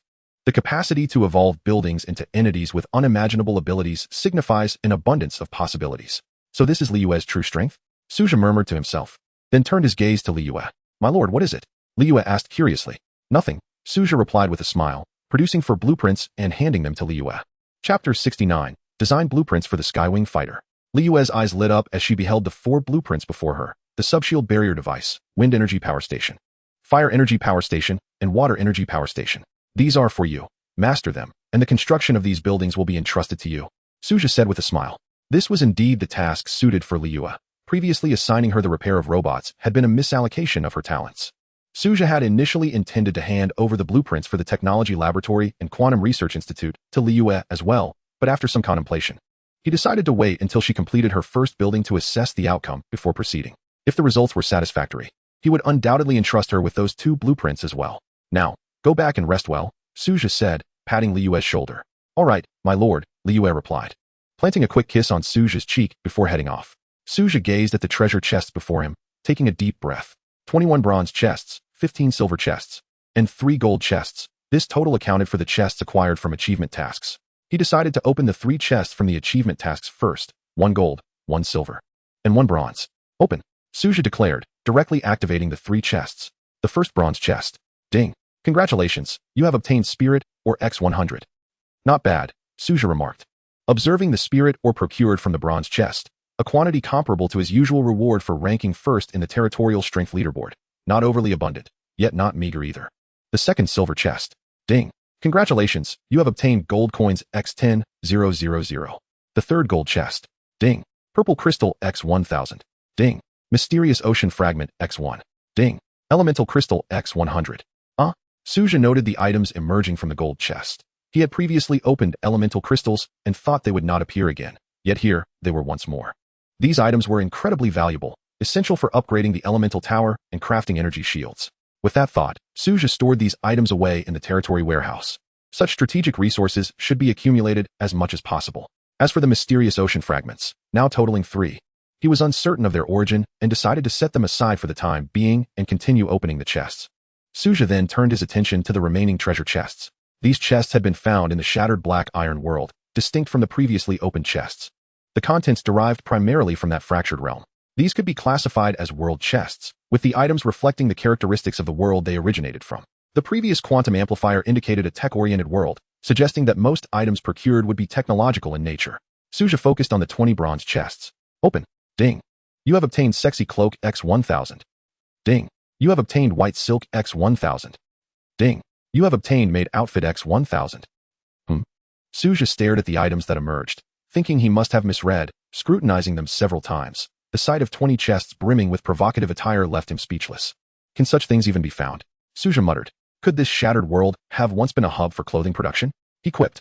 Yet, a smile crept onto Su Zhe's face. He couldn't shake the feeling that something was amiss with Manhwa and the others, a sense that they were lacking something. Now, with these garments in view, he felt he had found the answer. Next, Su Zhe turned his gaze to the 15 silver chests. I hope they aren't just more sexy outfits, he mused, though he had a fondness for such items. Ding. You have obtained white blueprint, black silk blueprint. Ding. You have obtained white blueprint, lingerie blueprint. Ding. You have obtained white blueprint, JK uniform blueprint. Gazing at the blueprints emerging from the silver chests, he noted that all 15 were white blueprints, and all pertained to women's clothing, encompassing a wide variety of styles, truly comprehensive. This is simply splendid. Su Zhe beamed as he examined the blueprints. The clothing styles included virtually every trend available on the market.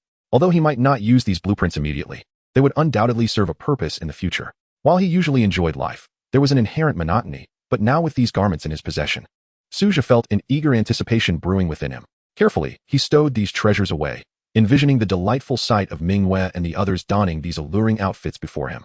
Such a scene would undoubtedly be a source of immense pleasure. These were indeed treasures, deserving of careful preservation for future enjoyment. Is the system deliberately targeting me? It seems to suggest that I am solely interested in these trivialities. Su Zhe cursed under his breath as he emptied his backpack, placing the blueprints within it. His gaze fell upon the last 3 golden treasure chests. Ding. Congratulations, you have obtained a starship supercar. Ding. Congratulations. You have acquired the design blueprint for the Skywing fighter jet. Ding. Congratulations, you have received the production blueprint for the quantum light blade. Su Zhe frowned as he examined the 3 items that had emerged. The starship supercar was an ultra-high-performance vehicle designed for interstellar travel.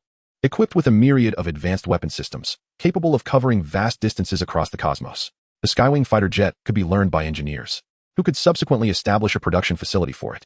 The quantum light blade was likewise learnable, enabling engineers to set up a production line for it. Taking a deep breath, Su Zhe looked at the blueprints for the Skywing fighter jet and the quantum light blade, a hint of astonishment flickering in his eyes. These 2 items indicated a singular truth. The shattered black iron world, prior to its demise, possessed a level of civilization far beyond his expectations, potentially exceeding level 40. Whether it was the starship supercar capable of interstellar cruising, the Skywing fighter jet, or the quantum light blade, all signified that world as a highly advanced interstellar society. However, in its current state of ruin, these items merely served to illustrate the former grandeur of that world. For Su Zhe, the prospect of constructing them was utterly unrealistic. The technology was far too advanced, and during his novice phase, he could not even dream of manufacturing them. He lacked the necessary resources. And even selling himself would not suffice.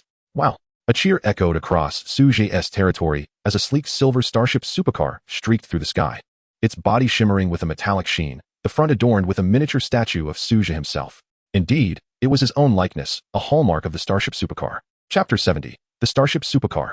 Su Zhe maneuvered the starship supercar, gently landing it in the plaza of his territory. The landing gear retracted, and the powerful engine emitted a deep rumble. With excitement, he activated various features, demonstrating them in the plaza. This was pure bliss. It was the epitome of a man's vehicle. An exuberant smile radiated from Su Zhe's face as he showcased the supercar's capabilities.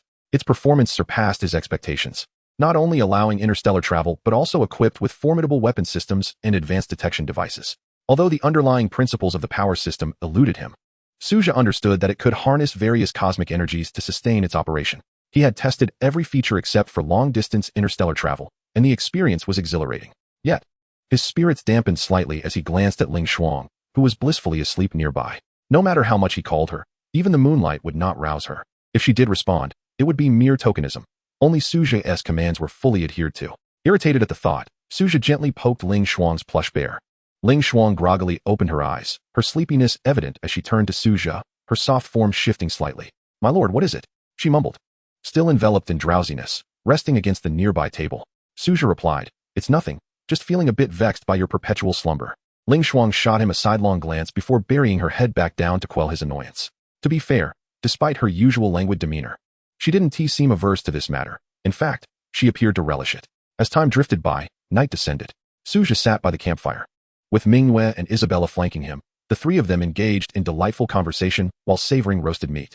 The following morning, Su Zhe rose from his bed, glancing at Ling Shuang and Li Yu, who were still asleep beside him, and spotted a few alluring black stockings scattered by the bedside. Yawning, he made his way to the Star Spring Fairy Pool for a quick wash.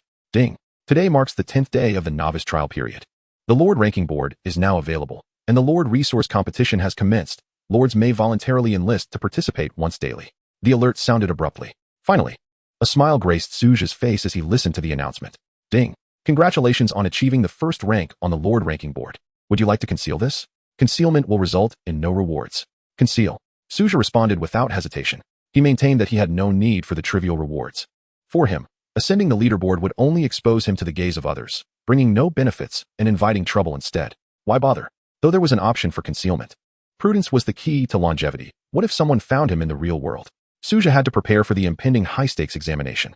Moreover, he had devised a plan to rely solely on his combat robot legion, not intending to reveal any of his other forces.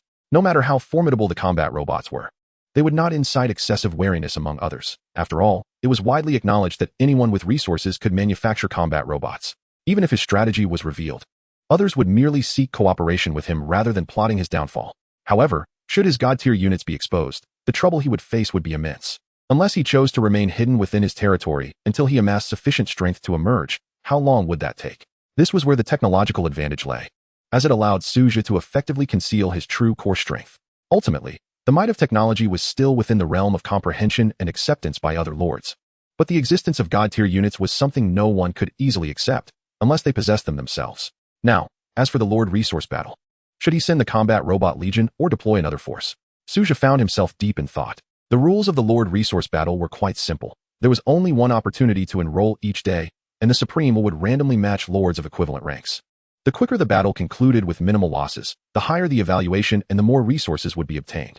This was a common method for ordinary lords to acquire resources in the world of lords, engaging in combat with lords of the same rank to earn rewards, providing a relatively safe avenue for resource acquisition. Of course, there were no penalties for resource battles among novice lords. However, once the novice period elapsed, penalties would be imposed. But they merely entailed a few days of weakened units or resource plundering, far preferable to venturing into the unknown world where total annihilation awaited. Without the Lord resource battles, ordinary lords would find little hope for development after the novice period.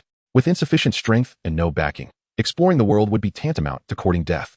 Returning to the present, Su Zhe resolved, let S send the Cultivator Legion. Whether it be the Divine Race, Elementalists, Star Archers, or the Void Black Dragon, their objectives are too apparent.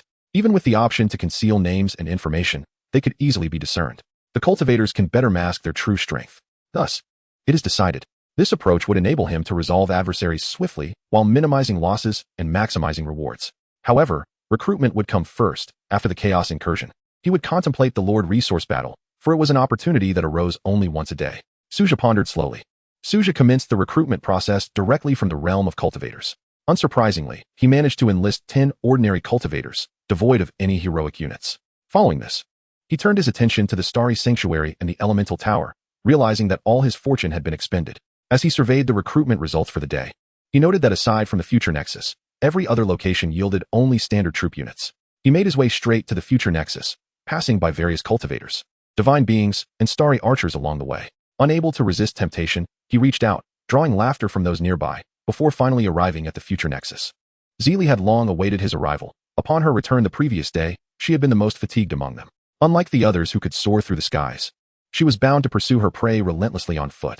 After a taxing day, she returned to the Future Nexus, her strength now at level 11. Though there were no notable changes to her attributes. My lord. Zelie's eyes sparkled with fervent anticipation as she gazed at Su Zhe. He nodded in acknowledgement, observing her in a white research uniform. Let us proceed, he said softly. Together, they entered the Future Nexus, where AI La and Qin Shiryao were also present. Chapter 71, Aurora Battle Armor. Li Yu had seemingly wandered off to amuse herself. It was worth mentioning that her personality closely mirrored that of Ling Xuan, and the two often found joy in each other's company. Su Zhe's gaze fell upon the resplendent orb of light before him. Ding. Would you like to expend 1 gold coin to commence daily recruitment? Recruitment? Su Zhe's eyes sparkled with anticipation as he fixated on the temporal gateway.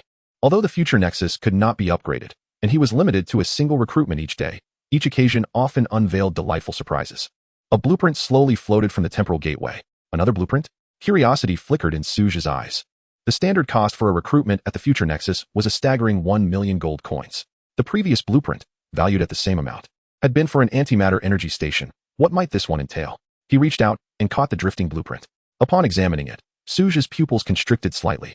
Aurora Battle Armor. Requirements. Technological Hero Unit. Upon learning, one can construct an Aurora Battle Armor factory. Level 50. He inhaled deeply, fixating on the blueprint in his hand. Battle Armor. And of the same caliber as the Skywing Fighter. This was not a building blueprint, thus measured by level, akin to the previously acquired Skywing Fighter. Oh. The burdens of happiness. Su Zhe shook his head in resignation. While this item was indeed remarkable, its premature appearance felt somewhat excessive, especially given his current circumstances, which rendered its manufacturing impossible. However, upon reflection, it was quite reasonable. The treasures he had acquired were well beyond the reach of other novice lords, or even ordinary ones. Particularly the future nexus, one could hardly expect even high-tier lords to possess it, thus making his acquisitions less astonishing. At present, Su Zhe was akin to a guardian of a vast treasure, yet lacking the means to excavate it. Indeed, it was a source of mild vexation. With a sigh, he brushed off non-existent dust from his attire and exited the future nexus. AI Law regarded him with an impassive expression as he sauntered past, seemingly unfazed. My lord, Qin Shiryao suddenly called out, halting Su Zhe. Is there something amiss? He inquired curiously. May I conduct research on them? She asked, licking her lips. Her eyes shimmering with fervent zeal as she looked at him. Her enthusiasm bordered on the pathological, as though she beheld the most precious treasure in existence. Absolutely not. Lin Yu interjected without a moment's hesitation. What was Qin Shiryao? A quantum sovereign, though described in flattering terms as someone who explored quantum evolution and mysteries. Her methods could veer into morally questionable experiments, akin to human trials at the quantum level, crossing ethical boundaries. It was evident what intentions she harbored. My lord, grant me some time, and I assure you I can yield results that will satisfy you, Qin Shiryao exclaimed with excitement. Still no, Su Zhe replied firmly. They are my companions, such actions are unacceptable. You may do as you please with enemies, but never with your own. His tone was resolute, emphasizing a boundary that was impermissible to cross. Upon hearing his refusal, a flicker of disappointment crossed Qin Shiryao's eyes, her fervor dimming considerably. If they consent in the future, you may take but a few quantum samples. Should they decline, you are not to act unilaterally. He pondered momentarily before sighing and adding. At his words, Qin Shiryao's eyes brightened once more, and she eagerly nodded. Quantum samples, even if merely that, would suffice for her research for a considerable time. However, it must be reiterated, any experiments that transgressed ethical boundaries were strictly prohibited within the territory. Su Zhe stated sternly. Qin Shiryao quickly nodded in understanding. Then, my lord, when will my Quantum Research Institute be established? She inquired, her eyes glimmering with hope as she gazed at him. Well, it will require some more time, Su Zhe replied, feeling somewhat awkward, as he truly had no means to expedite the process. Very well, Qin Shiryao responded in disappointment. Without the Quantum Research Institute, her days were rendered aimless.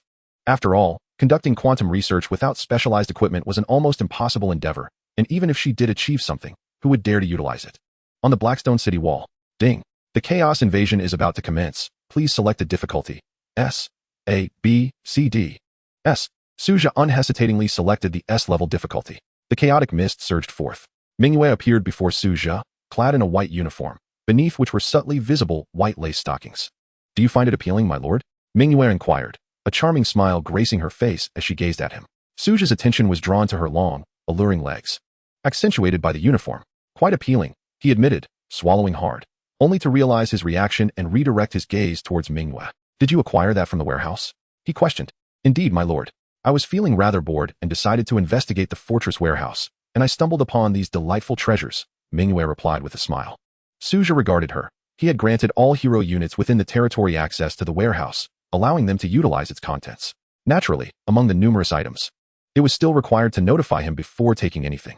My lord, a voice called out as Amaya approached, leading Luna by the hand. Like Mingyue, Amaya wore black stockings while Luna donned white ones. Su Zhe rapidly turned away, fearing he might lose control if he continued to gaze. The chaos invasion is about to commence. Such behavior is inappropriate.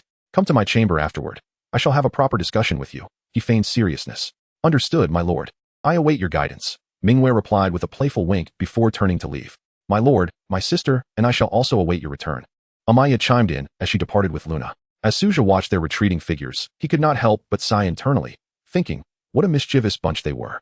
As for Mingyue and the others, their purpose was, of course, to guard their designated territories, primarily to vanquish the chest monsters. They need not intervene in other matters personally, as the newly recruited troops would undertake the combat tasks.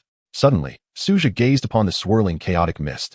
From within emerged a myriad of grotesque chaotic monsters, predominantly of level 8 strength. Chapter 72. Oddities, the Spirit Crystal Fruit Tree. Once again, chaotic monsters appeared. Was there truly no other form of chaotic life? Observing these monsters, Su Zhe realized that they were the ones he had slain most frequently. Indeed, within the chaotic realm, the sheer number of these disaster-like entities was staggering.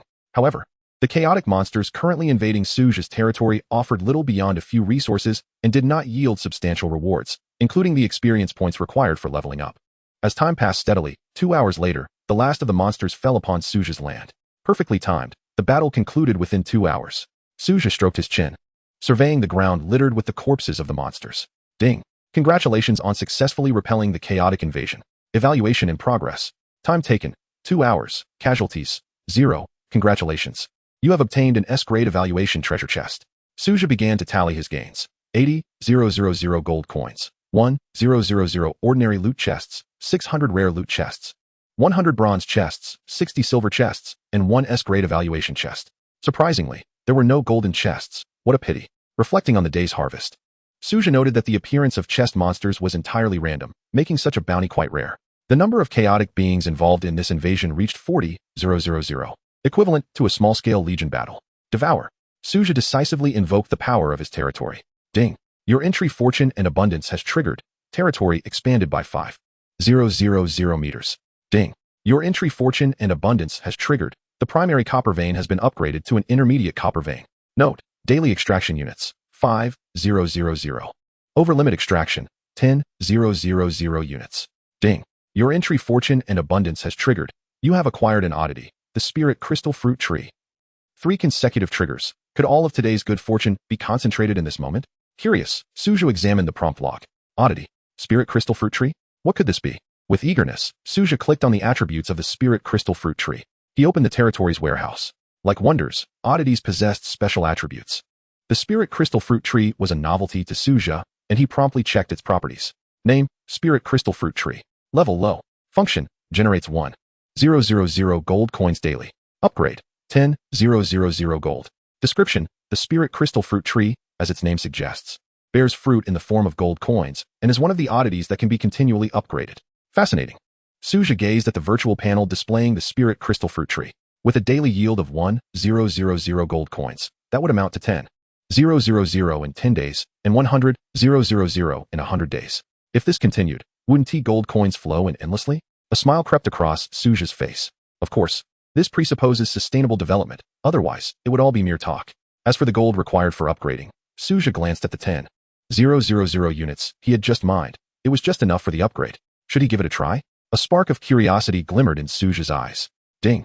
Would you like to consume 10,000 units of gold to upgrade the Spirit Crystal Fruit Tree? Upgrade. Su Zhe pondered for a moment before responding. 10,000 units of gold was a considerable amount, yet the resources he needed for constructing buildings far exceeded this quantity. Nevertheless, he still possessed 173 gold resource cards, so the consumption for this upgrade was manageable. Ding. Upgrade successful. The Spirit Crystal Fruit Tree is now at intermediate level, generating 10,000 gold coins daily. It seems this endeavor was not in vain. Su Zhe murmured to himself, observing the upgraded attributes of the Spirit Crystal Fruit Tree with a satisfied smile.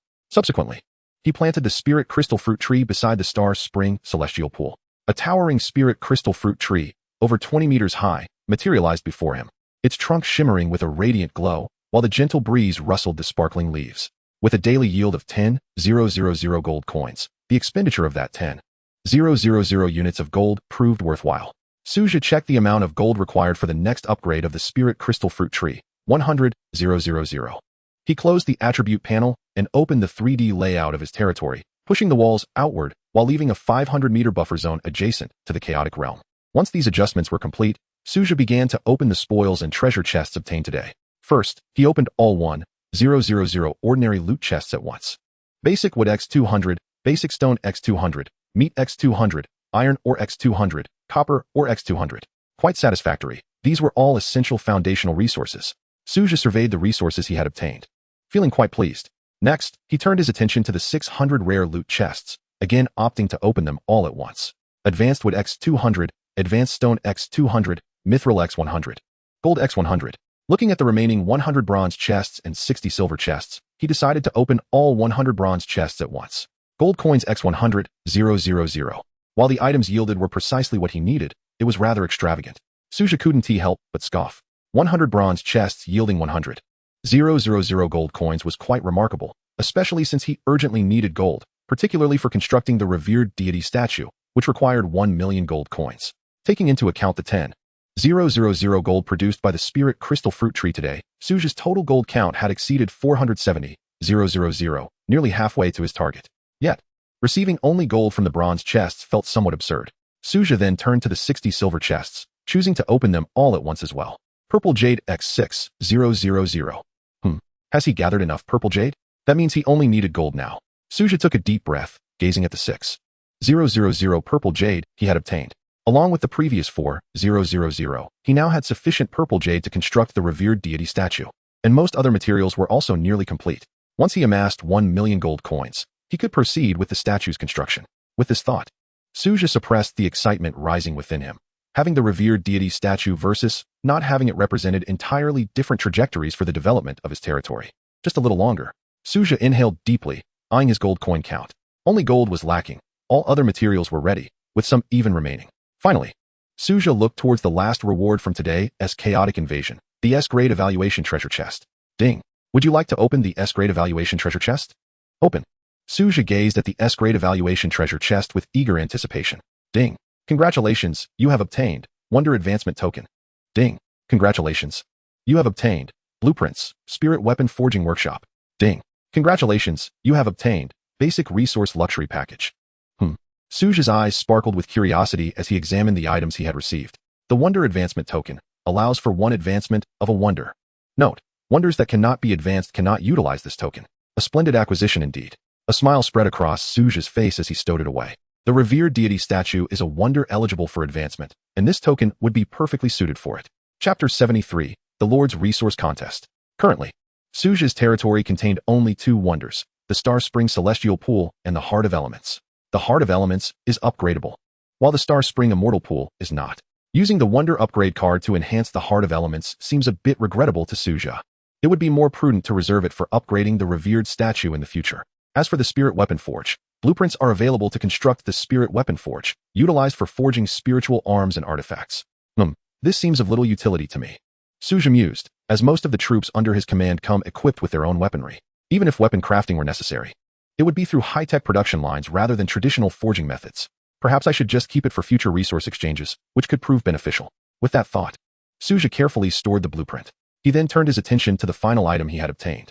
A deluxe basic resource package, containing resource cards, including basic wood X100, basic stone X100, meat X100, iron or X100, copper or X100, steel X100, and silver or X100. Not bad at all. Su Zhe smiled as he opened the resource card deluxe package. Although they were basic resources, they were quite practical for his current needs. Su Zhe organized his territory's warehouse. Subsequently, he collected the reward for being the top-ranked in battle power today.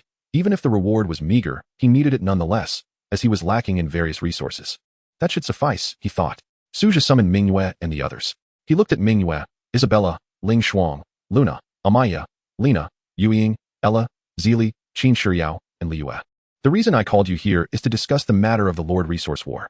He proceeded to elaborate on the rules of the Lord Resource War and assured them that their troops would not truly perish in battle. Regarding the Lord Resource War, I intend for Mingyue and Luna to lead the cultivators alongside me into battle, while the rest of you will not participate for the time being, Su Zhe stated slowly. My lord, why is that? Isabella asked curiously, glancing at Su Zhe. If we are to speak of strength, the most formidable legion in the territory is undoubtedly the Divine Race, followed closely by the Void Black Dragons. Although the Void Black Dragon Legion is fewer in number, only Mingyue can currently contend with Yuying's prowess. Apart from Mingyue, no one else can withstand Yuying's might. Even Mingyue can only barely hold her ground. Defeating Yuying is out of the question. In Isabella's view, it was illogical to send the Cultivator Legion into battle. If the Divine Race and the Void Black Dragon Legions were to engage, she would have no objections. However, since the Cultivator and Divine Race Legions are evenly matched, why choose the Cultivators? Others looked at Su Zhe with similar curiosity, wondering about his reasoning. Firstly, this is a Legion battle and a resource contention battle for the Lord. Everyone has a chance, but not at this moment. Secondly, your visibility is too high. It is not yet appropriate for you to be in the spotlight. That is my plan, Su Zhe explained patiently. Lastly, the destructive capability of the Cultivator Legion is evident to all. Their extensive area of effect attacks can only be rivaled by the Void Black Dragon Legion. Furthermore, when they unleash their skills, it is difficult for the enemy to discern the direction of the attack, which is why I have chosen the Cultivator Legion. Only then did the group comprehend Su Zhe's intentions. He wished to avoid prematurely revealing their strength, while also aiming to conclude the battle swiftly. For this, the Cultivator Legion was undoubtedly the optimal choice, given their area of effect capabilities and certain stealth. Then it's settled. Mingyue, Luna, gather your legions and prepare for the Legion battle, Su Zhe decisively declared. Mingyue and Luna nodded in acknowledgement, and in an instant, they soared into the sky, brilliant lights gathering at a visible speed, transforming into dignified figures of cultivators. Su Zhe opened the system panel. The Lord Resource War module had been activated. Ding. Would you like to enter the Lord space? Yes. Su Zhe replied calmly, and with a flash, he found himself in a vast white space. This was the Lord's space, also known as the command platform. The final preparation area for the Lord before the Resource War. Su Zhe opened his attribute panel and selected the Cultivator Legion as the participating troops for this Lord Resource War. Ding. The Lord has chosen a total of 110 units of cultivators, including 2 hero units. Do you confirm? Once confirmed, resetting will require the next command deployment. Confirmed. Su Zhe replied firmly. Ding. Transporting. A flurry of lights flickered in the Lord space. Su Zhe observed the once empty Lord space transform into a modern, luxurious study with a massive holographic projection screen adorning the walls. The Lord space is a private domain of the Lord, its appearance determined by a mere thought. Ding. Would you like to hide your name? Ding. Would you like to hide your battle power? Ding. Would you like to hide your territory name? Hide everything. Su Zhe replied without hesitation. He concealed all information he could, aside from his rank, which could not be hidden. Ding. Would you like to begin matching with opposing lords? Match. Su Zhe selected with a hint of anticipation. He was curious about the opponents he would face. At the same time, within another Lord space, a stern-faced man wore a confident smile as he gazed at the ancient flame dragon beside him. Matching with me, you've drawn the short straw. The flame dragon lord declared with pride. As one of the top-ranked beings in the unit leaderboard, he was convinced that, at this stage, no one could rival him. His units were unstoppable, and even the one ranked first in battle power, known as Tianhui, was no match for him. In the eyes of the flame dragon lord, the top-ranked combatant's power was merely inflated, relying on the peculiarities of technology. In fact, nearly all lords shared this belief. Otherwise, why would the unit leaderboard bear his name rather than that of the battle power leader? Back to Su Zhe. Ding. You have been matched with a suitable opponent. Please prepare for battle. Luna, Minghua, and the other cultivators vanished from the Lord space. When they reappeared, they found themselves in a valley, where a colossal spirit crystal loomed before them. Luna, Minghua, the victory condition is to destroy the enemy's spirit crystal, Su Zhe stated from the Lord space. Observing the somewhat bewildered expressions of Minghua and Luna. In the valley, Minghua and Luna immediately grasped Su Zhe's intent. They soared into the air, surrounded by radiant spiritual light that illuminated the entire valley. Endless dark abysses flanked the valley, with only a singular path leading to the enemy's spirit crystal. This terrain resembles the Lost Valley somewhat, Su Zhe thought as he surveyed the map for this Lord Resource War. Chapter 74, Effortless Mastery. The Lord need not enter the valley, but can command the battle from the Lord space with a godlike perspective. Of course, the area where the enemy resides is shrouded in war fog. Without any of their units entering, one cannot discern the enemy's half of the field. In simple terms, the objective is to protect one's own spirit crystal and destroy the enemies to achieve victory. Ding. Countdown for the Lord Resource War. 5, 4, 3, 2, 1, begin. As the prompt concluded, Su Zhe surveyed the entire valley map. His side was clearly visible, while the opposing side remained cloaked in darkness. He was entirely unaware of their troop placement or defensive structures. However, this was inconsequential to him. He intended to push through without hesitation. Minghua, Luna, do not hesitate. Advance boldly and resolve this battle swiftly. Su Zhe spoke with a serene expression, remarking that in the resource battle between novice lords, there was no need to contemplate overly complex strategies. Furthermore, the terrain of this map rendered flanking tactics unnecessary. A straightforward advance would suffice to resolve everything. At the same time, Lord Yanlong gazed at the valley map before him, his thoughts aligning with those of Su Zhe. What further deployment was required? A direct push would be more than adequate. However, the very next moment, a dazzling array of ethereal lights suddenly appeared in the sky above the valley, resembling lively celestial stars. How could there be celestial stars in the valley? A flicker of astonishment crossed Lord Yanlong's mind, only to be followed by a torrent of radiant lights cascading down, indiscriminately bombarding the very section of the valley where Lord Yanlong resided, leaving devastation in their wake. The proud ancient flame dragon legion of Lord Yanlong was obliterated in an instant. What? Lord Yanlong's eyes widened in disbelief as he beheld the scene, unable to trust his own sight. What was happening? Where had his formidable flame dragons gone?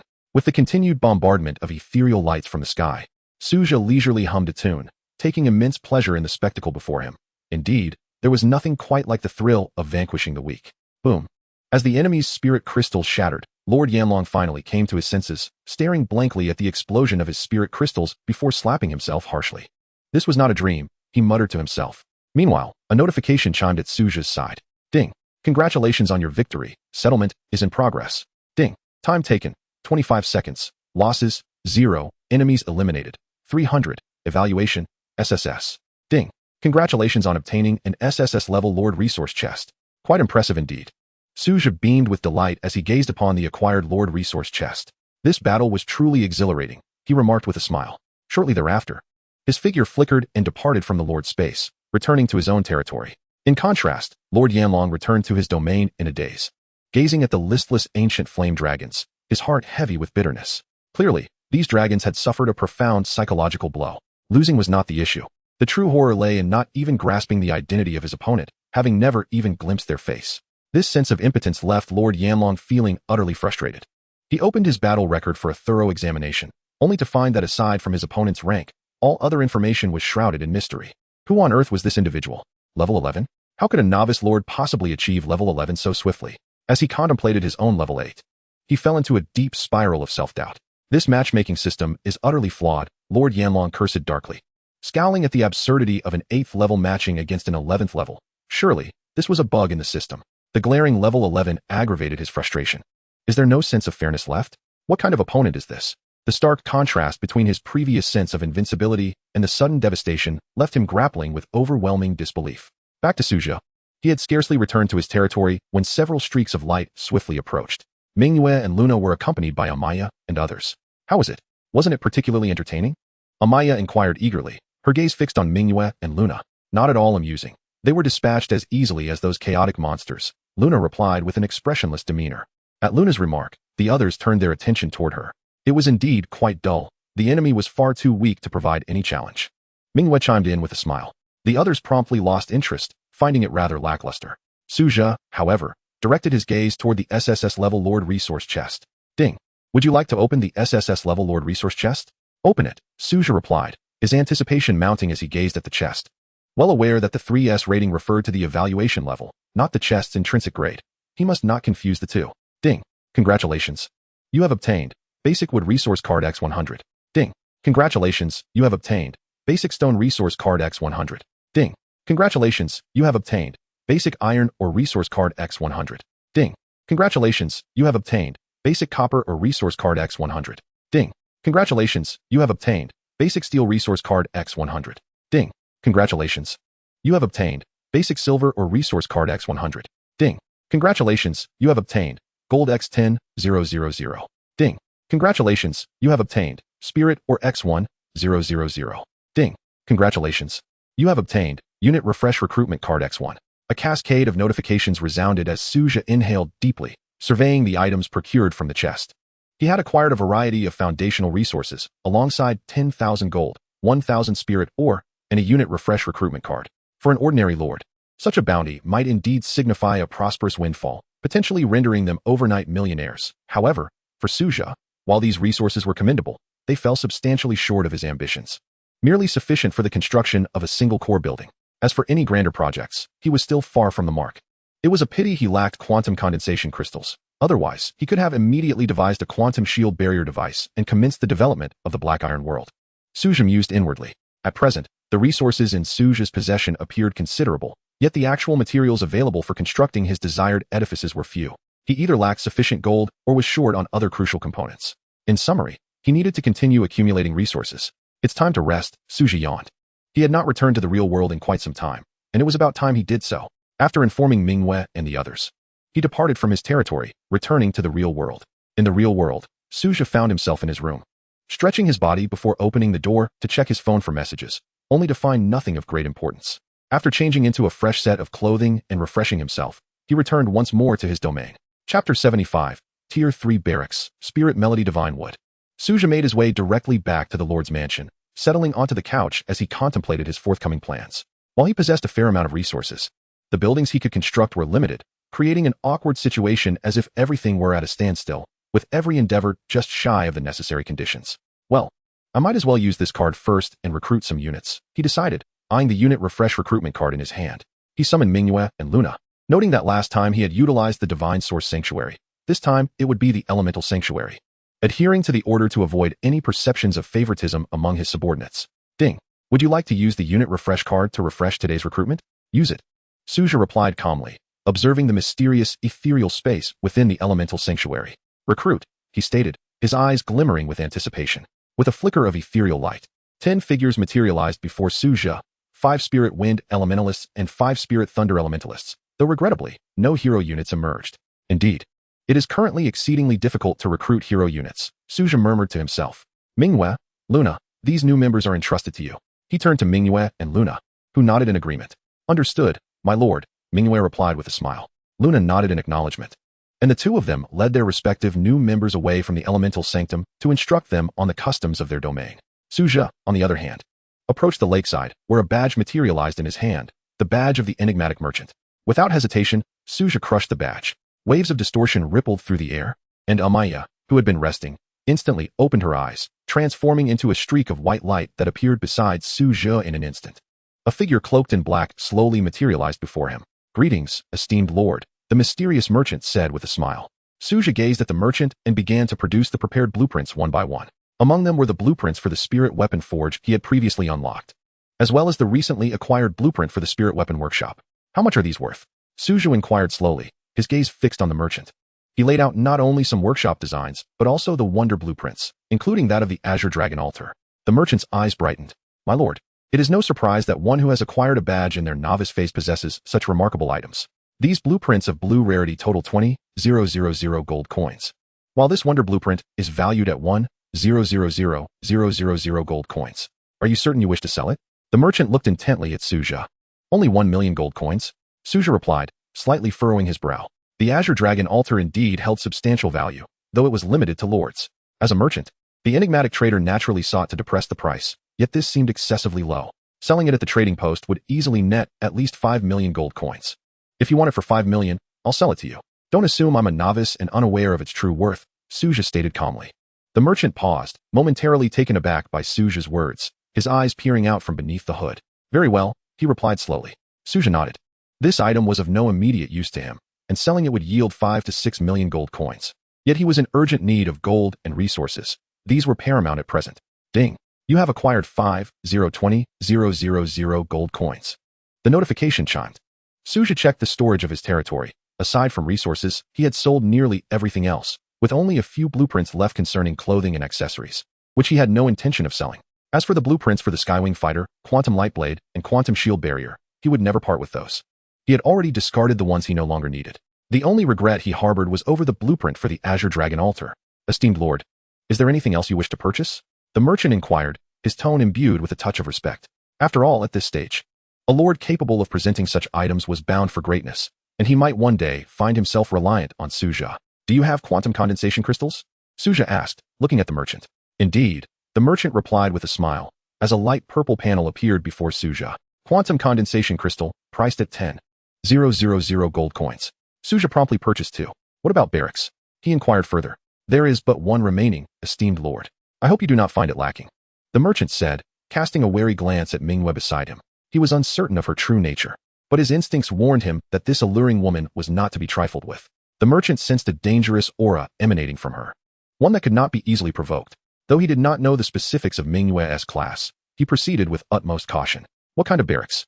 Su Zhe asked curiously. Tier 3 barracks, Spiritwood, capable of recruiting one of the spirit race branches, the Spirit Leaf Elves. While their combat prowess is not formidable, they possess remarkable aptitude for nurturing spirit plants, the merchant explained slowly. Spirit Leaf Elves? Su Zhe mused, intrigued by the merchant's words. Indeed, esteemed lord. The merchant responded with deference. Curious as to why only this barracks remained, Su Zhe inquired further. Before you summoned me, I had just concluded a transaction with another lord. The merchant explained with a smile. Su Zhe understood that the merchant had not yet had the chance to restock. How much for this tier 3 barracks? He asked. 10,000 gold coins, the merchant replied. I'll take it, Su Zhe declared decisively. Thank you for your patronage, the merchant beamed. Is there anything else you require, esteemed lord? He asked. Not at the moment, but should I have further trading needs in the future, how might I contact you? Is there some form of communication? Su Zhe inquired. Upon hearing Su Zhe's question, the merchant regarded him thoughtfully before producing a token. If you require a transaction in the future, you may activate this merchant token, and the nearest mysterious merchant will come to trade with you. Su Zhe gazed at the token in his hand, curiosity sparkling in his eyes. He had never heard of such a thing before. Are you intrigued, esteemed lord? The merchant asked with a smile. Indeed, I find it quite fascinating. I've never encountered anything like it, Su Zhe admitted.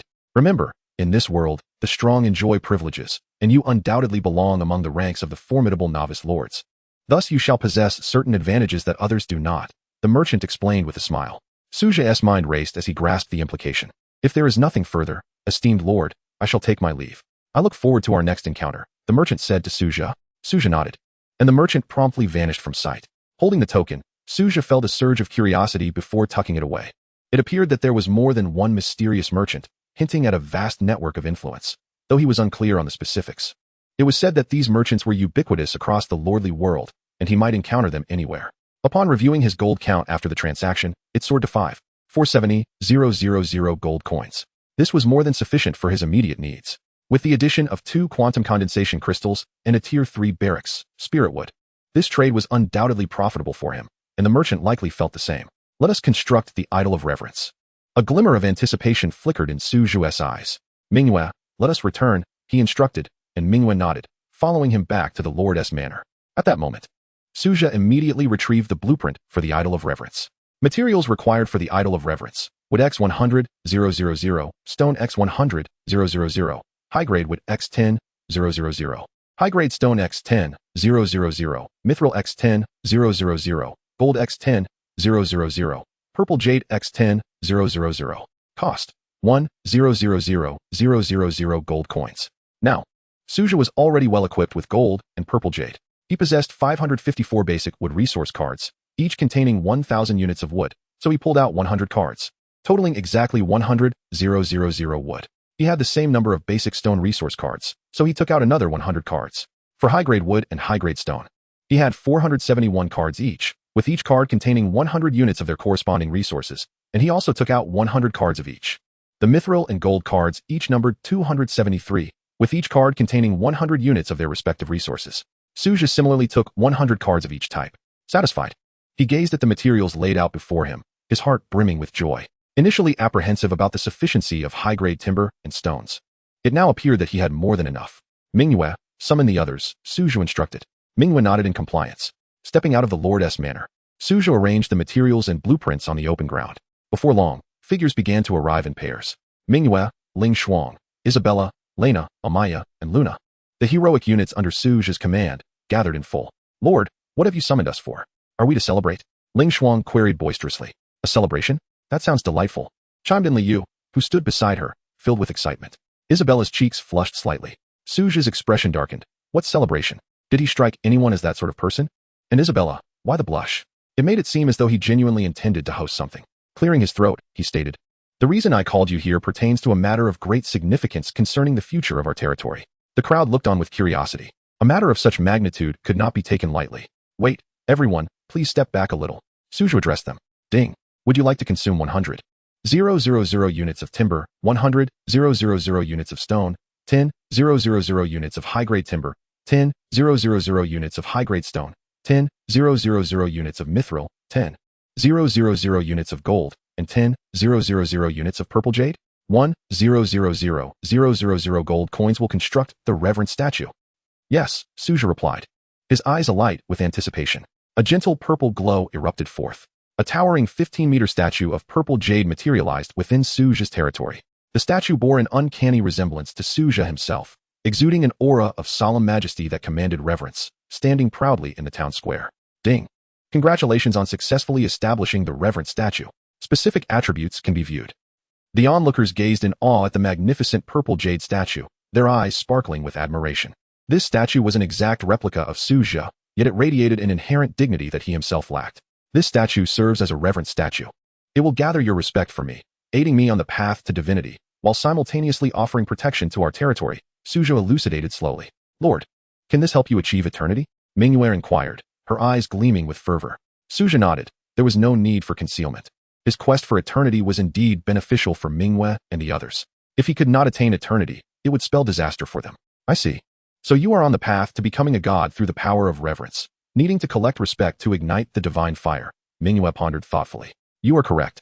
Thus, I require your assistance. Su Zhe earnestly addressed his companions. Lord, as a member of the immortal clan, I pledge my eternal loyalty to you, Manhwa declared, kneeling with utmost respect.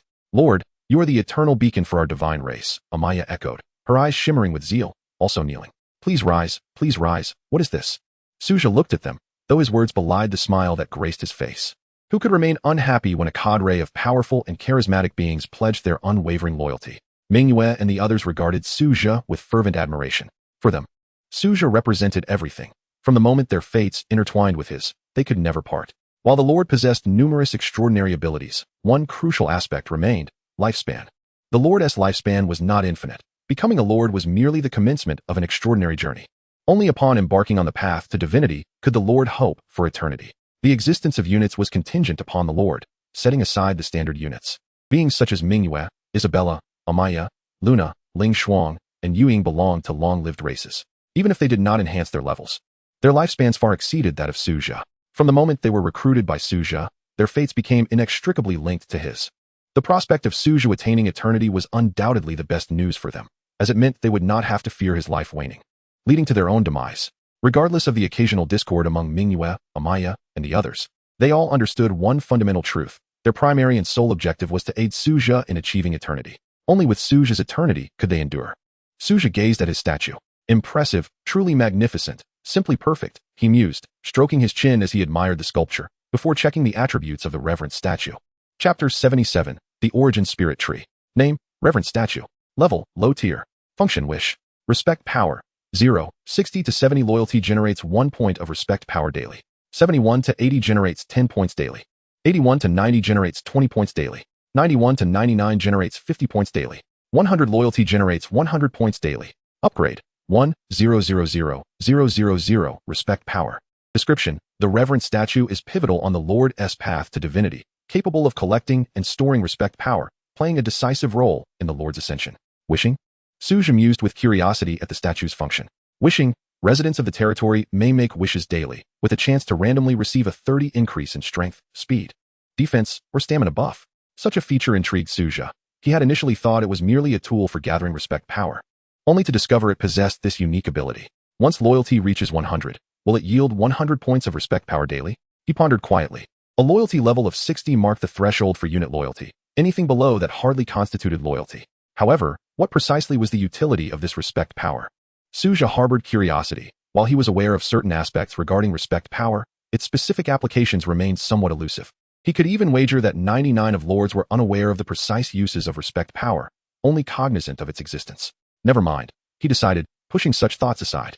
With loyalty at 100, each unit could provide him with 100 points of respect power daily. Considering the current number of his units, Su Zhe glanced at them. At present, each unit's loyalty stood at 100, meaning every unit could contribute 100 points of respect power daily. Given his current unit count, he would accumulate 400 points of respect power today. Collecting respect power didn't seem quite so daunting after all, Su Zhe mused, especially if he recruited new units tomorrow, leading to even greater gains. Essentially, with the continuous influx of new units, Su Zhe's daily acquisition of respect power would begin at a baseline of 6,000 points. Not accounting for other potential benefits, it appeared that reaching 1,000,000 respect power was not an unattainable goal. Su Zhe contemplated the trajectory. At this pace, he estimated that within a month, he could amass 1,000,000 respect power. Minghua, approach the statue and make a wish. Let us see what happens. Su Zhe said with curiosity. Under the gentle illumination of the moon, Minghua earnestly offered her prayers before the statue, a soft radiance enveloping her. As she opened her eyes, astonishment washed over her as she turned to Su Zhe, exclaiming, "My lord, I feel as though my power has surged by approximately 30%. The others exchanged incredulous glances, their expressions reflecting sheer amazement. They were acutely aware of Minghua's formidable strength. Typically, any enhancements or reductions would be futile against her, given her high divine rank, rendering ordinary buffs ineffective. Yet, the fact that Minghua had genuinely experienced a 30% increase in her power was nothing short of astonishing. Following suit, Isabella attempted the same. I've gained a 30% increase in speed, she stated slowly. One by one, the others stepped forward to try, with the exception of Ayla, Qin Shiyao, and Zili, and each experienced varying degrees of enhancement. This was the ability granted by the revered statue. A daily prayer could randomly yield a 30% buff in one of 4 attributes: power, speed, defense, or stamina, lasting for 24 hours. Su Zhe explained softly. Truly remarkable. Ayla mused. Her curiosity piqued as she scrutinized the revered statue. Although her focus lay primarily in the realm of technology, she found this extraordinary phenomenon intriguing. Albeit merely out of curiosity, if she were to delve deeper into its mechanics, her interest might wane. Should we upgrade it now? Su Zhe pondered the spectacle before him. The revered statue. He had previously obtained a relic for upgrading wonders, initially intending to apply it to the statue. However, given the current circumstances, it seemed prudent to wait. Based on the present pace, he could amass 1 million reverence power in no more than 20 days, making the upgrade a manageable endeavor. Perhaps it's best to hold off for now, Su Zhe mused. recognizing that the upgrade relic had no expiration, allowing him the luxury of time. At present, he possessed 3 wonders: the Star Spring Pool, the Heart of Elements, and the Revered Statue. Among these, the Star Lake and Revered Statue were primed for upgrades. The upgrade requirements for both the Heart of Elements and the Revered Statue posed no significant challenge for Su Zhe. While charging the Heart of Elements required substantial elemental power, an arduous task for other lords, his subordinates, the Spirit Wind Elementalist and the Spirit Thunder Elementalist, were fully capable of providing the necessary energy. As for the Revered Statue, Su Zhe garnered a minimum of 50,000 reverence power daily. And with the increase in troop numbers, this figure would continue to rise. 100,000 reverence power seemed to be a goal well within reach. It appears that acquiring reverence power isn't as arduous as the internet claims, Su Zhe reflected, observing the throngs of cultivators, divine beings, frost warriors, void black dragons, and elementals converging from all directions to offer their prayers. Indeed, the online information should not be taken at face value. The exaggerations of other lords seemed unfounded. Su Zhe smirked, realizing he had perhaps been misled. Despite claims of the difficulties in obtaining reverence power, it appeared to him to be a task of little complexity.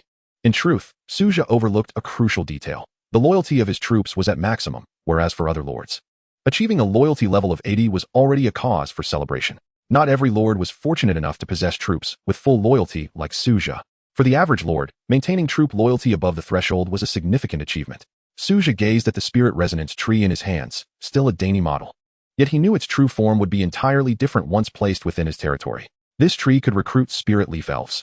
He wondered what sort of barracks it would transform into post-evolution. Contemplating the third-tier barracks, the spirit resonance tree, he pondered. Ding. Detecting third-tier barracks, spirit resonance tree. Your divine evolution entry has been triggered. Barracks evolution in progress. Ding. You have obtained a divine barracks, the origin spirit tree. The origin spirit tree? Curiosity flickered in Su Zhe's eyes as he examined the barracks model, hastily checking its attributes. Name, origin spirit tree. Level, 1, tier, divine. Recruitment, 1010, daily. Spirit currency, 1 gold coin 1 use. Fixed, can be used freely. Faction, order. Upgrade, 10 million spirit currency. Divine crystal X1, spirit crystal X1. Description, the origin spirit tree. A divine barracks capable of recruiting origin elves. Chapter 78, Source of Stars, Xinglan. My lord, is this a new companion? Manhwaa inquired.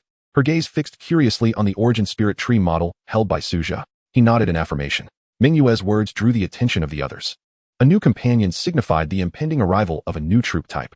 Manhwaa, Lena, Amaya, Luna, Shadow, Ayla, and Qin Shiyao, core figures representing various troop types, turned their gazes toward the origin spirit tree held by Su Zhe. Observing the expressions of those around him, Su Zhe felt a twinge of helplessness. Why does it seem like you all are a bit displeased? He said slowly. My lord, I merely worry that with a new companion, you may forget about us old friends, Manhwaa replied with a smile, unabashedly voicing her thoughts. I'm simply curious about the new arrival. You know me, my lord, Qin Shiyao chimed in, a smile gracing her face as she looked openly at her companions. While others might dismiss Qin Shiyao's sentiments, they understood Su Zhe's nature. Light-hearted banter was acceptable, but any real discord was out of the question. I have no objections. Ayla remarked, adjusting her glasses. Whatever my lord decides, I shall support wholeheartedly, Amaya added with a gentle smile. I do not mind, Shadow stated with a calm demeanor. My lord, your decision is our will, Luna spoke in a low voice. My lord, Isabella offered only a single word, then remained quietly observant of Su Zhe. Su Zhe responded, all of you are comrades, standing shoulder to shoulder in battle. My regard for each of you is unwavering. He smiled reassuringly at them. We just hope that my lord won't forget us. Manhwaa stepped forward, smiling as she straightened his collar. Rest assured, I shall never forget any of you. Su Zhe replied with a smile. Subsequently, he opened the 3D map of the territory and placed the origin spirit tree adjacent to the void dragon nest. A majestic tree emanating an ancient and mysterious aura appeared beside the void dragon nest in an instant.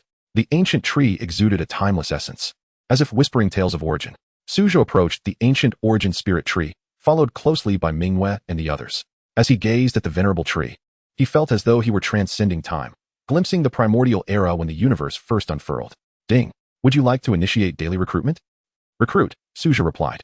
Brimming with curiosity, a radiant glow flickered upon the origin spirit tree, and spirit fruits appeared out of thin air, ranging from tender to fully ripened, and ultimately falling to the ground. 10 figures materialized before Su Zhe. Leading the group was a silver-haired beauty, adorned with the quintessential pointed ears of an elf. Her eyes shimmering like the depths of the cosmos, clad in a flowing light blue gown that seemed to capture the brilliance of the sky and stars. The remaining 9 elves bore a striking resemblance to the leader, all possessing hair as white as snow. Xinglan, at your service, my lord. Xinglan knelt on one knee. Her head bowed in a gesture of complete submission, a sentiment echoed by the other 9 elves. Please rise, Su Zhe began, introducing each one to Xinglan. This is Minghua, Isabella, and Su Zhe. Xinglan nodded slightly in acknowledgement. The others regarded her with a variety of expressions, yet none bore ill intent. Su Zhe examined Xinglan's attributes. Name, Xinglan loyalty, 100 experience, 0-100 level, 1 rank, divine unit type, hero, source of stars, Xinglan talent, stellar power skill, star pact. Potential, S-class sacred, with attribute bonuses. Description, one of the primordial elves, the oldest and purest of her kind, wielding the power of the stars. Capable of invoking stellar forces to alter the laws of reality. Turning his gaze to the other elves behind Xinglan, Su Zhe noted that they were all star origin elves. Their potential having reached a dominion level after attribute bonuses. However, none possessed accompanying weapons, which puzzled him. Xinglan, do you all lack weapons? Would you like me to equip you? Su Zhe inquired with concern. Xinglan looked at Su Zhe and replied, My lord, we require no weapons, in a sense. The power of the stars is our mightiest weapon. Su Zhe nodded, grasping the essence of her words. Since that is the case, allow me to explain the rules of the territory, Su Zhe began, but before he could continue, Minghua stepped forward. My lord, we can handle this. We will explain the rules to her, Minghua said with a warm smile. Su Zhe turned to the others, who also looked to him for guidance. Very well. If that is the case, I trust you all to foster a harmonious relationship, he said, directing his gaze towards Minghua and the others. Curiosity piqued. Su Zhe wondered how Minghua would convey the rules to Xinglan. However, the reality diverged drastically from his expectations.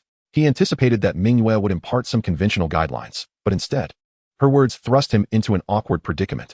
Xinglan, I am Minghua. The first rule of our territory is to spend plenty of time sleeping with our lord, Minghua said.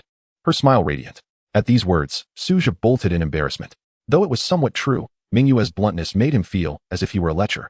Before fleeing, he called for Ayla, Zili, Liyue, and Qin Shiyao to follow him. Observing Su Zhe's hasty retreat, the others could not help but chuckle. Su Zhe's summons were not a jest, but rather a matter of urgency, specifically, the development of the Black Iron World.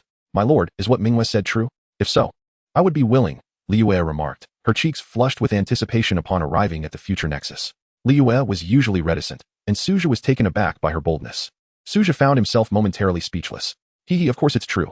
I've slept with our lord before, so you must strive to keep up, Zili chimed in, unabashedly linking her arm with Su Zhe's and resting it against her bosom. Upon hearing Zili's words, Liyue regarded her seriously, stating, My lord, I understand what I must do now. I will certainly put forth my best effort. Enough. Let us not get sidetracked. We'll discuss these matters later, Su Zhe said, gently removing Zili's arm. Zili stuck out her tongue and obediently stepped aside. Ayla, if we are to develop the Black Iron World, where do you think we should start? Su Zhe inquired, directing his attention towards Ayla. My lord, are you indeed planning to develop the Black Iron World? Ayla asked, her curiosity evident. Yes, this world must be developed. Otherwise, your Technology Research Center and Shuriao's Quantum Institute cannot be established smoothly, Su Zhe replied with a serious expression. Chapter 79, Initial Planning for the Black Iron World.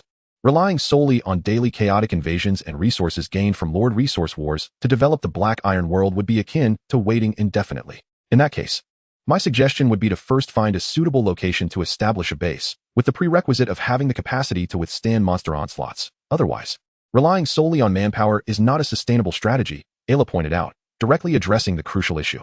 To develop the Black Iron World, the foremost challenge is to devise a means to withstand the seemingly endless tide of monstrous armies. If this cannot be resolved, the notion of developing the world becomes mere empty talk. After all, while manpower might suffice temporarily, Minghua and her companions might be able to battle for a week. What about after that? A month? A year? A decade? They cannot fight indefinitely. Without a base capable of resisting monsters, establishing a foothold in that world is utterly impossible. Su Zhe turned to Zili, who boldly presented the schematics of the quantum shield barrier device she had learned to create. Ayla's eyes brightened at the sight of the drawings. Glancing between Zili and Su Zhe, it seems our lord has prepared in advance. Perhaps I was overly concerned. No, your worries are quite valid. You are my important external brain, and I must hear your ideas, Su Zhe said with a smile. My lord, can we now manufacture the quantum shield barrier device? Zili asked, excitement radiating from her. Qin Shiyao's eyes also lit up. If they could secure a foothold in the Black Iron World, her quantum institute would have a promising future. It should be feasible, but let us not rush. Ayla, please continue. What should we do after establishing a presence? Su Zhe prompted, eager to hear Ayla's insights on the development of the Black Iron World. That depends on you, my lord. Do you wish to treat the Black Iron World as a logistics base or a place for leisure and entertainment? Ayla inquired, studying Su Zhe intently. Elaborate, Su Zhe encouraged. Intrigued by Ayla's perspective. To start with the entertainment aspect, if that is the case, it need not be overly complex. We can simply establish basic outposts in various regions, allowing you to explore at your leisure, Ayla explained slowly. If it is to be a logistics base, in addition to the quantum shield barrier device, we could also relocate the workshops to that world. Of course, we would need to construct energy stations. Moreover, haven't you always instructed newly recruited allies to go to that world to level up? In the future, they could both train there and help fend off the monsters. Achieving two objectives at once, Ayla elaborated methodically. I see, Su Zhe mused, stroking his chin, lost in thought. Ayla's reasoning was indeed sound. Treating the Black Iron world as a logistics world was a commendable idea. In the future, newly recruited units could first be dispatched to that world to guard and level up, with a rotation of newcomers every day, which would be ample time for them to reach level 10. This plan was nothing short of perfect, as it protected the base in the Black Iron world while simultaneously enhancing the levels of the units. Before proceeding, it would be wise to locate areas rich in ore, particularly copper or iron mines, to facilitate extraction and development, Ayla continued. Su Zhe nodded in agreement. Then I can have Manhwa and the others assist in searching for suitable locations, after which we can proceed with the construction of the base, he said slowly. This task indeed required their assistance. Without them, the endeavor to develop that world would be fraught with obstacles, particularly in locating suitable mines and establishing a base. Ayla stated calmly. Su Zhe understood Ayla's implication. Without Manhwa and her companions, he would not even consider developing the Black Iron world at this juncture, especially given the countless monsters present in that realm. While the Mechanical Legion was formidable, it was not invincible, unlike Manhwa and her companions, who were truly unmatched in the Black Iron world. As long as they possessed sufficient physical strength and energy, Manhwa and her companions can conquer the Black Iron world with ease. However, their most pressing challenge at present is their insufficient level. The first step is to locate ore veins. The second is to identify a suitable site for the installation of quantum shield barrier devices. The third is to construct an energy station, and only then can they establish a base. Among these, finding the appropriate location is crucial for the construction of the energy station. Ella adjusted her glasses and turned to Su Zhe, meticulously outlining the entire plan. Let us adhere to this strategy. I will first check if we have enough materials, Su Zhe remarked, examining the resources required for the quantum shield barrier device. Quantum shield barrier device, strange metal X1W, advanced crystal alloy X1W, quantum condensed crystal X1, spiritual, or X1000, gold X10W. The strange metal must be synthesized from steel and iron ore, while the advanced crystal alloy requires a combination of gold, copper ore, steel, and iron ore. In essence, to acquire 10,000 units of strange metal, they need 20,000 units of steel and 20,000 units of copper ore. Su Zhe checked his copper or resource cards, finding 518, in addition to 10,000 units of mined copper ore. The intermediate copper vein in his territory produces 5,000 units daily, currently storing a total of 10,000 units. His steel resource cards numbered 508, each card representing 100 units. Su Zhe directly activated the Lord's power synthesis function, taking out 100 copper or resource cards and 10,000 units of copper ore, totaling 20,000 units, and then 200 steel resource cards for synthesis. Ding! You have consumed 20,000 copper ore and 20,000 steel to synthesize 10,000 units of strange metal. Just as Su Zhe was about to synthesize the advanced crystal alloy, he discovered that he only had 173 gold resource cards, with each card containing merely 100 units. This posed a significant predicament. All other materials were ready, yet the gold resource cards were lacking. It seems he would have to wait until tomorrow. Su Zhe closed the Lord panel with a hint of resignation. If all goes well, the materials for the quantum shield barrier device should be ready by tomorrow. And then we can proceed with its creation, he said slowly. Then it shall be tomorrow. Waiting an additional day is of no consequence, Ella replied calmly. Indeed. Su Zhe nodded. However, we must conduct a preliminary survey to determine the most suitable location for establishing the base. Currently, Zeely has access to 3 types of energy stations: wind, fire, and water. It would be ideal to locate a terrain conducive to the construction of one of these energy stations, serving as our inaugural base in that world. Su Zhe stated with seriousness. As for the antimatter energy station, Su Zhe dismissed the thought, as current conditions did not permit such a project. This task is best suited for you. Manhwa and her team are not familiar with the suitable locations for base construction, Su Zhe said slowly. Ella nodded in understanding. Then this afternoon, Zeely and I will venture into that world to scout for an appropriate site to establish the base, while also searching for ore veins. Sounds good. I will have Yuing escort you, ensuring your safety, Su Zhe replied earnestly. Ella acknowledged with a nod. Lord, may I accompany you? Qin Shiyao inquired with a beaming smile directed at Su Zhe. You? No, that won't do. What would you even do? Su Zhe asked, looking at Qin Shiyao. I wish to study those chaotic creatures, she said with a smile. Chapter 80. Preheating in advance, searching for buyers. That is not feasible at present. You can go once it is safe over there. For now, You should enjoy your time within the territory, Su Zhe responded slowly. All right, Qin Shiyao conceded, not pressing further. While she indeed desired to study the genetics of chaotic creatures, she was even more intrigued by the genetics of the units within Su Zhe's territory. Let us conclude today's matters. The afternoon is the Lord's personal time. It's exhausting day after day, Su Zhe said, stretching lazily and jokingly. Lord, would you like some company? Zili sweetly approached Su Zhe, her voice filled with charm. Certainly, Su Zhe smiled, leading Zili out of the future nexus. In the afternoon, Yu Ying, accompanied by her Void Black Dragon Legion, carried Zili and Ella atop a wind-type Void Black Dragon, surrounded by a group of cultivators for escort, as well as newly recruited units and origin spirits enlisted earlier that morning, all heading towards the Black Iron world. Ella and her companions were tasked with finding a suitable site for base establishment, while Yu Ying and Luna were responsible for their protection. Meanwhile, Su Zhe relaxed in the Star Spring, clad in loose beach shorts, floating contentedly on the water's surface. Above, a small artificial sun followed him wherever he drifted, its light always illuminating him. Exclusive little sun, how delightful. Su Zhe lay on the lake's surface and opened the chat module. Melancholic Seahorse, brothers, I truly can't take it anymore. Are these units or ancestors? I can't even distinguish whether I am the lord or a slave anymore. Sweet Cloud, that's a good question. Clearly, they are ancestors. Spicy Dried Fish, what's worse is that I have a unit that adores me. Sweet Cloud, isn't that a good thing? Just max out its loyalty. Are you showing off? Spicy Dried Fish, show off? Not at all. My unit is a Cyclops, and it's a male that likes me. If it were a female, I could tolerate it, but a male? What do I do? Melancholic Seahorse, contact the best orthopedic doctor? Sweet Cloud, now the question arises, who is the number one? Objective opinion, I think if you are number one. It might be somewhat better. If you are 0, oh dear. Heavenly Radiance, 6. Sweet Cloud, I think I see a big shot, not sure. Let us observe further. Objective opinion, the top of the combat power list actually spoke up. Melancholic Seahorse, big shot, I seek support, 170 centimeters tall, fair-skinned. Beautiful long legs, and an excellent figure. Heavenly Radiance, really? I don't believe it. Objective opinion, I don't believe it either. But does the big shot have anything good? Heavenly Radiance, well, do you want this? If so, contact me. Trading can commence once the novice period ends. Psionic Pulse Cannon JPG. Su Zhe, still lounging on the lake's surface, shared the properties of the Psionic Pulse Cannon. Objective opinion, wow. Is this really a black iron-grade weapon? Melancholic Seahorse, I want it, big shot. Flame Dragon Lord, as expected of a technology-based unit.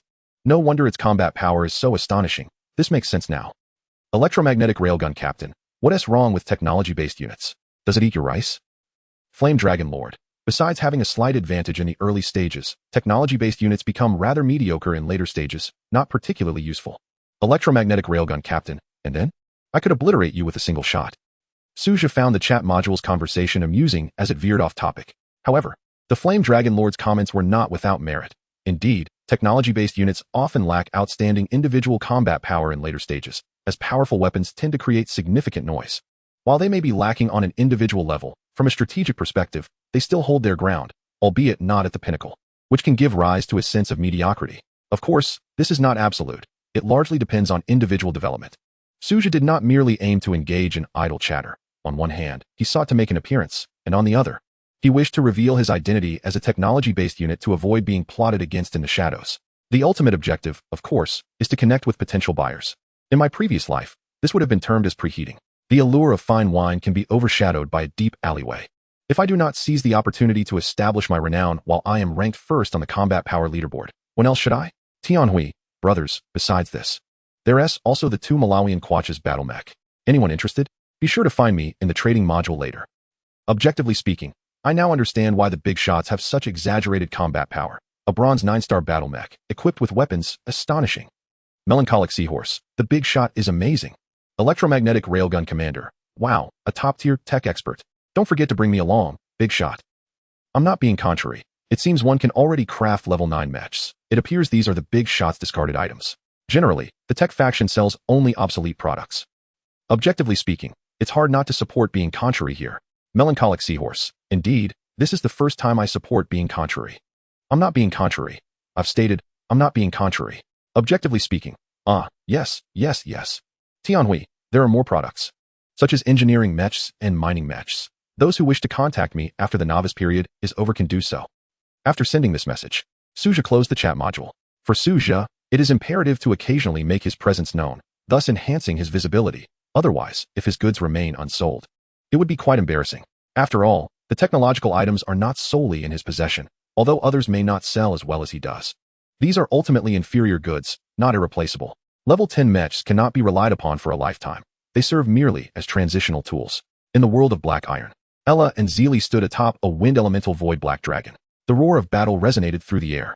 The void black dragon unleashed its energy cannon, causing explosions across the ground. Electricity, storms, flames, and ice wreaked havoc, turning everything in their path to dust.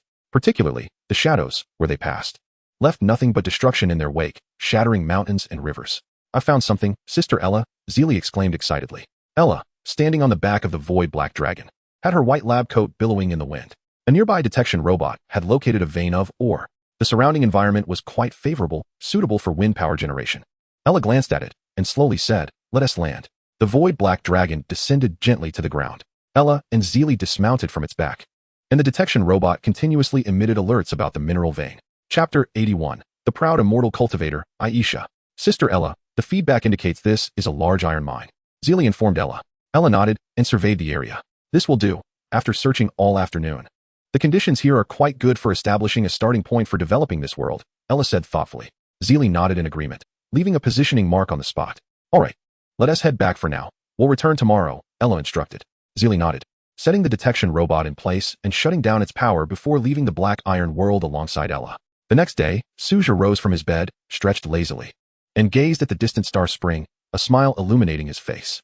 "Another beautiful day," he mused, casting a glance at the slumbering Manhwa beside him. He gently tapped her. "Time to wake up. We need to recruit new companions," Su Zhe said with a grin. Manhwa lazily opened her eyes, seemingly unbothered by the morning light. Stretching before sitting up. "My lord," taking advantage of the situation again, Manhwa remarked playfully as she got up. Su Zhe proceeded directly to the edge of the star spring, where he freshened up quickly. Afterward, he arrived at the immortal creation platform, where Manhwa, Lingshuang, and Luna awaited him. "My lord," Lingshuang and Luna greeted Su Zhe in unison. Su Zhe nodded in acknowledgement. Noticing Luna's lackluster demeanor, he teasingly pinched her lightly. "My lord," Luna pouted. "You look a bit sluggish. Let me perk you up." Su Zhe chuckled. Luna, stepping into the immortal creation platform. "Ding. Would you like to spend 10 gold coins to conduct daily recruitment?" "Recruit," Su Zhe replied casually. In an instant, golden light illuminated the area, filling the immortal creation platform with dazzling brilliance. Su Zhe's expression momentarily faltered as he turned to behold the radiance. 10 figures emerged from within. "Ah, it seems I have recruited another heroic unit. This will make things much easier for me," Manhwa beamed. Su Zhe glanced at Manhwa before shifting his focus to the leading golden-haired woman. Unlike Manhwa, Lingshuang, and Luna, this newly recruited heroic unit radiated brilliance with skin as pure as snow and eyes reflecting an innate pride and defiance. Even when faced with Su Zhe, she maintained her haughty demeanor, exuding an air of carefree audacity. "Aisha, at your service, my lord," Aisha smiled as she regarded Su Zhe, her gaze then drifting to Manhwa behind him. Su Zhe looked back and forth between Manhwa and Aisha.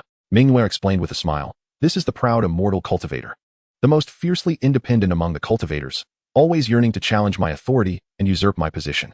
Su Zhe nodded, grasping the situation, before examining Aisha's attributes. Name, Aisha. Loyalty, 100. Experience, 0-100. Level, 1. Rank, Divine. Unit type, Hero, Proud Immortal Cultivator Aisha. Talent, Soul of Pride. Skill, Prideful Forging. Companion Weapon, Hammer of Pride. Potential, S-Class Sacred, Attribute Bonus. Description, the proud immortal cultivator among the cultivators, possessing a soul of pride, with an immeasurably proud heart. Note, the proud immortal cultivator has always aspired to replace Manhwa as the leader of the cultivator clan. Upon observing Aisha's attributes, a flicker of astonishment crossed Su Zhe's eyes. It was no wonder Aisha was so arrogant. In the clan of cultivators, different talents represented varying traits and abilities. Their cultivation methods differed, leading to subtle distinctions in their powers. For instance, Manhwa, known as the Red Moon Immortal, performed techniques related to moonlight. She is the most formidable swordsmanship genius of the past 3 millennia, with a swordsmanship talent that astounds even the immortal emperors. Aisha, on the other hand, leans more towards close combat, wielding a massive hammer to strike down her foes. If placed in ancient times, she would be a character brimming with ambition. Aisha. This is Manhwa, this is Lingshuang, and this is Luna. You will all be comrades fighting side by side from now on, Su Zhe said slowly, introducing Aisha to the group, a vital step whenever a new heroic unit is recruited. Upon hearing Su Zhe's words, Aisha's gaze softened slightly, though it was merely a hint. Aisha, you will lead the proud immortal cultivators from now on, Su Zhe instructed. Understood, my lord, Aisha responded coolly. Su Zhe nodded and then glanced at Manhwa. signaling her to handle the subsequent matters. Manhwa acknowledged with a nod. Su Zhe exited the Immortal Creation platform, continuing with other recruitment efforts. Aside from Aisha, no additional heroic units were recruited that day, but that was more than sufficient. The Origin Spirit Tree summoned only celestial origin spirits, which Su Zhe promptly entrusted to Xing Lan for management, perhaps akin to elemental mages. In order to recruit spirits of different attributes, one must first enlist corresponding heroic units. Nevertheless, Su Zhe remained unperturbed, for opportunities arose daily, and he would inevitably recruit more heroes in due course. Upon arriving at the future nexus, he found Zili calibrating a mining mech. "My lord." She greeted him with a smile. "What brings you here?" Lin Yu inquired, glancing at Zili. "We had some overexploitation in the Black Iron world, and this mech encountered a minor malfunction, but a simple fix will suffice," Zili replied nonchalantly. Su Zhe nodded. "What about Ayla and the others?" he asked. "Sister Ayla and the rest are inside." Zili gestured toward the interior of the future nexus. "Very well, continue your work. I shall go take a look," he said, making his way indoors. Why are you the only one here, Ayla?" Su Zhe inquired curiously. Ayla nodded. "They all went out." "Where did they go?" he pressed. "It seems Qin Shiryao went to enjoy the Star Spring, while Li Yu is honing her combat skills in the Black Iron world, claiming it's to better protect you." Ayla replied softly. At her words, Su Zhe fell into a momentary silence, turning his gaze toward the energy orb before him. Chapter 82. A relaxed, overwhelming victory, abundant gains. Beep. "Do you wish to expend 1 gold coin to conduct your daily recruitment?" "Recruit," Su Zhe declared, his eyes brimming with anticipation as the portal of time and space gradually materialized. A blueprint flew forth from within. Su Zhe's curiosity piqued as he seized the newly summoned blueprint, and in an instant, his pupils constricted. Design blueprint for a stellar fortress. Requirements: God level. Can be learned by scientific experts. Su Zhe, what?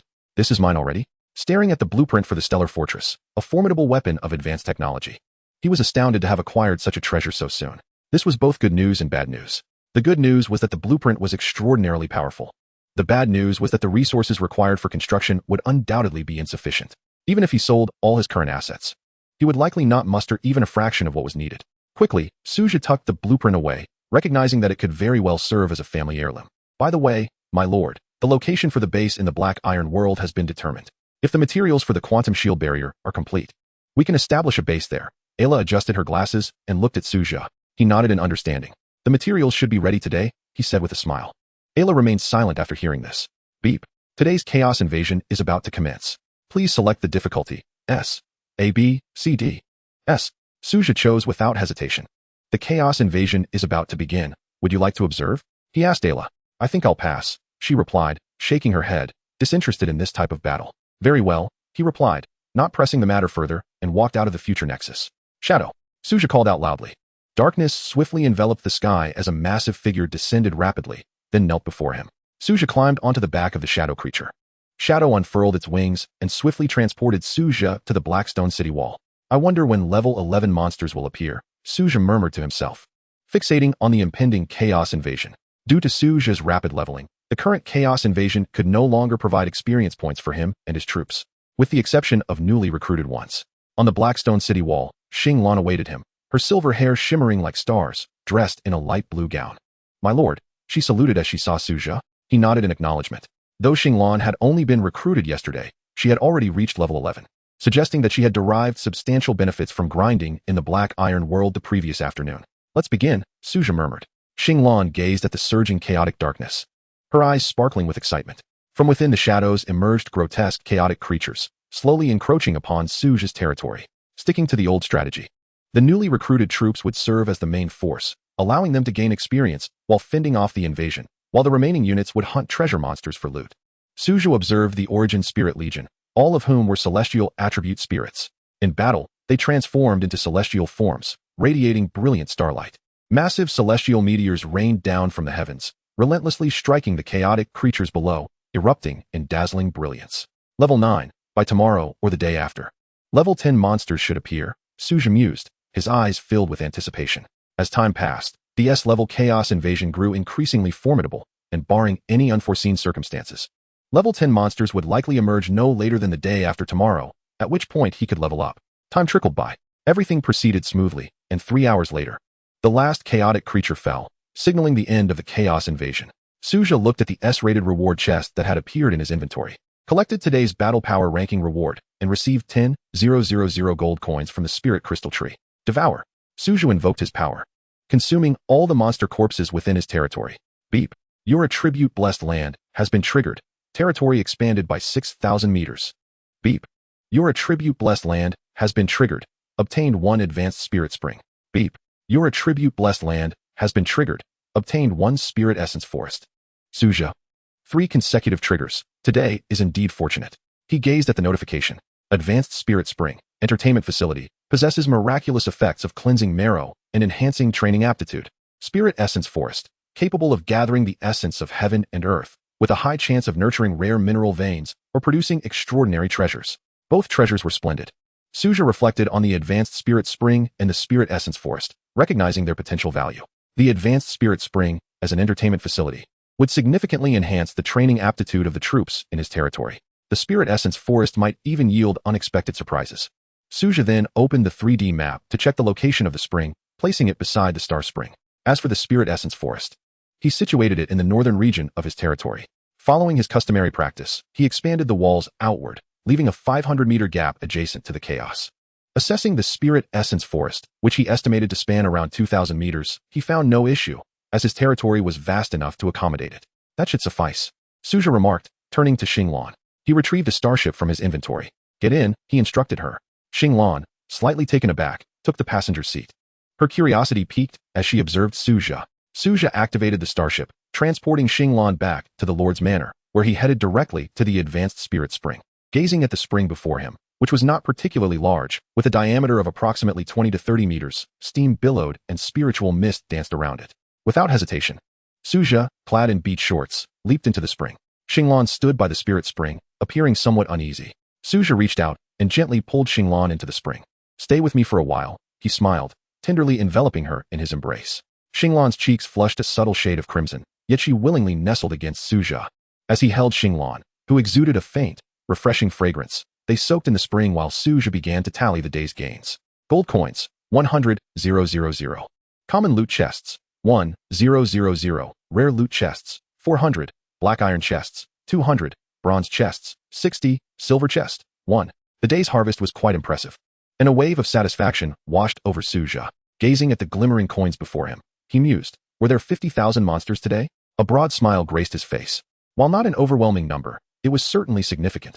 After all, today marked only the 11th day of the Novice Lord phase, and such a bounty was indeed commendable. Su Zhe contemplated privately, recognizing that had it been any other lord, they might have faltered under such pressure. It was only Su Zhe who could navigate these challenges with such ease.